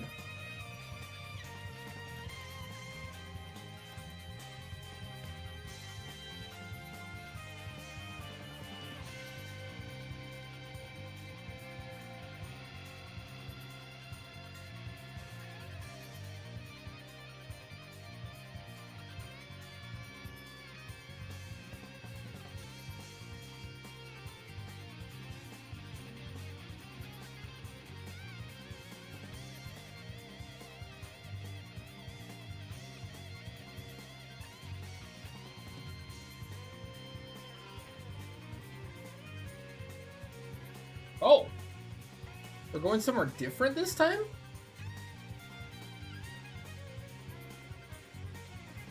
Oh shit, okay.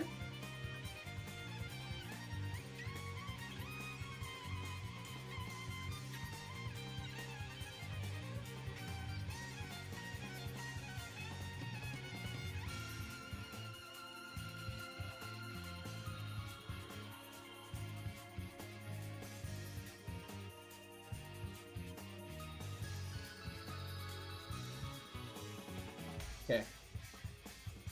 And 5 is at, like, the Cloth Craft Guild, right?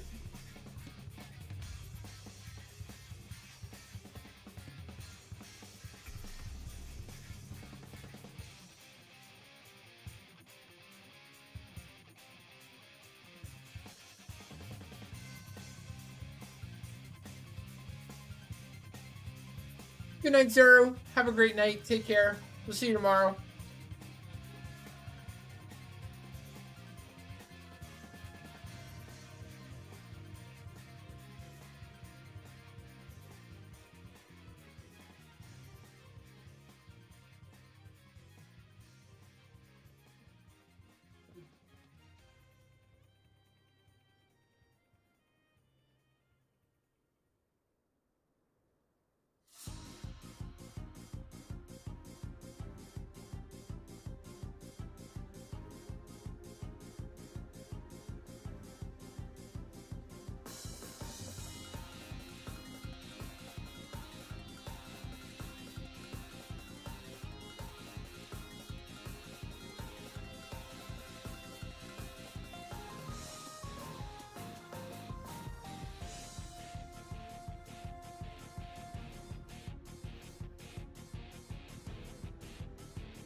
Okay, that's game day. Wait.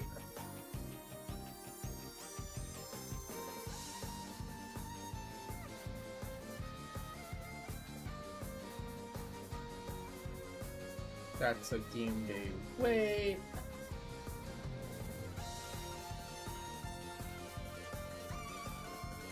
Is this one of those situations where if they had like an item and a cash shop that you could buy for like $5 to skip a game day wait, would you spend $5?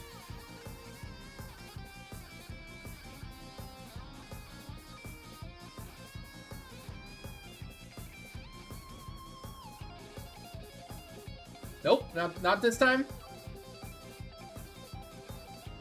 I swear that would make them so much money.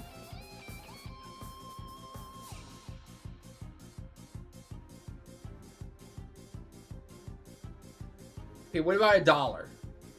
$1 to skip one game day wait. How about that?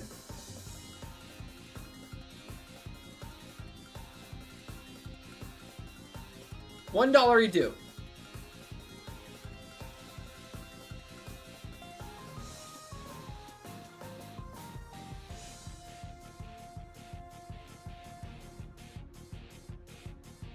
50 cents. How about 50 cents? We should do it for 50 cents.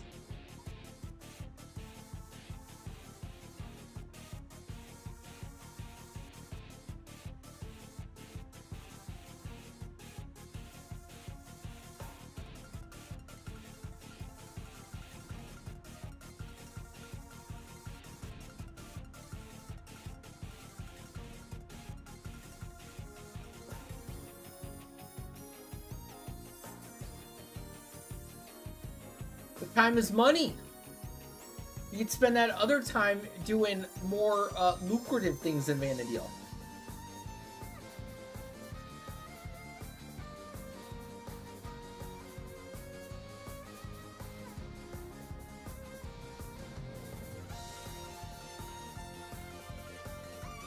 Okay, I think I officially have everything traded in. I'm double checking because I don't want to fudge this up. Not make the game day wait. Okay.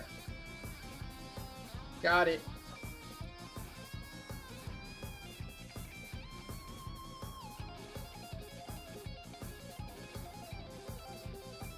Don't tell me what to do, Sudox. Listen, I happen to be very, very good at messing things up, okay? I don't need you telling me how to do it, okay? I can handle that myself.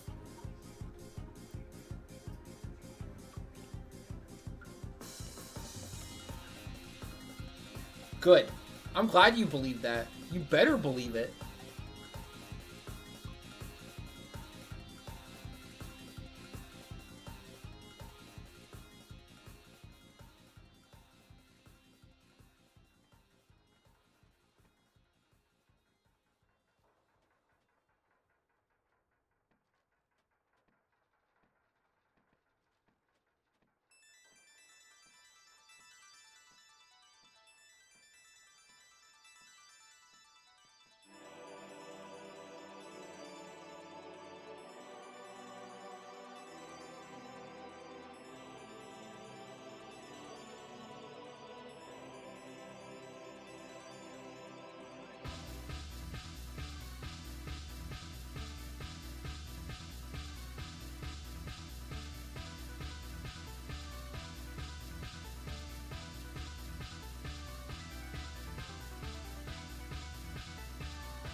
How's it going, Sudox? What are you up to? Are you playing League again?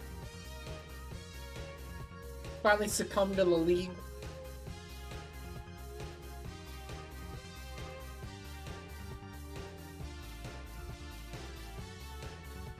No. Were you there at Medusa? Were you doing Medusa the other day?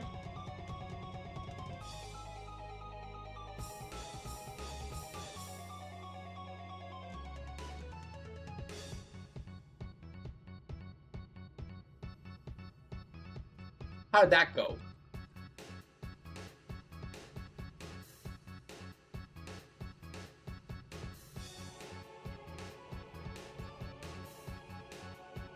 Is that the release of Onagon, Medusa, and Battalia?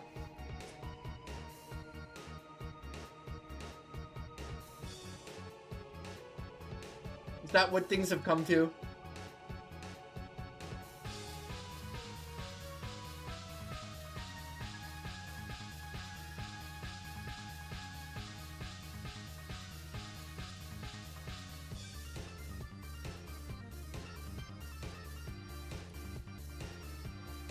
What the fudge is, where's Woodlands? Where would that be under? Here it is, right here? Ah, okay. Got it. That's actually my favorite. I think this is the spot to get the troll key item for ambuscade during troll ambu. Funny enough.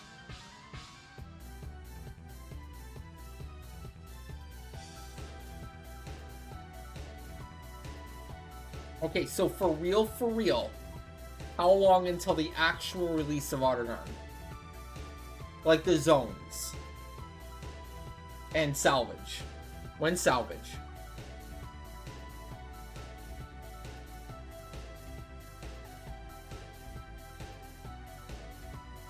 What are we talking here? Before or after Grand Theft Auto 5? Sorry, 6. Grand Theft Auto 6.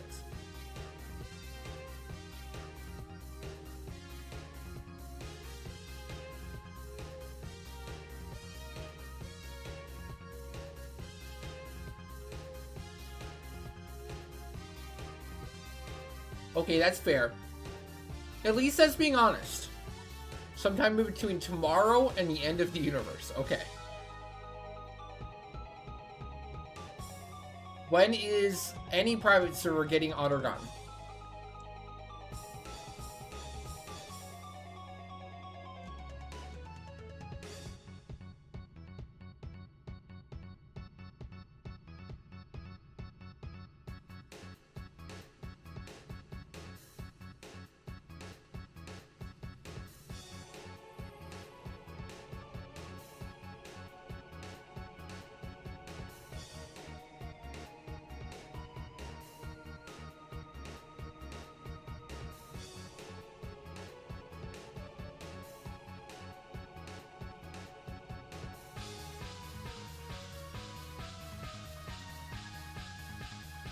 Well, does it count to release it and it's just the zones only, but like nothing else to do? It doesn't have to be like actually completed, like all the assaults, salvage.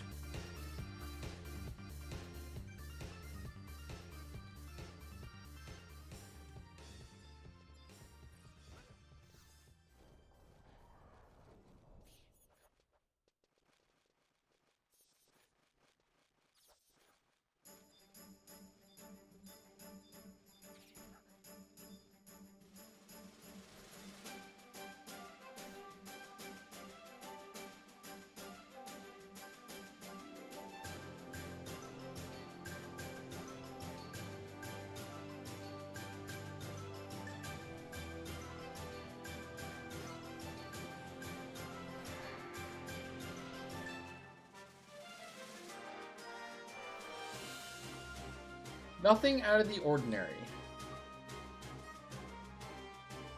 Oh, lilac ribbon? Lilac ribbon. Oops.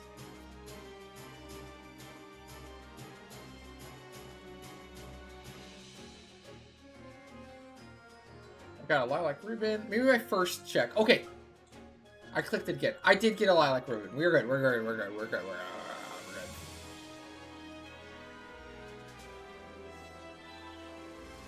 I didn't scroll up above the everything dying there. Alright, so I'm warping out, right? That's fine, hopefully. Back to that NPC.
Hey, Nocto Helix. What's up? How have you been?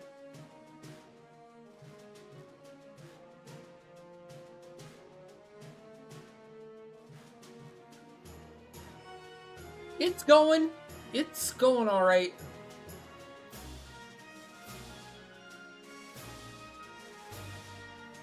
That was going great until it wasn't. Sometimes it happens that way. Something goes very wrong at the very end.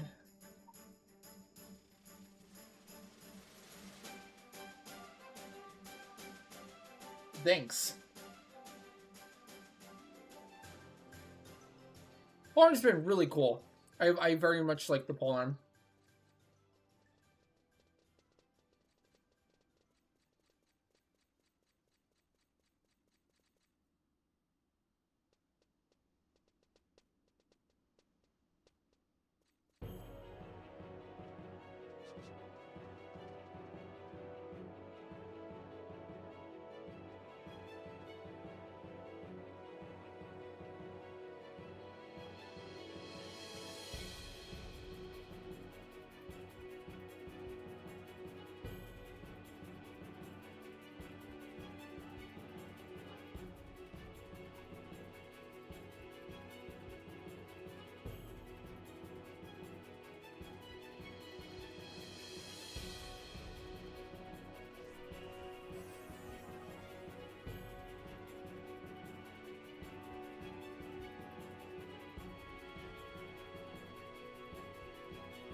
Oh! That's why. It zones you into woodlands for the quest itself. Oh. That confused the heck out of me.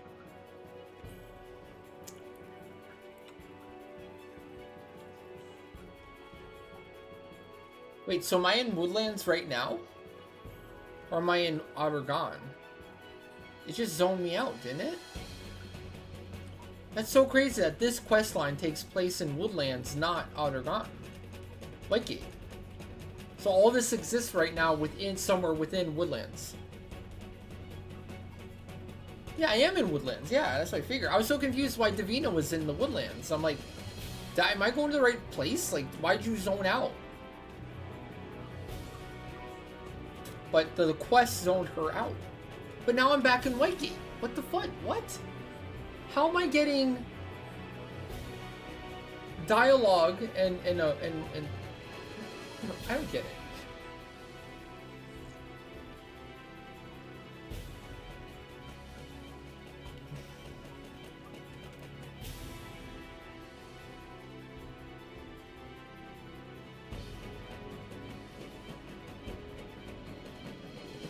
Area, Woodlands.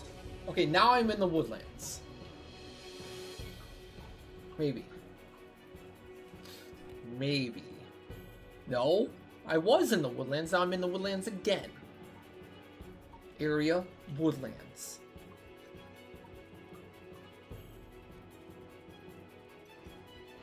Good question, Bitter. Keep asking questions. The truth is out there. The truth is out there.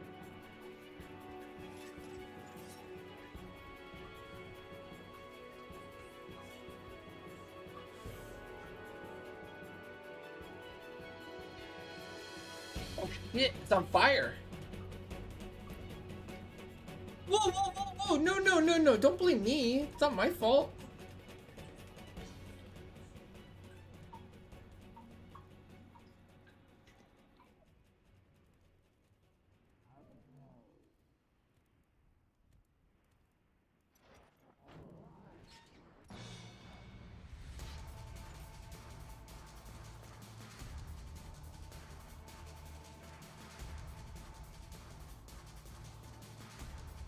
Gosh. What's happening here? Oh, sure. Now Bitter believes in democracy.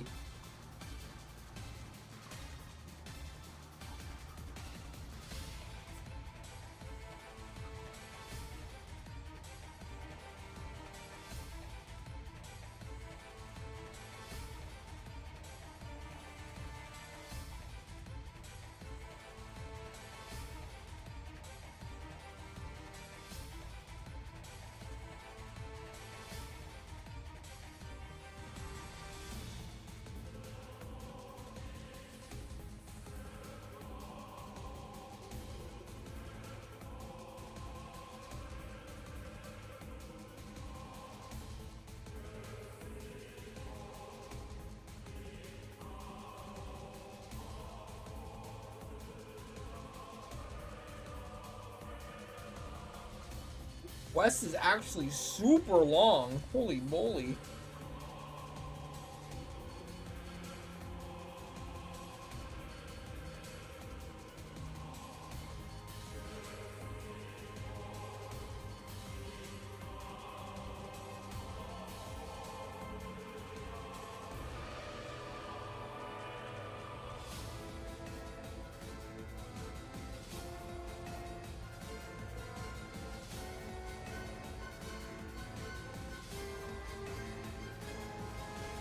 It would be more like speciest.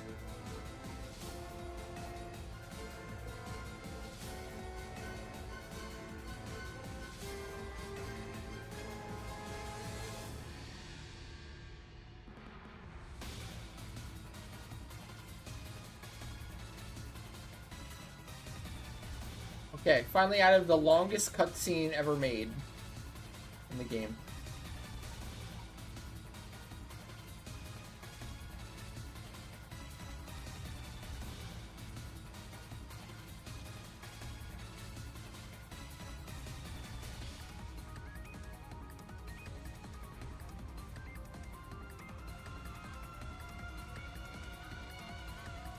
Oh, I'm about to outsell, alright.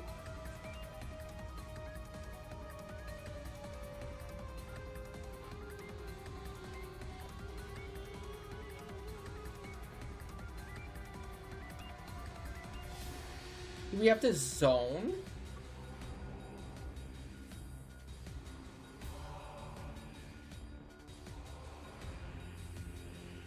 That's a fair point. Donut was a frog. Chad has a point right there.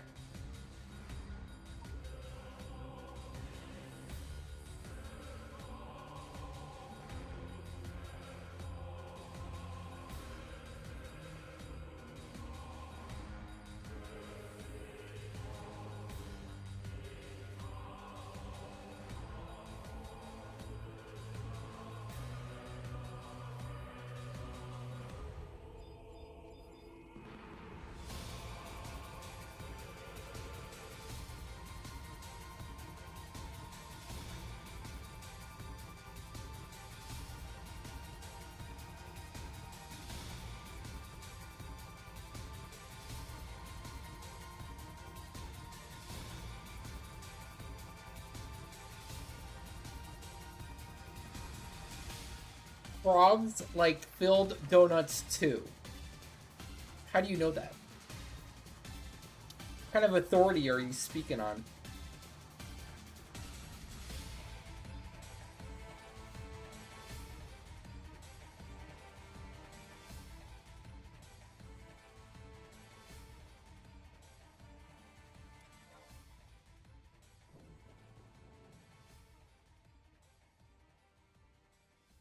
The frog authority. What gives the frog authority authority? That's what I want to know.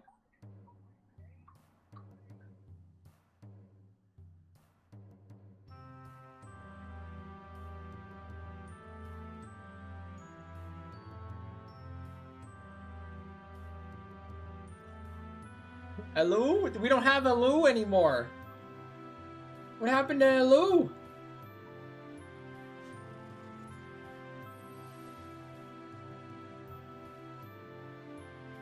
That was HR's emote. Why did we take away HR's emote, chat? What happened? Why did we do this?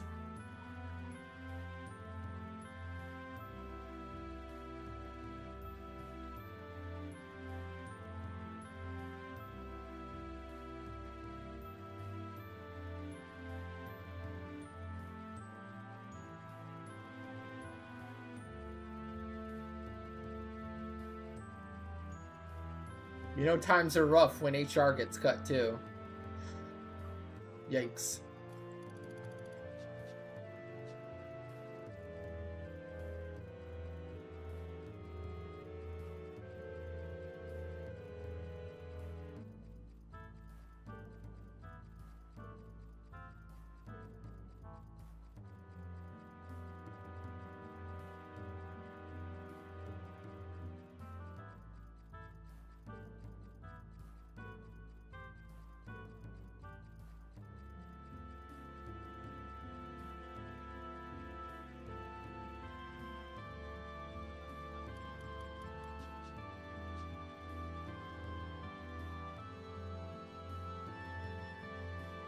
Your gosh from these tigers?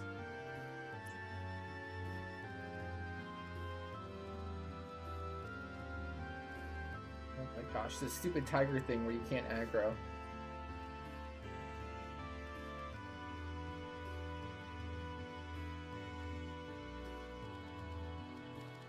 I think there's 4 tigers total.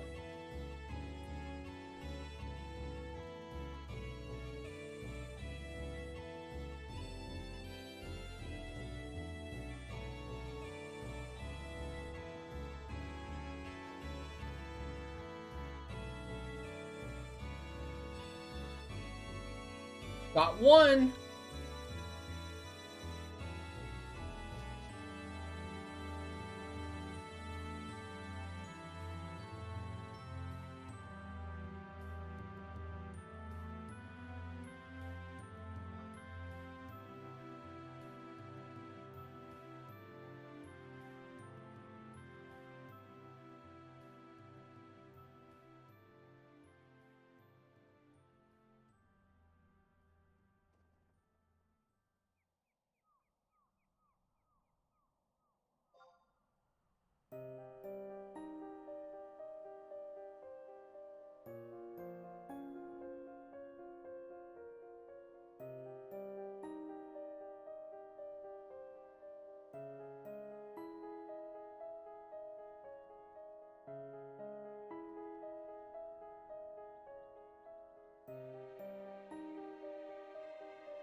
Ooh, that looks pretty. Look at that, chat. Oh my gosh.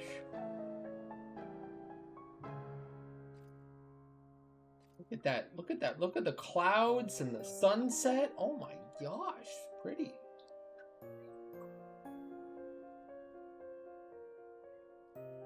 Super pretty.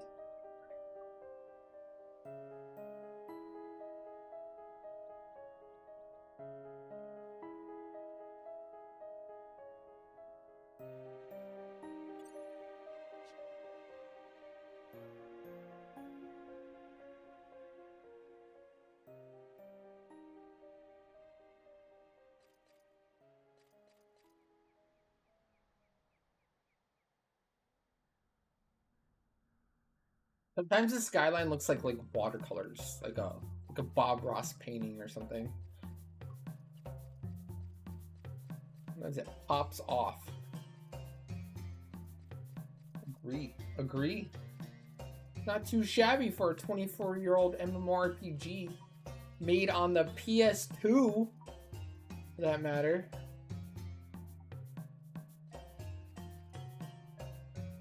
There that is. I was expecting this one. Remember this guy? It had an annoying N of some kind.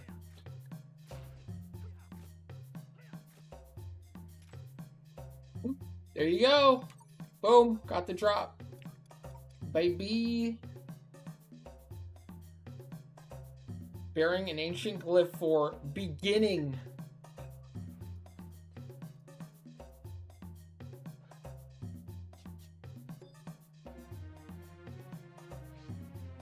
Oh, I guess it's technically true. Adela didn't have a super duper skyline. I think it's okay. But, no, like, Ottergon had an incredible, like, cloud and skyline system, and, Wings to Goddess did too, right?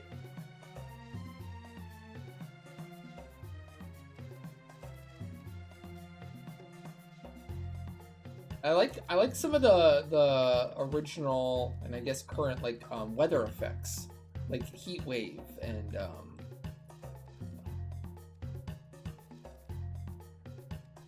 Sandstorm, those tornadoes in Rabao. Adeline does have a good one. I'm just, my memory's blanking on Adeline right now and what the skybox looks like there.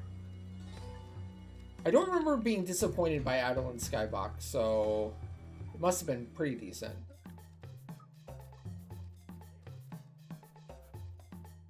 So I think I can agree with Artman in some regards, but I remember like Meadows and in the coast, Mystic Coast, having a great skyline, especially with all the clouds and the thunder and everything. Looks incredible. But with that said, I would say the Reverie looks awful because it's so like, it's like blotchy. It's so low res for the sky in Reverie that it looks not great. Mystic Coast, great. Reverie, not great. PogChamp, let's go. Yeah, I like that. Treasure Hunter 4, not so bad. Let's go. Alright, so I'll skip that one. I want this one. Pass the rest. Lot. This one. Rest. Pass. Pass. Kindred Seal. I don't remember for Kindred Seal. We need a speed belt.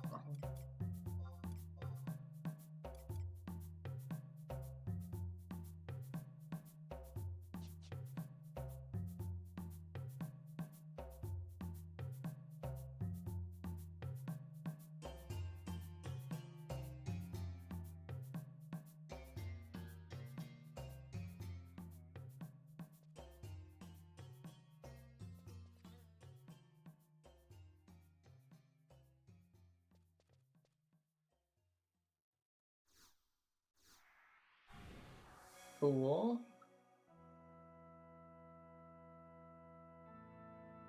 Right, yes, because we're totally gonna try hard the next Vanabout, right? Right. I need one more. Actually, it's the only one without a medal right now.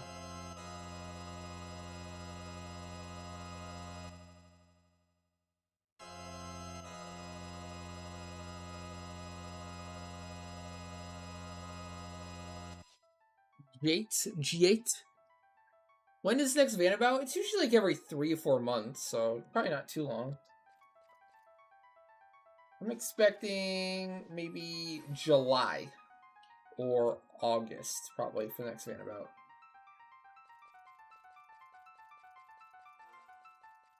G8. Where the fudge is G8? E8. Over Dar.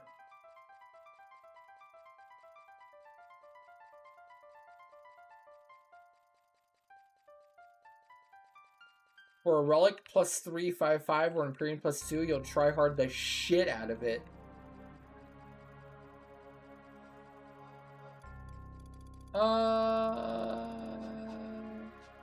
Me too. Probably me too. Actually, I'd try hard for that.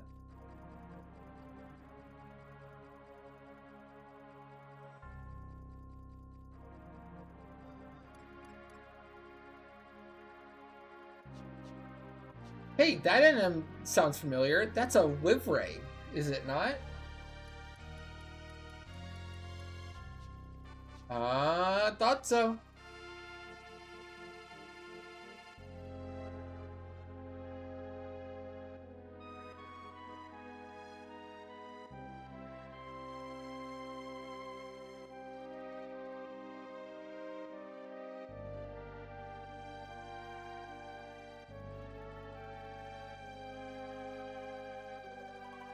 Like a Lord of the Rings name.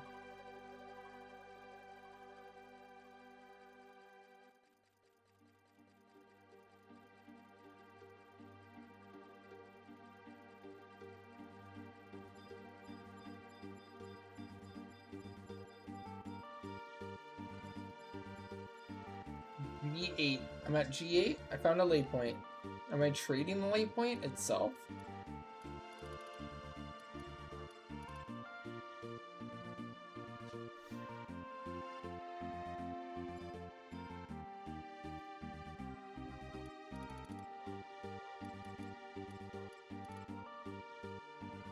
No bueno. Not doing anything.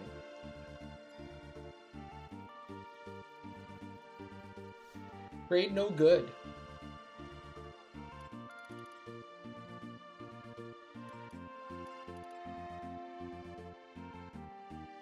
If the other characters work. Or the trade.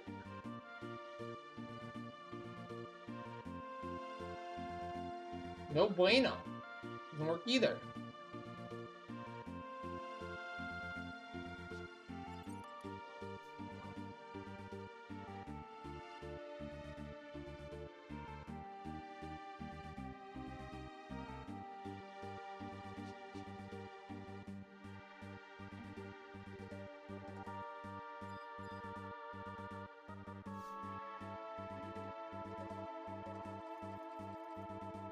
Butter God has such a great skybox though. I love it. It's probably my favorite. I love the clouds here.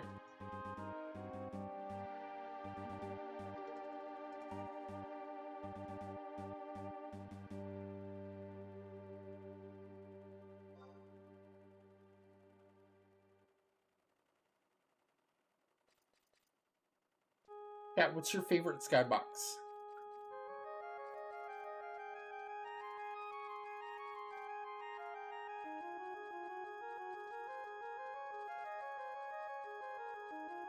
Omen? That's not a sky, that's the bottom.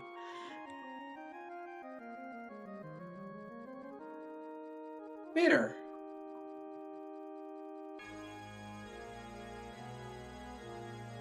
That's not the sky, that's the bottom of the map. With the PS1 graphics, yeah. They thought they could hide it underneath the fog. They thought wrong.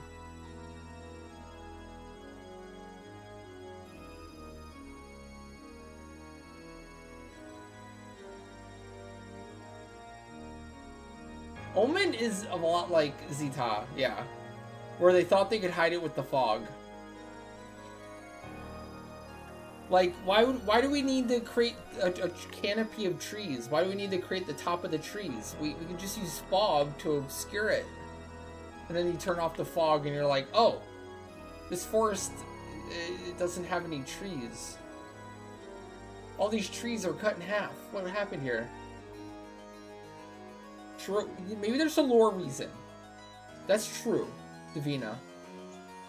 What if it's a lore reason and the only reason why all the the reason why the trees are cut in half is because of the loggers of Vanadil. The woodworkers of Vanadil did it.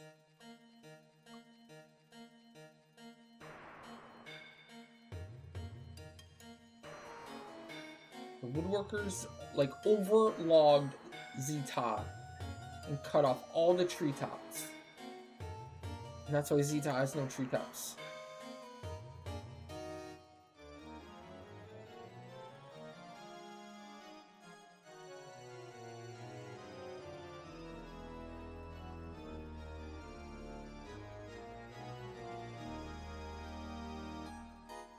Anyone able to help you craft Fosha, neck, and belt? That's a tricky synth. That's a tricky one. Need high synergy, and the craft itself is annoying as a bunch. It's annoying.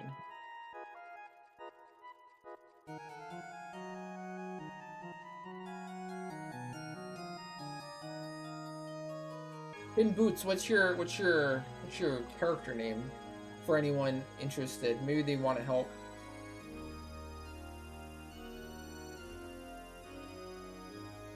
Maybe they'll reach out to you. I like this in the distance. This looks cool. That was super cool, right? Everything's all dark. It's night. The clouds going.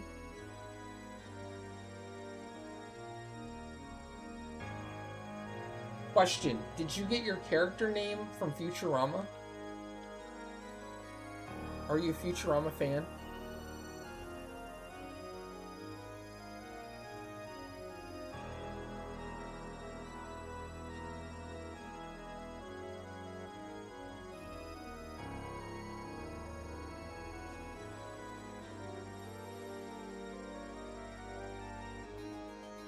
Hold on. Not to you, chat. Sorry.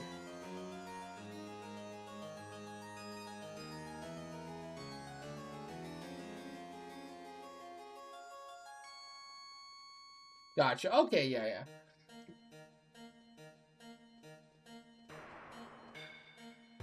There's an episode with like a gargoyle, I think, and the professor is always saying Bazuzu, Bazuzu, or Bazuzu. Just to remind me of that. I wasn't sure if it was from that or not.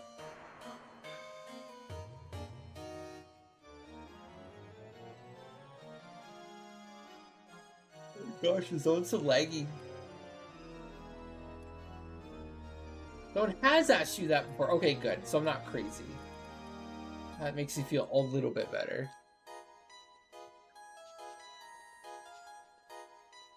Oh, it's so laggy.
Okay, I don't think it gave me a quest though.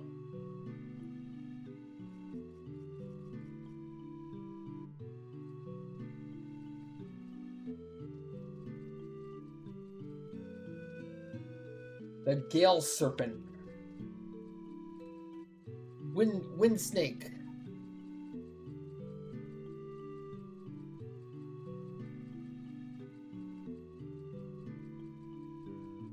Wow, that FPS dip. Woo! That's something alright. funny because my game is better than the stream. Not sure how the stream is looking on your end, but like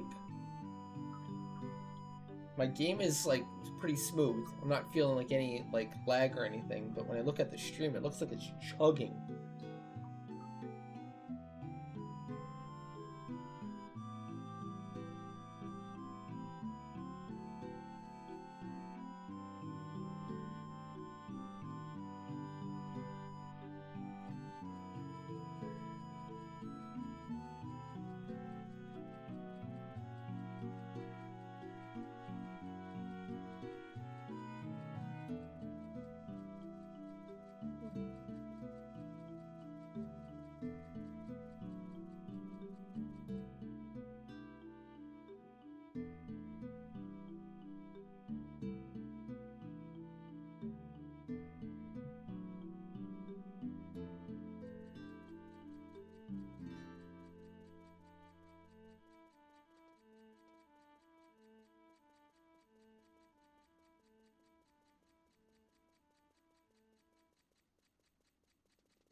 This is probably like a zone out, talk to the Taru again deal. I assume. Or... Okay, yeah, I got a cutscene. These take a long time to load, damn. For quests. You're like on that like freeze/black screen for like an uncomfortable amount of time.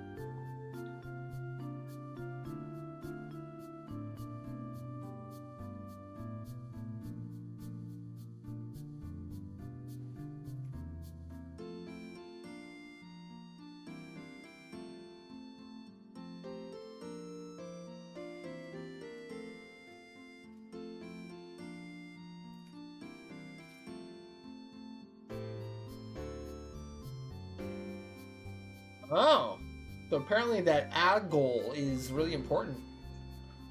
It's fancy pantsy. Doesn't it drop from Cerberus though? Oh, there it is. He's wearing it. La-di-da. He's a Sky Serpent General.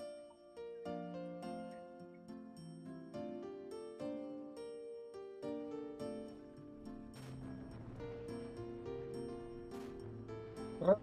You're just nuking Yagudos and... Wait, why are they there? Why are Yagudos in our Ottergon right now? Occupying Yagudo? Damn. Lighten them up.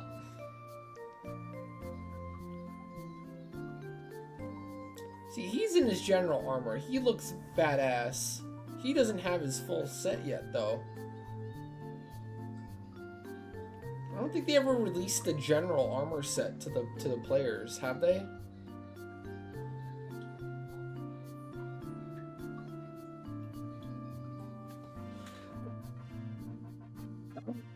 Wow, look at that. I got an Imperial gold piece. La-di-da. Gosh darn it.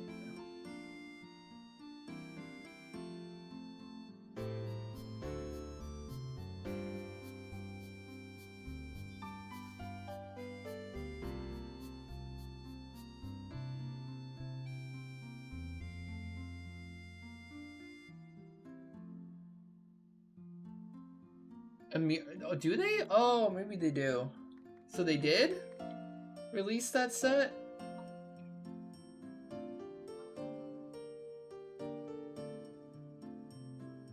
Guess so, maybe. Oh no, my inventory was full on Naya, and I have to rewatch the whole cutscene again. Dude.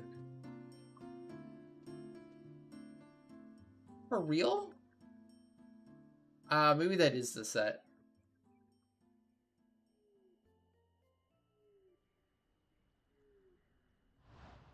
Okay, now he has his proper set.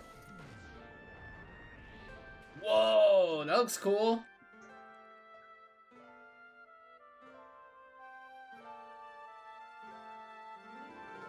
That's pretty cool. Gadalar is kind of crazy, man. Ha ha ha ha! Burn! Burn! Burn! Ha ha ha ha! Jeez, man. Guy likes fire a little too much.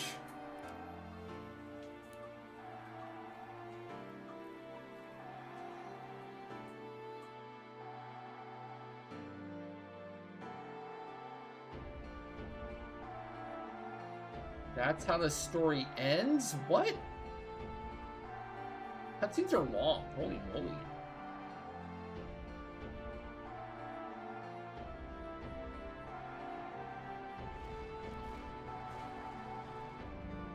Whoa! Hit Rektaru.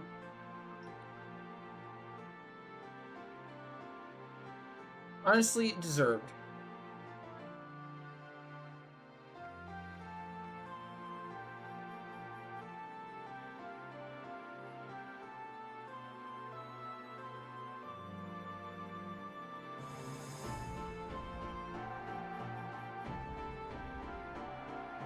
We got a letter. He loves his fire making. Oh my gosh, no kidding. Maybe a little too much.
I'm really paying the price for having a full inventory on a character. Holy moly. Most punishing thing ever.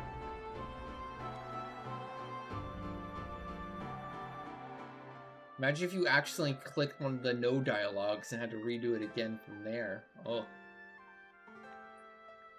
There we go, finally.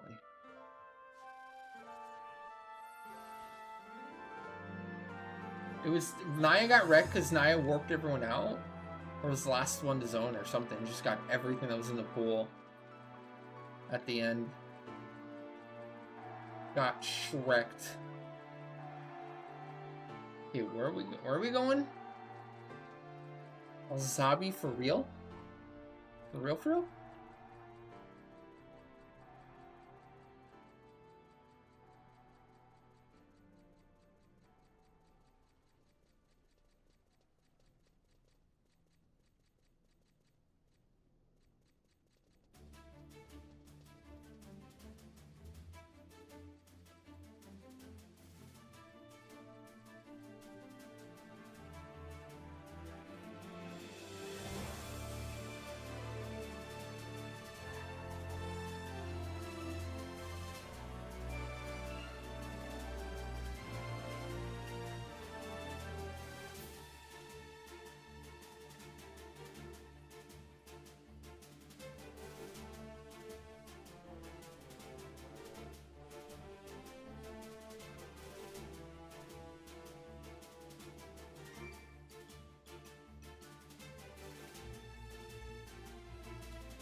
I assume it's that same dude.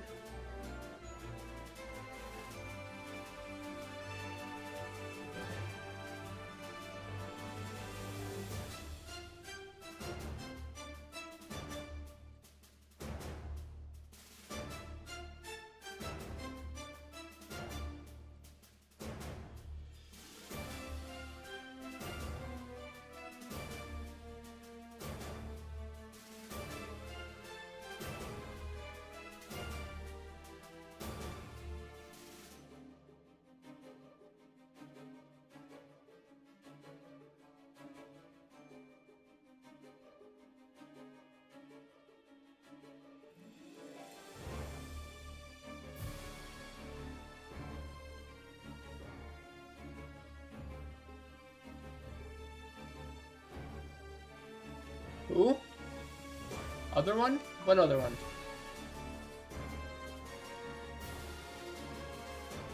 Oh, all the way around there?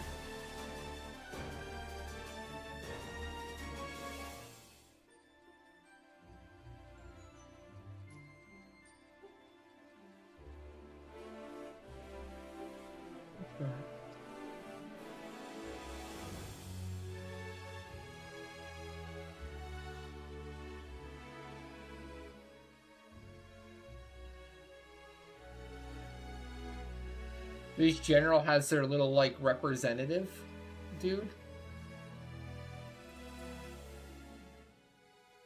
Interesting. Interesting.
That one to myself.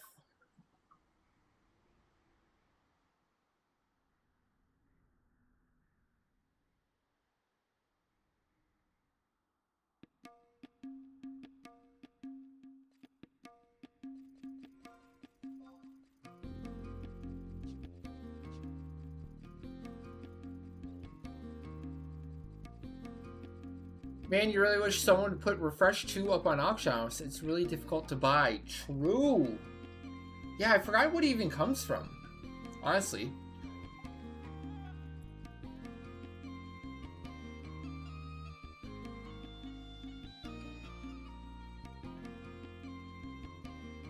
The Hagen? Hagen NMs? The Mithra shop. Is it just really expensive from the NPC price from the shop? So it's just cheaper to get on the auction house, just none are up? Oh, that Mithra shop where you have to like sell a certain amount of things or total amount of things? The tier 3? Yeah, okay, I remember a bit now.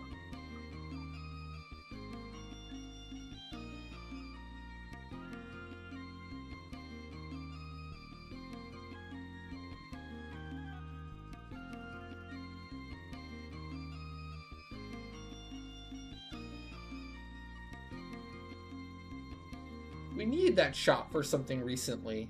Oh, it's a chocobo egg thing. Oh yeah, chocobo.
Yeah, they added a ton of sphere items in the game, didn't they?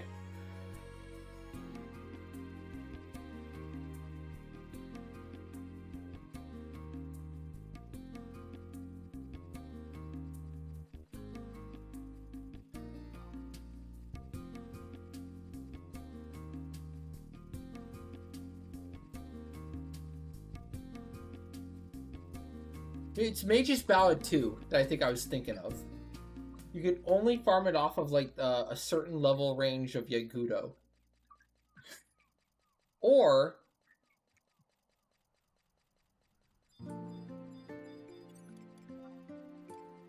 it comes from the chest or something?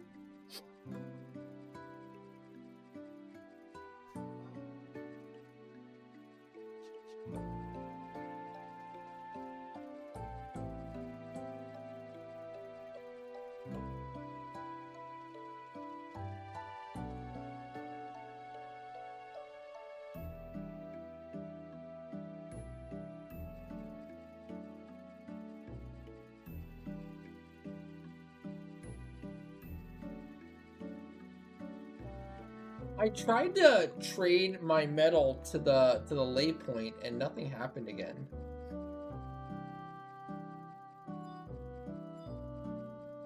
Did you already trade your metal and it worked?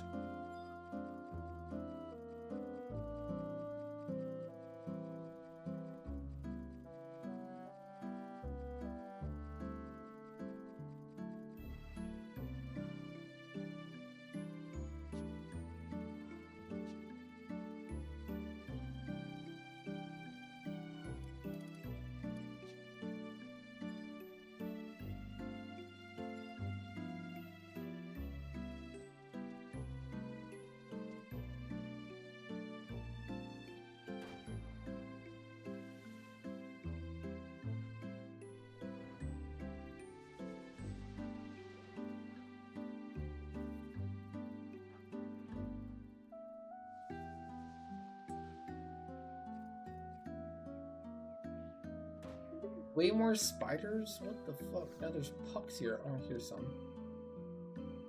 There is more over here. Cool.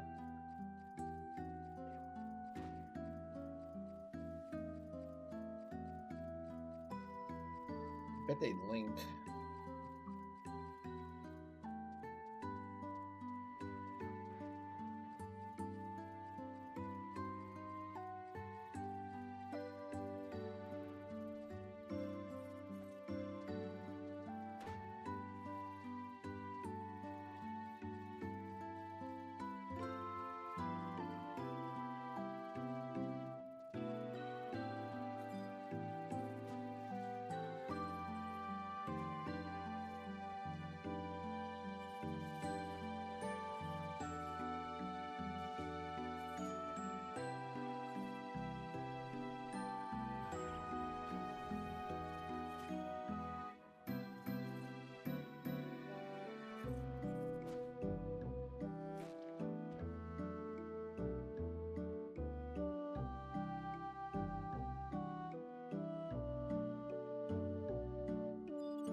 One more.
Wow, that's some lag right there.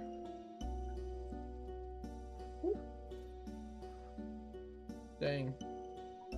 Autogon would have the worst like map layouts and lag though. Get caught on everything.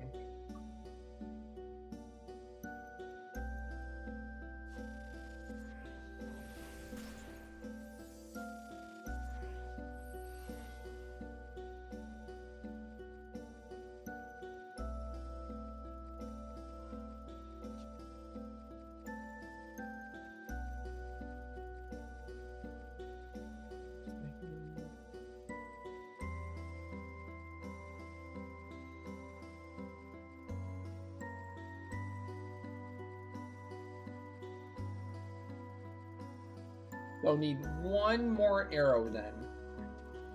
Down to only Ash needing it. Hopefully. We'll see.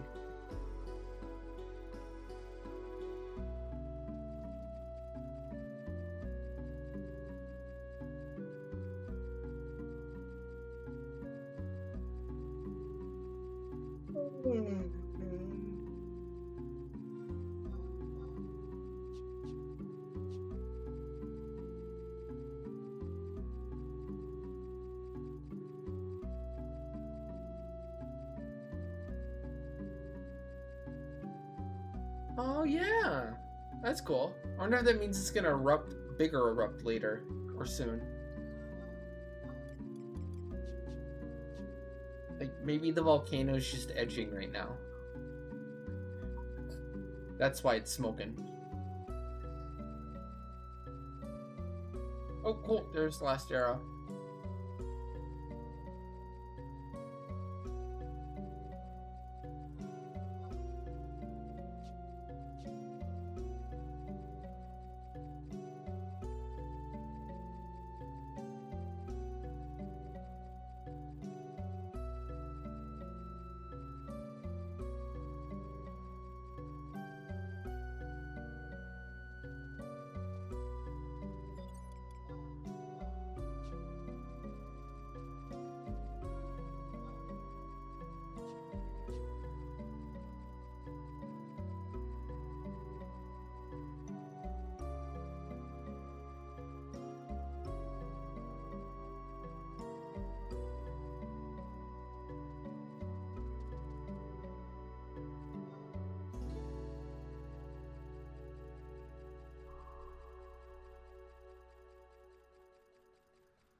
This tree's kind of pretty with the vines going up and stuff. You don't see that very. Oh, maybe it's on every tree. Okay, never mind.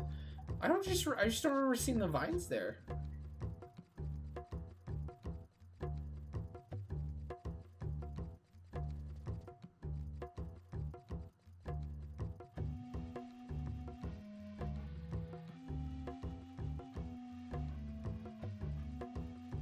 It's not. It's. Oh no, it's starting to smoke now. Oh wait, what? It's getting a little stronger. It's building, maybe. Nah, I guess it looks about the same. A really cool view, though. I wonder if it ever like full erupts though, like you know, magma shooting in the air or anything.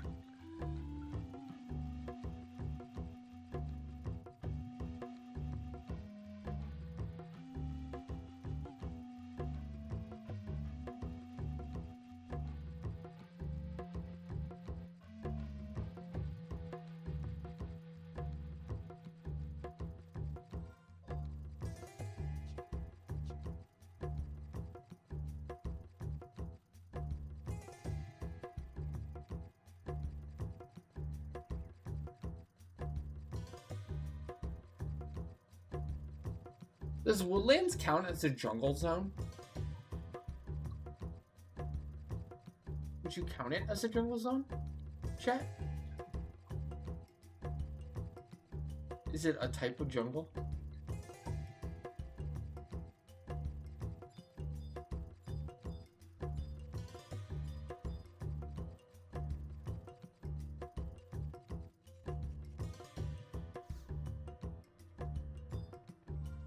The door is locked. I'm interested in what's in these towers. Or if there's a whole Ottergon city built in these towers. And that's why the cutscenes show like you zoning into woodlands. Is there a whole city of Ottergon in the woodlands for cutscene purposes only, and it's hidden somewhere? There's something going on with that. Like I don't understand like why. Like, it zones you out to woodlands, and then the cutscene in Whitegate starts? That's so weird, no?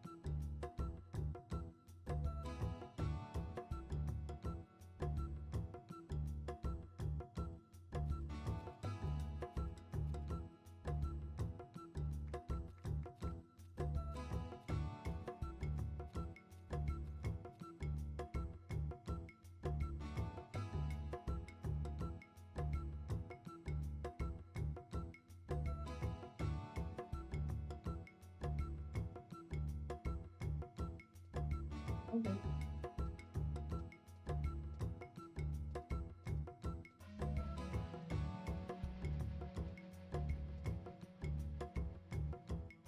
Oh wow, she's like in her formal attire.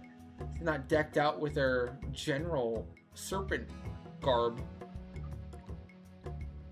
La-di-da. Night out on the town.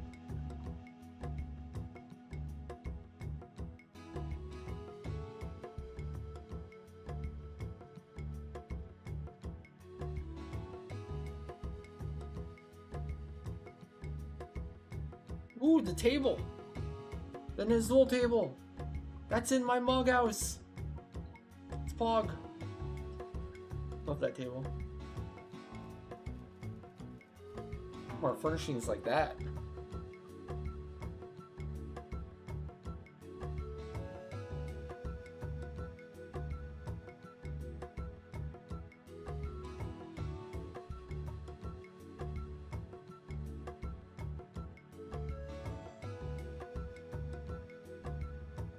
That's the Lamia bow. Yeah. Remember that bow had like magic defense bonus on it, and all the paladins wanted it. Or tanked. Pretty sure. forgot what it's called now, though.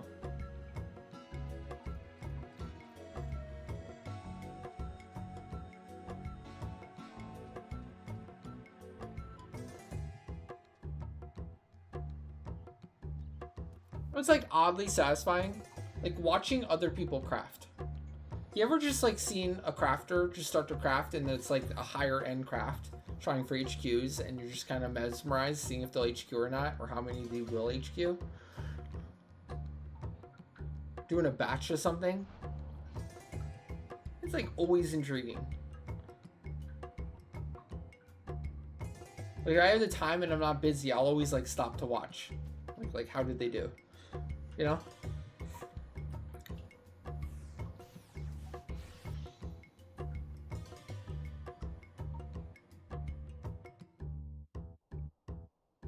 Just remembering like Al-Zabi auction house area, and crafters would do that all the time. That's what reminded me of that bow, that Lamia bow, +1. Crafters would craft that all the time in Al-Zabi auction house area. And you just kind of watch them try. I remember one time a bone crafter made what was it? A unicorn feet +1? It was wild. That was so rare back then.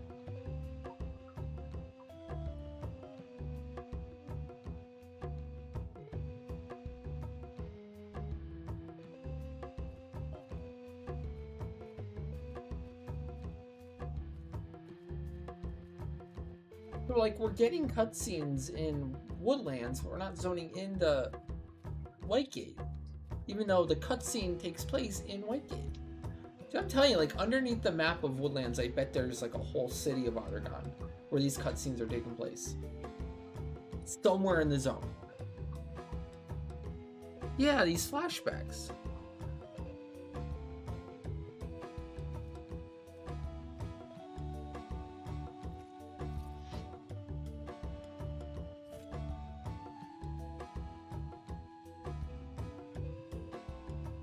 I think that's how the game operates. Like, if it's playing a cutscene, your character needs to be in the zone where the cutscene takes place. That's what's confusing me here. That's why I'm even talking about this. Like, you know, that's why the goblins exist the way they do, and rewatching all the cutscenes is the way it is. Is because you have to go to a goblin, and the cutscene only takes place where the goblin is, because that's the zone where the cutscene is.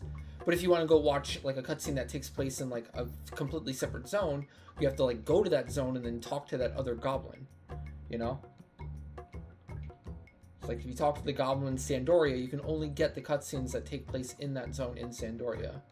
And then there's another goblin for like Havlong, and that's all the cutscenes that take place in Havlong. That's what I'm saying, like, it's so strange right now that, like, we are literally in Woodlands, but we're getting cutscenes inside of Whitegate. So there must be a hidden Whitegate somewhere in Woodlands, right?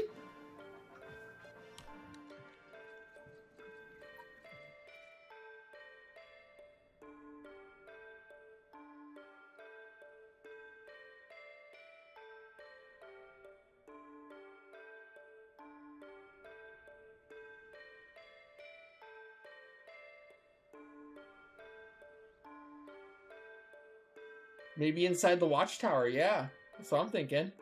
There's so many watchtowers. There could be what's it called? Structures inside. Like maybe inside of these watchtowers is the places where these cutscenes take place, right? Like inside the palace. It's just inside of these towers. How do we take a look inside the tower though? You have to like click through it with your camera. From here, it's not looking like there's anything. I think I'm seeing like grass on the bottom there. Or who knows? It could be up. It could be high up. It could be anywhere. It could be way below.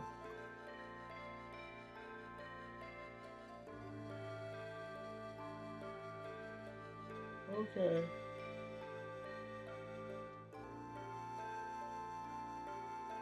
Now where?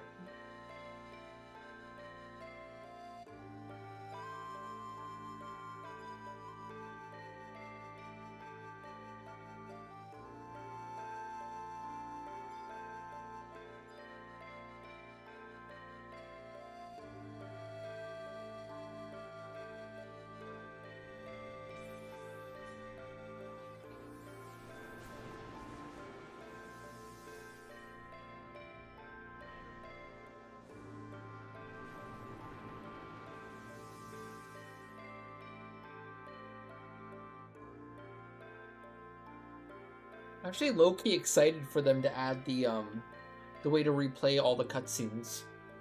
The theater mode. They're doing that this year, right? Weren't they talking about that? Apparently, you won't have to rely on that goblin crap anymore, and you can literally just go talk to like a theater zone, and you can replay all the cutscenes in sequence. Basically, just pick a mission in a chapter, and it just plays it in order. Maybe.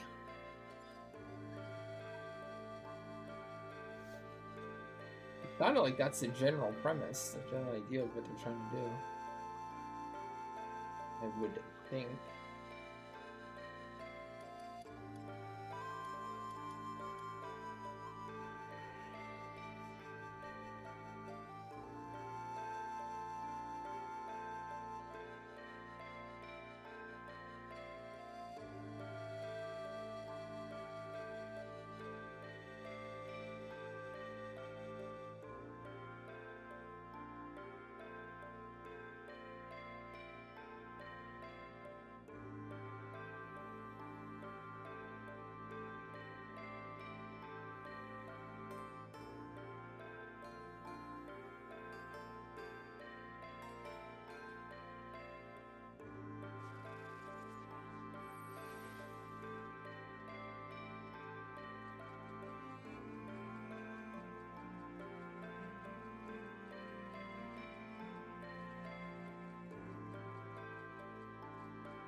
Okay.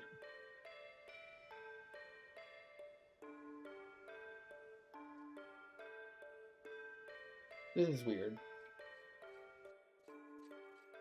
Oh, Zararg? This guy was from Bastok?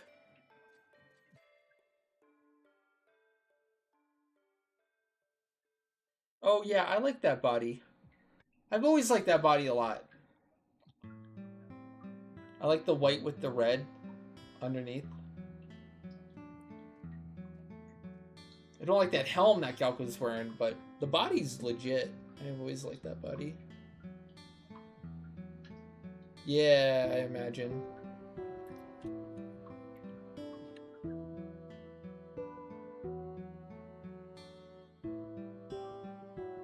Oh, there we go. That's probably what Crafter. Now they mention the lay point. Third time's the charm, right?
Pretty sure one of these takes you out to Woodlands. I just can't remember which one. Does it say on the map? Like, this takes you out somewhere. Pretty sure. But where? Maybe the door tells you.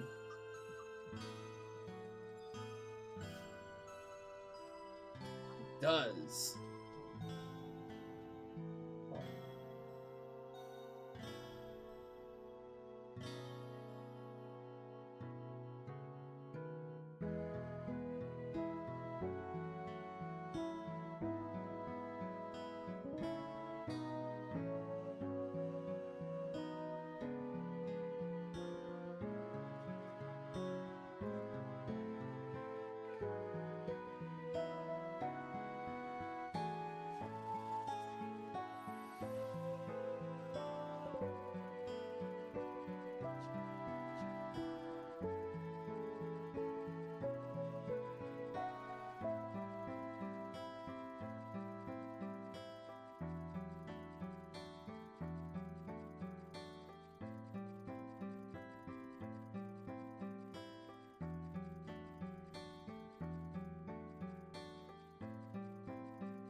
Oh, Jinsig?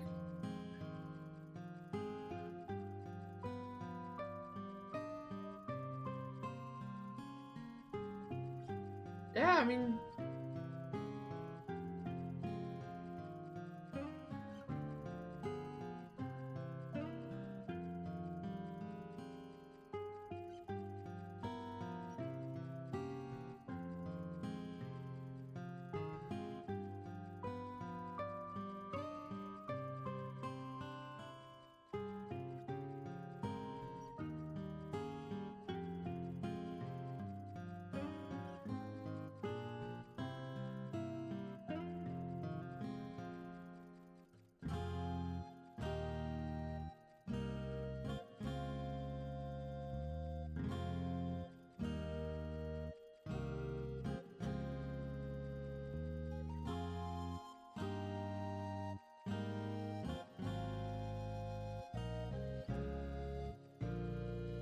Here we are 2 game days later.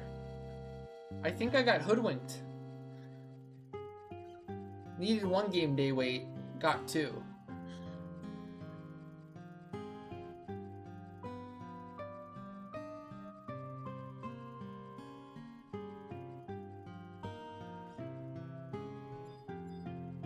Are you trying to sell Jinsig?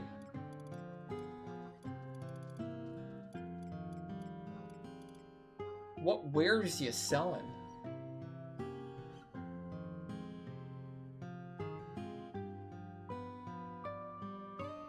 If this doesn't work, I swear to gosh. Okay, just, it's one of those ones that takes a really long time to load.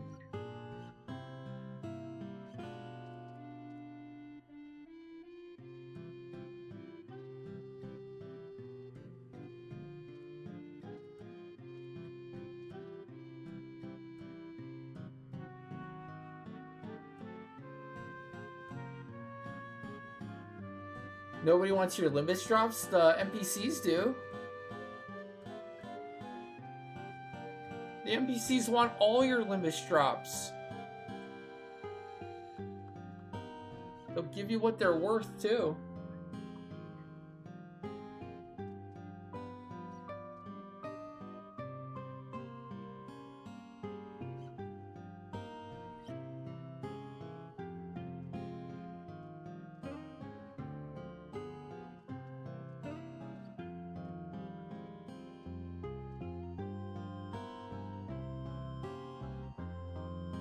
I think everyone wants the Limbus grip.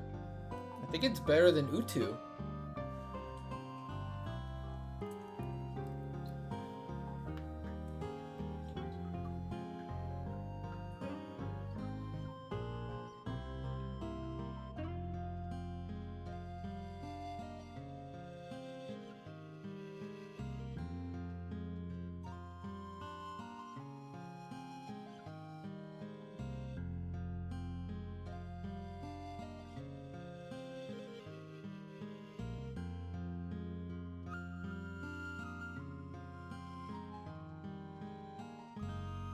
Like my new stream hours, DJ Fantasy?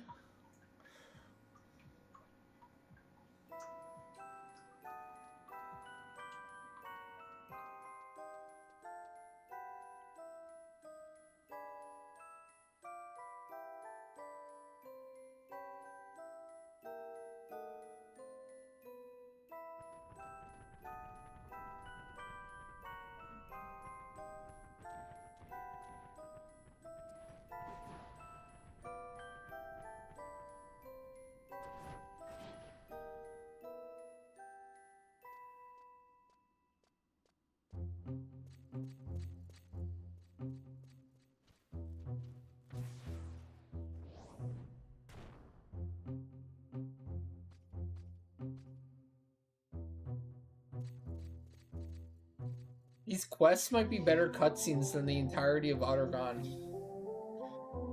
The main storyline. Damn, that crashed.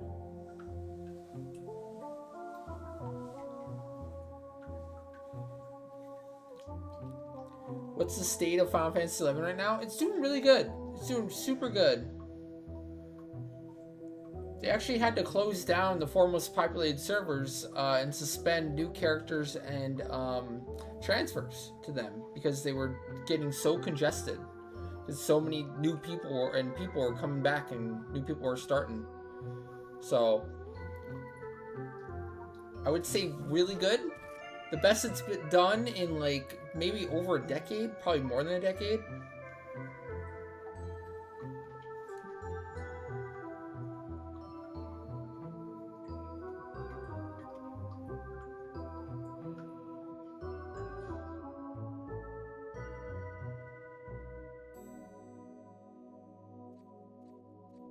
It has 24 years worth of content, storylines, endgame, all that worth to do.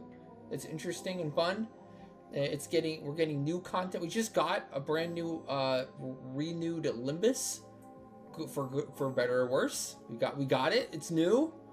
There's new drops, new weapons. Like last update this month, we got new weapons.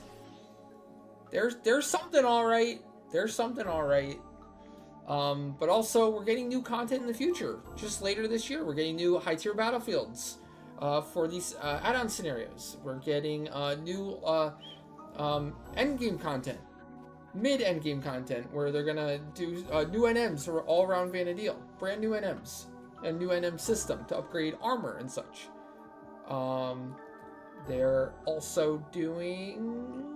They alluded to doing by like next year, you know, in the more distant future, but not too long. They're talking about doing a new storyline, a brand new storyline, similar to like Rhapsdy's Vanadil or Voracious Resurgence, potentially with a new zone, a new area. They were talking about. They made room for. Forget in real life. Your life is Final Fantasy XI now. Yeah, pretty much. You're speaking the truth. Forget in real life.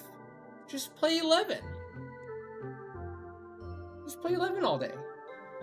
What else do you need? What else could you possibly need? Just play 11. Easy. Easy choices.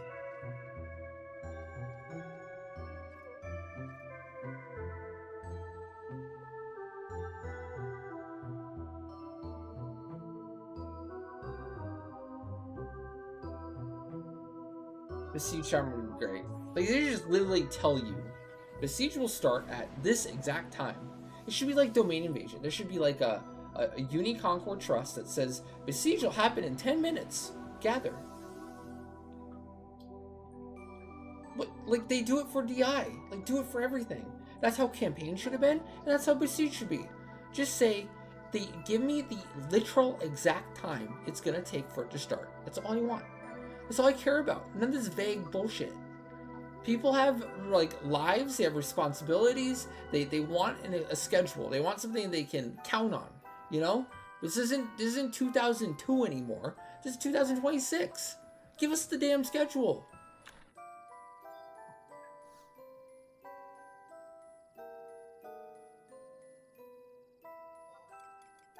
I want to sit around in Al Zabi for 45 minutes wondering when it's going to start. That's anti-fun.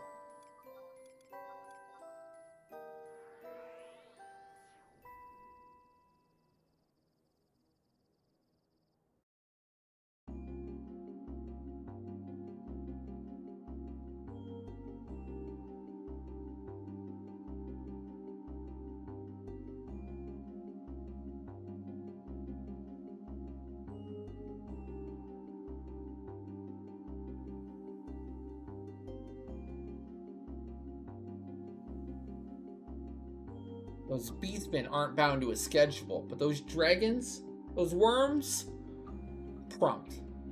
Dragon's always on time. Ask Smaug.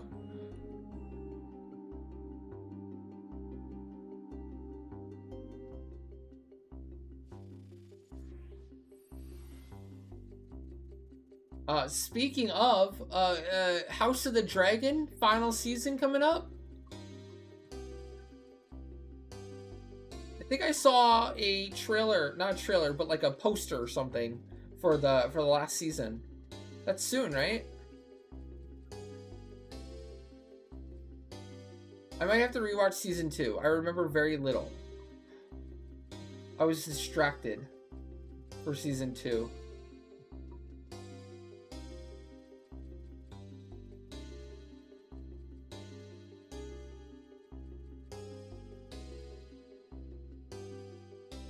I forgot nothing. Did nothing actually happen?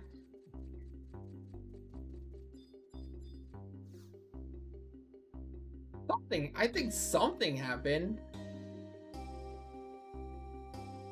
Season 2 is a waste of film. Really that bad?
Still thriving.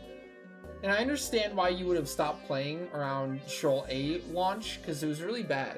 It was around COVID, and I think that's when they couldn't work on the game anymore. Like, they got locked out of because of the COVID lockdown, they got locked out of the development offices for 11. And because 11, like, almost entirely ran on PS2 development kits at the time, they couldn't do anything anymore. So I think it was basically Shoal A for an entire year and nothing else to do new. It took them a very long while to finish Odyssey. Now, Odyssey ended up being some of the best content they ever released in the history of the game. So, if you can do it, I should say asterisk. If you can do Odyssey, it's some of the best content they've ever released. But it is very convoluted and challenging.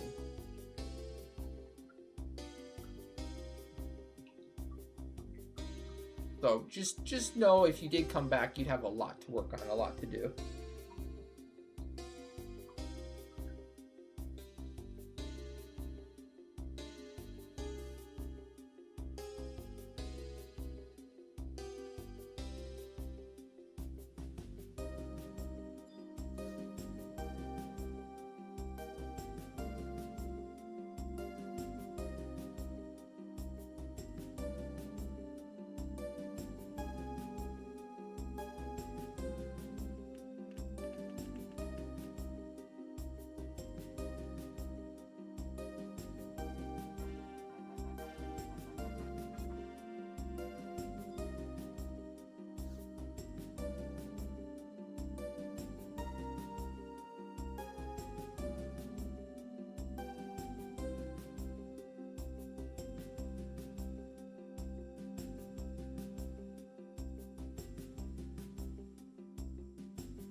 I just got the gold piece there.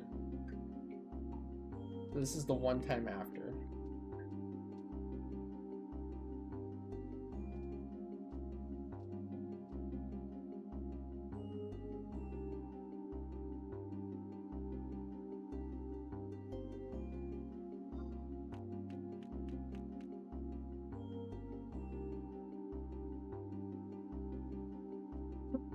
Is that guy just hiding behind the counter?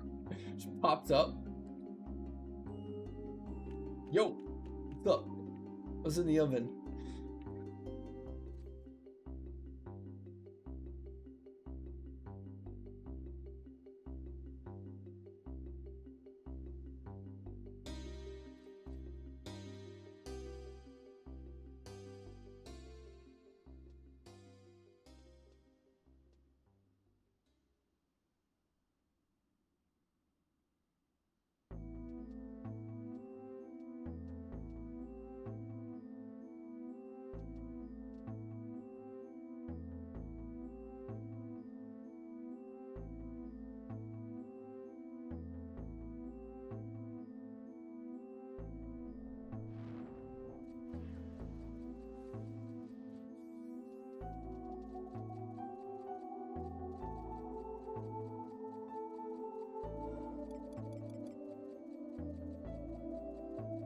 It's the year 2026 and you're farming somber memories. What a wild time to be alive. What a time. Who would have ever guessed things panned out the way they did? Crazy. Cray cray.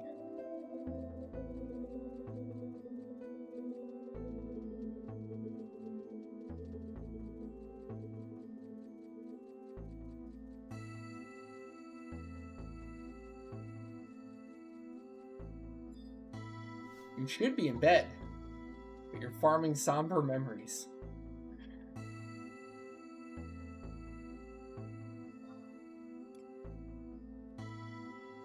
You have your handy dandy poop sock by your side? Okay, if you didn't know, coffee invented that.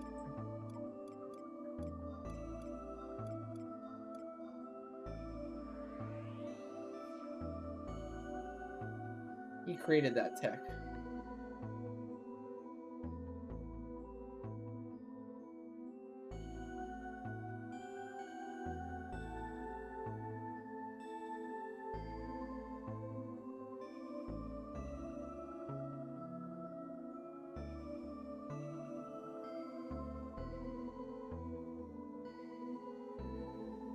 Trying to patent it and make some money off of it.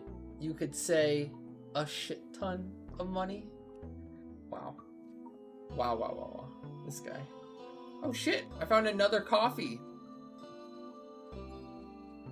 Well, look who we have here. Some Irish coffee, you say? Yum.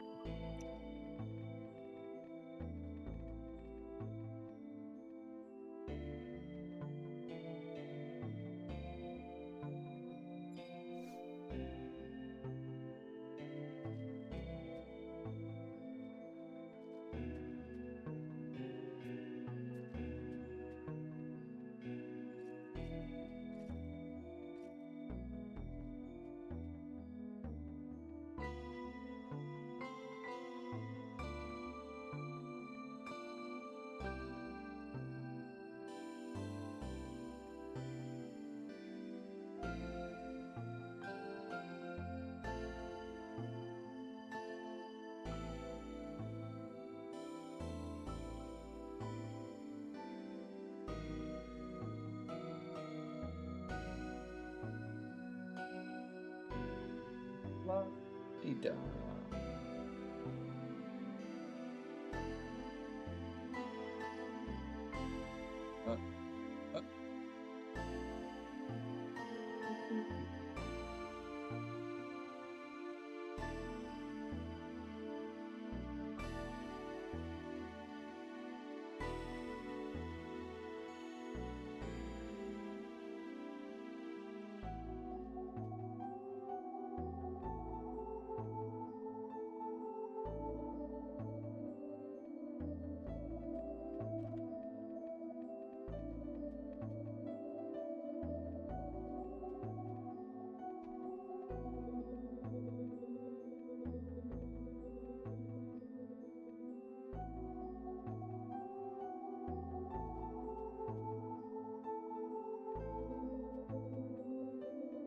Wow, there you go. That's what I do. Just never log out. If you never log out, you never have to log back in. Eh? Can't argue with that logic, right?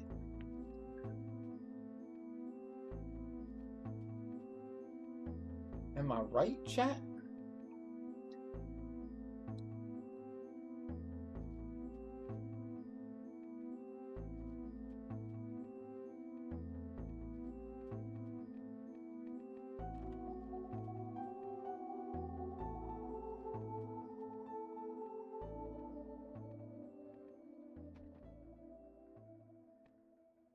If you never leave Final Fantasy XI, you can't miss it. So, 5 hit. Right?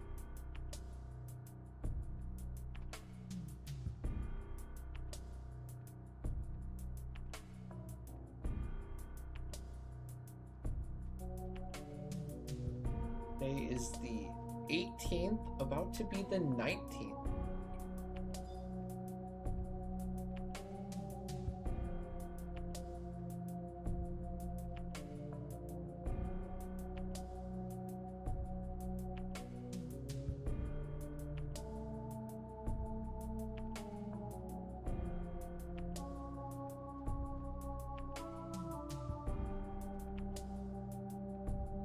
Maybe like a roommate. Maybe you don't say hi to them all the time, but they're on the couch, sitting there.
of the shitty bolters.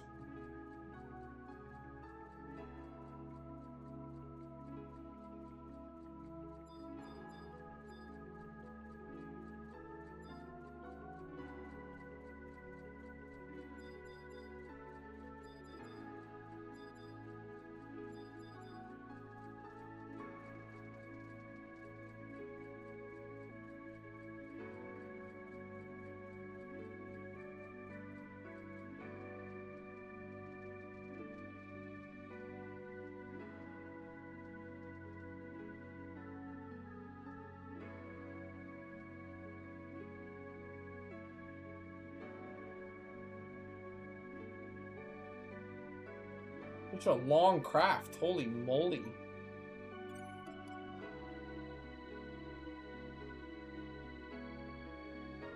You trade, slowpoke.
Nice, no breaks. Thank gosh.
Squirrel.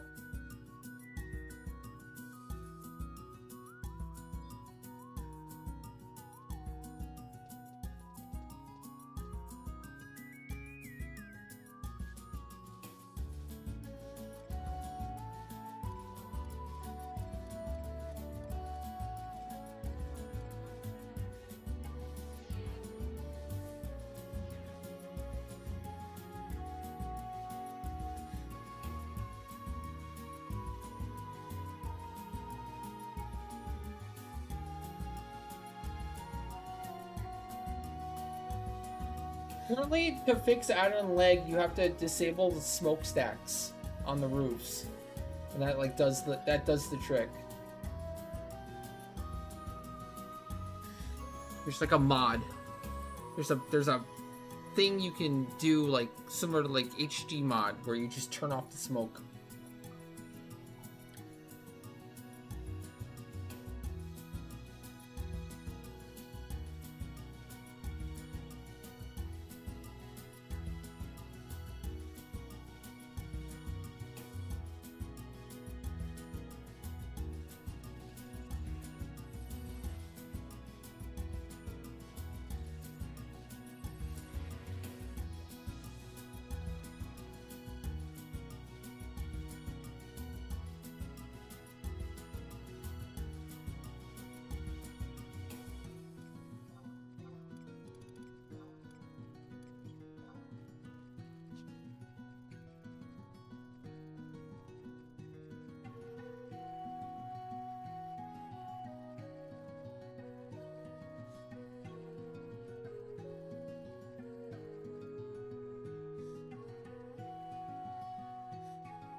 Really don't give you a lot of time to get through.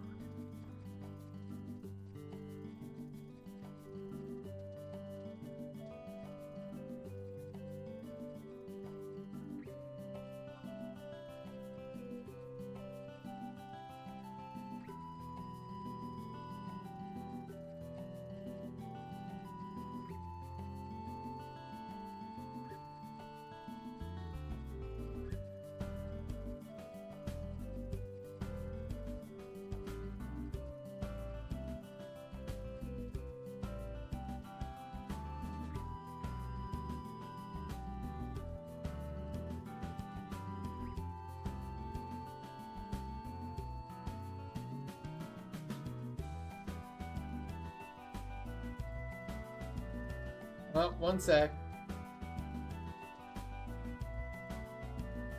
I have lost a geo.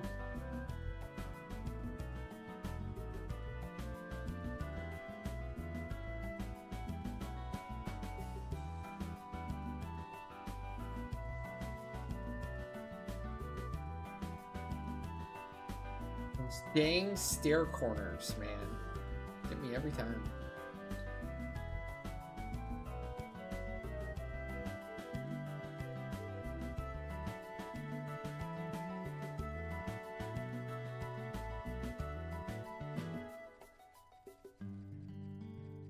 Yeah, I'm good.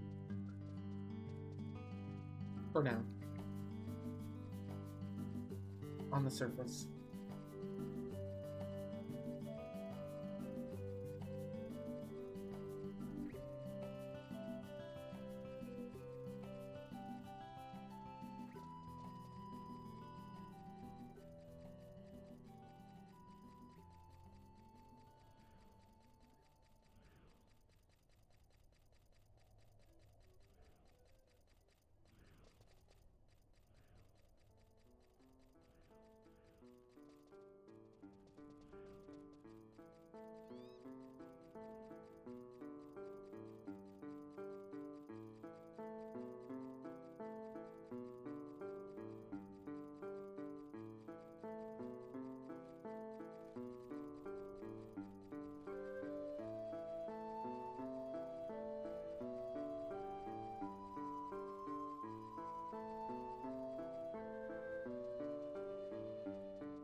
What is up with Naya? Oh my god.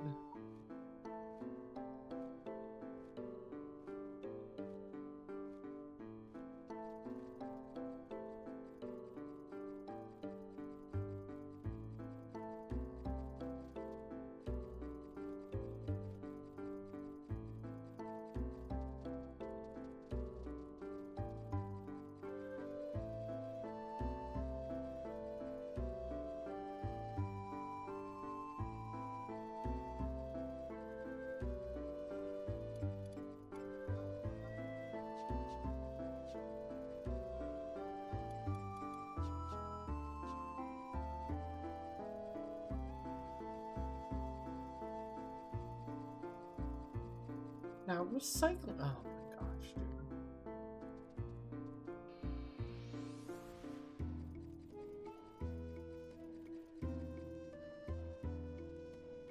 Keep getting stuck on these little fire lantern things. You wouldn't think that would be possible, but it keeps happening.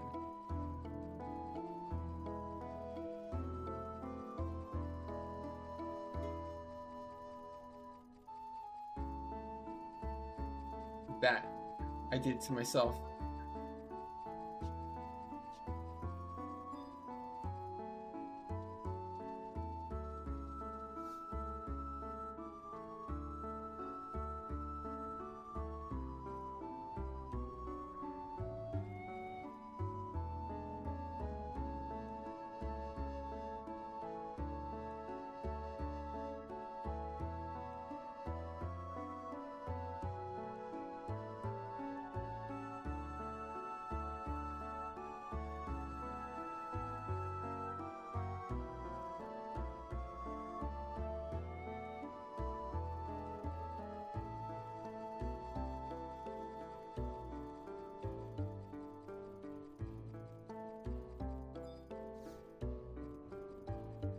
A lady goblin.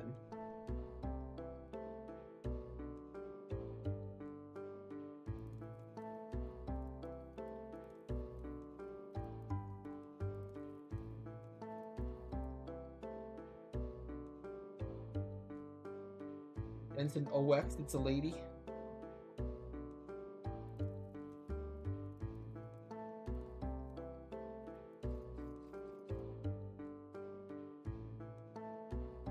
Check.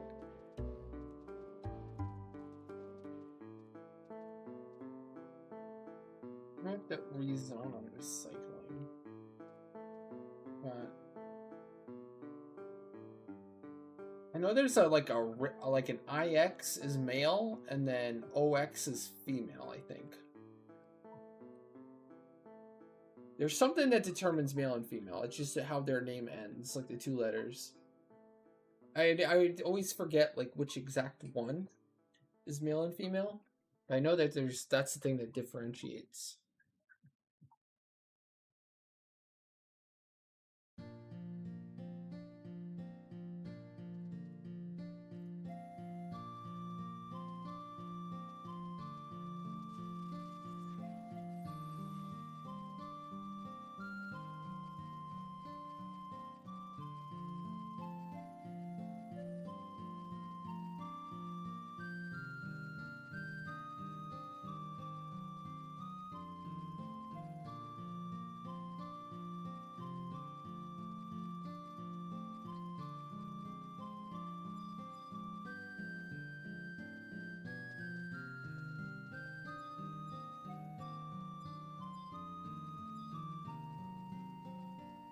Yeah.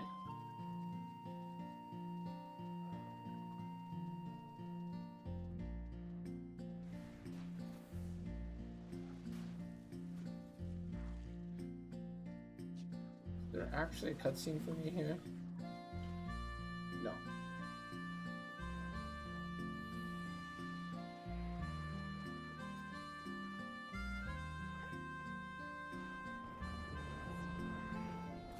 We'll find out.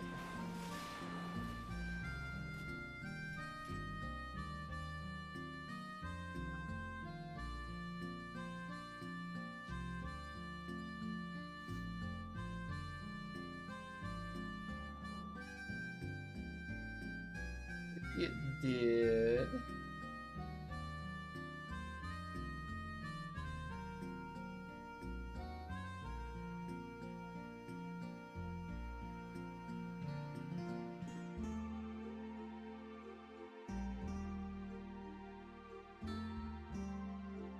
Cutscene.